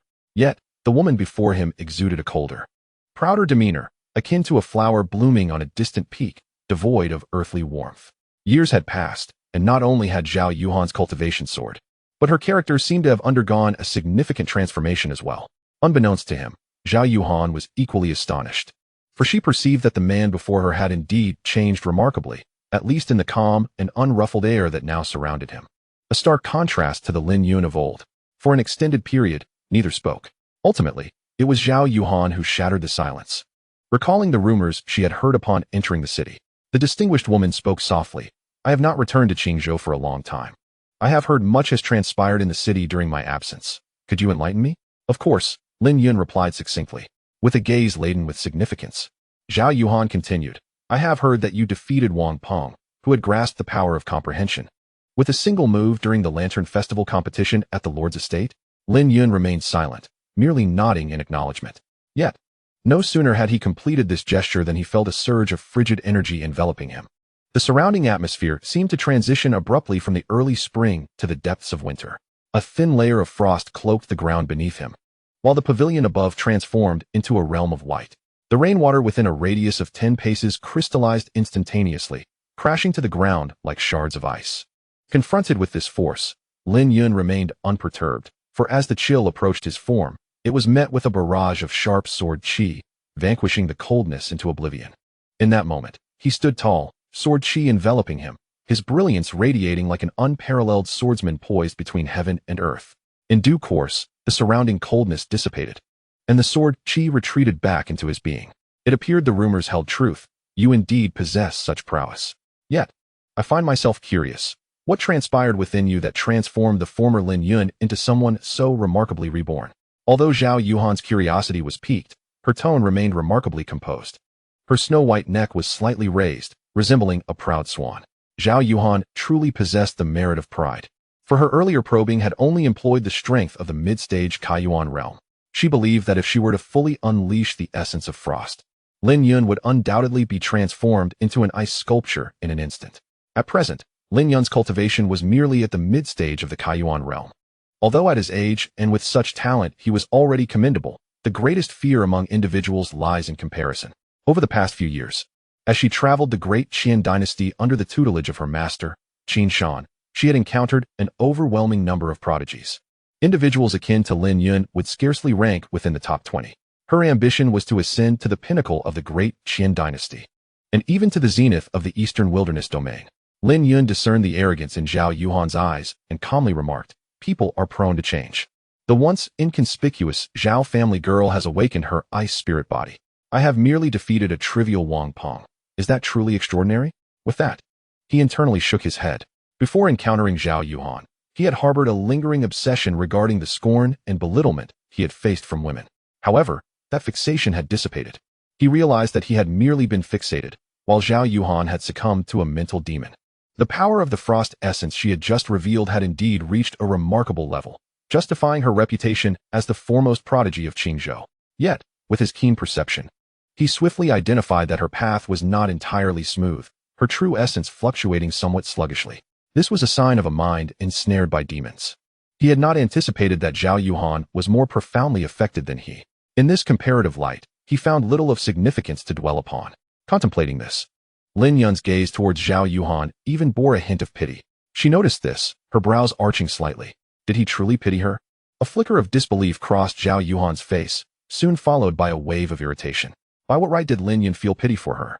She was the sole disciple of Qin Shan, soon to advance to the imperial city's Qinghe Academy for further studies.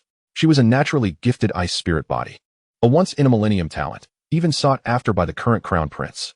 Zhao Yuhan could not comprehend why, at this moment, Lin Yun maintained such an unruffled demeanor before her. Shouldn't he be filled with trepidation and apprehension? Yet, witnessing his nonchalant attitude, it seemed as though she remained the insignificant Zhao family miss, while he was still the exalted young master of the Lin family. But she was no longer who she once was. In that instant, a surge of true essence stirred within her, and for a fleeting moment, she contemplated directly eliminating Lin Yun. The mere sight of his face conjured memories of the past. It was in this verdant bamboo grove, within this very pavilion, that she had surrendered everything most precious to a girl.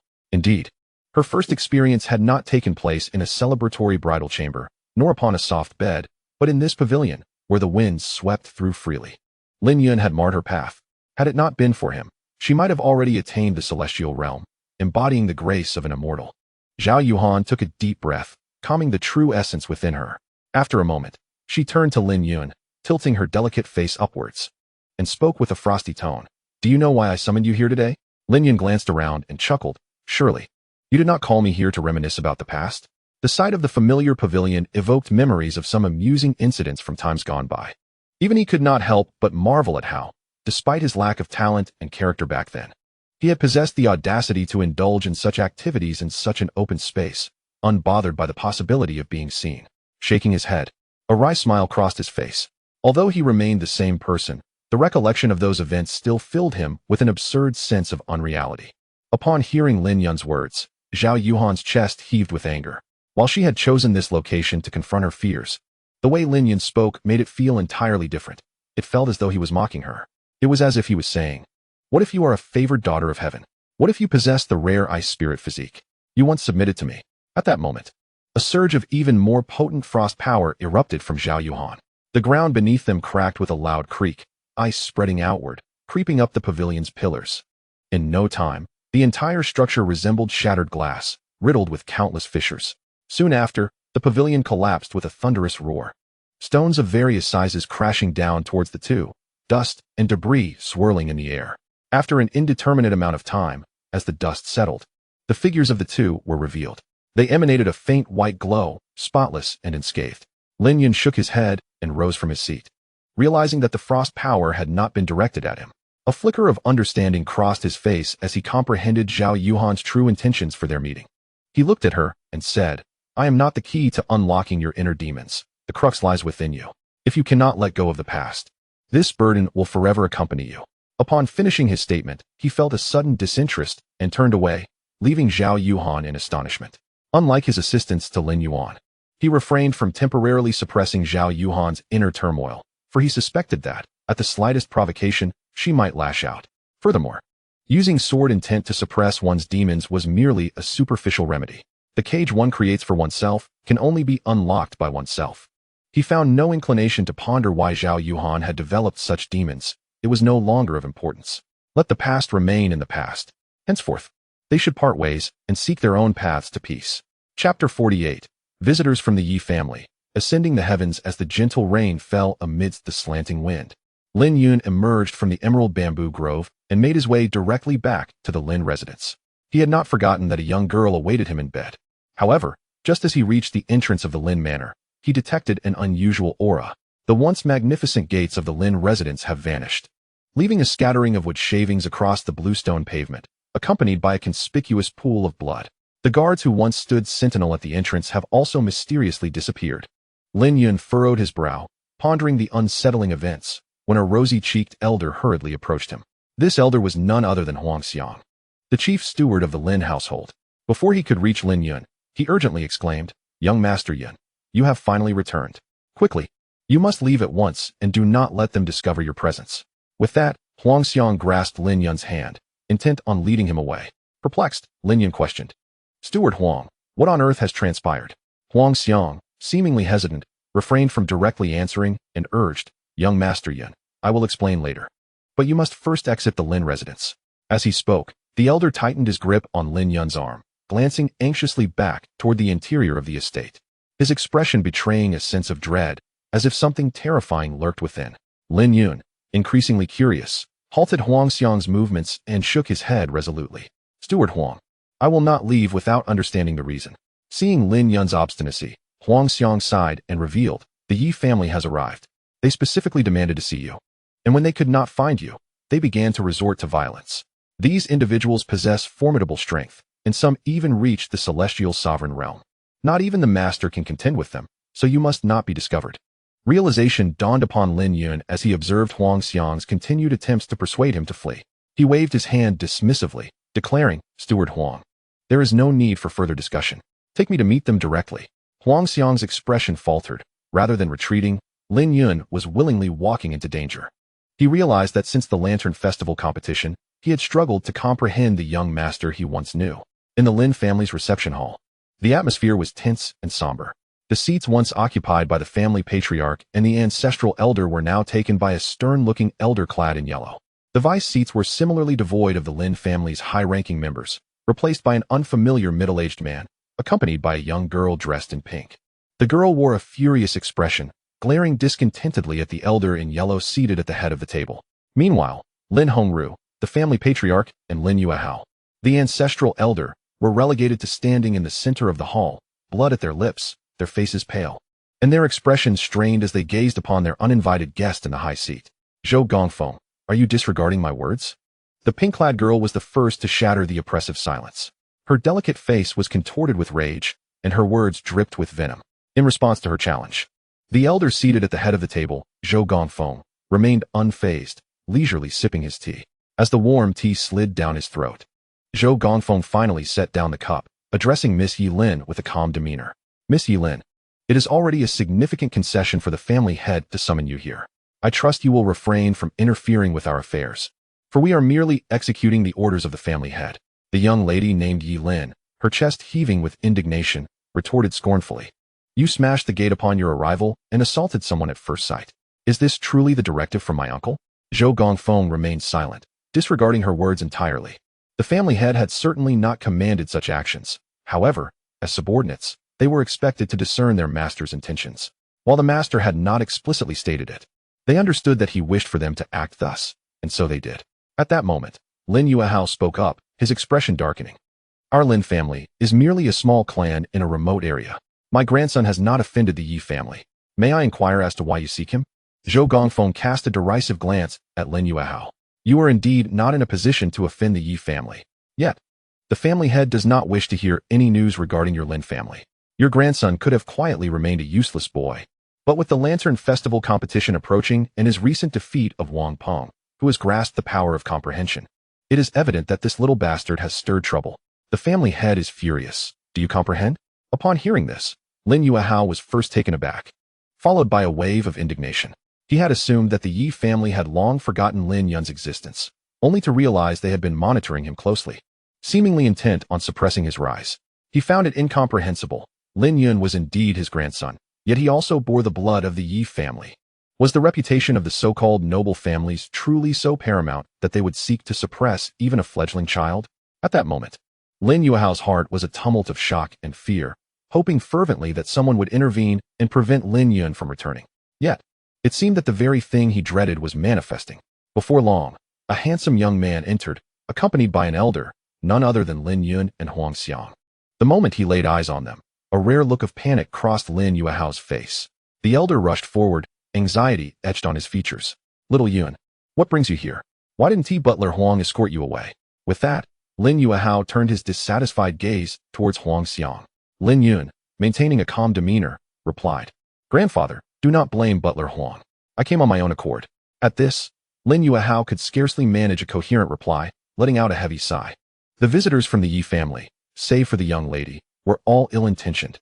He could only hope that they might show some restraint. Considering Lin Yun bore half of the Yi family's blood, there was no way he could shield him from the likes of the elder in yellow robes and the middle-aged man, both of whom possessed formidable powers. While Lin Yuehao contemplated how to ensure his grandson's safety, Lin Yun spoke up.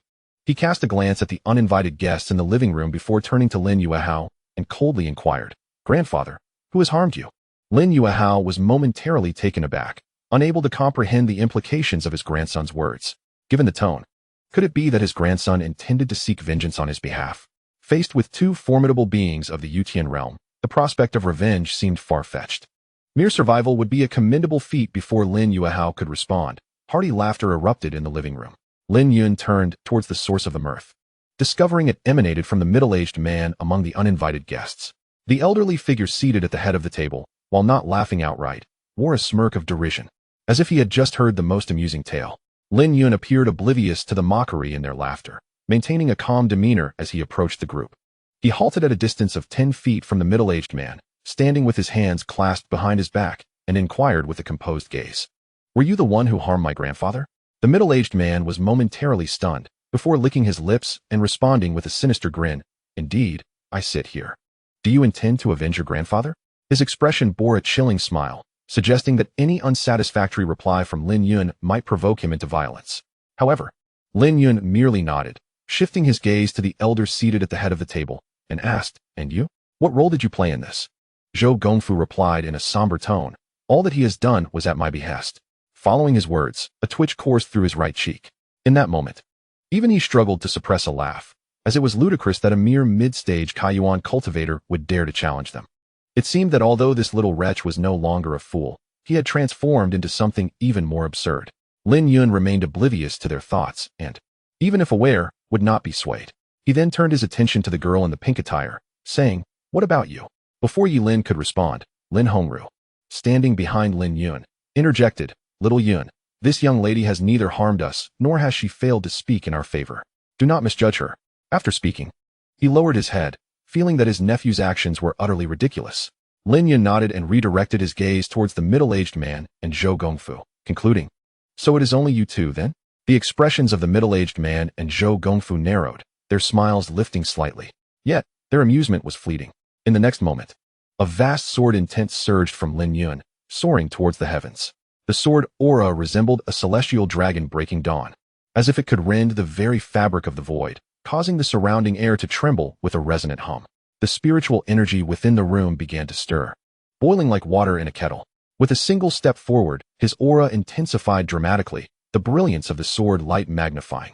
At that instant, Lin Yun's figure appeared both diminutive and grand, as though he transcended mortal bounds, embodying a deity that wielded the laws of the sword. From the mid-stage Kaiyuan to the realm of Yutian, he traversed 2 monumental stages in a single stride. With the overwhelming sword intent, he cast his gaze upon the middle-aged man and the elder. Chapter 49. A single finger to slay a man in the living room. The venerable Zhou and the middle-aged man could no longer remain seated, abruptly rising from their chairs, their faces etched with horror. The young girl in pink beside them gasped. Her delicate lips parted in disbelief, her fair visage betraying her astonishment. Lin Yuehao and Lin Hongru were no better off, their gazes fixed upon Lin Yun, whose back stood straight and resolute like a sword, trembling with excitement. As Lin Yun stepped forward, a formidable sword intent surged forth, akin to divine authority descending upon them, sweeping toward Zhou and the middle-aged man. Faced with this sudden turn of events, their pupils contracted as they readied themselves to summon their true essence in resistance. Yet, just as this thought took root, their inner energies inexplicably fell into a profound silence, rendering them unable to sense the presence of their Zifu. Having never encountered such a phenomenon, panic flickered across their faces, compelling them to escape this bizarre place. However, as they attempted to move, their legs felt as if they were nailed to the ground, refusing to budge even an inch. In the next moment, both men felt their spines bend sharply, as if burdened by a colossal weight, almost forcing them to their knees. At a certain instant, the middle-aged man struggled to lift his head, for the youth had already approached him. He yearned to speak, but it felt as though an invisible hand had silenced him, rendering him unable to utter a single word. He wished to convey his thoughts through spiritual communication, but his consciousness was engulfed in an eerie stillness, as though he had plummeted into an infinite abyss. In that moment, his body, soul, and even his will seemed to be ensnared by an unseen force. He longed to inquire how this youth had achieved such a feat, whether this overwhelming suppression truly was the legendary sword intent. Yet, he would never discover the answer, for the young man had already raised a finger, pointing it at his heart. A slender, pale finger emitted a beam of pale sword light, striking like a flash of lightning. Suddenly, the middle-aged man felt a searing pain in his chest, and then he plunged into unconsciousness, enveloped by an endless darkness. He could never have anticipated that as a distinguished expert of the heavenly sovereign realm and a venerable member of the Yi family, one of the 4 great families of the Daqian dynasty, he would meet his demise in this desolate, forsaken place. After the middle-aged man fell, Lin Yun turned his attention toward Zhou. At this moment, Zhou was paralyzed with fear, his breath quickening, and an overwhelming sense of regret consumed him. If life could be relived, he would never have volunteered to confront the so-called bastard of the Yi family in Qingzhou. He was more skilled than the middle-aged man. Possessing greater experience, he was acutely aware that Lin Yun's displayed prowess was indeed the fabled sword intent. Legend had it that those who comprehended sword intent were invincible against opponents of the same rank, for once the sword intent was unleashed, the adversary's body, soul, and what would be significantly suppressed, akin to fighting with shackles. They now found themselves in such a predicament. He could not fathom why he encountered a sword immortal, who had not appeared in the eastern wilderness for millennia, in this humble Qingzhou city. Zhou looked up at Lin Yun, who had now stood before him, swallowing hard as fear and despair washed over his face. He truly did not wish to meet his end. He devoted his entire life to reaching the celestial realm, yet he had scarcely savored its pleasures. However, Lin Yun harbored no compassion for his adversaries. The moment they dared to strike at the Lin family, they had sealed their own fates. In a scene reminiscent of the earlier confrontation, Lin Yun merely raised a finger, and the guardian met the same fate as the middle-aged man. With a single gesture, he dispatched another foe, as effortlessly as cleaving vegetables. As if these 2 individuals were not formidable celestial realm warriors, but mere fish upon a chopping board. As the 2 fell lifeless, the sword intent that had enveloped the surrounding void surged back into Lin Yun's being. The spiritual energy within the room ceased its restless turmoil and returned to tranquility. In the next instant, Lin Yun stumbled, nearly collapsing to the ground. "Xiaoyan, are you all right?" Lin Yuehao, witnessing this scene, swiftly stepped forward to steady his grandson. At that moment, Lin Yun's complexion was pale, and his eyes were heavy with exhaustion. Nevertheless, he bore the discomfort and waved his hand, assuring, "It's nothing of great concern. Merely a side effect of employing a secret technique. A period of rest will suffice." Both Lin Yuehao and Lin Hongru, along with Yi Lin, wore expressions of dawning comprehension. It was indeed the consequence of employing a secret method. They had previously been perplexed by Lin Yun's sudden ascent from mid-origin realm to celestial realm. But this revelation clarified matters. Yet, what sort of secret technique could enable a cultivator to ascend 2 major realms in such a short span? Clearly, Lin Yun concealed profound secrets within him. Although they remained astounded, their intelligence held them back from further inquiries. Despite Lin Yun's assertion of minor troubles, Lin Yuehao produced several bottles of healing elixirs for his grandson. Lin Yun accepted them without objection. While the efficacy of such low-grade healing potions was limited given his condition, any assistance was better than none. In the living room, Lin Yun immediately sat down to recuperate. In his recent engagement, he had harnessed a strand of sword intent from his sea of consciousness, temporarily elevating his cultivation to the celestial realm. However, this came at a cost. His cultivation had plummeted from mid-origin realm back to early origin realm, and he had sustained considerable internal injuries, likely requiring 10 days to half a month for recovery. This was the price of forcibly borrowing power beyond one's limits. This was particularly noteworthy given his recent advancements in the sword path. Had he not discovered the direction towards the third realm of the ruthless sword path during this time, the backlash would have likely been far more severe. Nevertheless, he harbored no regrets. Moments later, Lin Yun rose to his feet. Although his complexion remained pale, it had improved significantly. Xiaoyun, how do you feel now? Lin Yuehao approached first, inquiring with concern. Lin Yun managed a faint smile, responding, Grandfather, there's no need for worry. I feel much better now. A period of quiet recuperation will suffice. Lin Yuehao scrutinized his grandson's countenance, reassured by the absence of deception, allowing his anxieties to ease. The elder chuckled heartily. Excellent. Now, you should return and rest. Lin Yun nodded and promptly turned to exit the room. At that moment, the girl in the pink attire, Yi Lin, approached him. Lin Yun observed her demeanor, which suggested she had a multitude of words to share. He waved his hand dismissively. Please, save your words for a few days, at present. I only wish to return and rest. With that, he wearily exited the room. Behind him, the girl wore a look of astonishment. Casting a lingering glance at Lin Yun's retreating figure, it dawned on her that her cousin was no ordinary individual. Nevertheless, this was fortuitous for her. Lin Yuehao and Lin Hongru exchanged a glance, inhaling deeply, their faces reflecting a mix of relief and excitement. As Lin Yun made his way back to the courtyard, a bitter expression settled upon his face. The thought of a captivating young woman, clad in revealing attire, awaiting him in his home caused him to instinctively cover his waist. Regret washed over Lin Yun. He lamented his earlier words to Zhao Zi. Yet, who could have anticipated that the Yi family would arrive at this particular juncture? It compelled him to reveal his hidden cards, leaving him feeling somewhat drained. Meanwhile, in the bedroom of the courtyard, Zhao Zi had meticulously applied her makeup and donned the most alluring dress from her wardrobe, its fabric barely concealing her ample skin, which was exposed to the air. Barefoot, she lounged on the bed, her hands resting on her chest, her long lashes fluttering delicately, revealing eyes that could soften the hardest of hearts. In a moment, a joyful thought seemed to cross her mind. Her eyes transformed into crescent moons, and a gentle smile graced her lips. She rolled joyfully on the soft bedding, reminiscent of a bride eagerly awaiting her beloved on their wedding night. Chapter 50. Memories of Yesteryear. Upon entering, Lin Yun was met with the sight of Zhao Zi rolling on the bed, intensifying his feelings of bitterness. He realized that she had finally donned the seductive dress she had purchased long ago but had hesitated to wear. On the bed, the girl's delicate ears perked up, and she abruptly sat up. As Zhao Zi beheld her beloved's pallid countenance, her joy vanished, replaced by a visage of concern and panic. She leapt from the bed, her bare feet rushing towards Lin Yun. Moments later, she flung herself into his embrace. Cradling his face in her hands, her eyes glistening with unshed tears, she asked, Brother Yin, are you all right?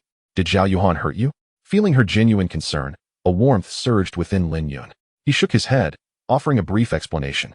He relayed the situation regarding the Yi family, yet refrained from detailing their true nature or mentioning that the two individuals who had visited were of the Yutian realm. He wished to shield her from worry. Some burdens were his to bear alone. There was no need to disrupt the tranquility of his beloved. The lively, charming, understanding, and occasionally jealous Zhao Zi was truly the most beautiful version of her. Upon hearing that he merely needed to rest for a while, the girl sighed in relief. Her worries alleviated. Moments later, Lin Yun reclined upon the soft bedding. In the next instant, she nestled against him, and together they drifted into a deep slumber, which lasted until the following noon.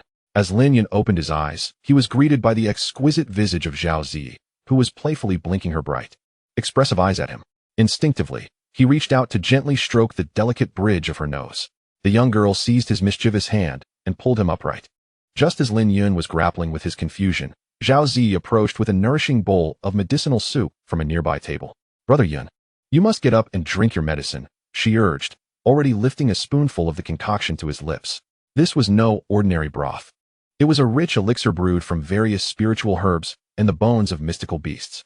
Even an ordinary person, untrained in cultivation, would find it beneficial for strengthening the body and prolonging life.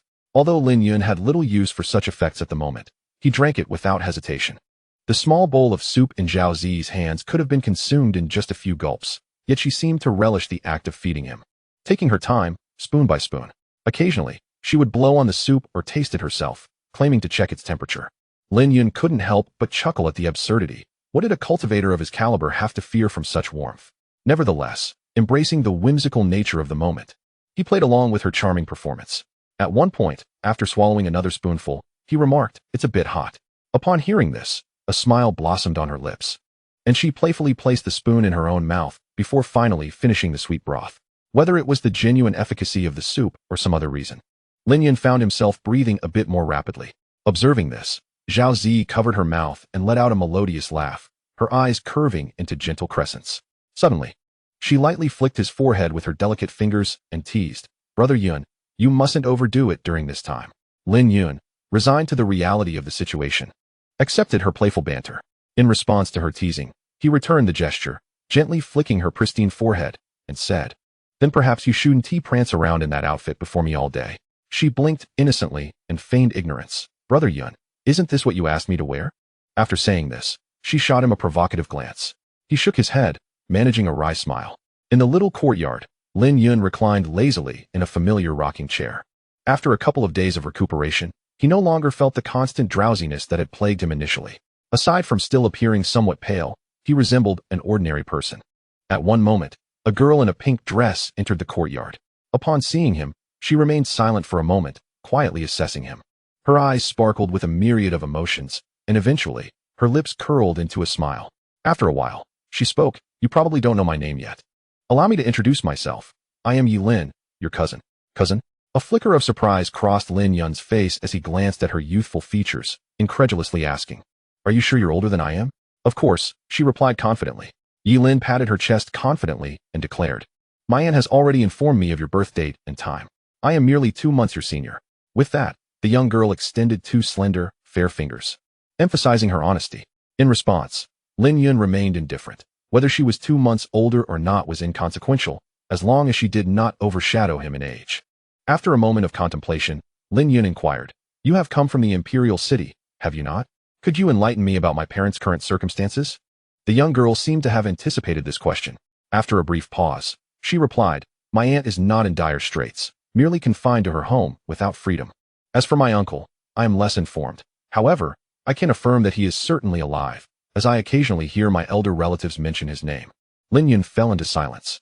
The information she provided bore a striking resemblance to what his grandfather, Lin Yuehao, had conveyed, with the sole piece of good news being the confirmation that his father, Lin Zhe, was still alive. He then posed another question, fixing his gaze on the young girl. "If my parents were forcibly separated by the Yi family due to familial status back then, what about now? Why does the Yi family still pursue me? A mere fledgling in the Kaiyuan realm? Is there some hidden agenda?"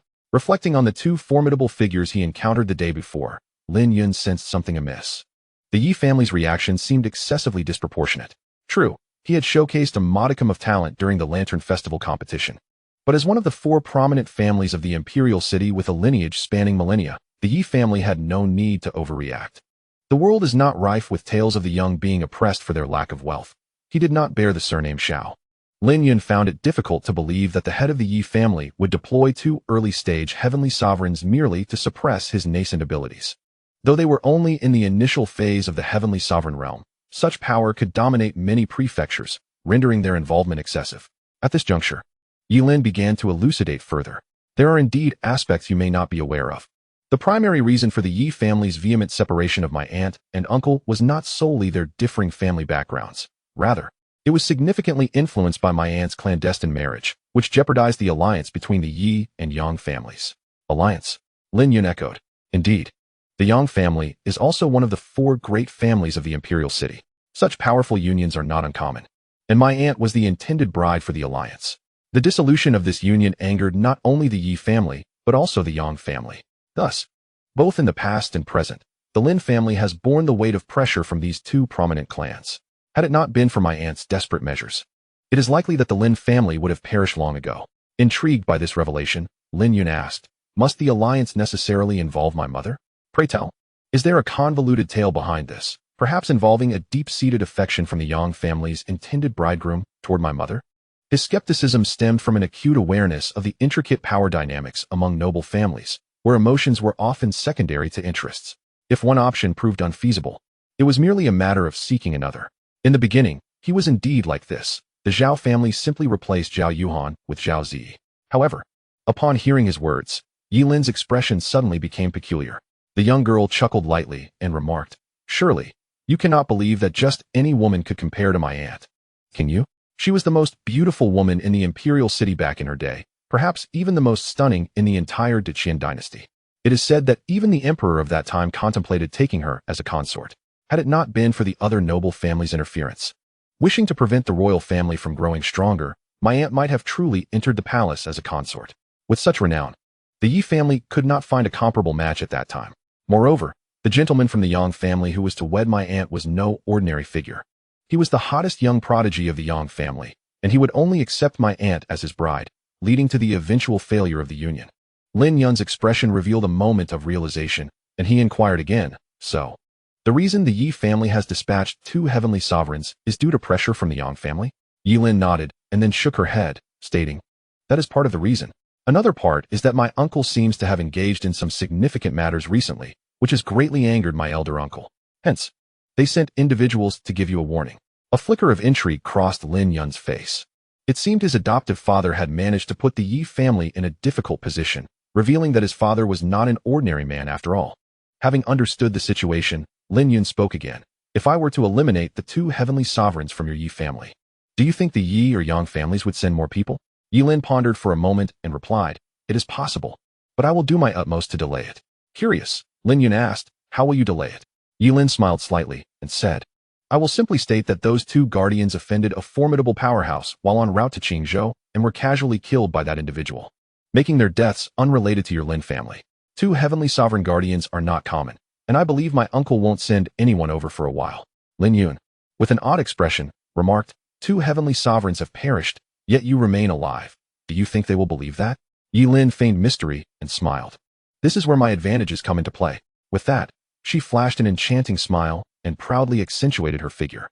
Lin Yun immediately grasped the implication. At such a moment, beauty indeed possesses a unique advantage, such as offering oneself to survive.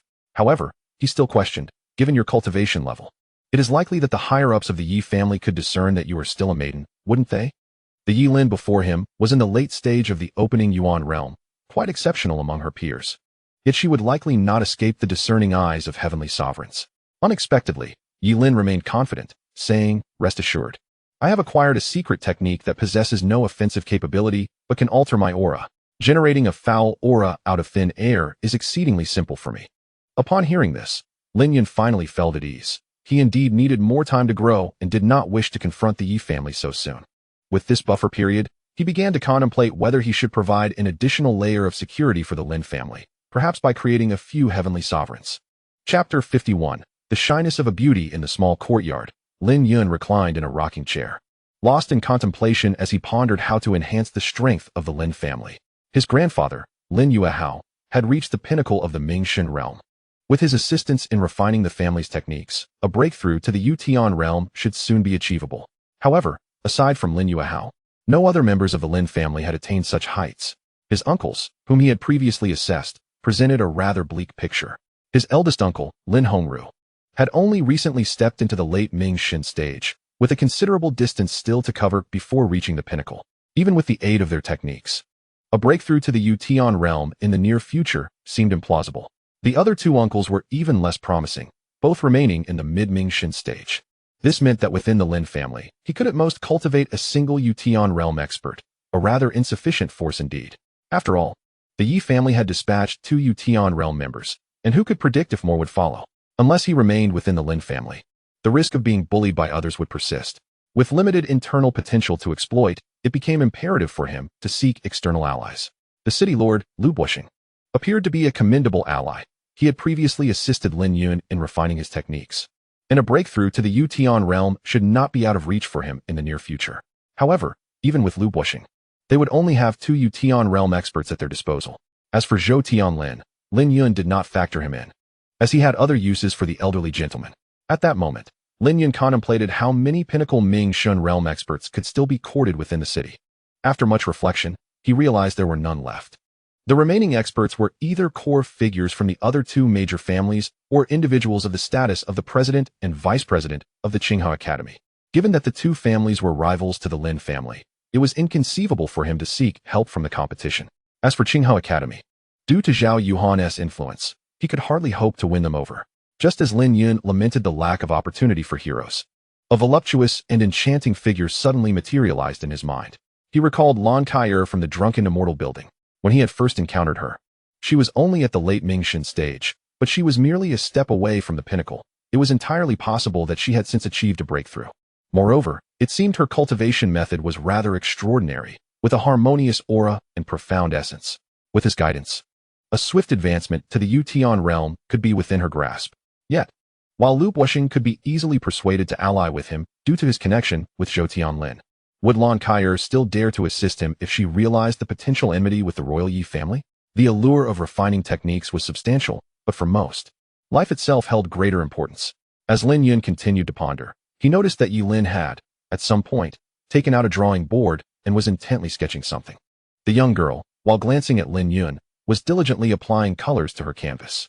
When Lin Yun returned to his senses, he found Yi Lin blinking her eyes, studying him with great focus. Lin Yun cast a glance at the girl's canvas and discovered that she had captured his likeness. The painting depicted a young man languidly reclined on a rocking chair, his expression serene and composed. With striking eyebrows and bright eyes, he possessed an extraordinary beauty, his visage akin to jade. Above him blossomed a peach tree in full bloom, petals dancing through the air as he rested beneath, embodying tranquility and leisure. It must be said that Yi Lin's artistic skills were remarkable, nearly transplanting the breathtaking scene before her onto the canvas. Lin Yun sincerely marveled, "You can paint? Quite well, I must say." Yi Lin seemed confident in her abilities, her alabaster neck slightly arched as she replied with a hint of pride, "Naturally. I am the foremost painter in the imperial city. Otherwise, why do you think your aunt summoned me? What does your visit to the Lin family have to do with my mother?" Lin Yun inquired. Yi Lin elucidated, "It is indeed related. For your aunt has not seen you in many, many years.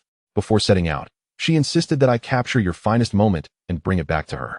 Lin Yun fell silent. If his grandfather was not mistaken, it had been over 17 or 18 years since they had last met. The plight of parents is often heart-wrenching. The disparity in family background had rendered it impossible for them to meet their own flesh and blood. Ultimately, they could only assuage their yearning by gazing upon a painting. Though Lin Yun had little impression of his rumored mother, this alone indicated that she must have deeply cherished him. Before long, Yi Lin completed the painting and carefully stored it within her spatial ring. At that moment, Lin Yun rose from the rocking chair and said to Yi Lin, "Please wait here for a moment. I would like you to paint another portrait for me shortly." Although Yi Lin was somewhat perplexed, she nodded in agreement. In the bedroom, upon hearing that she was to pose for a portrait with her beloved man to send to her future mother-in-law in the imperial city, Zhao Ji felt a sudden wave of panic and hurried to the wardrobe to select her attire. Observing her flustered state, Lin Yun teased, "Why change? The dress you are wearing is quite lovely." He began to appraise the girl's springtime dress, which subtly revealed her figure, a smirk gracing his lips. Zhao Ji shot him a disapproving glare amidst her flurry of activity. This was to be seen by her future mother-in-law. How could she possibly wear such a garment? She did not wish to be perceived as a woman of loose morals. In the privacy of their love nest, it might have been acceptable. Even going without could be forgiven. But before outsiders, especially her husband's mother, she dared not wear such attire. After a moment, Zhao Ji emerged in a very conservative white gown, her hair elegantly styled to reveal her smooth, fair neck. She adorned herself with earrings, applied lip balm, and meticulously shaped her brows. From a distance, she appeared as a poised and graceful young lady. Lin Yun's smile blossomed even brighter as he pulled her into his embrace, whispering warm breath near her delicate ear, "Tonight, wear this." Upon hearing his words, Zhao Ji's cheeks flushed a rosy hue, and she obediently nodded. As Lin Yun appeared in the courtyard, holding Zhao Zi's hand, Yi Lin's eyes sparkled with delight. She approached joyfully, exclaiming, "So this is my cousin's wife. She is truly beautiful. If our aunt were to know she has such a lovely daughter-in-law, she would undoubtedly be overjoyed." Earlier in the room, Lin Yun had briefly introduced Yi Lin to Zhao Zi, so upon hearing Yi Lin's praise, Zhao Zi shyly replied, "Cousin, you flatter me. You are also quite beautiful." Yi Lin seemed to take a particular liking to Zhao Zi, her demeanor suggesting a sense of camaraderie, as she pulled the young girl aside for a whispered conversation, leaving Lin Yun momentarily feeling like an outsider. This left him somewhat perplexed, as the bond between women often appeared inexplicably profound, despite it being their first meeting. They conversed as if they were long-lost sisters. After some time, the two young women finally remembered the matter at hand. Soon, Yi Lin, taking on the role of a little teacher, began instructing Lin Yun and Zhao Zi on their postures. Although Zhao Zi had intended to simply sit next to Lin Yun, Yi Lin insisted that she should perch on Lin Yun's lap to better convey their affection. Flushed with embarrassment, Zhao Zi hesitated. While this was not an overly bold gesture, having done bolder things in the past, she still felt a bit constrained in front of others. However, unable to resist Yi Lin's insistence, she reluctantly settled onto Lin Yun's lap. After observing them from a distance, Yi Lin remarked with mild dissatisfaction, "Z, your body is too stiff. Relax. Be more natural so that you can present your best self." "What should I do?" Zhao Zi asked timidly. "Your face should rest against your cousin's chest, and you must hold his hand. Your feet should not be placed like that. They should rest on his other thigh." Yi Lin began to guide them with hands-on instruction. The more Yi Lin directed, the redder Zhao Zi's cheeks became, resembling the delicate blush of twilight.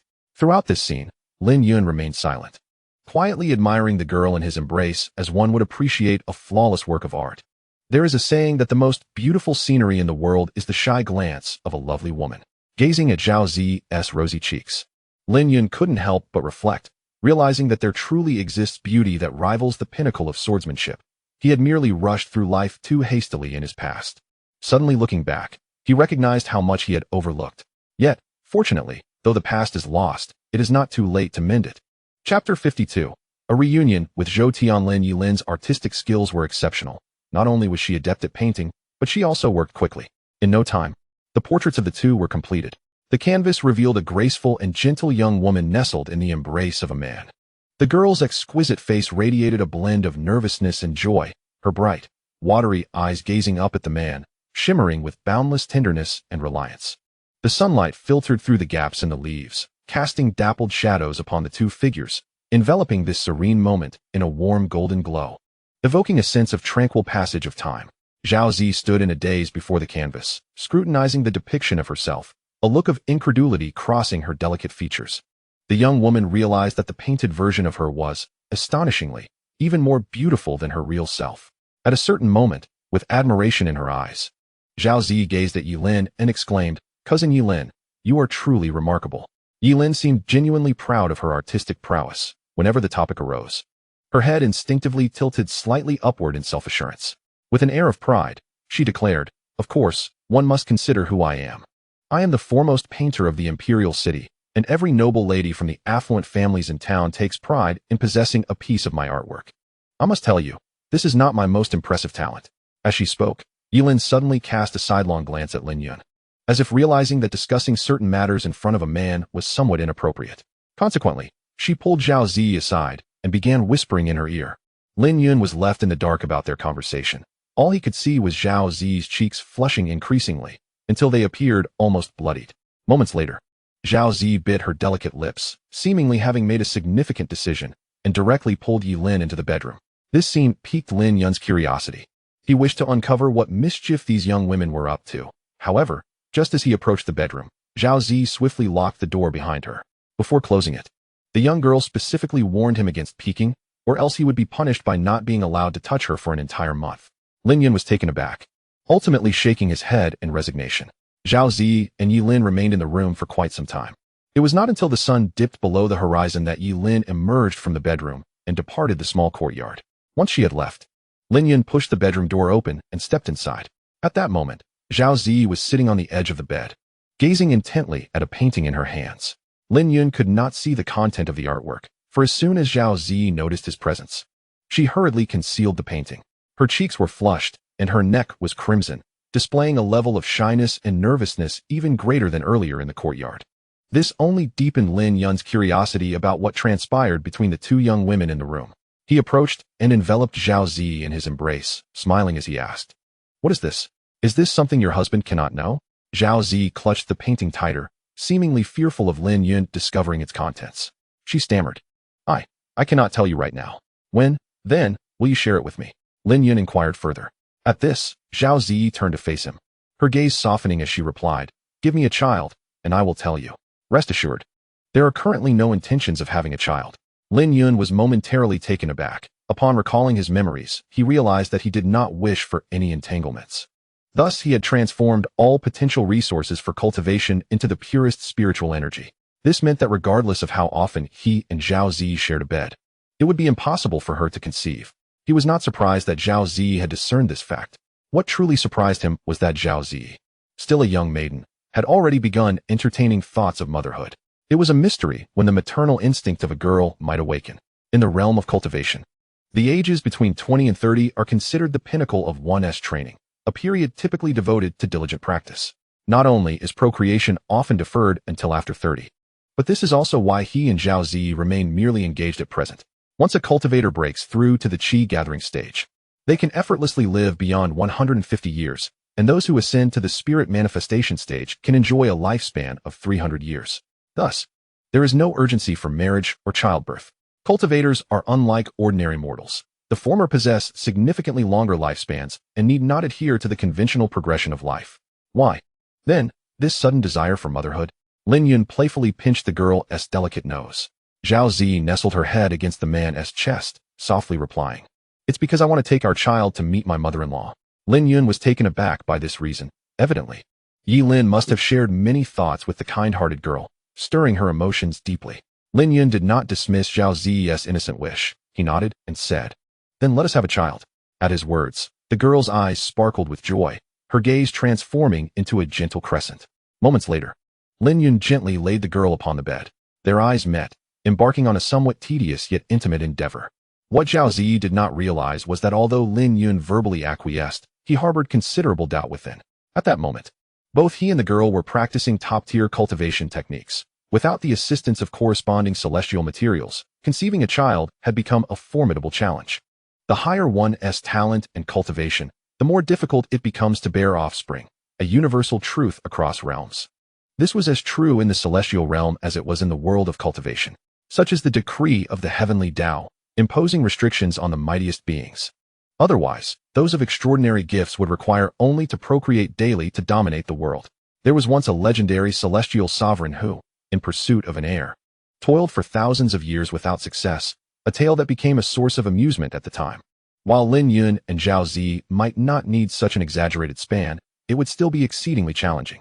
Their innate talents were not particularly formidable, and their cultivation levels were modest, yet the intensity of their practices transcended this realm. It was likely that the heavenly Tao of this dimension would not permit them the ease of conceiving offspring. On the following morning, after a night of arduous labor, Lin Yun reclined in a rocking chair in the courtyard, feigning sleep. At a certain moment, an elderly man and a young girl entered the small yard, none other than the long-absent Zhou Tianlin and Zhou Anning. Upon seeing them, Lin Yun smiled and remarked, "Have you completely rid yourself of the icy chill?" Zhou Tianlin appeared in high spirits, laughing heartily. "Huh? This is all thanks to your guidance. My body is now entirely healed." Sensing the surging essence within the elder, Lin Yun subtly suggested, "It seems Zhou Laozu's recovery is more than just physical, is it not? After years of accumulation, it seems that the path ahead is poised for an ascension. Congratulations are in order." Zhou Tianlin was taken aback, astonished that the young man before him could discern such insights. His admiration deepened, causing him to instinctively bend his back slightly. The gentleman possesses a keen eye. Nothing escapes his notice, and indeed, I am nearing a breakthrough. Originally, Zhou Tianlin stood at the pinnacle of the Yutian realm, and upon breaking through, he would ascend to the Divine Sea realm, making him one of the few formidable figures in the Dacian dynasty.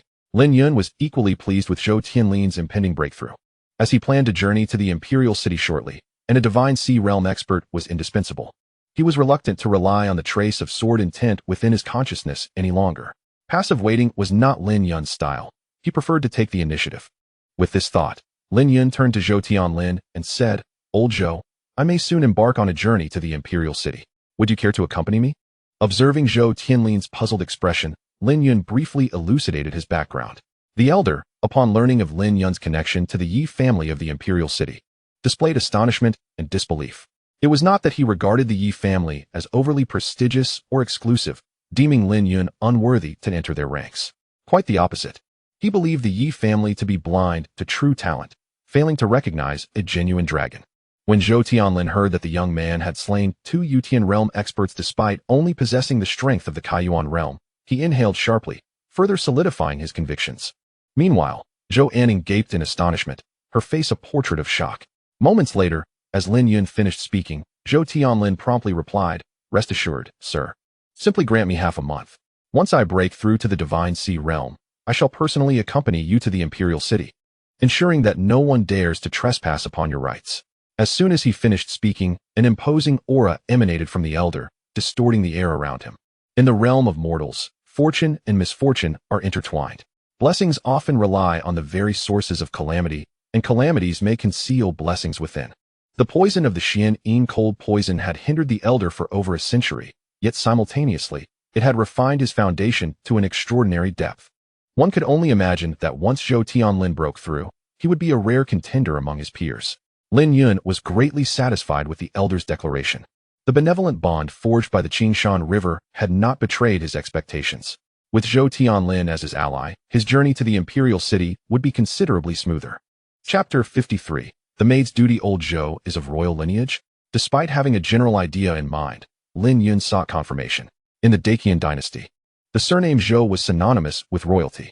Bearing the surname Zhou and possessing the strength of the peak Yutian realm, it was difficult not to associate him with the imperial family. Upon hearing this, Zhou Tianlin slapped his forehead, expressing mild regret. "I have been remiss in not introducing myself properly. You are correct. I am indeed of royal blood, once referred to as King Lin." A momentary flicker of nostalgia crossed the elder's face, seemingly recalling the grandeur of bygone days. King Lin, the one who reigned supreme. Was old Zhou a brother to the current emperor of the Daqian dynasty?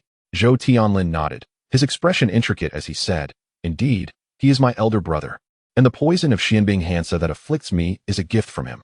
Lin Yun's countenance revealed a peculiar expression. His initial intention was to have Zhou Tianlin accompany him to the Imperial City to assist in dealing with some petty individuals. However, given the current circumstances, it seemed they had already offended the most powerful figures of the Daqian dynasty before even setting off. Zhou Tianlin noticed Lin Yun's expression and chuckled, "Rest assured, my affairs shall not interfere with your plans. I surmise that my brother is nearing his end, his combat prowess diminished to nearly nothing. To wear the crown, one must bear its weight." The immense collective will of the billions of subjects of the Daqian dynasty indeed propelled him into the realm of divine seas early on. But such a shortcut to cultivation was never truly his own. Thus, the lifespan of each emperor of the Daqian dynasty has always been brief. By my calculations, my brother is on the verge of running out of vitality. Moreover, his earlier treachery against me stemmed merely from his fear of competition for the throne. Now, with his lifespan dwindling, he has no reason to provoke me further. Upon hearing this, Lin Yun nodded. While he was not averse to trouble, he preferred not to have it constantly knocking on his door. Subsequently, Zhou Tianlin conversed with Lin Yun for a while before taking his leave to hasten his breakthrough into the Divine Sea realm.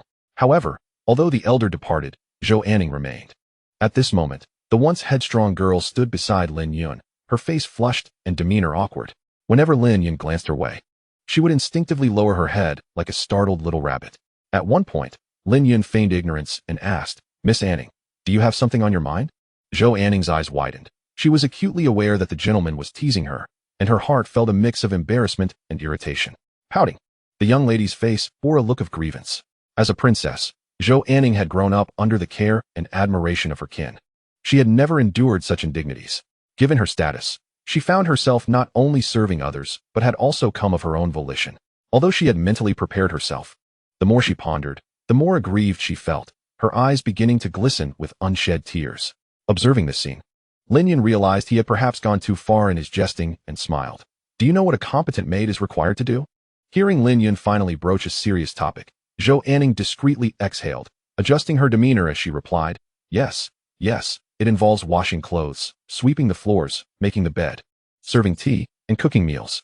The girl spoke rapidly, and with a hint of pride, looked at Lin Yun and asked, "Isn't that correct?" After finishing her list, she even winked at Lin Yun, seemingly confident in her answer. However, Lin Yun shook his head and remarked, "What you mentioned is certainly not incorrect, but you have omitted the most crucial aspect." "What is that?" Zhou Anning inquired eagerly.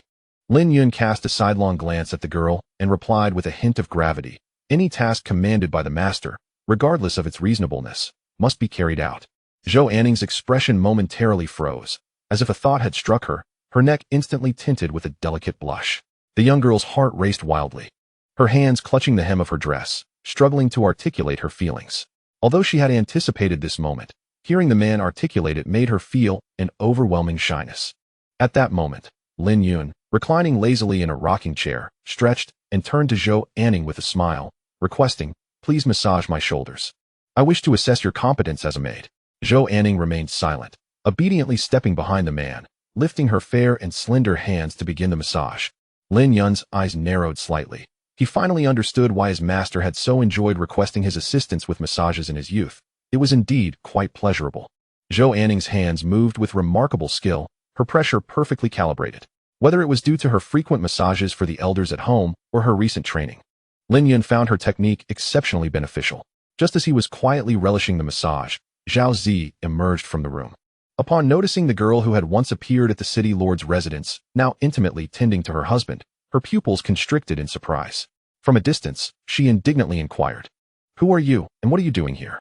Hearing Zhao Zi's voice, Zhou Anning halted her hands, and Lin Yun opened his eyes. Moments later, Zhao Zi approached them. With her brows slightly arched and her hands on her hips, she glared fiercely at Zhou Anning, who stood behind Lin Yun. In the face of such tension, Lin Yun remained composed, introducing, "Zi, this is Miss Zhou Anning. She shall be my personal maid from now on." Personal maid? More like a concubine. Zhao Zi silently scoffed, but refrained from voicing her thoughts. She cast a quick glance at Zhou Anning before stepping behind Lin Yun, mimicking Zhou Anning's earlier actions to massage him. As she worked, she declared, "Brother Yun, I can massage too. Next time you need it, just call for me." With that, Zhao Zi lifted her chin proudly and cast a triumphant glance at Zhou Anning. Lin Yun's brows furrowed, and his lips twitched. He wanted to remark on her excessive pressure and incorrect technique. However, seeing Zhao Zi's confident demeanor, he chose not to dampen her enthusiasm, instead feigning a look of comfort. Meanwhile, Zhou Anning observed the scene, covering her mouth to stifle a laugh. She had honed her massage skills over nearly 10 years, often practicing on her grandfather during her leisure time. With years of accumulated experience, her techniques were far superior to those of a sheltered young lady like Zhao Zi. Glimpsing Lin Yun and the increasingly enthusiastic Zhao Zi, Zhou Anning felt the corners of her mouth lift slightly. She realized that although this man was shrouded in mystery and possessed an ethereal quality akin to a celestial being, he did not seem entirely unapproachable. After all, a man who cares for the feelings of the women in his life cannot be all that bad.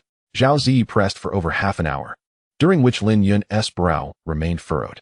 At one moment, Lin Yun managed to force a smile and said, "Zi, after such an extended period, you must be weary. Let Anning take over for a while." Zhao Zi shook her head, her voice soft and sweet. "Brother Yun, I am not tired. I can continue to assist you for quite some time." Lin Yun's lips twitched, and he pulled the girl behind him into his embrace, planting a gentle kiss on her fair cheek. "Though you feel fine, my heart aches for you, you know. Be a dear and rest for now." Zhao Zi's cheeks flushed, and a delicate smile danced in her eyes. She returned the gesture with a soft kiss for Lin Yun before standing up and addressing Zhou Anning. "You saw how I did it, right? Just apply the same pressure. Brother Yun prefers this strength." Zhou Anning paused, a peculiar expression crossing her face, yet she nodded in agreement. Moments later, Zhao Zi returned to her room, and Lin Yun, who had been reclining in a rocking chair, finally exhaled in relief.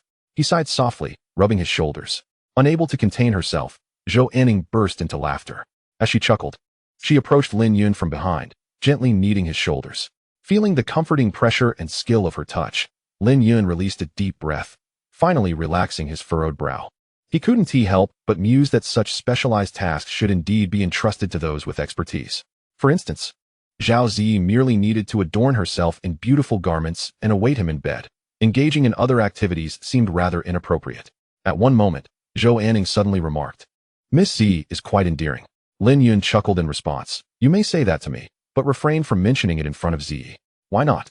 "Because most women do not appreciate being called cute. They prefer to be deemed beautiful. Cute is a fallback term, often resorted to when beauty is not overtly evident. I sense a hint of rivalry from Zi towards you. If you wish to cultivate a good relationship with her, next time, it would be best to compliment her figure. She is particularly sensitive about it." Zhou Anning took note of his advice silently. The next morning, when Lin Yun awoke from his slumber, the warm presence beside him was conspicuously absent. This absence, after being accustomed to seeing the girl's delicate visage each morning, left him feeling somewhat disoriented. Dressing quickly, he stepped out of the bedroom, pondering Zhao Zi's whereabouts when, from the adjacent room, the sound of joyous laughter reached his ears. "Zi, your figure is absolutely stunning. What secret method do you employ? Please, tell me." And how do you achieve such beautifully shaped eyebrows? Is there a technique involved? Oh, don't rush. I will reveal everything to you, one step at a time. Outside the door, Lin Yun shook his head, reflecting on the complexities of female relationships. However, Zhou Anning had indeed proven to be astute. Grasping the essence of his words with remarkable speed, she was truly worthy of her royal lineage. Although she had appeared somewhat willful in the past, her intelligence was undeniable. After a brief moment, Lin Yun emerged from the small courtyard, having located his grandfather, Lin Yuehao. He was well acquainted with the Lin family's martial arts techniques, having refined them slightly during his spare time yesterday. When he handed the improved techniques to the elder, Lin Yuehao's hands trembled, nearly causing the scroll to slip from his grasp. Had it been the previous Lin Yun proclaiming his ability to enhance the Lin family's martial arts, suggesting that with the refined techniques he would swiftly ascend to the heavenly realm, Lin Yuehao would have dismissed it as mere jest. However, following the events of the Lantern Festival competition and Lin Yun's formidable elimination of 2 heavenly realm experts, Lin Yuehao now firmly believed in his grandson's words. Without even glancing at the techniques, the elder joyfully patted Lin Yun on the shoulder, exclaiming, "Excellent. You have not disappointed your grandfather." Lin Yun replied with a smile, "Grandfather, this matter with the Yi family is unlikely to be the last. It would be wise for you to expedite your breakthrough to the heavenly realm, so that the Lin family may possess some means of resistance. Although my uncles have yet to reach the pinnacle of the divine spirit realm, they too should begin training in the refined techniques to bolster their strength. Rest assured, grandfather understands," came the elder's reassuring response. After parting ways with Lin Yuehao, Lin Yun made his way directly to the drunken Immortal Tower. When he presented the jade token that Lon Kaier had entrusted to him, a middle-aged man clad in servant attire soon approached him. The steward wore a cordial smile and respectfully addressed him. "I am Wu Haiping, but you may simply call me Steward Wu. May I inquire on which floor you wish to dine? I shall personally escort you upstairs." Evidently recognizing Lin Yun's identity, Wu Haiping displayed utmost courtesy. Lin Yun replied, "Steward Wu, I did not come for a meal. Rather, I seek an audience with Miss Kaier. Might she be available?" A look of discomfort crossed Wu Haiping's face as he responded, "The manager is indeed present. However, she is currently preoccupied with some matters and cannot attend to you at the moment. Would you be willing to wait upstairs?" Lin Yun, without hesitation, nodded in agreement. It was only natural for the manager of such a vast establishment as the drunken Immortal Tower to be busy. Moments later, under Wu Haiping's guidance, Lin Yun arrived at a tranquil room. After the steward arranged for tea to be served, he excused himself. Lin Yun, undeterred, settled into a chair and sipped his tea. However, nearly an hour passed, and as he furrowed his brow, preparing to summon someone for an inquiry, Wu Haiping awkwardly re-entered the room. With an embarrassed expression, the steward said, "My apologies, young Master Lin. The manager is indeed entangled in some trivial matters." Noticing that Wu Haiping did not seem to be lying, Lin Yun curiously inquired, "What exactly is Miss Kaier occupied with? Is it something you can share with me?" After a moment's hesitation, Wu Haiping sighed. "There is no need for discretion, young Master Lin. Since you wish to know, I shall divulge the matter." A group of young people arrived at the drunken Immortal Tower today, having heard of the manager's renowned beauty. They insisted that she attend to them, and upon being refused, they began to cause a disturbance. These individuals, though youthful, possess remarkable cultivation, with the most accomplished among them having even reached the realm of the enlightened spirit. Naturally, the proprietor need not fear these young souls. However, they appear to be backed by formidable connections, rendering the proprietor hesitant to take action, leading to a stalemate. Lin Yun wore a contemplative expression and calmly regarded Steward Wu, saying, "Take me upstairs. I am curious to see the source of these little pests." He was not one to meddle unnecessarily, but in order to win over Lon Kaier, it was essential to demonstrate a measure of sincerity. The commotion caused by this group was, for Lin Yun, akin to a timely opportunity. Steward Wu hesitated momentarily, but after some thought, decided to escort Lin Yun upstairs. Considering the boy's mysterious background might indeed aid the proprietor in resolving the predicament. The drunken Immortal Pavilion boasts 7 stories, with higher levels corresponding to greater status. Yet, despite the nominal presence of 7 floors, the 7th is rarely opened, reserved for figures of the utmost prominence, such as the city lord Liu Buoxing and the president of the Qinghao Academy, with even the heads of the 3 prominent families lacking the privilege to feast there. However, on this occasion, the luxurious private room on the 7th floor was occupied by a group of young people, their average age scarcely exceeding 30. This assembly included both men and women, resplendently attired and exuding an extraordinary aura, with a man in a blue brocade robe leading the group. At that moment, Lon Kaier, the proprietor of the drunken Immortal Pavilion, stood opposite this blue-clad gentleman. Her previously exquisite countenance now bore a somber expression, as if she could summon tears. The individuals before her were ones she could easily dispose of with a mere slap. Yet, she was not an isolated rogue cultivator. She had a name and a reputation. To act against them would likely result in her being pursued by countless formidable foes within a fortnight. For these young people were all scions of noble families from the imperial city, and the man before her was particularly notable as a direct descendant of the Liu family. One of the 4 great clans. The Liu family, one of the ancient lineages, is a clan of the Divine Sea realm. Not even the city lord Liu Blushing would dare to act recklessly in such company, let alone someone of her modest standing. At a certain moment, the man in blue raised his wine cup, a smile playing on his lips as he addressed her. Miss Kyre, have you given it some thought? If you are willing to serve me this cup of wine, not only will I overlook today's events, but I can also promise you a lifetime of wealth and splendor. As soon as he finished speaking, the young people around him erupted in cheers. Miss Kyre, what is there to hesitate about? It is merely serving Liu Xiao a cup of wine, a trivial task. Indeed, Liu Xiao is a direct descendant of the Liu family, his status unparalleled. Do you not wish to soar to greater heights? Hearing their words, Lon Kyre's expression darkened further. If it were merely a matter of toasting with a regular cup of wine, it would be one thing. However, this individual sought to warm the wine with her lips before drinking from it. Lon Kyre, after all, was a well-known figure in Qingzhou City. How could she demean herself in such a manner? Would it not reduce her to the level of a courtesan? Yet, she dared not refuse. Though these individuals appeared weak, they were evidently bolstered by formidable allies, which emboldened their audacity. Just when Lon Kyre found herself in a difficult predicament, a distinct cracking sound echoed as the door to the room was opened. The crowd turned their gazes towards the source of the sound, revealing a strikingly handsome young man who entered gracefully, accompanied by the steward of the drunken Immortal Pavilion. Lon Kyre was momentarily taken aback, silently pondering, what brings him here? Although the young man before her possessed merely the cultivation of the opening source realm, an inexplicable sense of calm washed over her upon seeing him. The others, however, furrowed their brows, for they had previously instructed that no one was to be allowed entry. Before the leading figure, Liu Xiao, could utter a word, a figure from the crowd rushed toward Lin Yun with impatience. The attacker was a slightly plump man who launched a lethal strike, unleashing a ferocious surge of true essence aimed directly at Lin Yun's head. Even before the fist arrived, the overwhelming force enveloped Lin Yun entirely. This assailant was in the late stages of the opening source realm, and it was evident that, had Lin Yun been an ordinary cultivator of the same realm, he would have been struck down without a chance to react. However, Lin Yun merely cast a glance before brandishing his sword finger. In an instant, the room was filled with a brilliant sword light, and a fierce sword chi sliced toward the man. The sword light flashed like lightning. Arriving before the attacker could even comprehend the threat, the sword chi effortlessly grazed his neck, and the next moment, a dull thud echoed as the man collapsed to the ground, lifeless. The crowd was momentarily stunned. A practitioner of the early opening source realm had just dispatched a late-stage counterpart in an instant. The gazes directed at Lin Yun shifted dramatically, not with trepidation, but with fury. For someone dared to slay their esteemed lineage's scion. In their perception, only they were entitled to take lives. Others were merely expected to submit to their fate. Suddenly, a wave of formidable pressure surged toward Lin Yun like a tempest. The Ziyun ironwood floor creaked under the strain of this overwhelming force. Lin Yun remained composed.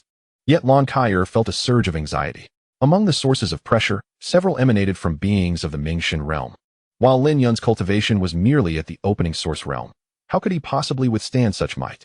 Without a moment's hesitation, Lon Kyre unleashed her own domain, enveloping Lin Yun within its protective embrace. The intimidating pressures dissipated as swiftly as winter snow beneath the blazing sun. Observing this scene, the noble youths from the imperial city furrowed their brows in discontent, with Liu Xiao expressing his displeasure. Miss Kyre, are you intent on protecting this man? Though she understood that antagonizing them was unwise, Lon Kyre firmly nodded. That man struck first. Young Master Lin acted solely in self-defense. Yet Liu Yun was uninterested in her explanations. He cared not for who initiated the conflict. He only knew that one of their own had perished. Regardless of the circumstances or the sequence of actions, the killer must pay with their life. In his eyes, Lin Yun was already as good as dead. It was merely a matter of time.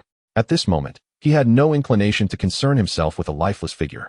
Liu Yun rose from his chair and approached Lon Kyre, stating, Miss Kyre, should you choose to spend the night with me, I am willing to overlook the earlier incident.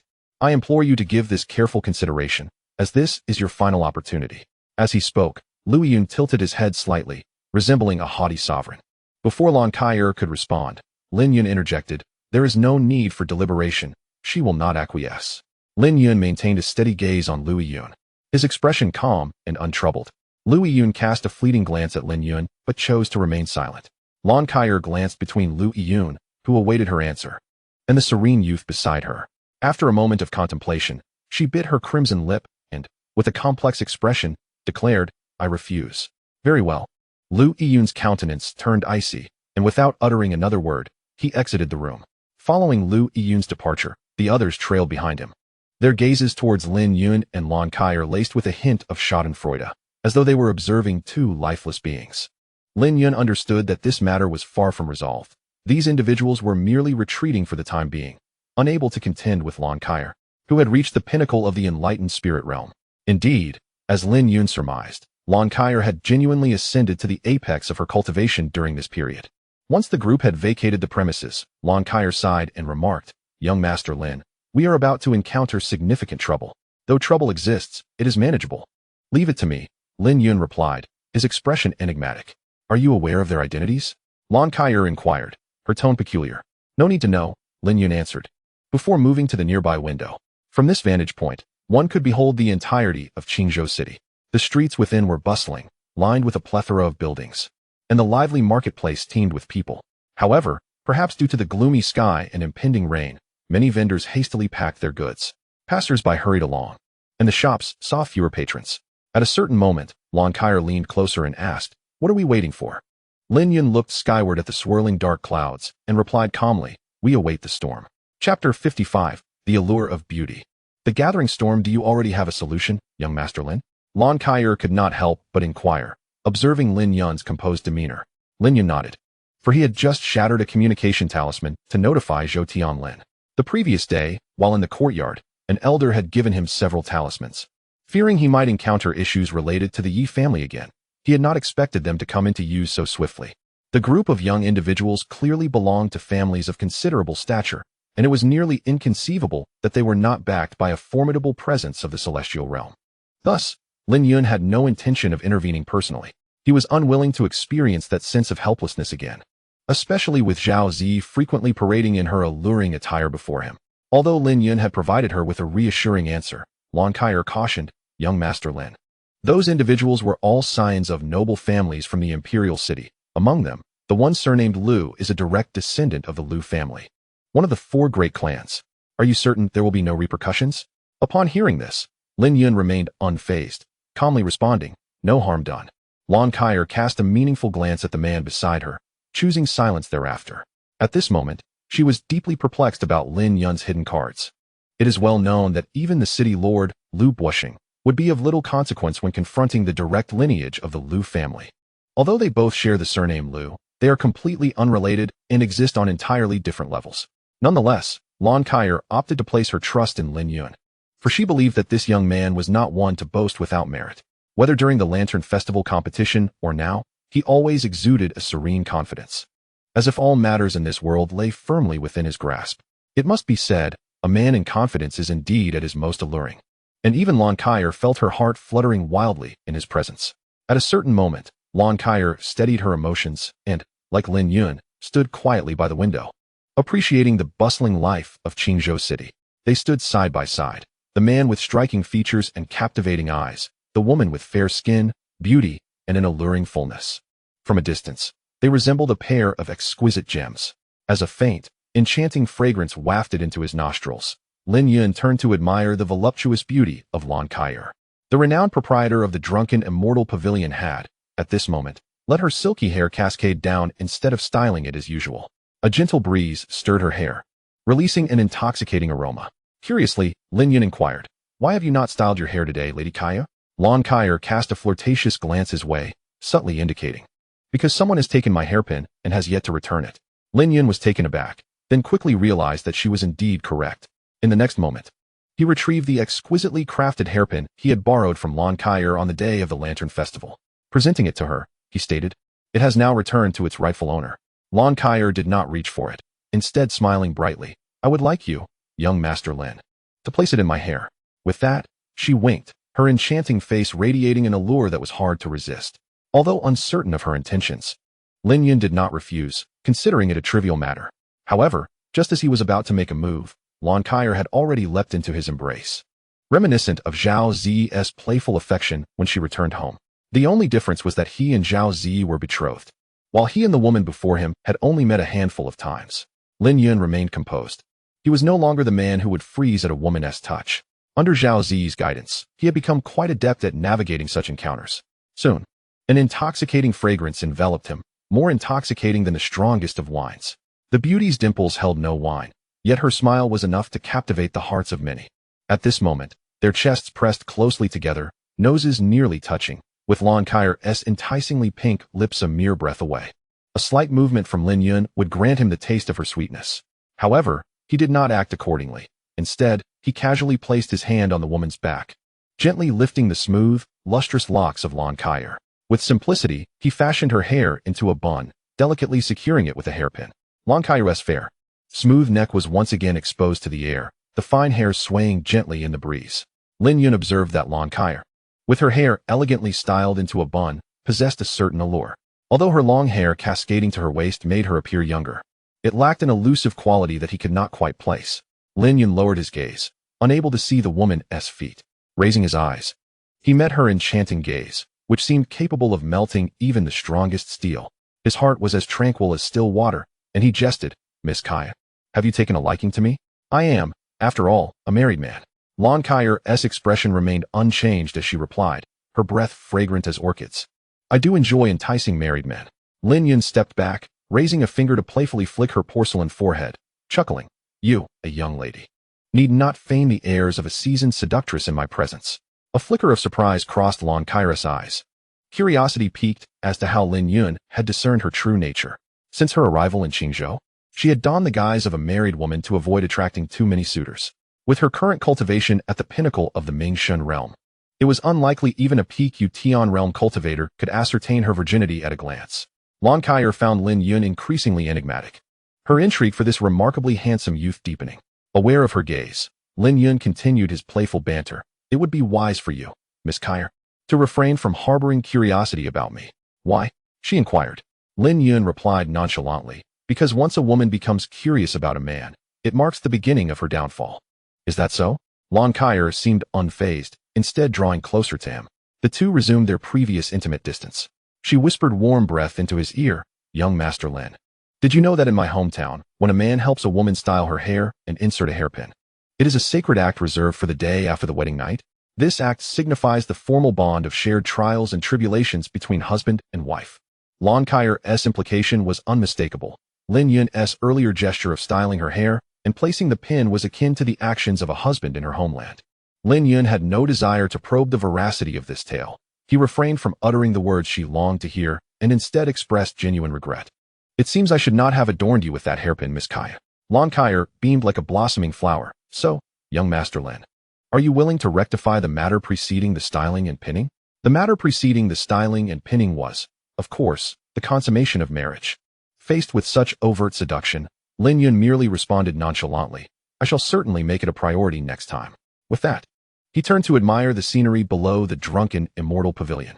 It was not that he was a paragon of virtue, for he was uncertain whether the woman before him was expressing genuine emotions or merely engaging in playful banter. As he had previously assessed, her heart was obscured by too many layers, rendering it impossible for him to see through. Though beauty is captivating, if it lacks sincerity, one would rather not entangle in its consequences. Lon Kyer stood quietly beside Lin Yun, her face adorned with a gentle smile, as if the previous flirtation had never transpired. At a certain moment, the woman cast a deep glance at Lin Yun, secretly relieved that she had not misjudged him. Had Lin Yun displayed the same eagerness as other men, Lon Kyer would have merely sought friendship with him, devoid of any ulterior motives. Yet, to her astonishment, Lin Yun remained utterly composed in the face of her allure. This remarkable temperament elevated her perception of him, stirring within her certain unique emotions. As a sudden breeze swept through, dark clouds above began to swell to their limits. Before long, a soft drizzle descended, draping the ancient city in a veil of mystery. The fine rain wove gently over the cobblestone streets, while droplets danced upon the eaves, producing a melodious sound. In the distance, a grand and opulent mansion emerged intermittently through the rain, its large crimson lantern swaying in the mist, exuding a soft glow. Nearby, the once bustling street was adorned with an array of colorful oil paper umbrellas, resembling a vibrant garden of flowers blooming in the rain. Passers-by hurried along, heads bowed in haste. Vendors bustled in the downpour, hurriedly packing their wares, their faces betraying a mix of reluctance and resignation. Life's myriad forms unfolded before them. At a certain moment, a blinding flash of lightning split the heavens, illuminating the vast sky. Lin Yun looked up and murmured, "The storm is upon us." As soon as the words left his lips, the door behind them was forcefully kicked open. Chapter 56. The beauty warms the wine with the door flung open. The previously departed noble youths from the imperial city streamed back in. To Lin Yun and Lan Kai's surprise, the leader was no longer the self-important Lu Yun, but rather a tall and remarkably poised man clad in brocade. This young gentleman exuded an air of authority befitting one accustomed to high status. Following closely behind him was an elderly man in black robes. Although the old man's presence was subtle, Lin Yun discerned his formidable cultivation at a glance. He was evidently a mid-stage practitioner of the Imperial Sky Realm, surpassing the two sent by the Yi family in skill. In addition to this elder, the group included 2 initial stage practitioners of the Imperial Sky Realm, as well as several peak practitioners of the Divine Insight Realm. This formidable assembly could easily dominate any faction within Qingzhou. Upon sighting those Imperial Sky Realm practitioners, even Lan Kai felt her pupils constrict, inwardly lamenting the grandeur of the imperial nobility, whose every outing was accompanied by such powerful allies. Glancing at Lin Yun beside her, she noticed his tranquil demeanor, which brought her a sense of relief, intensifying the faint emotions she harbored. Lan Kai realized that she had grown fond of this inexplicable feeling of security, despite having only crossed paths with him a handful of times. At this moment, the noble young gentleman had already entered the room. Lin Yun turned his gaze towards the leading man clad in a brocade robe. He noticed that, aside from a fleeting moment of astonishment upon seeing Lan Kai when he first entered, the man maintained a subtle smile that exuded an air of confidence, as if everything were under his control. It must be said that, both in appearance and demeanor, this brocade-clad gentleman was of a significantly higher caliber than the previous Lu Yun. The brocade-robed man approached the two with an unhurried grace and addressed Lin Yun in a nonchalant tone. "Did you kill Zhu Zheng?" Lin Yun, equally composed, replied, "If the Zhu Zheng you speak of is the one who ambushed me, then that is indeed correct." The brocade-robed man nodded and smiled, saying, "If you were to take your own life right now, I might consider sparing your family behind you," though a smile adorned his face. The words that escaped his lips were remarkably harsh, creating a stark contrast that was palpable. Lan Kai, standing beside Lin Yun, felt a chill run down her spine at his words.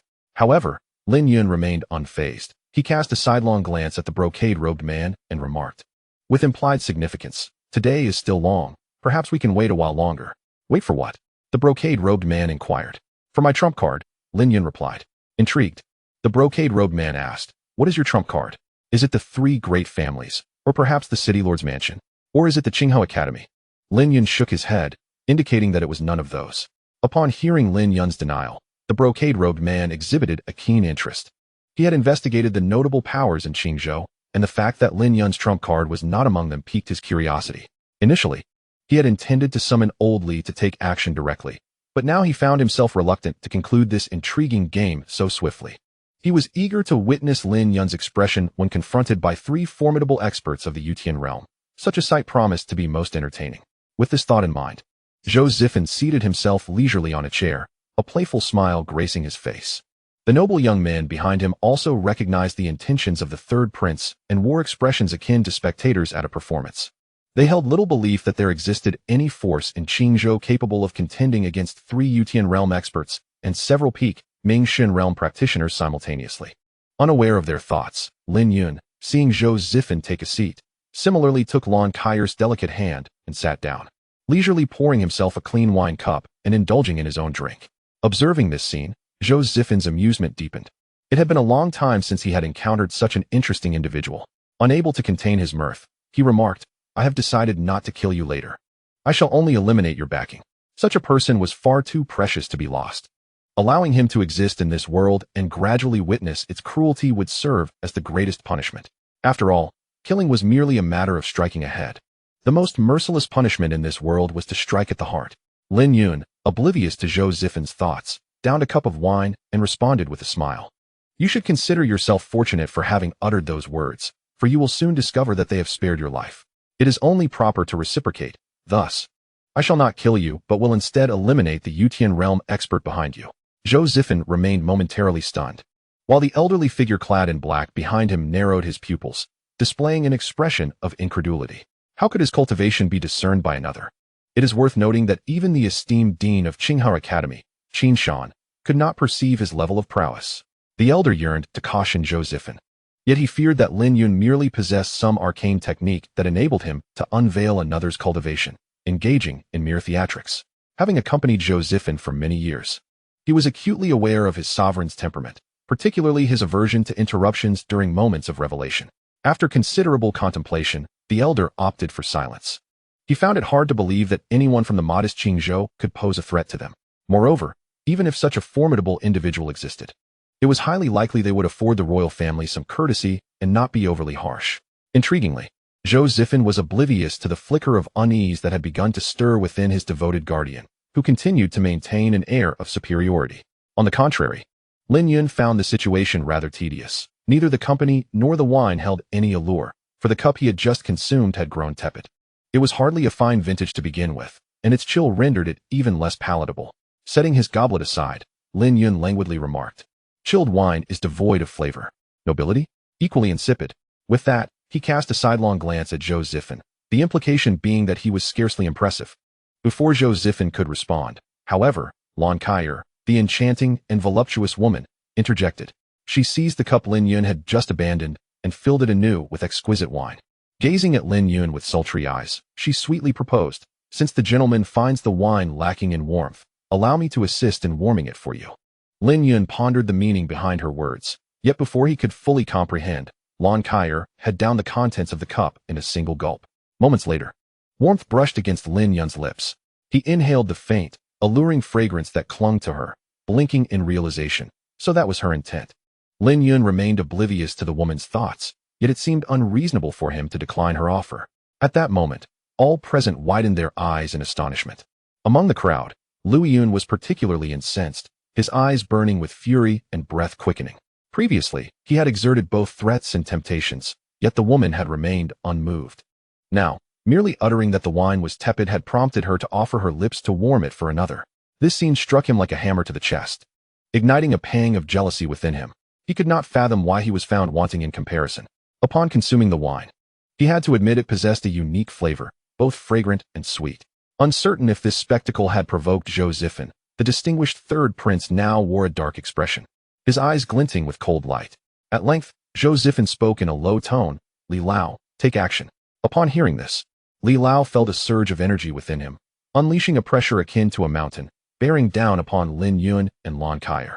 Under normal circumstances, Lin Yun and Lan Kaier would have had no chance of resistance against a mid-stage heavenly sovereign. Nevertheless, Lin Yun's countenance remained unchanged, for he had sensed the presence of Zhou Tianlin. Indeed, in the very next moment, the terrifying pressure collided with an invisible barrier, halting in midair. Elder Li's expression drastically changed. Before he could comprehend the situation, an overwhelming force, tenfold his own, surged in from outside the room. Elder Li bent sharply, nearly collapsing to the ground. A ghastly flush crept onto his face, and beads of sweat cascaded down. Even as a mid-stage practitioner of the celestial ascendancy, he was rendered utterly helpless, leaving no chance for resistance to the others present. Apart from the two remaining practitioners of the celestial ascendancy who were struggling to endure, the rest were almost entirely pinned to the floor by this fearsome pressure. Even Zhou Zifen was no exception. The once arrogant third prince now resembled a lifeless dog, limbs pressed to the ground, gasping for breath as he fought against this sudden, horrifying force. His heart screamed in confusion, questioning why such a formidable figure would emerge from a mere Qingzhou. Amidst this turmoil, the sound of heavy footsteps resonated, echoing like a relentless drum, sending chills down Zhou Zifen and the other spines as if each step were pressing upon their hearts. The sound drew nearer, and soon, a slender figure with white hair and beard appeared at the door. Many wished to look up to identify this newcomer. Yet the overwhelming pressure felt like a mountain atop them, rendering even the simple act of raising their heads a distant luxury. Their limbs and heads seemed firmly nailed to the ground, immobilized. Among them, only the three practitioners of the celestial ascendancy managed to resist slightly. Struggling, they lifted their gazes, and upon seeing Zhou Tianlin, their pupils constricted in terror. They had not anticipated that the visitor was a peak practitioner of the celestial ascendancy, and judging by the fluctuations of his true essence, he was but a step away from the divine sea realm. After the initial shock, a profound sense of bewilderment followed. Who was this suddenly appearing elder? In the entire Deqian dynasty, aside from the 4 prominent families and the royal lineage, it was theoretically impossible for any other family to cultivate such an individual. This level of power could stand shoulder to shoulder with the ancestors of the 4 great families and the emperor himself. Even Lon Kyer was taken aback, her bright eyes brimming with curiosity. She was astonished at the presence of such a formidable being alongside Lin Yun. Turning to him, she sought an explanation. However, Lin Yun remained silent, his gaze fixed on the wine cup upon the table. Understanding his cue, Lon Kyer felt a faint blush grace her fair neck. With her ruby lips and pearly teeth, she exuded a captivating charm, her every glance imbued with alluring allure. She lifted her delicate hands, gently pouring fine wine into the cup. After taking a sip herself, she offered the cup to Lin Yun. Leaning back in his chair, Lin Yun gazed at the beauty before him, relishing the moment. Before him lay a group of noble heirs sprawled on the ground, while in his embrace was a flower-like beauty. At first glance, this scene appeared incongruous. At a certain moment, Lin Yun gently squeezed Lon Kyer's petite hand and spoke softly. In a moment, I shall introduce you to Elder Zhou. Lon Kyer's face blossomed into a radiant smile, more delicate and vibrant than the most exquisite flower. Her heart fluttered like a startled fawn, a blend of shyness and joy overwhelming her. She delighted at the prospect of meeting such a formidable figure as Elder Zhou, yet felt a blush of embarrassment at the thought of one day serving a man by warming wine for him. Moments later, Zhou Tianling approached Lin Yun and Lon Kyer. As she prepared to rise in greeting, Zhou Tianling beat her to it, respectfully addressing Lin Yun. Sir, I apologize for my tardiness. Please do not hold it against me. Witnessing this scene, Lon Kyer trembled slightly, a look of disbelief crossing her enchanting face. She had assumed Lin Yun's connection to the elder was merely casual. Perhaps they were equals, or that Lin Yun might even owe him a favor for assistance. However, this unfolding spectacle shattered her assumptions. It was evident that there existed a clear hierarchy between them. The 3 others, including Elder Li, recognized Zhou Tianling's formidable prowess. And Lon Kyer did too. A peak existence of the celestial realm, mere steps away from the divine sea realm. Zhou Tianling was undoubtedly a pinnacle figure within the entire Deqian dynasty. She could not fathom why such an individual would exhibit such deference to Lin Yun, even seeking to curry favor with him. Turning her gaze back to Lin Yun, she saw him looking at the wine cup on the table. Her beautiful face flushed deeper, yet she did not refuse. After a brief moment, a cup of fragrant wine found its way into her stomach, and Lin Yun took her hand, rising to make introductions. Miss Kyer, allow me to introduce you to Elder Zhou, Zhou Tianling. After introducing Lon Kyer to Zhou Tianling, Lin Yun turned to the elder once more, saying, Elder Zhou, this young lady is the proprietor of the drunken Immortal Pavilion, Miss Lon Kyer. They exchanged polite smiles and nods. At that moment, Zhou Tianling's attention rested upon the proprietor of the drunken Immortal Pavilion. The elder discreetly assessed Lon Kyer, noting her figure, which was almost too splendid to be concealed by her attire. He inwardly marveled, recognizing that Lon Kyer was no ordinary person. He wondered if his granddaughter could compete with her. Initially, he had confidence in Zhou Anning, but upon seeing Lon Kyer today, his assurance wavered. The allure of this woman was simply too potent. Not only the young man, but even if he were hundreds of years younger, he feared he would succumb to her charm. With youthful exuberance, Zhou Tianling chose not to voice his concerns, but instead began to worry silently for his granddaughter. The 3 continued to converse, growing more acquainted. Throughout this exchange, Lin Yun maintained an air of calm composure, while Lon Kyer displayed great humility in her demeanor towards Zhou Tianling, calling him elder with every sentence, showcasing the adept social skills of the drunken Immortal Pavilion's proprietor. Though Zhou Tianling harbored no particular fondness for Lon Kyer, considering her a rival to his granddaughter, he adhered to the adage that one should not strike a smiling face, and thus responded with a courteous smile.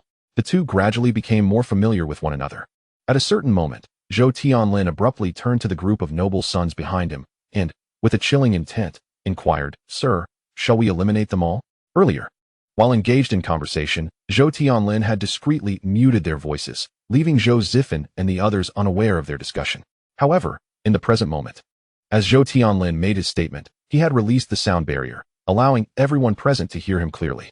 The expressions on their faces shifted dramatically, filled with shock and terror, and Zhou Zifan was no exception. At that instant, the 3rd prince yearned to shout out his identity to Zhou Tianlin.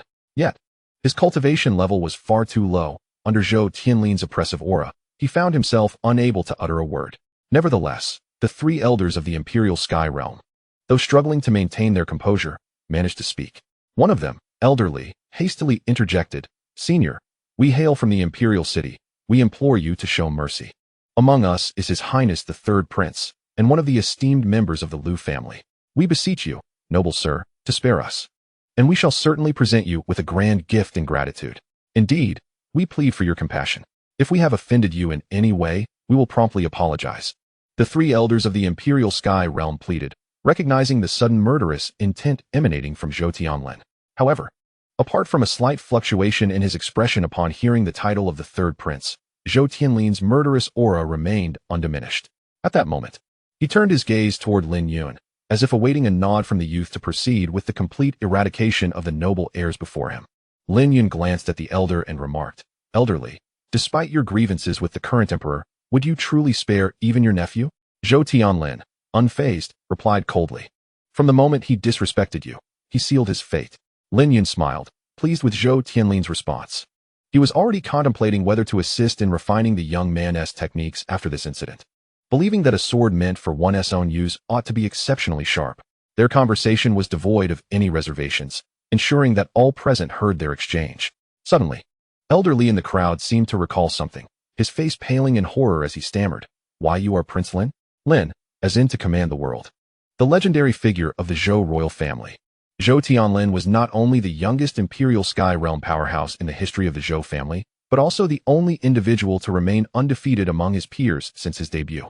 Once, he was the pride of the royal family, embodying the younger generation and regarded as the future emperor. Elderly never anticipated encountering the long-vanished Prince Lin in this remote land of Qingzhou, where he had been in obscurity for over a century. Chapter 58. The kneeling of all. After the initial shock, a profound fear ensued. If the newcomer had been any other powerful figure, they might have hesitated to challenge the authority of the royal family. Yet, if it was Prince Lin, the outcome would undoubtedly differ. Rumors suggested that his disappearance had been orchestrated by the current emperor, and Zhou Zifan was the emperor's own son. In such circumstances, could they expect mercy? Li Lao was capable of deducing this, and naturally, Zhou Zifan could as well. At this moment, Zhou Zifan's expression transcended mere fear. His face had turned pale, and he trembled uncontrollably. He was deeply apprehensive that this rumored Uncle Wang would be the first to sacrifice him. Lin Yun harbored no intentions of indiscriminate slaughter. He merely cast a glance at the elder in black behind Zhou Zifan and said, "Let us first deal with this."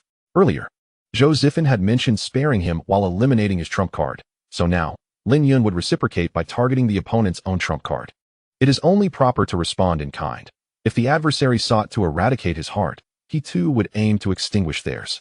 Upon hearing this, Zhou Tianling did not inquire further. With a casual wave of his hand, a violent surge of true essence shot forth like a cannonball towards Li Lao. Li Lao's pupils constricted. Just as he intended to retaliate, the pressure surrounding him suddenly intensified multiple times, as if he had sunk into a quagmire. With no means to evade, he could only brace himself. Li Lao clenched his fists tightly, dispersing a powerful gust of wind as he struck towards the true essence. Boom! A deafening explosion resonated, sending nearby tables and chairs flying, while dishes clattered to the ground, producing a cacophony of sounds. The residual force of the explosion attempted to spread outward, but before it could gain momentum, it was suppressed by a formidable domain power, ensuring that the shockwave remained confined to a small area. After the sound subsided, Zhou Tianling remained unperturbed, turning his gaze back to Lin Yun. As for Li Lao, now at the mid-stage of the Ascendant Realm, a large cavity had formed in his chest, blood trickling from the corners of his mouth, his breath extinguished.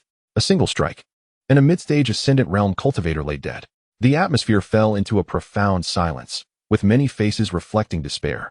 If the strongest, Li Lao, had perished, who would be next? Noticing Zhou Tianling's gaze, Lin Yun remained silent, instead addressing Lan Kaier beside him, inquiring, "Whom do you wish to eliminate among these individuals?" Lan Kaier shook her head, her lips parting slightly as she replied, "They are not guilty of death. A mere apology will suffice." Lin Yun scrutinized the woman, understanding her desire to avoid escalating the situation, and nodded in acknowledgement. However, despite her request for only an apology, Lin Yun resolved to impose additional conditions, lest they escape too easily. In the next moment, Lin Yun rose, addressing the gathered noble youths. "Each of you shall bow 3 times to Miss Kaier and offer your apologies. This matter will then be considered resolved." As soon as Lin Yun's words fell, Zhou Tianling retracted his oppressive aura, allowing the individuals to regain their mobility. Yet, While Zhou Zifen and others stood, their expressions were anything but pleasant. The notion of bowing in apology to an obscure woman was a blow to their pride. Should this become public knowledge, their reputations would be utterly tarnished. Observing the hesitation and turmoil etched upon their faces, Lin Yun remained unhurried, languidly leaning back in his chair as if in a state of slumber. He was confident that they would ultimately make the correct choice. It was merely a matter of time. In life, aside from death, there are no significant matters. He believed that there existed individuals who would rather die than submit, but assuredly, they would not be found among this group of hedonistic noble youths. Indeed, it was not long before a frail figure stepped forth from the crowd. This slender man approached Lon Kyer directly, kneeling before her and repeatedly bowing his head 3 times. As he bowed repeatedly, the man implored, "Miss Kyer, I was in the wrong. I should not have been disrespectful to you. Please forgive my transgressions." Though his voice trembled slightly, his tone was sincere, leaving no room for criticism. Lon Kyer, having never encountered such a scene, found herself at a loss for words. Gazing vacantly at Lin Yun gestured for the man to leave, stating, "Enough, you may go." The frail man, as if granted a reprieve, expressed his gratitude and hurriedly exited the oppressive room. Like a chain of dominoes, inspired by the frail man's example, others began to cast aside their pride and bowed in apology to Lon Kyer, including Lu Yun. Lin Yun observed the expression on Lu Yun's face as he bowed, which was quite revealing. As time passed, only 6 individuals remained in the room: the 3rd Prince Zhou Zifen, 2 members of the Yutian realm, and 3 noble scions. Zhou Zifen, confident in his royal status, remained aloof, while the 2 Yutian realm experts were too proud to bow. The 3 noble youths were hindered by their own egos. Noticing the prolonged silence, Lin Yun glanced up, causing the remaining individuals to shudder. Moments later, a cultured gentleman emerged from the crowd, one of the 3 noble youths. Approaching Lon Kyer, he appeared calm and composed, exuding the grace of an elegant young man. Following the precedent set by others, he bowed in apology, seemingly unproblematic. However, just as the cultured gentleman prepared to leave, Lin Yun called out to him. Before Lin Yun could speak, the gentleman inquired, "May I ask why you have detained me?" His demeanor was neither servile nor arrogant, maintaining an air of indifference. Lin Yun subtly shook his head, and, with a flick of his finger, the brilliance of his sword gleamed. In an instant, the cultured gentleman clutched his neck, staggering in disbelief. "Why?" he gasped, his eyes reflecting a mix of rage and resentment towards Lin Yun. Lin Yun replied coolly, "Because I sensed a murderous intent emanating from you." The gentleman's pupils constricted. He could hardly fathom that someone could perceive such an ethereal concept as murderous intent. Although he had harbored thoughts of vengeance, he realized that he had no future left to pursue it. With a dull thud, the gentleman's lifeless body crumpled to the ground. His demise extinguished any lingering hopes of reprisal among the remaining individuals, as Lin Yun's formidable presence instilled an overwhelming sense of dread. He could even detect murderous intent. One by one, the others hastily approached to bow and apologize, including the 2 Yutian realm experts. At last, only the 3rd Prince Zhou Zifen remained. His fists clenched tightly, his body trembling with a mix of fury and fear. As a prince, he was accustomed to others kneeling before him. When had he ever bowed to anyone, save for his father? The very thought of kneeling and the potential for word of it to spread filled him with dread. He could scarcely contend for the throne if he were known as a prince who bowed to others. The Daqian dynasty had no need for an emperor who prostrated himself before anyone. Observing the pallid countenance of Zhou Zifen before him, Lin Yun wore a smile tinged with amusement as he remarked, "I have previously stated that should you choose not to take my life, I shall likewise refrain from taking yours. However, it is imperative to recognize that beyond death, there exist myriad afflictions far more unbearable. You may opt not to bow or apologize, yet ponder carefully whether you possess the fortitude to endure the repercussions of your defiance." Startled, Zhou Zifen hesitated for a moment. Trembling as he ultimately lowered his proud head, he approached Lon Kyer, collapsing to his knees before her. Witnessing this scene, Lon Kyer parted her lips slightly, a complex expression flitting across her face. She had never anticipated that she would compel a prince to kneel in apology, and a surreal sense of disbelief washed over her. She lifted her head, gazing at Lin Yun beside her, her eyes shimmering with intrigue. All of this was precipitated by this diminutive man. After a brief interlude, the room was left with only Lin Yun, the 3 others, and a lifeless body. At a certain moment, Zhou Tianlin addressed Lin Yun, suggesting, "Sir, would it not be more prudent to eliminate them all?" Lin Yun chuckled. "Does Zhou regard me as overly merciful?" Zhou Tianlin, fearing such a notion, hastily waved his hands and replied, No, I merely ponder your reasoning, sir." Releasing them may lead to vengeful intentions once they return. Lin Yun elucidated. One cannot eradicate every individual. Should I eliminate them, their families remain. Even if I had ample time to extinguish their roots within the imperial city, countless branches and relatives would persist. These noble families have flourished for millennia, their influence pervading every corner of the great Qin dynasty, rendering total annihilation impossible. We need only eliminate the principal offenders, demonstrating our strength to instill fear. Given that these forces are aware of our possessing a formidable presence in the Divine Sea realm, any individual with even a modicum of intelligence would refrain from provoking us. In essence, this is merely trivial matters. They would not dare assume such risks.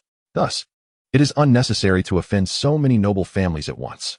While I am not apprehensive of their retaliation, I must consider the implications for the Lin family and Miss Kyer. Instantaneous retribution may be gratifying, yet it invites a multitude of complications. The wisdom of a thief for 1,000 days does not equate to 1,000 days of vigilance against thieves. As Lin Yun concluded, he couldn't help but reflect on the greatest drawback of emotional entanglements. Once one harbors attachments, they can no longer act with the same reckless abandon as before. He harbored an unspoken truth. He could sense the murderous intent emanating from individuals. Those who bore such malice towards him, like the cultured gentleman, would be met with unhesitating retribution. He simply preferred to avoid bloodshed, weighed down by certain reservations, yet he was not naive. Those deserving of death would not escape his judgment. Chapter 59. The agreement. Lin Yun offered a succinct explanation before pivoting the conversation, smiling at Zhou Tianlin as he said, "By the way, I have yet to extend my apologies to you, Zhou, for troubling you with these trifling matters and interrupting your seclusion."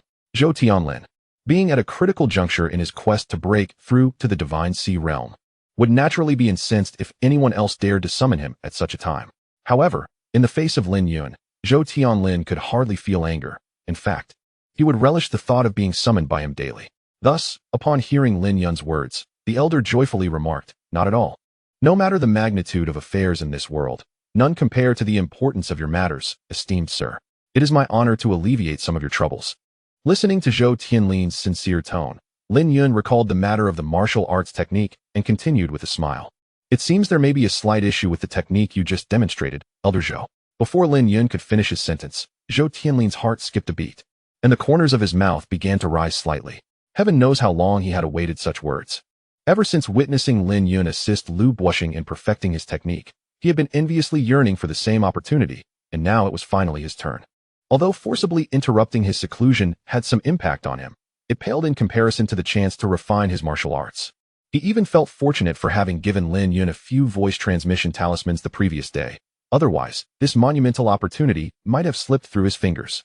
Lin Yun, unaware of the myriad thoughts swirling in the elder's mind, had already taken out paper and pen from his storage ring and began to write. Moments later, Zhou Tianlin, holding the revised technique from Lin Yun, departed from the Zuexian building with a hearty laugh. From a distance, Lin Yun could still hear the elder's cheerful laughter. After Zhou Tianlin's departure, Lon Kyer stared at Lin Yun with a peculiar expression and asked, "You can refine martial arts techniques?" Lin Yun nodded, and then conveyed the purpose of his visit to her. Upon hearing this, Lon Kyer blurted out, "So, you will help me perfect my technique. But the condition is that you will assist the Lin family when they are in peril?" Lin Yun affirmed, "Precisely. You may ponder this. With my assistance in refining your technique, I assure you that within half a year, you shall ascend to the realm of the heavenly sovereign." Lon Kyer harbored no doubts regarding Lin Yun's words. After all, even a figure like Zhou Tianlin was so exhilarated by the revised technique, indicating that Lin Yun indeed possessed such capabilities. While she might question her own worth, she would never doubt the judgment of a near-divine realm powerhouse. Lon Kyer fell into silence, not out of indecision, but rather contemplating if she could add another condition.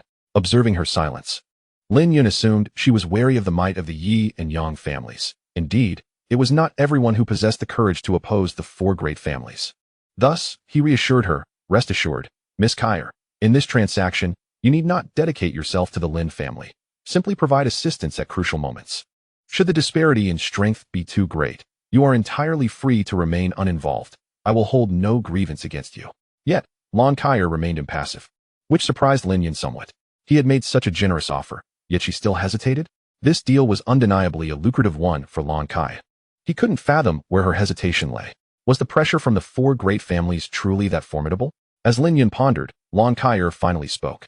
The alluring woman, her eyes sparkling with mischief, said, "Young Master Lin, I am willing to assist the Lin family, but I would like to add one condition." "What condition?" Lin Yun inquired.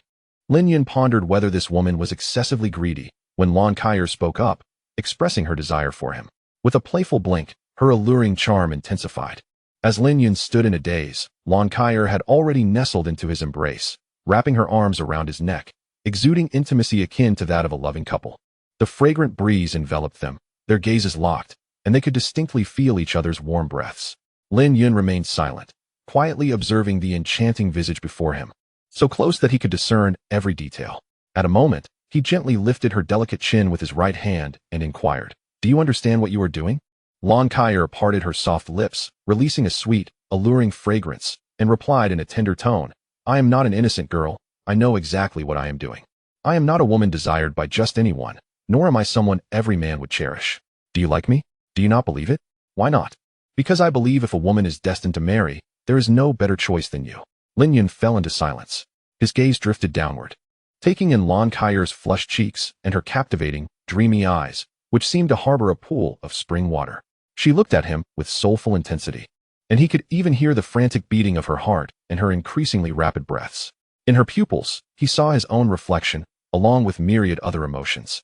The eyes are the windows to the soul. While a person's actions or expressions may deceive, the gaze cannot. Previously, even when Lon Kaier had flirtatiously warmed his wine several times, Lin Yun had not taken it to heart. He understood well that a woman's willingness to kiss, to share a bed, or to bear children does not necessarily signify love. It could merely stem from a pragmatic assessment of life's hardships and benefits. Yet now, through her eyes, he seemed to grasp the answer. Perhaps it was due to a lifetime of rejecting too many women, leaving him somewhat soft-hearted in this life. Or perhaps it was the absence of the cold detachment that had once governed him, allowing him to succumb unreservedly. Faced with a beautiful woman who harbored feelings for him, he found no reason to refuse, nor could he conceive of one. The allure of love and desire, whether rooted in human nature or calculated interests, rendered acceptance of Lon Kaier a most advantageous choice. He was not like those protagonists in plays, who, despite their questionable morals, sought to maintain a facade of righteousness. With the passage of countless years, solitude akin to snow lingered. Having chosen the path of affection, there was no need for hesitation. With this thought, Lin Yun blinked and lowered his head. The kiss that followed was infinitely prolonged, only concluding when the rain outside ceased. Yet, it was merely a kiss. They engaged in nothing further. At one point, after assisting Lon Kaier in perfecting her techniques, Lin Yun stood and departed. As Lin Yun walked, he remarked, in due time, "I shall depart from Qingzhou to the imperial city to attend to certain matters. Upon my return, should your sentiments remain unchanged, you may accompany me henceforth." Lin Yun intended to grant the woman some time, as well as himself. After all, his acquaintance with Lon Kaier was limited, and he was uncertain whether her feelings were merely a fleeting surge of youthful fervor. Inside the room, the woman's delicate visage bloomed with a rosy hue, her lips curving slightly upwards. Once Lin Yun had left, Lon Kaier approached the window, peering down to catch a glimpse of the young man emerging from the drunken Immortal pavilion. She stood there, motionless, gazing in the direction he had vanished, until he shrank to the size of an ant, obscured by layers of buildings, disappearing from view. The winds that followed the rain carried a moist chill. The cool breeze caressed the woman's exquisitely flawless face, causing the warmth upon it to dissipate gradually, while the fervor within her heart intensified. In her childhood, her mother had advised her that if she ever encountered someone who made her heart race, she must not be shy and should seize the opportunity. Her mother asserted that love in this world often does not stem from prolonged companionship, but rather from those fleeting moments of exhilaration. Once missed, such opportunities are lost for a lifetime, with no chance of return.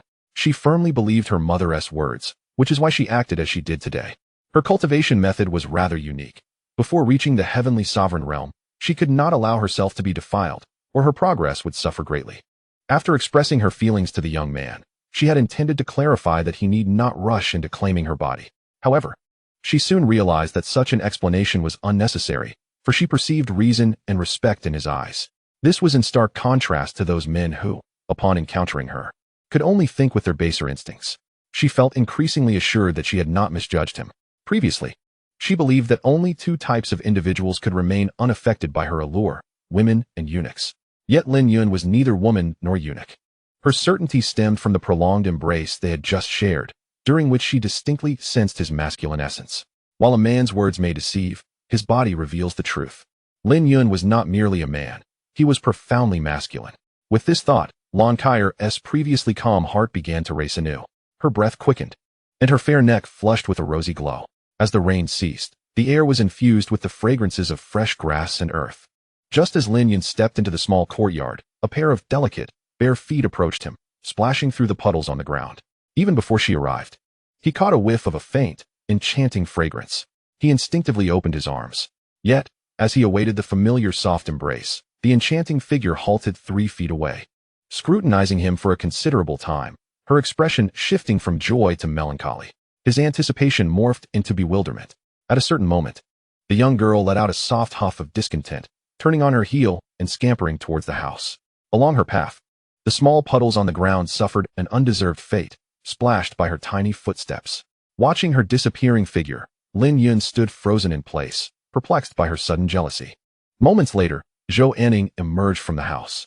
Upon seeing him, she pointed to her lips with a playful gesture. Instinctively, Lin Yun touched his own lips, only to discover prominent lipstick marks on his palm the next second. His lips twitched slightly. These marks were left by Lan Kai. Chapter 60. Secrets in a luxurious loft within Qinghao Academy. The third prince, Zhou Zifan, sat in a sullen silence at the head of the table, surrounded by a group of noble scions from the incident at Zui Xianlu. The atmosphere in the room was exceptionally oppressive, with everyone too intimidated to utter a word. In the past, after suffering such a significant loss, they would have clamored for revenge. They were accustomed to wielding their influence over others. When had they ever been in a position to be humiliated? However, now, in the presence of Lin Yun, who was protected by a formidable figure at the Divine Sea realm, they dared not utter a single threatening word. Individuals of such caliber were not to be trifled with. Not only them, but even their fathers and grandfathers would think twice before offending someone of that stature. It was clear that they had to swallow this bitter pill, as their families would never allow them to create such a powerful enemy, rather than contemplating the elusive notion of vengeance. Their curiosity was piqued by why the legendary Lin Wang would associate himself with an inconspicuous individual. At a certain moment, all eyes turned towards the third prince, Zhou Zifan. If anyone could unravel their confusion, it would be him. Zhou Zifan's gaze flickered as he began to piece together the puzzle. Many were aware that his father had severely injured Lin Wang, forcing him to abandon his claim to the throne, yet few knew the intricate details surrounding that event. Coincidentally, he had investigated the matter and unearthed numerous secrets. His father's victory had not been honorable. He had resorted to poison to narrowly secure the throne. The chilling poison known as Xianbing Hansa, once it entered the body, would sever all paths, leaving no chance for recovery. To his astonishment, after all these years, not only had his uncle rid himself of the chilling poison, but he had also made significant strides in his cultivation. It was hard to believe that Lin Yun had no part in this transformation. Clearly, Lin Yun must have assisted in alleviating Zhou Tianling's affliction, which was why Zhou Tianling treated him with such deference. During his investigation, Zhou Zifan had learned that his uncle was a man of deep loyalty, one who would repay even the slightest kindness with profound gratitude. Lin Yun had rescued his uncle's path, and given Zhou Tianling's character, he would never allow anyone to harm Lin Yun in the slightest. With this realization, Zhou Zifan abandoned any thoughts of revenge. He held little advantage among the many princes, and should he offend yet another formidable being from the Divine Sea realm, his chances of ascending to the throne would be exceedingly slim. Contemplating the fierce competition for the crown prince position, Zhou Zifan was reminded of the incident that transpired today. At a certain moment, he inhaled deeply, gazing coldly at the assembly before him, and proclaimed, "I do not wish for a single whisper of today's events to escape your lips. Do you understand?" The noble scions naturally grasped the gravity of the situation and promptly assured him, "Rest assured, Your Highness, we shall remain silent." In truth, even without Zhou Zifan's admonition, they would not dare to speak of such matters, for it would be a source of great embarrassment for them. They would never willingly share something that could invite ridicule. Furthermore, having been branded as allies of the third prince, they were inclined to protect Zhou Zifan's interests. Lin Yun reclined once more in that familiar rocking chair, his right hand instinctively brushing against his shoulder, where a faint imprint of teeth lingered. The last conversation regarding Mu Yirong had left a mark on his left shoulder, while the revelation concerning Lan Kai had etched a mark on his right. One could not deny the symmetrical beauty in this occurrence. He began to ponder where the girl might bite him next, hoping it would not be another shoulder. Just as Lin Yun's thoughts wandered, a chorus of laughter jolted him back to reality. Ever since his cousin Yi Lin had discovered Zhou Enning residing in the courtyard, What had once been a secret rendezvous for her and Zhao Zi had transformed into a trio hiding away. Within the span of a day, the bond among the three women had blossomed, akin to sisters reunited after years apart, leaving him feeling rather superfluous. As the sun dipped below the horizon, his cousin Yi Lin emerged from the room. Upon seeing him lounging in the rocking chair, a knowing smile graced her features as she remarked, "Cousin Lin Yun, your taste is commendable." Following this, she gave him a thumbs up, signifying her approval, which only deepened Lin Yun's curiosity about the clandestine activities transpiring within. After uttering a cryptic comment, Yi Lin departed. Moments later, Zhou Anning also exited her chamber.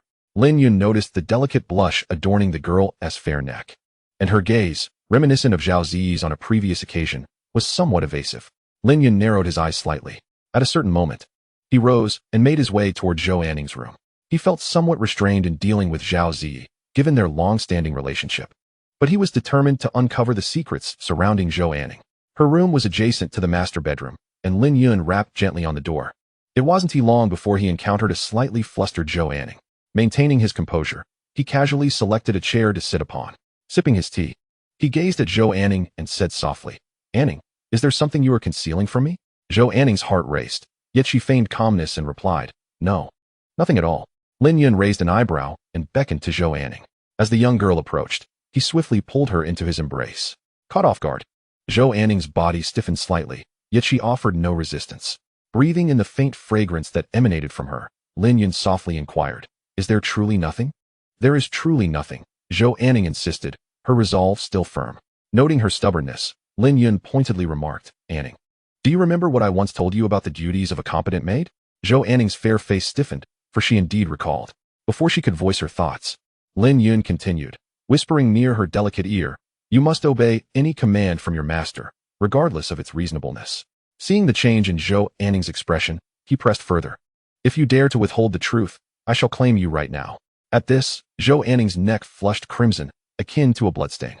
She abruptly stood, retrieving a rolled-up painted scroll from her storage ring and handed it to Lin Yun.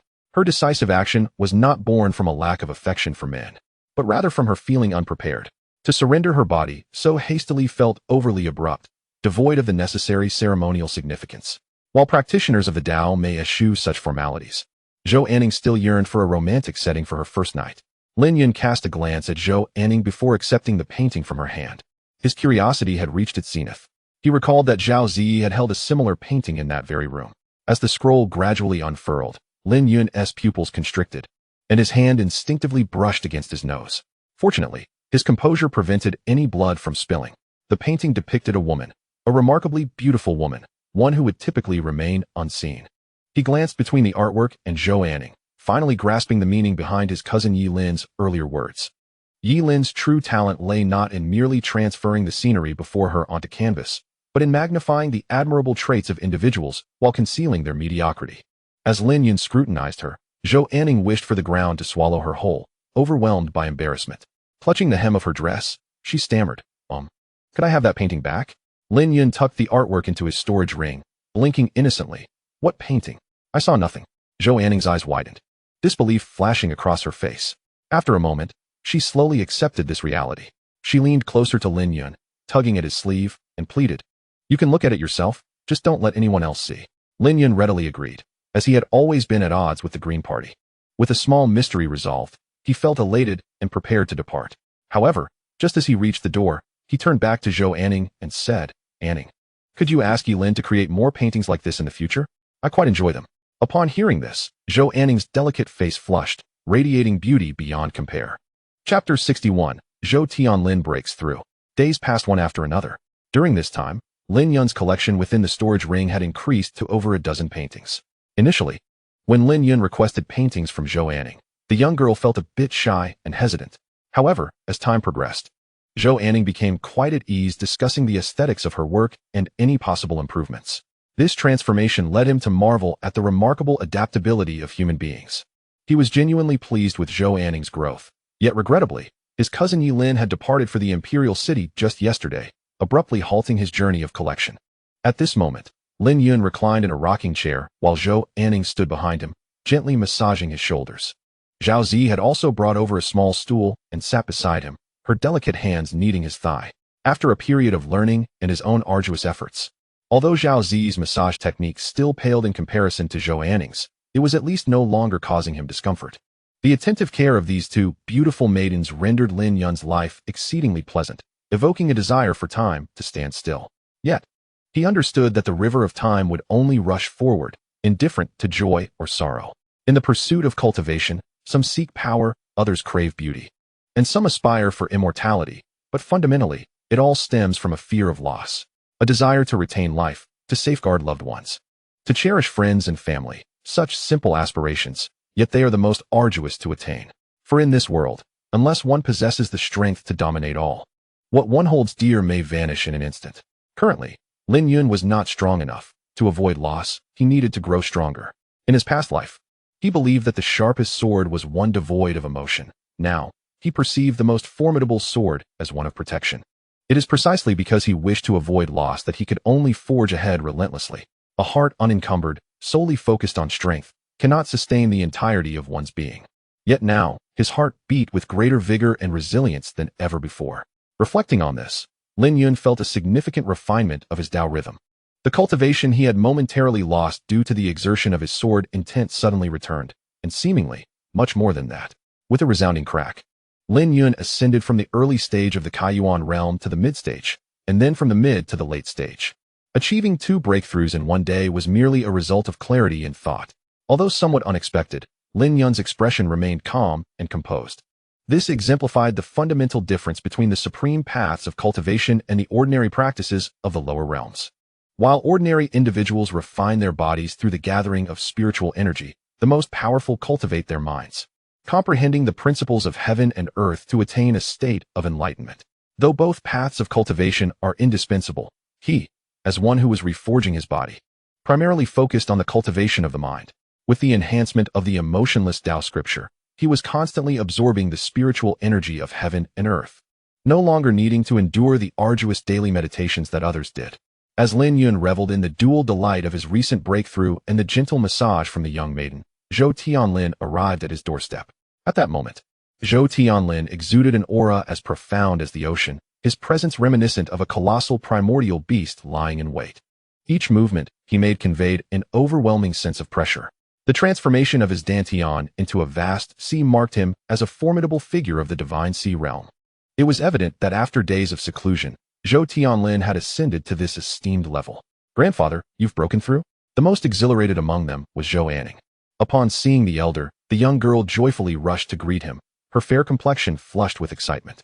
Zhou Tianlin affectionately ruffled his granddaughter's hair and remarked, "Indeed, not only have I eradicated the cold poison within me, but I have also made significant strides on my path, all thanks to the guidance of our esteemed teacher." With those words, he cast a grateful glance toward Lin Yun. For a martial enthusiast, Lin Yun's intervention had been tantamount to a rebirth. Subsequently, the elder engaged in conversation with Zhou Anning, and Lin Yun observed the growing blush on the girl's cheeks, her hands nervously clutching her dress, her gaze occasionally darting away. Rising from his rocking chair, Lin Yun offered a few congratulatory remarks before ushering Zhou Tianlin into the living room. The elder's visit was not solely to share his joy of breakthrough.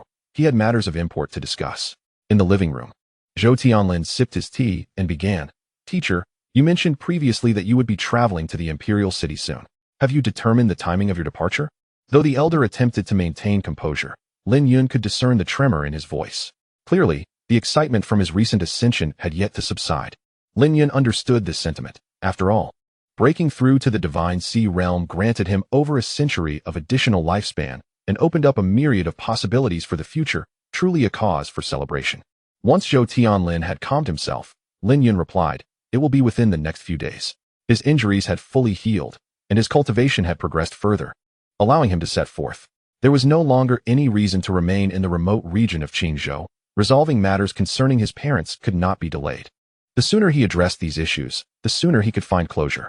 He was currently in a crucial phase of cultivating his mind, where lingering attachments were best avoided.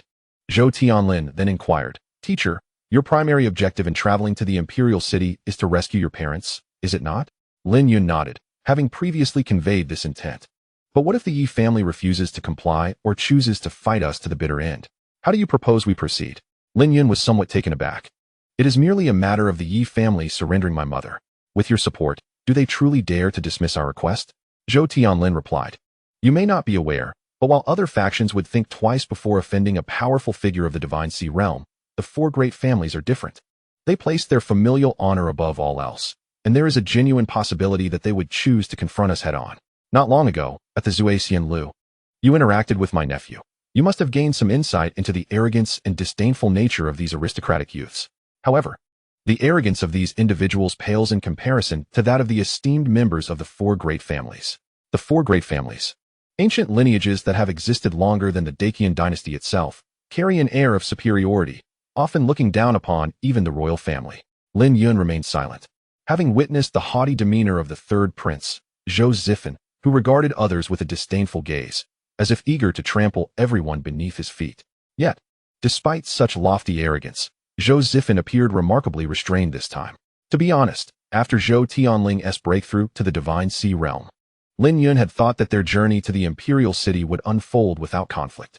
However, as the elder had indicated, matters were far more complex than anticipated.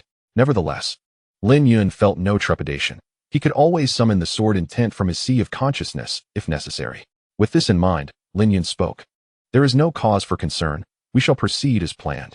If the Yi family desires dignity, we shall afford them that dignity. Should they choose to forego it, we will assist them in maintaining it. His expression remained calm, yet a subtle aura of murderous intent enveloped the space around them. Even Zhou Tianling felt a chill run down his spine upon sensing this malevolence. The elder was inwardly astonished, questioning what hidden cards this youth possessed that he was unaware of. As a being of the Divine Sea realm, he felt an overwhelming sense of danger emanating from Lin Yun's words, as if the young man could effortlessly extinguish his life, a notion that was truly unfathomable.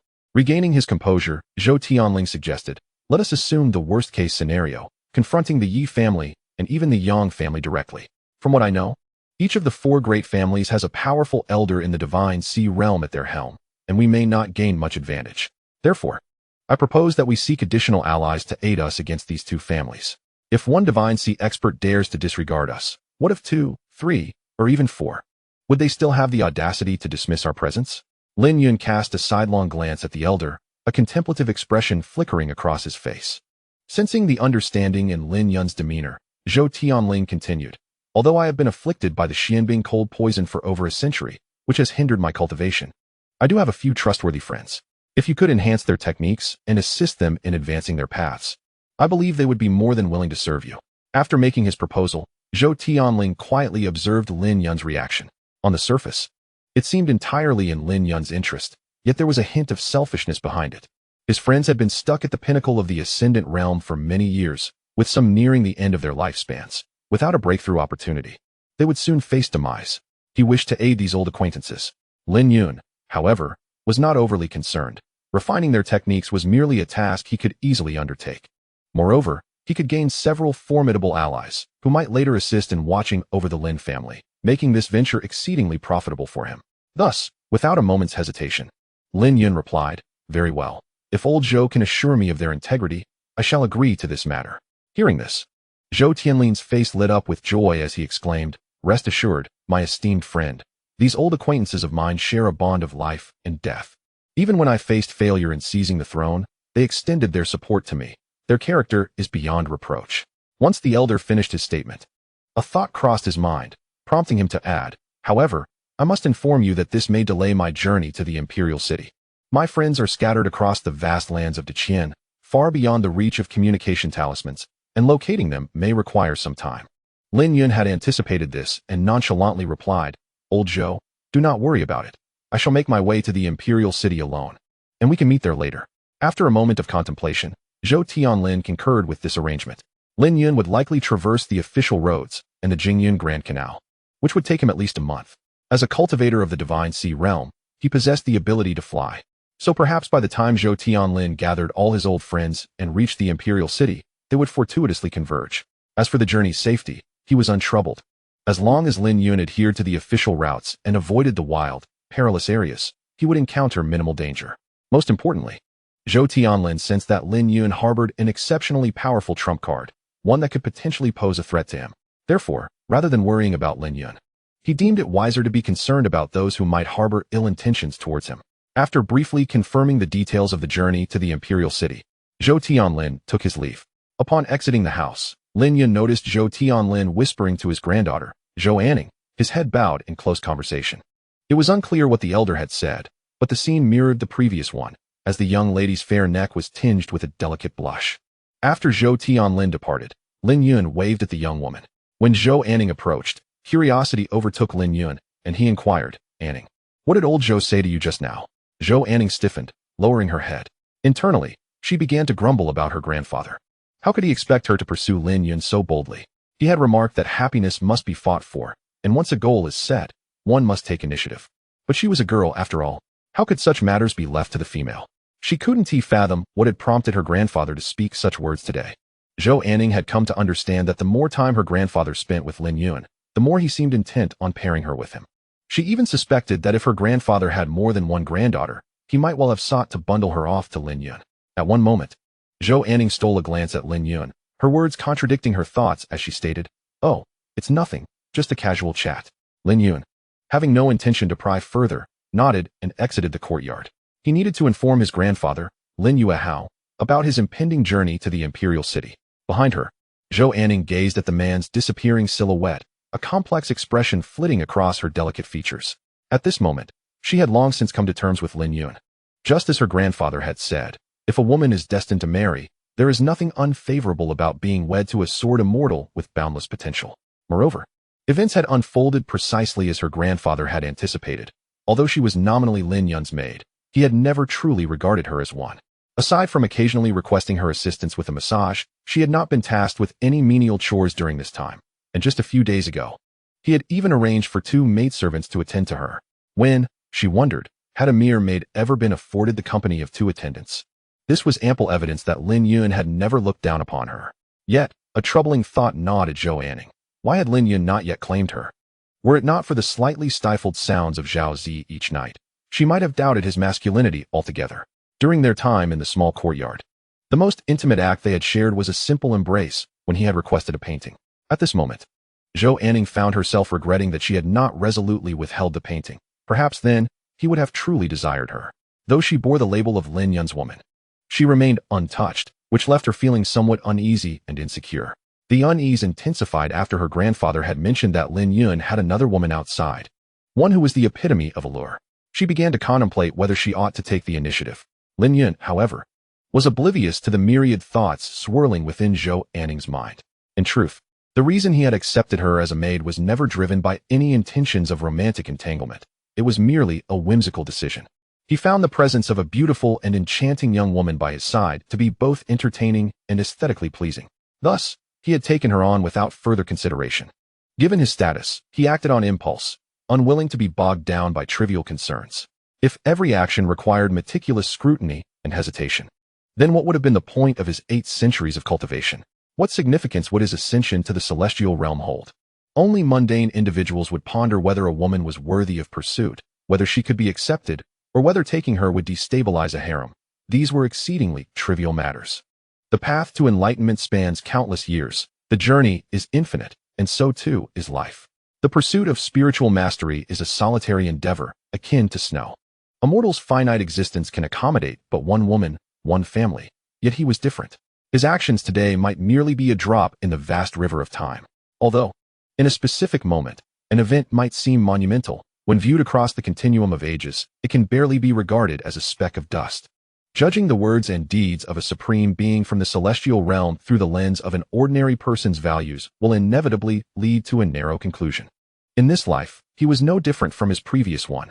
One was emotional, the other devoid of sentiment, yet both were guided by their hearts. A new chapter begins tomorrow in the novice village. This chapter carries a somewhat didactic tone, and the specific reasons can be found in the author's commentary. Chapter 63. The eve of departure in the tranquil courtyard of Lin Yuehao's secluded abode. Upon hearing Lin Yun mention his imminent journey to the imperial city, the elderly man's brow furrowed with concern. Little Yun, could this not be a tad too hasty? He inquired. The Yi family is no ordinary clan. It is highly probable that they possess an expert at the Divine Sea realm, far beyond the capabilities of those mere celestial sovereigns. It is not surprising that Lin Yuehao harbored such worries. Although his grandson had previously vanquished 2 celestial sovereigns from the Yi family with remarkable prowess, it had been under the influence of a secret technique, and those he bested were merely at the initial stage of their realm. He could not ascertain whether his grandson's technique would suffice against a formidable opponent of the divine sea realm. Understanding his grandfather's apprehensions, Lin Yun spoke up, "Grandfather, do you recall the elderly gentleman who visited me at the courtyard not long ago?" Lin Yuehao nodded. As the esteemed ancestor of the Lin family, he was well aware of the visitors seeking an audience with his most talented descendant. In truth, since Lin Yun had showcased his prodigious talents, there had been daily reports of the individuals he encountered, not out of surveillance, but to ensure his safety from potential threats. He indeed remembered the elder Lin Yun spoke of, who was said to be the grandfather of his grandson's maid. While he could not discern the man's cultivation level, he sensed an air of mystery surrounding him. The sudden mention by his grandson suggested that this individual was likely not an ordinary person. Lin Yun, noticing the expression on the elder's face, elaborated, "Grandfather, that elder's name is Zhou Tianlin. I assisted him with a minor favor, and thus, he will accompany me on this journey to the imperial city." Pausing for a moment, Lin Yun continued with a smile, "Grandfather, you may not be aware, but Elder Zhou's cultivation is at the divine sea realm. With him by my side, even the 4 great families would think twice before acting against me. Is that truly the case?" Lin Yuehao exclaimed, his eyes widening in astonishment. "Indeed, it is," Lin Yun affirmed, assuring his grandfather that he would never deceive him on such matters. At this revelation, Lin Yuehao's body trembled in surprise, and he inhaled sharply. He had never anticipated that the man would possess such formidable power, nor that his grandson could cultivate a relationship with someone of such stature. It was almost unfathomable. An expert of the divine sea realm was on par with the emperor of the Dacian dynasty, standing at the pinnacle of the eastern wilderness. With such protection, Lin Yuehao's worries for Lin Yun's safety dissipated. He offered a few succinct words of caution before falling silent. "Rest assured, grandfather, I would never gamble with my life." Lin Yun replied with a smile. He noticed a significant shift in the elder's demeanor since revealing Elder Zhou's cultivation level. Understanding the cause of this emotional fluctuation, he chose not to linger in the courtyard for long, exchanging a few more pleasantries before taking his leave. Once Lin Yun departed, Lin Yuehao could no longer contain the exhilaration swelling within him. His entire being trembled, and with clenched fists, a glimmer sparked in his somewhat clouded eyes as he murmured to himself, "Ye family, is your threshold truly so high? In the past, I was unable to transcend certain obstacles. However, my grandson shall accomplish what I could not." After departing from my grandfather Lin Yuehao's chamber, Lin Yun made his way directly to the drunken Immortal pavilion. The moment he encountered Lan Kaier, it was within the confines of her private quarters. The lady's chamber was situated on the 7th floor of the pavilion, boasting an excellent location and ample natural light. The room featured a spacious terrace, from which one could behold the breathtaking panorama of Qingzhou City, evoking a sense of conquering the mountains. A rocking chair was placed at the edge of the terrace, alongside a small table laden with various spiritual fruits and delectable tidbits. It was evident that this voluptuous and enchanting woman often reclined here, indulging in the breeze and the view. At this moment, Lan Kaier was adorned in a delicate nightgown, seated before a mirror as she prepared to beautify herself, leaving Lin Yun with a charming silhouette. After a cursory glance at the distant scenery from the terrace, Lin Yun ventured back into the room, for he realized that the most exquisite vistas were not found afar, but rather in close proximity, rendering the pursuit of distant allure unnecessary. Before the vanity, the woman had just applied rouge and was poised to apply lip gloss. Lin Yun seized her slender, alabaster hand and chuckled, "Allow me to assist you." Lan Kaier blinked in surprise, responding, "You can do such things?" Lin Yun smiled faintly. Ever since he had helped Zhao Ziyi with her eyebrows, he had been frequently enlisted by young ladies to perform such tasks, and his skills had become quite refined, rivaling those of many women. After all, the finest aesthetic sensibility in makeup may not lie solely with women, but can also reside within men. Women adorn themselves for the pleasure of their admirers. Yet sometimes the makeup they craft merely pleases their own reflection rather than the one they truly wish to captivate. In response to Lan Kaier's skepticism, Lin Yun chose to demonstrate rather than explain. He took the lip gloss from her hand and began to apply it to her lips. Her lips were full and supple, akin to the dewdrops glimmering in the morning light, radiating an alluring sheen. Even without embellishment, they possessed an innate charm capable of enchanting many. However, it seems that all women find it difficult to resist the allure of beautification. This was true for Zhao Ziyi, and it held true for Lan Kaier as well. As Lin Yun applied the gloss with gentle strokes, a delicate, rosy mouth with a subtle sheen soon appeared in the mirror. At that moment, the woman's lips resembled the first blossoms of cherry petals, tender and glistening, exuding endless allure and gentleness, evoking an irresistible desire to taste. Lon Kai's eyes sparkled with intrigue as she regarded the man, seemingly inquiring what other talents he might possess.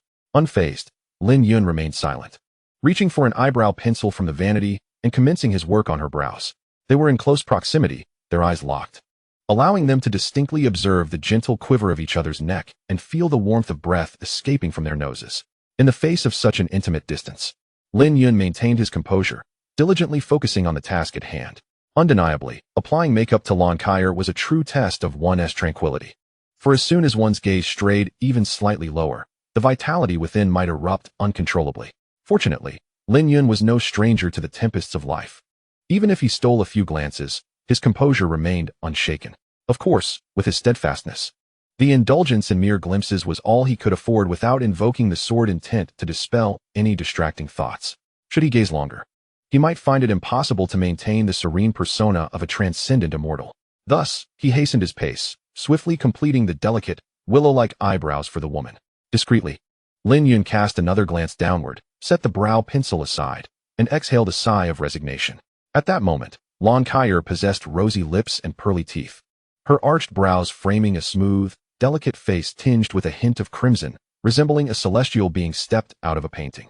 Gazing upon the visage he had crafted, Lin Yun nodded in satisfaction. In this world, men may not fully comprehend women, yet when it comes to a woman's aesthetic, the urgency in a man's breath speaks volumes more than 1,000 words.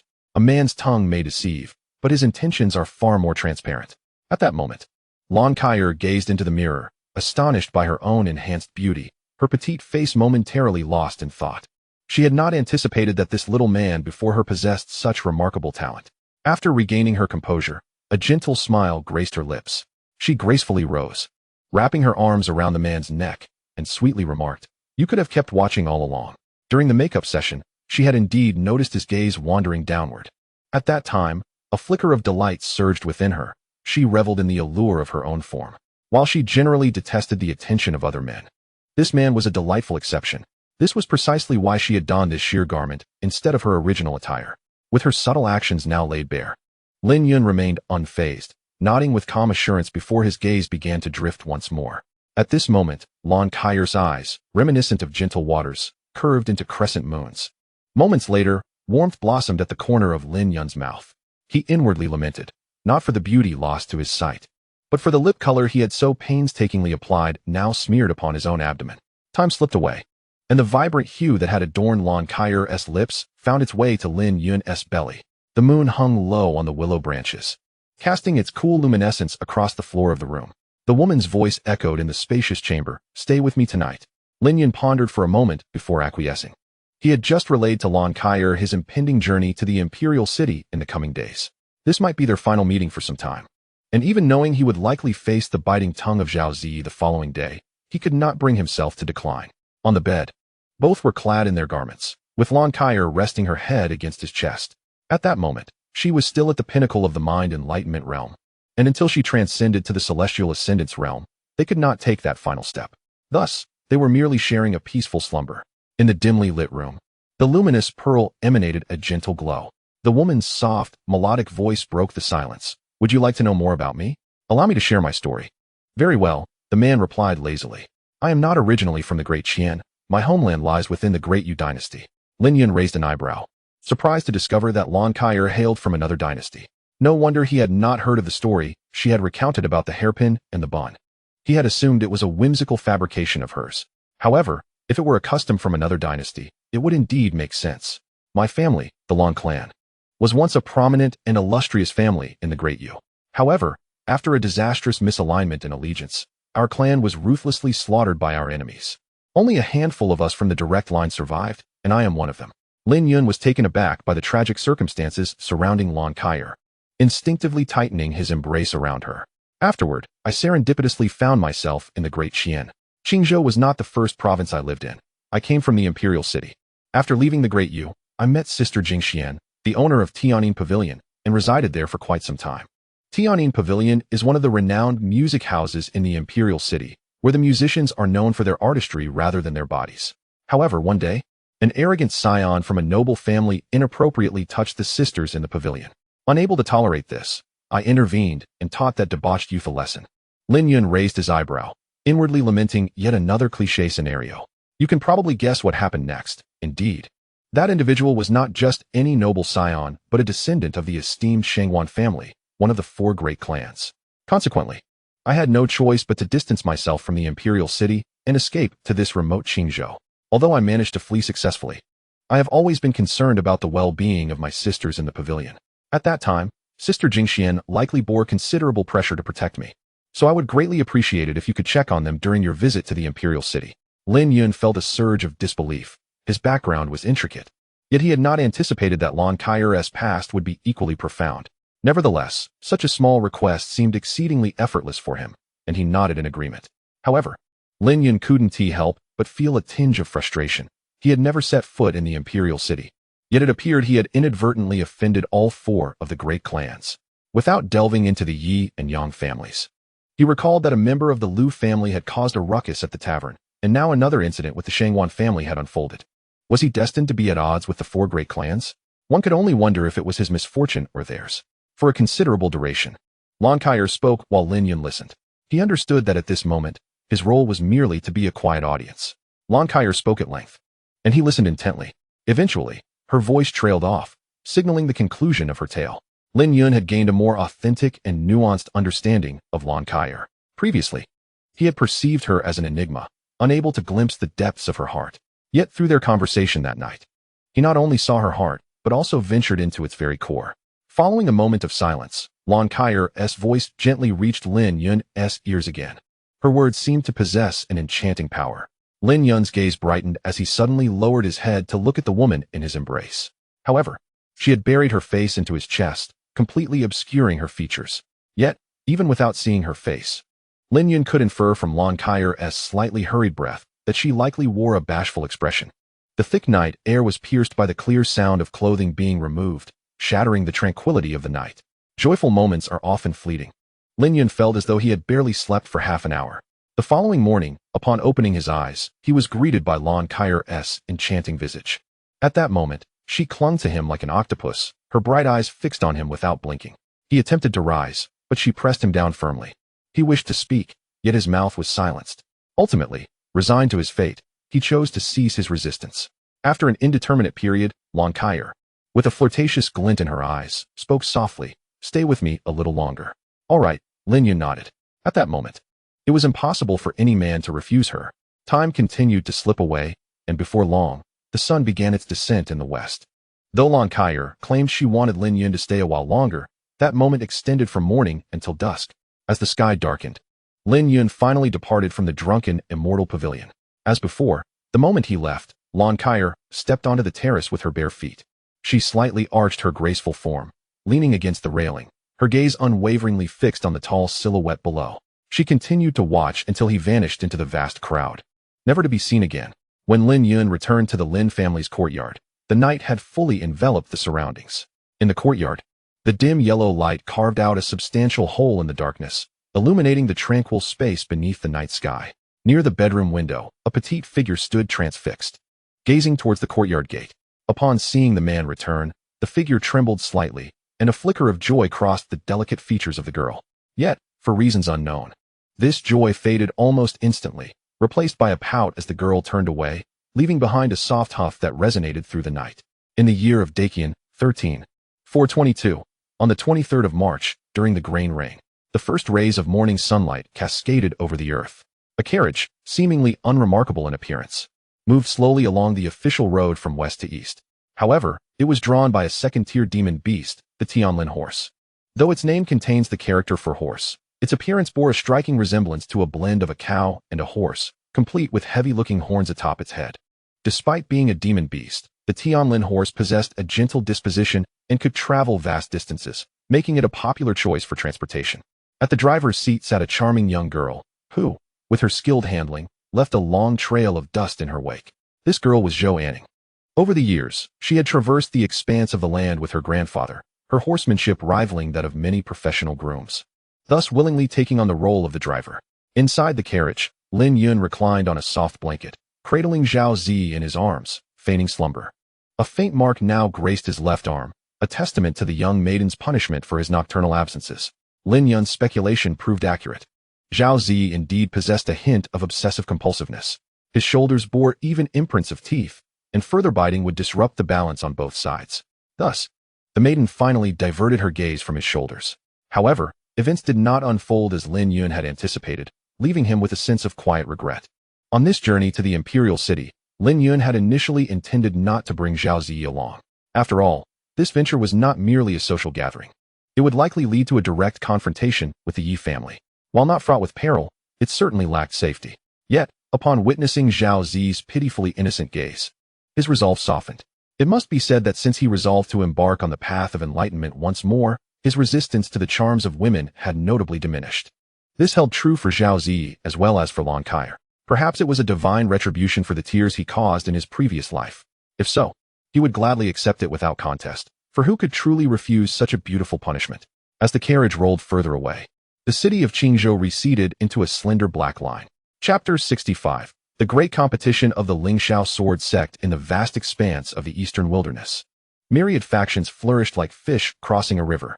Yet, among them, only 10 truly commanded respect and could be deemed colossal powers. These 10 factions comprised 1 palace, 2 gates, 3 sects, and 4 kingdoms. The palace was the 100 Flowers Palace. The 2 gates were the Yuan Gate and Blood Knife Gate. The 3 sects included the Lingxiao Sword Sect, Yunlan Sect, and Shantian Sect, while the 4 kingdoms represented the 4 great dynasties within the Eastern Wilderness: the Daqian Dynasty, Dayu Dynasty, Dayan Dynasty, and Zhili Dynasty. Among the 10 great powers, apart from the 4 kingdoms, the remainder were sections. In terms of overall strength, the 4 dynasties were superior. However, when it came to elite combat power, the 10 factions were nearly indistinguishable, with some even surpassing the nations themselves. Consequently, many sects, despite being situated within the borders of the 4 great dynasties, did not exist in a subordinate relationship, but rather maintained a more intricate and delicate symbiotic connection. The Lingxiao Sword Sect is one of the prominent sects located within the territory of the Daqian Dynasty. In terms of strength, the Lingxiao Sword Sect may not be the mightiest, but when it comes to the sword arts, it is second to none. No one dares to claim the first position.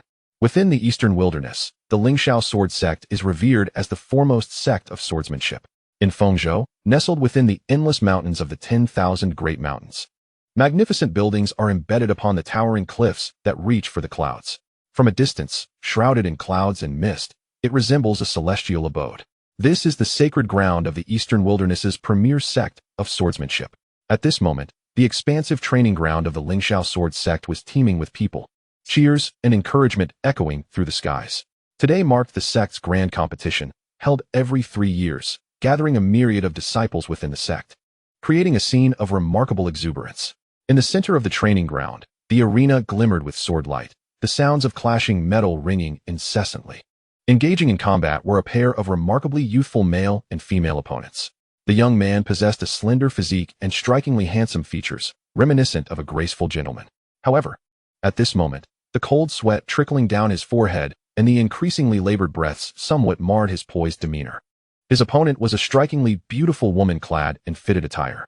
She stood calmly in one corner of the arena, her expression serene, her fair oval face exuding an air of tranquility, as if she were not participating in a fierce competition, but rather enjoying a leisurely outing in nature.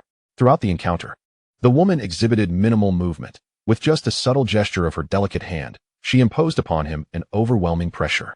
As a dazzling beam of sword light sliced through the air, a chill ran down Zheng Mu's spine. From this strike, he sensed the looming threat of death. Without a moment's hesitation, he unleashed several arcs of azure sword energy, nearly 10 yards long. The sword chi cleaved through the air, producing a whistling sound as it surged towards the exquisite woman. This was Zheng Mu's ultimate move, one he had intended to reserve for the final championship duel. He had never anticipated that he would need to reveal it at this juncture. Yet, the pressure exerted by the strikingly beautiful woman was simply too great. He could not comprehend how his once unassuming junior sister, Lin Shuang, had returned after a year with such a remarkable transformation in strength. It was one thing to master the art of utilizing qi to wield a sword, but the true enigma lay in her heightened awareness, experience, and the peculiar timing and techniques she employed, which were akin to those of a completely different person. For a fleeting moment, Zheng Mu even felt that facing the top contender from the inner sect, Jiang Shanhe, would not have posed such a challenge. Indeed, in Zheng Mu's mind, Lin Shuang had risen to a level that placed her on par with the foremost disciple of the inner sect. As Zheng Mu grappled with the enormity of Lin Shuang's transformation, a piercing roar echoed across the arena. His azure sword chi collided with Lin Shuang's sword light. And in an instant, his so-called trump card crumbled, the multiple streams of sword energy vanishing without a trace. A gleaming 3-foot blade pierced the void, magnifying in his vision. Before Zheng Mu could react, the blade was already poised against his neck, emanating a chilling aura. He swallowed hard, a flicker of desolation crossing his face. The sect's triennial competition, which he had believed would be his opportunity for meteoric rise, had instead led to his defeat at the hands of this unexpected dark horse. With Zheng Mu's downfall, gasps of astonishment erupted in the audience. Good heavens! Is this truly Lin Shuang? How has she become so formidable? I recall her previous ranking was far beyond the top 100, yet she has now triumphed over the third-ranked Zheng Mu. Indeed. I too am curious as to why Lin Shuang appears to have transformed into a different person after just a year. Did you notice? The most significant change in Lin Shuang is not merely her mastery of chi manipulation for swordplay, but her heightened awareness and experience. Witnessing her duel with Zheng Mu gives me the impression of an old sage playing with a child. Upon reflection, I too have observed this. Could it be that Lin Shuang has received guidance from a master during this period? Otherwise, it would indeed be quite challenging to elucidate the profound transformation that could occur within a mere few months in an individual. At the martial arts arena, upon a distant elevated platform, Feng Yuqi, the esteemed leader of the Lingxiao Sword Sect, observed with a flicker of surprise as Lin Shuang, against all odds, triumphed over Zheng Mu. As a sect leader, he possessed a broader perspective. This disciple, Lin Shuang, was not merely distinguished by her consciousness and experience. Her internal true essence and the resonance of her surrounding aura appeared to be considerably more refined than that of her peers. Shortly thereafter, he turned his gaze towards a beautiful woman clad in a blue palace attire seated below and remarked with a smile, "Elder Shun, your disciple is remarkable. Given time, she will undoubtedly become a pillar of our sect. I assume you have invested considerable effort in her guidance. Haven to you? Your hard work is appreciated." Hearing Feng Yuqi's words, the elegant Elder Shun responded modestly, "The sect leader is overly complimentary. It is Lin Shuang's own diligent efforts that have brought her to this point. I have merely fulfilled the duties of a mentor." After speaking, Shen Yi's attention returned to Lin Shuang on the arena, her expression filled with perplexity. She found herself increasingly unable to comprehend this disciple. When Lin Shuang had first returned to the sect and mentioned her mastery of using qi to control the sword, Shen Yi had felt joy and satisfaction. Yet now, witnessing her disciple, with a mid-stage foundation of the opening realm, defeat Zheng Mu of the late stage, she felt nothing short of astonishment and confusion. Her earlier statement to sect leader Feng Yuqi had been devoid of false modesty. She had not given Lin Shuang any particular attention, as she was merely one amongst many disciples. Prior to the commencement of this grand competition, Shen Yi had not harbored significant expectations for Lin Shuang. Her focus had been on her eldest disciple, Peng Fangxing. Yet now, the disciple she had prioritized had failed to even reach the top 10, while the one she had scarcely regarded had vanquished Zheng Mu, ranked third on the inner sect leaderboard. This stark contrast and unexpected turn of events left her feeling both exhilarated and bewildered. Shen Yi instinctively glanced at the stately and radiant woman beside her. If anyone could elucidate the mysteries in her heart, it would be this dear friend, for that day, her disciple had returned to the sect alongside her companion. Shen Yi silently resolved to inquire after the competition concluded, seeking to understand if Lin Shuang had encountered any fortuitous events during her time away from the sect. It was indeed difficult to rationalize the sudden meteoric rise of an otherwise unremarkable disciple. In the midst of Shen Yi's contemplation, a chorus of astonished gasps erupted from the crowd. Goodness! The fifth-ranked Su Fei has been defeated. What is happening in this competition? It seems like an endless stream of dark horses. Indeed, wasn't junior sister Mu Shui previously ranked beyond 200? How has she, like junior sister Lin Shuang, become so formidable? Strengthening is one thing, but I recall junior sister Mu Shui had only recently achieved a breakthrough. How has she progressed to mid-stage of the opening realm in just a few months? Can anyone explain this astonishing rate of advancement? Listening to the discussions among the crowd and turning her gaze towards the familiar figure on the arena, Shen Yi abruptly turned to her dear friend, Mu Shui, who had also returned with her that day. Before Shen Yi could voice her lingering doubts, she was enveloped by a chorus of congratulatory voices. Sister Mu, congratulations. Your niece possesses such remarkable talent. Her future accomplishments are bound to be limitless. Indeed, Sister Mu's exceptional qualities have evidently been inherited by her niece, a truly joyous occasion. In response to the accolades from the crowd, Mu Yirong, who had been seated gracefully, smiled in acknowledgement.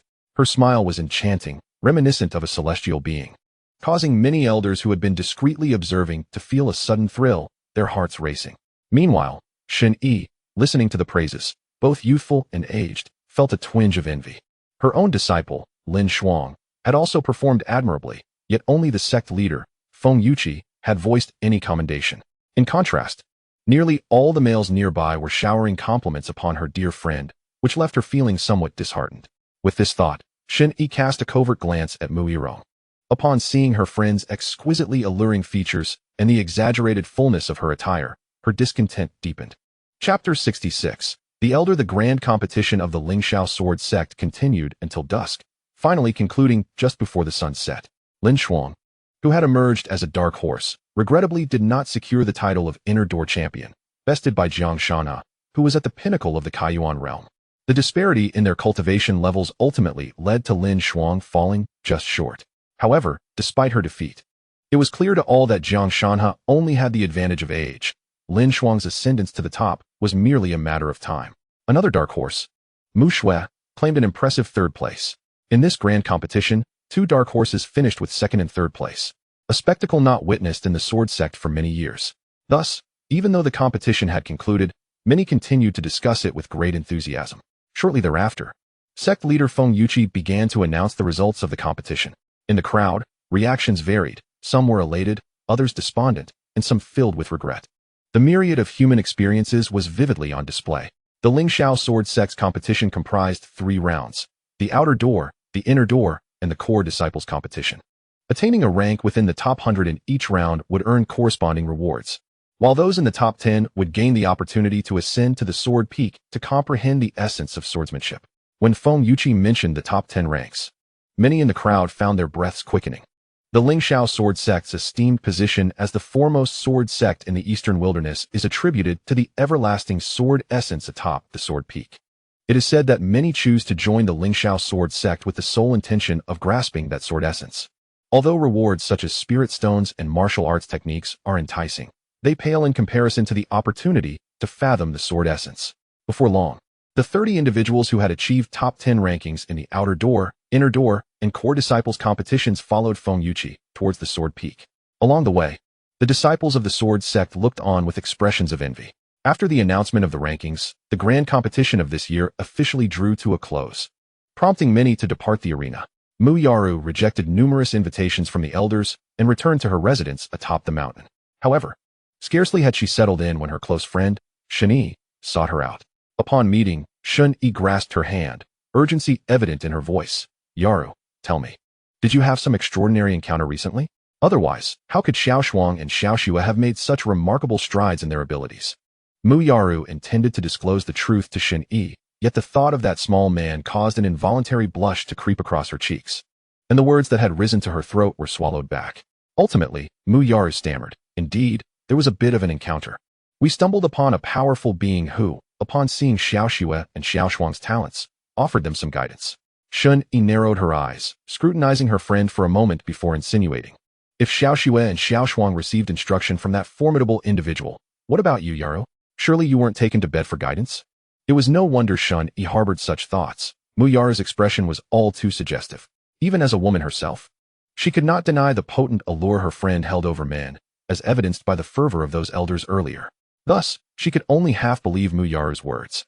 Though Xiao Xue and Xiao Shuang possessed some talent, it hardly warranted the personal attention of a supreme being. She found it implausible that there was no underlying intrigue, suspecting that her dear friend may have acquiesced to more intimate favors. To be honest, Shen Yi did not look down upon her friend for such matters. Rather, she felt a tinge of envy, for not all women could capture the attention of a supreme being, nor could everyone achieve significant progress in such a short span of time.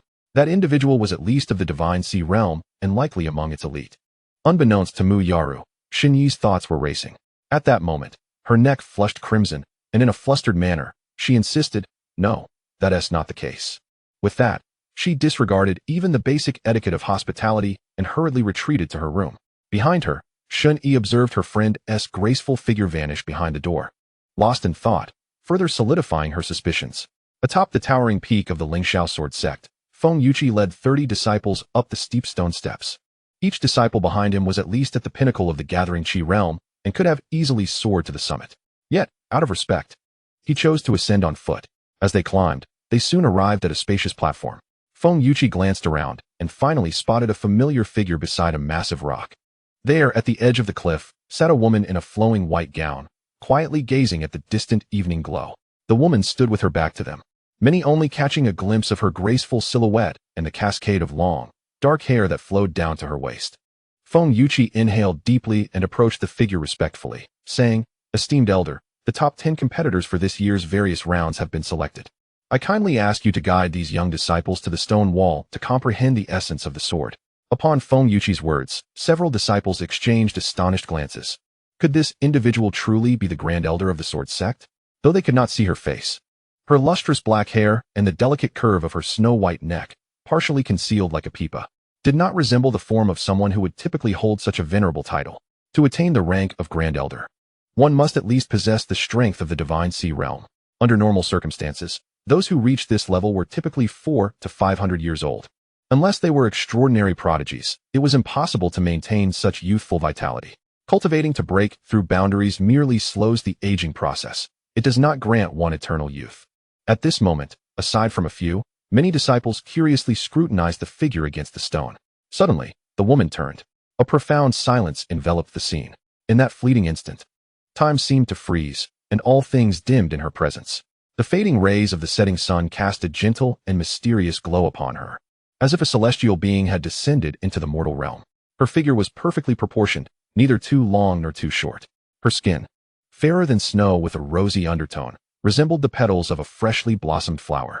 Her elegant nose was finely sculpted, and her naturally rosy lips, slightly parted, exuded an enchanting fragrance. Even Lin Shuang and Mu Shui, among the women present, found their mouths agape in awe, marveling at the existence of such an ethereal beauty. As for the male disciples, their reactions were less dignified. Some were already breathing heavily, their eyes betraying hints of barely concealed desire. Observing their indiscretion, Feng Yuqi discreetly shook his head, a reminiscent expression crossing his face. Had he not initially gazed upon her with the same awe? Yet, that was many centuries ago. Time had transformed him from the naive youth he once was into a white-haired elder, while she remained as captivating as ever. As if time had been reluctant to steal her beauty, the woman by the stone remained silent, nodding succinctly. With graceful steps, she approached the crowd, carrying with her a subtle fragrance. Her lips parted slightly as she spoke, "Follow me." Her voice flowed like a gentle mountain stream, clear and melodious, reminiscent of wind chimes swaying in the breeze, pleasing to the ear. Her words seemed imbued with an enchanting power, causing some disciples to become entranced, nearly forgetting the purpose of their journey. Eventually, one disciple tapped a comrade on the shoulder, bringing him back to reality, prompting him to hurriedly follow the main group. Chapter 67. Memories. Under the woman's guidance, the group arrived before a colossal stone wall. Several dozen feet away, the wall was enveloped in a faint blue light, resembling a vast dome that sheltered it within. Before they could draw near, a palpable, heart-stirring force emanated from the faint blue light. Though they had not studied the intricacies of formations, they understood that the blue luminescence before them was indeed a formation of considerable caliber. If left unregulated, a mere approach would likely lead to their utter annihilation. At a certain moment, the guiding woman elegantly pointed her jade-like hand, and a brilliant white light shot forth, creating a sizable opening in the immense blue barrier. Observing the formation's breach, Feng Yuqi turned to the disciples of the Sword Sect behind him and declared, "The essence of sword intent resides upon that stone wall. You may enter and contemplate it. Remember, you have only 10 days for this introspection. After 10 days, you must emerge. I hope you do not squander this rare opportunity." Upon hearing this, a spark of excitement ignited in their eyes, and in unison, they acknowledged his words before hastily making their way towards the opening. They had fought tooth and nail to participate in the sect's grand competition, all for the chance to comprehend this sword intent before them. Among the throng, Lin Shuang, though not as fervent as the others, was nonetheless intrigued by the appearance of the sect's sword intent. In her earlier years, her talents had not been pronounced. Despite having joined the Lingxiao Sword Sect for many years, she had never had the opportunity to grasp the sword intent. The legacy of this time-honored sword intent was one she had only heard of in name. Once inside the opening, it wasn't long before Lin Shuang and the others stood before the formidable stone wall they had seen outside the formation. They began to scrutinize the massive stone facade before them. Towering 1,000 feet high and several hundred feet wide, the wall's surface was smooth and uniform, with a fissure several dozen feet long embedded within it, resembling a gash made by a single stroke of a sword. From within this fissure emanated a sharpness that chilled to the bone. It was as if they beheld not a wall of stone, but rather a razor-sharp blade. This was the fifth realm of the sword path, the sword intent. A strike delivered by the sect's founder millennia ago had blessed countless generations of disciples. Though the founder had long since passed, the legacy endured. This was the might of sword intent, the reason why practitioners of the fifth realm were revered as sword immortals. Gazing at the sword intent upon the stone wall, many felt a surge of passion, pondering when they too might emulate their founder and forge a sect that would last for millennia. After a wave of emotions, many took a deep breath and swiftly began to meditate and comprehend the intent. This opportunity was rare, and they were unwilling to waste a single moment. However, Lin Shuang, unlike her peers, did not exhibit the same urgency. Rather, a peculiar expression crossed her face. She realized that the sect's sword intent seemed inferior to the demonstration her cousin Lin Yuntang had once shown her. Both the profundity of its Tao rhythm and the sharpness of the sword intent fell short in comparison. Outside the stone wall, the previously open breach of the formation began to close gradually. Feng Yuqi, observing the earnest figures before the wall, seemed to ponder something and addressed the woman beside him. "Elder, may I inquire how many more years this sword intent on the wall is likely to endure?" The woman considered for a moment before responding. "Perhaps 20 years. Once that time elapses, even the formation may not be able to prevent the dissipation of this sword intent." Feng Yuqi fell silent. The reason why the Lingxiao Sword Sect could claim the title of the foremost sword sect in the eastern wilderness was due to the sword intent embodied within this stone wall. If the sword intent were to vanish, would the Lingxiao Sword Sect still retain its identity? Once capable of accommodating thousands of individuals to comprehend its essence, the sword intent had now dwindled to allow only a maximum of 30 seekers. Even achieving such a feat could only sustain its existence for another 2 decades. As the leader of the sect, Feng Yuqi did not wish to witness this decline. With this thought in mind, he looked at the woman with a glimmer of hope and inquired, "Elder, might you, in your lifetime, grasp the sword intent?" The woman shook her head and replied, "Sword intent is not so easily understood. Even though I have attained the pinnacle of sword momentum, the realm of intent remains a distant aspiration." After saying this, the woman ceased her words and, with delicate steps, departed from the sword peak. Behind her, a fleeting look of despondency crossed Feng Yuqi's face. Could even this remarkably gifted woman not achieve it? The sword intent, claimed to be eternal, also faced the inevitability of dissolution. What of life itself? Perhaps it too passes swiftly, like fleeting clouds. Contemplating this, Feng Yuqi's enthusiasm waned. Even the famed sword can succumb to the biting winds. And how could a mere mortal withstand the ravages of time? After centuries of cultivation, one could not escape the fate of becoming a forgotten relic. As time flows on, it seems that only the bright moon remains unchanged. At the Lingxiao Sword Sect, upon an unremarkable hill, the woman walked gracefully, treading on fallen leaves, and entered a secluded pavilion shrouded by trees. As she stepped inside, a fluffy white kitten sprang out from an unknown corner. The kitten nestled against her foot, nuzzling its head gently against her delicate ankle, its round eyes radiating a charming, human-like affection. The woman crouched down, cradling the kitten in her arms, a faint smile gracing her lips. After 8 centuries of cultivation, all her friends and kin had departed one by one, leaving only this kitten to accompany her. This was no ordinary cat, but a special breed of feline demon beast. Lacking in combat prowess, its advantage lay in its longevity, rumored to live for 9 centuries. As she stroked the kitten's soft fur, she entered a tranquil room. The layout was simple, containing only a bed, a bookshelf, and a writing desk. There were no mirrors, rendering the space quite austere. However, within this simplicity, the walls were adorned with an abundance of portraits. Each painting depicted the same man, a figure wielding a 3-foot green peaked sword, with sword-like brows and starry eyes, seemingly ethereal. At a moment, the woman's gaze halted before the largest painting on the wall. She stared at the man depicted, her exquisite face revealing a complex array of emotions. Fragments of past memories resurfaced in her mind. It was the year she had just entered the Yutian realm, becoming the youngest practitioner of the Lingxiao Sword Sect to achieve such a level in thousands of years. After breaking through, she accompanied her master to the central domain, eager to witness the foremost talents of this vast continent. That year marked the opening of the Qingyuan secret realm. Countless prodigies showcased their brilliance, challenging the world with their swords, an era that would later be referred to as the Golden Age. At that moment, she came to the sobering realization that her so-called talent paled in comparison to that of true geniuses, once invincible in the eastern wilderness. She found herself unable to defeat even a cultivator several levels beneath her in the Qingyuan secret realm. Her heart was profoundly shaken, and in that instant, she finally accepted the truth that she was not the center of this world. She learned to endure, to remain low-key, and to smear her fair skin and face with dark, murky mud. No longer did she pursue the precious treasures within the secret realm. Instead, she began to master the art of gleaning overlooked opportunities. She steered clear of crowded areas and treaded cautiously in solitude, exercising extreme prudence. Yet, despite her efforts, she still became ensnared in the maelstrom of clashes between the continent's top prodigies. Chapter 68. Lu Lingxiao. No one knew why the ordinary tree she had been resting against transformed into the legendary Imu Qingling fruit tree.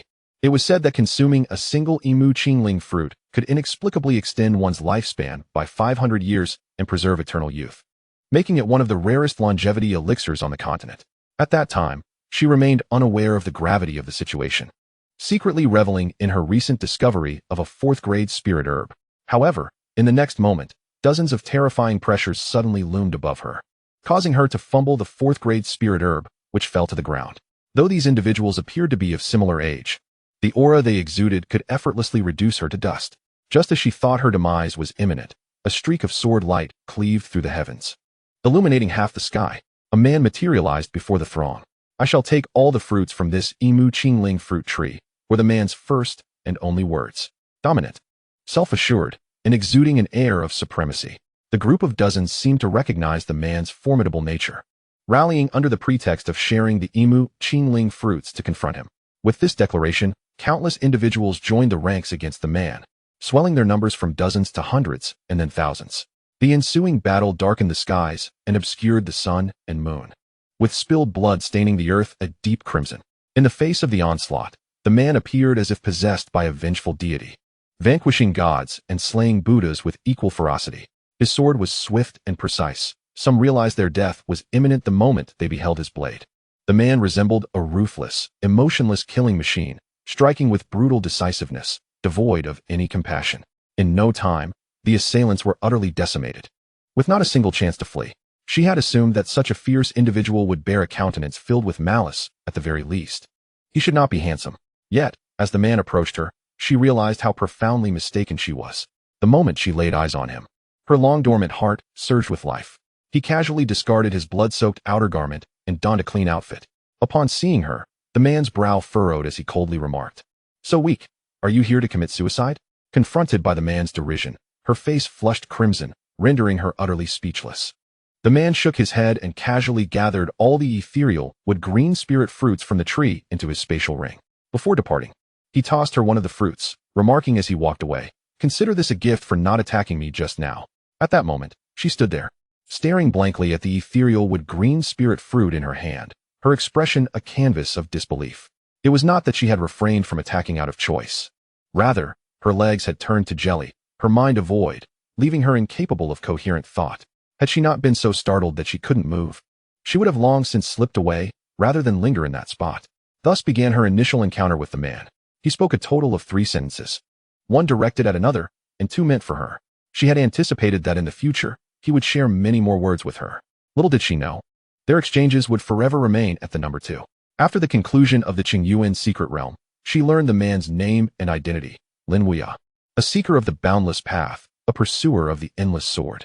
He was the most gifted of the younger generation in the Sword Sect of Shenzhou, a leader among his peers. Indeed, that sect was named the Sword Sect, without the need for any prefix, unlike her own Lingxiao Sword Sect. Such status and talent seemed to signify an unbridgeable gulf between their worlds. Yet, she did not yield. She wiped the dirt from her face, adorned herself with exquisite makeup, and donned her most beautiful dress. Each day, she lingered in places where the man might appear, all in hopes of orchestrating a serendipitous encounter. Her perseverance bore fruit, as she did indeed see him again. Her heart raced with fervor, and she had already formulated what she would say next. However, the man merely cast her a fleeting glance. Far from being moved, his expression remained unchanged. It seemed her face, once captivating to countless men, was to him no more than a wildflower blooming by the roadside, hardly deserving of a second glance. That was the first time she began to doubt her own beauty and figure. Wandering the streets of Shenzhou, she felt desolate. The men who approached her, eager for her attention, reassured her that she had not lost her allure. Yet, None of these men were Lin Wuya. Their admiration held little significance for her. A woman adorns herself for the one she wishes to please, and henceforth, she ceased to wear makeup. Years passed thereafter. During those years, she heard countless tales of the man. She learned that his master was the most beautiful woman in the central domain, possessing a beauty that could stun fish and birds, eclipsing the moon and shaming flowers. It was said that even the princess of the divine realm was enamored with him, coming daily to the Sword Sect, cradling a wooden zither to play melodies that soothed his heart. Whispers spoke of his entanglements with the saintess of the demonic sect from the chaotic seas, who had vowed to capture him one day, chaining him like a small dog, demanding he wash her feet and tend to her every need. She chronicled many stories of the man, yet she was never the protagonist. She seemed merely a witness to his illustrious life. Compared to men, she appeared so ordinary, so unremarkable, as if merely encountering a fleeting moment in life was a divine favor. Perhaps that man would never know that a girl had silently harbored affection for him for many, many years. That year, the man reached the pinnacle of life and death, transcending into the sacred realm, opening the path to the heavens, ascending to a higher plane, leaving behind an immortal legend. It was also that year when she returned to the eastern wilderness domain with her master, back to the Lingxiao Sword Sect. In the second year after returning to the sect, her master sought to arrange a marriage for her. The prospective groom was the son of the sect leader of the Yuan men, possessing extraordinary talent and a formidable background, a match deemed worthy of her status. However, she declined. Having once gazed upon the vast sea, how could she settle for an ordinary stream? Having witnessed the clouds over Mount Wu, no other clouds could ever be considered clouds again. Following that, she spent 8 desolate centuries on an unremarkable little peak. Over time, her cultivation reached the zenith of the eastern wilderness domain. The outside world referred to her as the Lingxiao fairy. Yet, in truth, her name was not Lingxiao. Her real name was Xiaowan, Lu Xiaowan. She chose not to correct those who misnamed her. Let it be Lu Lingxiao. If her humble name, Lu Xiaowan, could not bring her closer to that man, perhaps miracles would still abound for Lu Lingxiao. In her serene chamber, Lu Lingxiao awoke from her reverie. She crouched down and gently placed the little kitten in her arms onto the ground. She caressed the kitten's small head and softly said, "Good, go play for a while." The kitten mewed in response, licked Lu Lingxiao's delicate hand, and then walked out of the room with measured feline steps. After the kitten departed, Lu Lingxiao closed the door and the window. Once these tasks were completed, she glided to the bedside. On the soft bedding lay not only plush blankets, but also an eye-catching tattered gray cloak. The cloak was worn and bore dried bloodstains, standing in stark contrast to the pristine quilt beside it. It was a man's garment, casually discarded by Lin Wuyo. She lay upon the bed, took the tattered cloak in her right hand, and covered her face with it. She breathed heavily, greedily inhaling the lingering scent that remained. Chapter 69. Vigil in a small grove within the borders of Qingzhou, Lin Yun reclined upon a large stone, basking in the warm sunlight while curiously observing the 2 lovely maidens before him. Before him flowed a waterfall, beneath which lay a small lake. The water was crystal clear, revealing the pebbles at the bottom. At that moment, Zhao Zi and Zhou Anning were bathing in the lake. In truth, given their level of cultivation, both could easily perform a cleansing technique to purify themselves without such inconvenience. Yet, akin to those who have reached the highest realms of cultivation and could transcend the need for sustenance, but still wish to indulge in culinary delights, the 2 women found it difficult to abandon the habit of bathing in water that they had maintained for over a decade. Although the dust cleansing technique can maintain the body's cleanliness, without the baptism of pure water, a sense of impurity still lingers on the skin. Thus, the scene before us unfolds, with Lin Yun being enlisted by the 2 women to assume the role of lookout. Naturally, he would not decline such a favorable task. Facing his burning gaze, Zhao Zi showed no signs of shyness, as they were, after all, an old married couple. She even occasionally cast flirtatious glances in his direction. In stark contrast, Zhou Anning submerged most of her body beneath the water, revealing only a small portion of her head. Witnessing this, Lin Yun couldn't help but chuckle. With his capabilities, a mere water surface could hardly obstruct his view if he truly wished to see more. However, he refrained from voicing this thought, for the shy demeanor of the beauty possessed its own unique charm. At one moment, Zhao Zi, with her damp hair, had already dressed, while Zhou Anning remained immersed in the water. Noticing Lin Yun's unwavering gaze upon her, Zhou Anning blushed and said, "Young master, could you kindly turn your body away? I need to get dressed." Before Lin Yun could respond, Zhao Zi had already pulled him down from the stone. She leaned close to his ear, playfully saying, "Brother Yun, haven't you had enough yet?" After winking at him with a slight smile, Lin Yun gently lifted Zhao Zi's chin and replied, I can never get enough. Zhao Zi's south eyes curved like crescent moons as she leaned closer to whisper, Brother Yun, do you remember the promise you made last time? You said you would give me a child, and you have yet to fulfill your share for today. Lin Yun's heart skipped a beat. And just as he was about to speak, the young lady gracefully stepped away toward the nearby woods, casting him another flirtatious glance over her shoulder. Understanding her silent invitation, Lin Yun followed her into the thicket. After they departed, Zhou Anning finally seized the opportunity to change her clothes. Just as she wondered where Lin Yun and Zhao Zi had gone, her cheeks flushed, and she hurriedly left the area. Time passed, and Lin Yun emerged from the bushes, holding Zhao Zi's delicate hand, while she covered her little belly with one hand. It was not because she was already pregnant, but rather that Zhao Zi was hungry. Their cultivation had not yet reached the level where they could fast. Although they could endure hunger better than ordinary people, they still needed to eat daily. Especially after such vigorous activity, which intensified their hunger. Not only Zhao Zi, but Lin Yun too felt a pang of hunger, though their spatial rings contained ample provisions. The taste of the dried food was so unappetizing that they had no desire to consume it again. Therefore, Lin Yun decided to enhance their meal. With this thought in mind, he turned to Zhao Zi and said, Let us take a break for a while. I will venture into the woods to see if I can hunt some small game. We can have a barbecue later. Upon hearing this, Zhao Zi's eyes sparkled with excitement, and she eagerly nodded, exclaiming, That sounds wonderful. Yes, let us do it. Lin Yun smiled faintly, instructing the young girl to wait by the carriage before he ventured alone into the thicket. Earlier, while keeping watch for the two women, he had noticed ample signs of wild animals roaming within the forest, thus hunting for sustenance would pose little challenge. As for any potential delays or time wasted, Lin Yun was indifferent. After all, a day or two was inconsequential after so many years. Whether he arrived at the royal city a month earlier or later mattered not to him. In fact, he found great pleasure in this journey, as his previous life had been marred by haste, causing him to overlook many treasures along the way. This time, he intended to savor every moment. Not long after entering the woods, Lin Yun was about to attune himself to the presence of nearby creatures when a figure in the grass caught his attention. To his surprise, it was Zhou Anning. A flicker of astonishment crossed his face. What was she doing here? Without further contemplation, he approached her. Anning, what are you doing? Zhou Anning seemed utterly taken aback by his sudden appearance. Lin Yun noticed her neck flushed and her face adorned with a flurry of panic, which piqued his curiosity even further. However, Zhou Anning offered no extensive explanation, merely stammering, no, it's nothing, before hastily departing. Observing her flustered retreat, he walked to the spot she had just occupied, a contemplative expression crossing his features.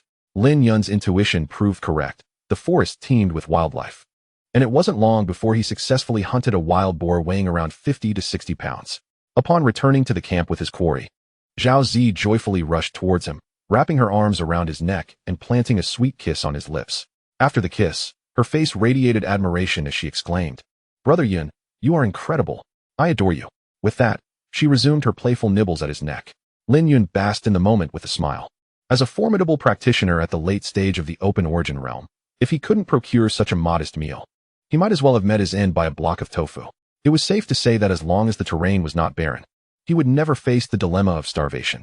While he found Zhao Zi's words amusing, he couldn't deny that, aside from her occasional jealousy, she possessed a remarkably high emotional intelligence, consistently providing him with abundant emotional value. No man is immune to the allure of a woman's praise. Sometimes, a single compliment from a woman carries more weight than any material reward.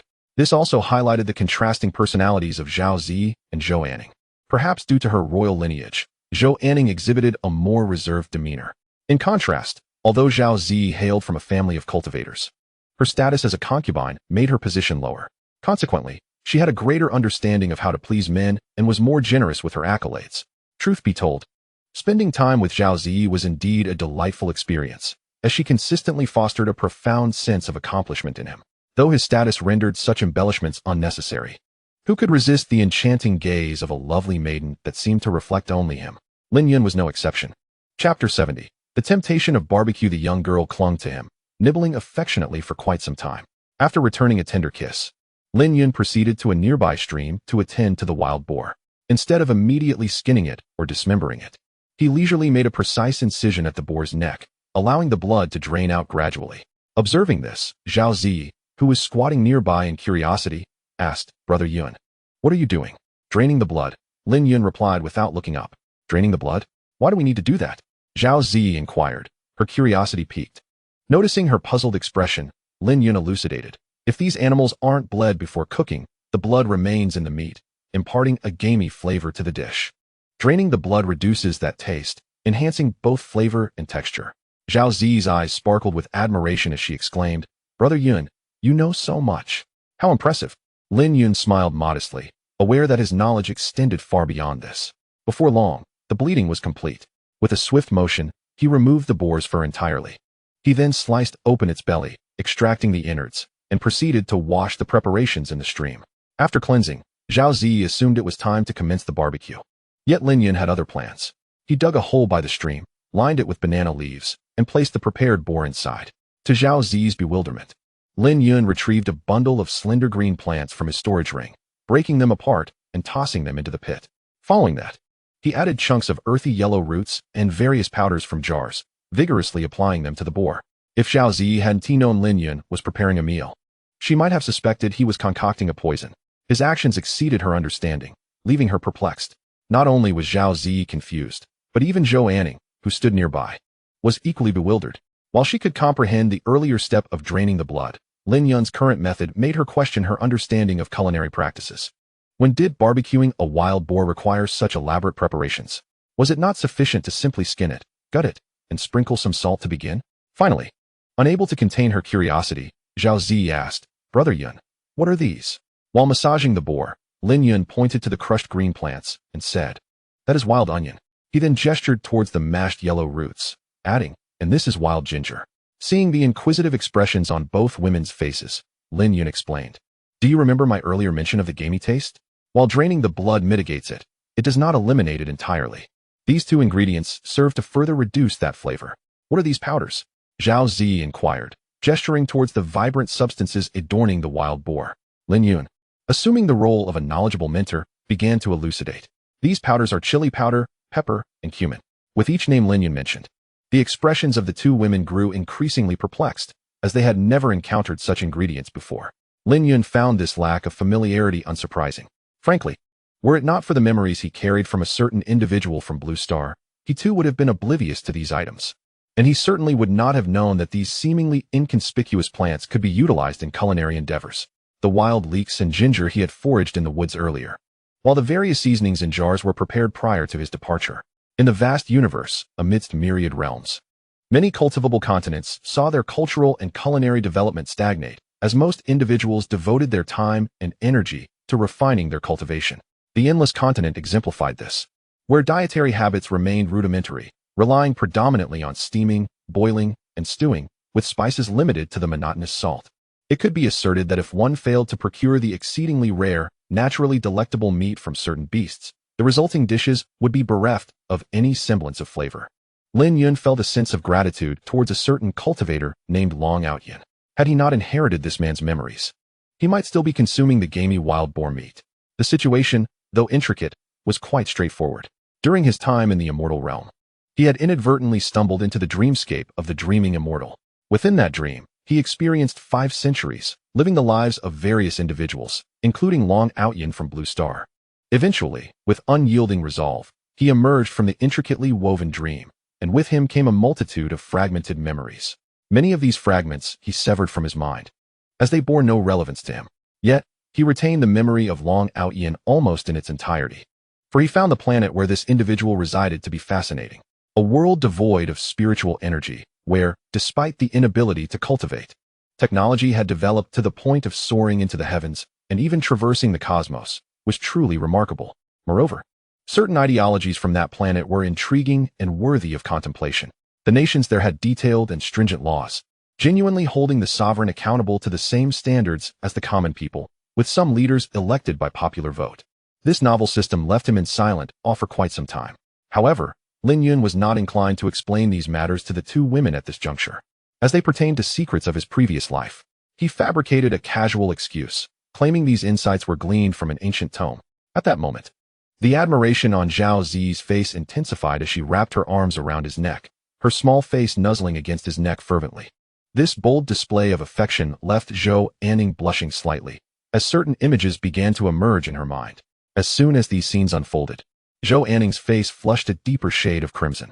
After indulging in the adoration of youth, The wild boar had likely marinated to perfection.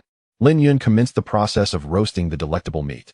He procured several sturdy branches and skewered the wild boar, then set up 2 tripods beside the fire, resting the boar atop them. From there, the emergence of a culinary delight was entrusted to the passage of time. Before long, the surface of the boar began to sizzle, the fat transforming from solid to liquid under the intense heat, bubbling forth like effervescent water. The rendered fat dripped downward, creating small blackened holes in the glowing charcoal below. In no time, the skin of the wild boar turned a golden, crispy hue, while the outer meat nearly achieved a charred brown. The aroma of the pork mingling with various spices wafting through the air. The 2 women beside the fire were salivating uncontrollably, astonished that such an ordinary wild boar could produce such an enticing fragrance when paired with the man's spices. Though they had yet to taste it, merely gazing upon its presentation, they could already sense that the flavor would be exquisite. After waiting for a considerable duration, it was Zhao Zi who could no longer contain herself. The young girl tugged at Lin Yun's sleeve, her face alight with anticipation. "Brother Yun, may we begin to eat?" Seeing her endearing expression, Lin Yun nodded. Although the interior was not fully cooked, the exterior was indeed ready for consumption. He sliced a piece of tender meat, crispy on the outside, and offered it to Zhao Zi. Upon receiving it, her eyes curved into crescent moons, clearly delighted. After a few gentle puffs to cool it, she disregarded her demure image and devoured it with gusto, satisfaction radiating from her face. After serving Zhao Zi, Lin Yun cut another piece for Zhou Anning, who had been unable to voice her desire to eat. Noticing her bashful expression, Lin Yun could not help but feel a sense of amusement. When Zhou Anning received the fragrant piece of meat, she was momentarily taken aback and murmured a soft thank you. Lin Yun shook his head inwardly. Had it been Zhao Zi, she would have expressed her gratitude through action rather than words. Indeed, at that moment, having consumed most of her roast meat, Zhao Zi leaned in and planted a sweet kiss on his cheek. "Brother Yun, it's so delicious, you must have some too." As Lin Yun turned, he found Zhao Zi already tearing off a small piece of meat and offering it to his lips. He smiled slightly and accepted the morsel. Simultaneously, he glanced at her delicate, fair hand, glistening with the rendered fat. He licked his lips. Surely, this could not go to waste. The trio gathered around the fire, relishing the roasted meat and engaging in light-hearted conversation, their atmosphere both comfortable and intimate. Just then, a clear, melodic voice rang out from behind them. "What are you eating? It smells amazing." Chapter 71, The Fong Sisters. The 3 turned to see the owner of the voice, a youthful girl with a cherubic face, appearing even younger than Zhao Zi. The sudden presence of such a girl by the tranquil forest stream caused Zhou Anning to furrow her brow, a flicker of wariness crossing her features. Although not far from the official road, they had traveled for 5 or 6 consecutive days. At this point, they were far removed from any town, venturing into the vast wilderness. Encountering others in such desolate surroundings was not always a fortuitous event. Having followed her grandfather across the land since childhood, she possessed a heightened sense of vigilance and contemplative nature compared to most.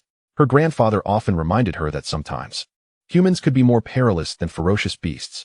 While the beasts were fearsome, their malevolence was merely superficial, whereas the treachery of the human heart could be far more ruthless. Zhou Anning wholeheartedly agreed, having witnessed numerous instances of individuals turning against each other over trivial gains. In stark contrast to Zhou Anning's wariness, Lin Yun maintained a calm demeanor, quietly tending to their barbecue. Zhao Zi, seemingly carefree, curiously observed the suddenly appeared young girl while eagerly devouring the meat in her hands, oblivious to the grease dripping onto her chest. Watching this scene, Lin Yun shook his head inwardly. It was a pity that there were outsiders present, otherwise, he could have imparted the lesson of not wasting food to Zhao Zi. Noticing that Lin Yun and the others were silent, the chubby-faced girl sniffed the air and advanced a few steps. Her gaze fixated on the aromatic roasted pig on the charcoal, and she swallowed hard. In the next moment, she clasped her hands together, looking up with a pitiful expression, and asked, "Could I have a little to eat?" Just as Zhou Anning was about to refuse, Zhao Zi enthusiastically chimed in, "Of course, come over." The chubby girl's eyes lit up at the response, and saliva dribbled down her chin. After hastily wiping her mouth, she trotted over to join the trio. Lin Yun finally understood how this girl's slightly chubby face had come to be. It seemed she was a little food enthusiast. As for Zhao Zi's lack of caution in inviting the girl over, Lin Yun was indifferent. Although the girl exhibited decent potential, her cultivation was merely at the peak of qi gathering, posing no threat to them. In fact, he had sensed her presence even before she approached. But her pure aura and absence of malice had made him uninterested in engaging. After a moment, Lin Yun cut a piece of roasted meat and handed it to the girl. She expressed her gratitude with a cheerful "thank you, brother," before devouring the meat voraciously, even more so than Zhao Zi had before. As she ate, she stammered, "Delicious, so delicious." Within moments, the piece of meat was completely consumed, leaving no trace. Not even the grease on her fingers. Noticing the girl licking her fingers, Lin Yun instinctively glanced at Zhao Zi's delicate hands. Zhao Zi seemed to recall something, and a faint blush crept onto her fair cheeks. After finishing one piece, the girl looked up at Lin Yun with a pitiful expression once more. Lin Yun smiled slightly and offered her another piece. They had already satisfied their own hunger, and it would be no detriment to let her finish whatever remained. The girl's eyes sparkled like crescent moons as she resumed her enthusiastic feast. Thus, the majority of the roasted pig was devoured by the young girl, leaving Zhao Zi beside her in astonishment. Although her appetite was commendable, it certainly did not match the girl's voraciousness. She had no desire to let her figure become distorted. Yun Gu, although he seldom spoke of it, had always secretly admired her physique. Whenever she donned that alluring dress, his gaze shifted, filled with a hunger that seemed to yearn to consume her entirely. It was imperative for her to maintain what Yun Gu cherished, and moreover, to actively enhance her merits, ensuring that he could not bear to be apart from her. After a brief respite by the fire, the girl gently caressed her slightly protruding belly and let out a satisfied burp.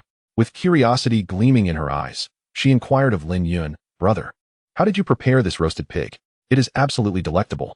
The matter of spices was not a secret to Lin Yun, who generously shared his knowledge. Upon hearing about the remarkable effects of some commonplace plants, the girl's expression did not reflect shock. Instead, it darkened with indignation. "Damn it! I've been deceived by that wretched cook at home, who claimed to be the finest chef in the city. Yet, he knows nothing of spices. When I return, I shall have him pack his things immediately."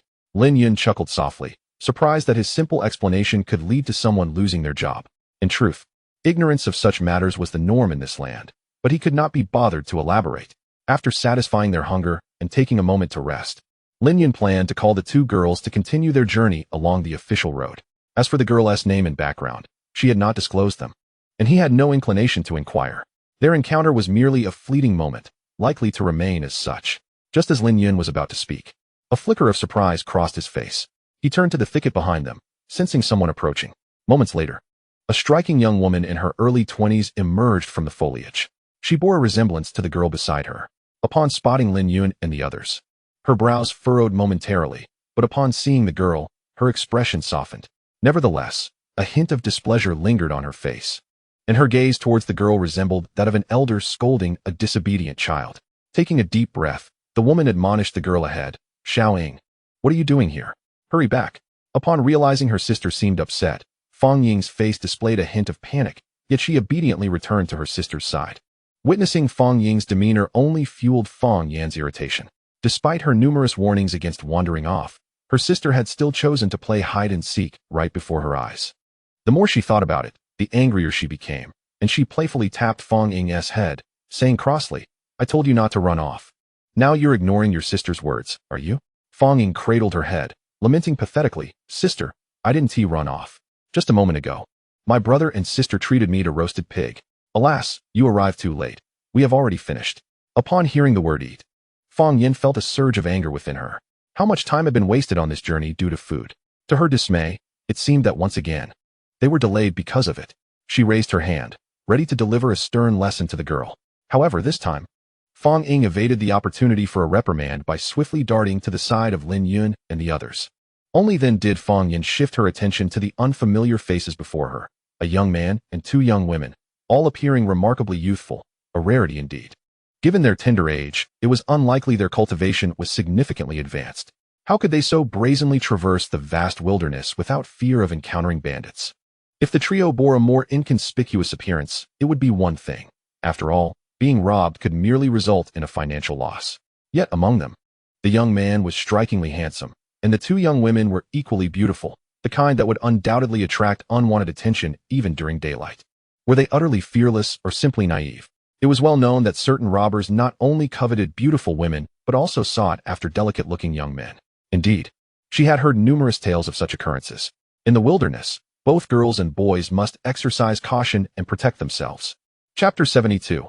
Collusion. Fang Yin shook her head inwardly as she approached Lin Yun and his companions. Despite their apparent recklessness, they had treated her sister to a meal and did not seem like nefarious individuals. Thus, she forced a smile and introduced herself. Greetings, esteemed friends. I am Fang Yin, Fang Ying's elder sister. My little sister has been a bother to you. Hearing her sister's words, Fang Ying suddenly recalled that although she had consumed most of the roasted pig with Lin Yun and the others, she had yet to introduce herself. Thinking this, she hastily exclaimed, Yes, I am Fang Ying. You can call me Xiaoying from now on. Understanding the value of a friendly demeanor, Lin Yun offered a brief introduction as well, saying, It was merely a bit of roasted meat. We couldn't finish it anyway, so it's no trouble at all.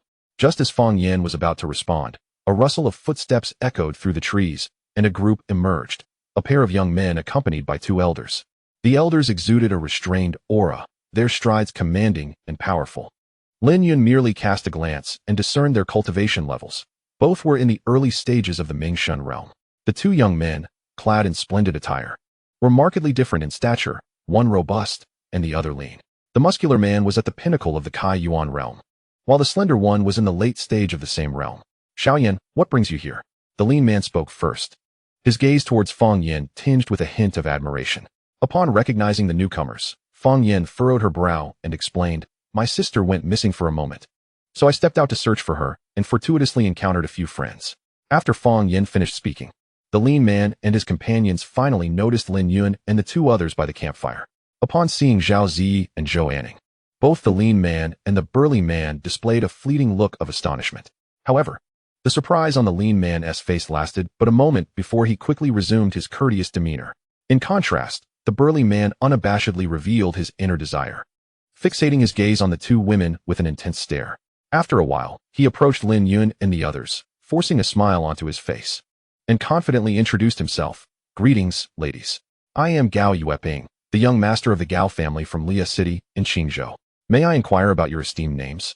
Lin Yun cast a glance at him, but remained silent. He had certainly noticed the way Gao Yueping had looked at Zhao Zi and Zhou Anning. Given his status, he was not easily provoked. Nonetheless, he would not extend any courtesy to someone lacking discernment. A graceful lady is indeed a gentleman's pursuit. As long as the other party did not overstep boundaries, simple admiration and affection could be easily ignored.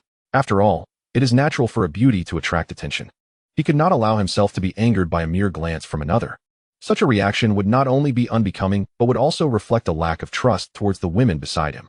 Lin Yun remained mute, and naturally, Zhao Zi and Zhou Anning did not speak either. At that moment, Zhao Zi affectionately clung to his arm, subtly indicating that she was already taken. As for Zhou Anning, although she did not use Lin Yun as a declaration of her status, her fair chin was slightly lifted, conveying her disdain. As a princess, with her grandfather being a formidable figure in the Divine Sea realm, she certainly would not regard the young master of a minor family like the Gao family with any seriousness. She could easily crush such a trivial power with just a word if she so desired. The trio remained silent, causing Gao Yueping's expression to darken. As the young master of the Gao family, he was accustomed to having his wishes fulfilled. He had never felt so humiliated before. Realizing this, he subtly glanced back at the elder behind him, his greatest support and bodyguard, a being of the enlightened spirit realm. He was confident that if Old Wu were to intervene, he could easily subdue Lin Yun and his companions. Since he had never witnessed Lin Yun and the others in combat, Gao Yueping was unaware of their cultivation levels. However, he firmly believed that in this region of Qingzhou, even the most talented individuals would not stand a chance against a strong opponent of the enlightened spirit realm. Wu Yizhong, perceiving his young master's intent, displayed a knowing expression. This was not their first encounter of this nature. Gao Yueping's slightest indication was enough for Wu Yizhong to comprehend his desires. Mastering the art of intimidation and coercion, he had become quite adept at it. What initially felt somewhat shameful to Wu Yizhong had transformed into a sense of anticipation over time. Although Gao Yueping reaped the lion's share of the spoils, he too enjoyed a taste of the rewards. While secondhand, it was certainly better than nothing. Especially with these two exquisite young women before him, they were simply unrivaled. Even the most beautiful courtesan in Lia City paled in comparison. It was no surprise that, even if he were older, he felt a stirring of desire akin to Gao Yueping's youthful enthusiasm. Upon this realization, Wu Yizhong stepped forward. However, at that moment, Fang Yin unexpectedly positioned herself in front of him, obstructing his path. With an impassive glance towards the elder, she proceeded to introduce him to Gao Yueping, stating, Young Master Gao, this is young Master Lin Yun, and these two ladies are Miss Zhao Zi and Miss Zhou Anning. Gao Yueping furrowed his brow. Although Fang Yin appeared to provide him an opportunity to retreat, she inadvertently disrupted his plans. He began to ponder whether he could incite the elder Wu into reckless action, considering that in this vast wilderness, acts of violence and plunder were commonplace. However, recalling that Fang Yan was accompanied by a formidable warrior of the divine spirit realm, he dismissed the thought. He was uncertain whether Fang Yan would align with her companions against him. As Gao Yueping continued to deliberate, a slender man approached from behind. This man exuded warmth and immediately inquired about the travel plans of Lin Yun and his companions. "Brother Lin, I am Su Qinghan, the young master of the Su family from Luya City. We intend to journey to Yunzhou. I wonder if you would accompany us. If so, it would be beneficial for mutual protection." Su Qinghan spoke with utmost courtesy, offering only a cursory glance at Zhao Zi and Zhou Anning. His demeanor was polished and courteous, presenting himself as an elegant gentleman. Yet, Lin Yun, with his discerning eye, detected a depth of concealment within Su Qinghan. Consequently, while his demeanor was significantly more amiable than it had been towards Gao Yueping, he still responded coldly. "There is no need for companionship. We are about to set off. If you can keep pace, feel free to follow. If not, then do not." With that, Lin Yun cast a glance at Su Qinghan and beckoned Zhao Zi and Zhou Anning to the location where their carriage awaited. Their destination was indeed Yunzhou, for he intended to board a grand vessel navigating the Jingyun Grand Canal towards the imperial capital. He had not anticipated that their paths would converge. He had sensed the fleeting malice emanating from Gao Yueping moments ago, yet he paid it no heed. The prospect of facing several initial stage divine spirit practitioners posed no threat to him. While such a challenge might be formidable for others, it was a trivial endeavor for him. Should they dare to strike against him, he would not even need to summon the sword intent residing within his consciousness. Fang Yan and her sister Fang Ying followed Lin Yun's lead. Just as Su Qinghan prepared to depart, he was halted by Gao Yueping's call. "Su, please hold on a moment." Turning to Gao Yueping, Su Qinghan's expression registered confusion. Though both the Su and Gao families were prominent clans in Luya City, their relationship was rather tenuous. Their current collaboration was merely a result of transporting the same cargo to Yunzhou. Just as Su Qinghan pondered what Gao Yueping wished to discuss, the latter posed a seemingly irrelevant question. "Su, how long have you pursued Fang Yan?" Su Qinghan frowned, perplexed by the inquiry. In total, he had been courting Fang Yan for approximately 5 years. During this period, he was unaware of how many times he had confessed his feelings, yet without exception, he was rejected by Fang Yan. Were it not for her beauty and noble lineage, he would have long since given up. With his status, he lacked for female companionship. Su Qinghan did not respond to this inquiry, for he understood that Gao Yueping's true question lay elsewhere. Indeed, it was not long before Gao Yueping smiled and remarked, "Su, you have pursued Fang Yan for many years, yet have not had the fortune of her affections. Do you not feel a sense of frustration?" He continued, "I possess a method that could not only secure Fang Yan for you, but also allow you to savor the charms of other beauties." Su Qinghan's heart skipped a beat, yet he maintained a facade of restraint, asking, "What do you mean by that?" As a man, Gao Yueping was well aware that Su Qinghan was intrigued. He smiled slightly, his tone laced with a sinister undertone. "What I mean is that I plan to take action against Lin Yun. If Fang Yan intervenes, all we require is for your family's esteemed protector to hold back the formidable presence of the Fang family's guardian. I assure you, afterward, not only will you be able to embrace beauties on either side, but you may also choose from the 2 enchanting ladies you encountered today." "And if Fang Yan does not intervene?" Su Qinghan inquired, casting a piercing gaze at Gao Yueping.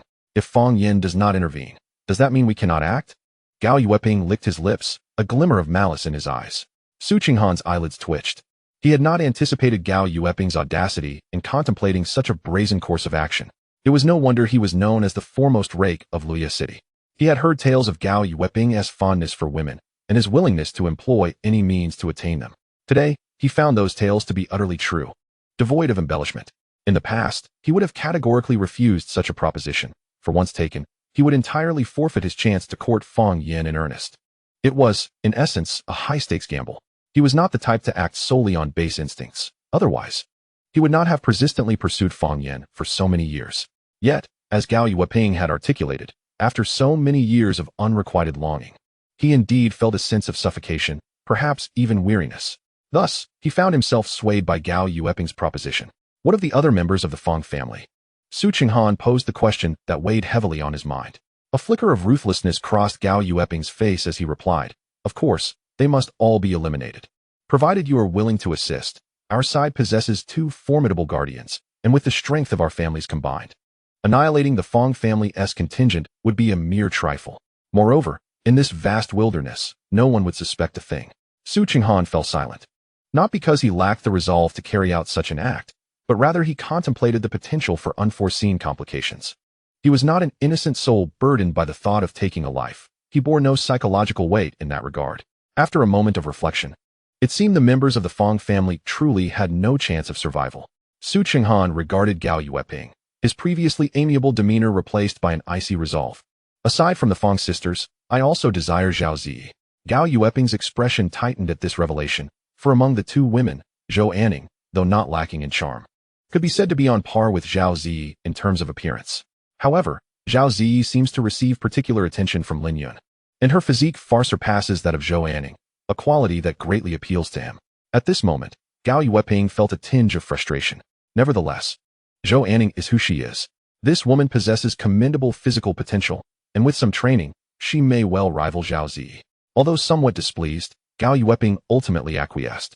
For the plan carried significant risks without the assistance of others.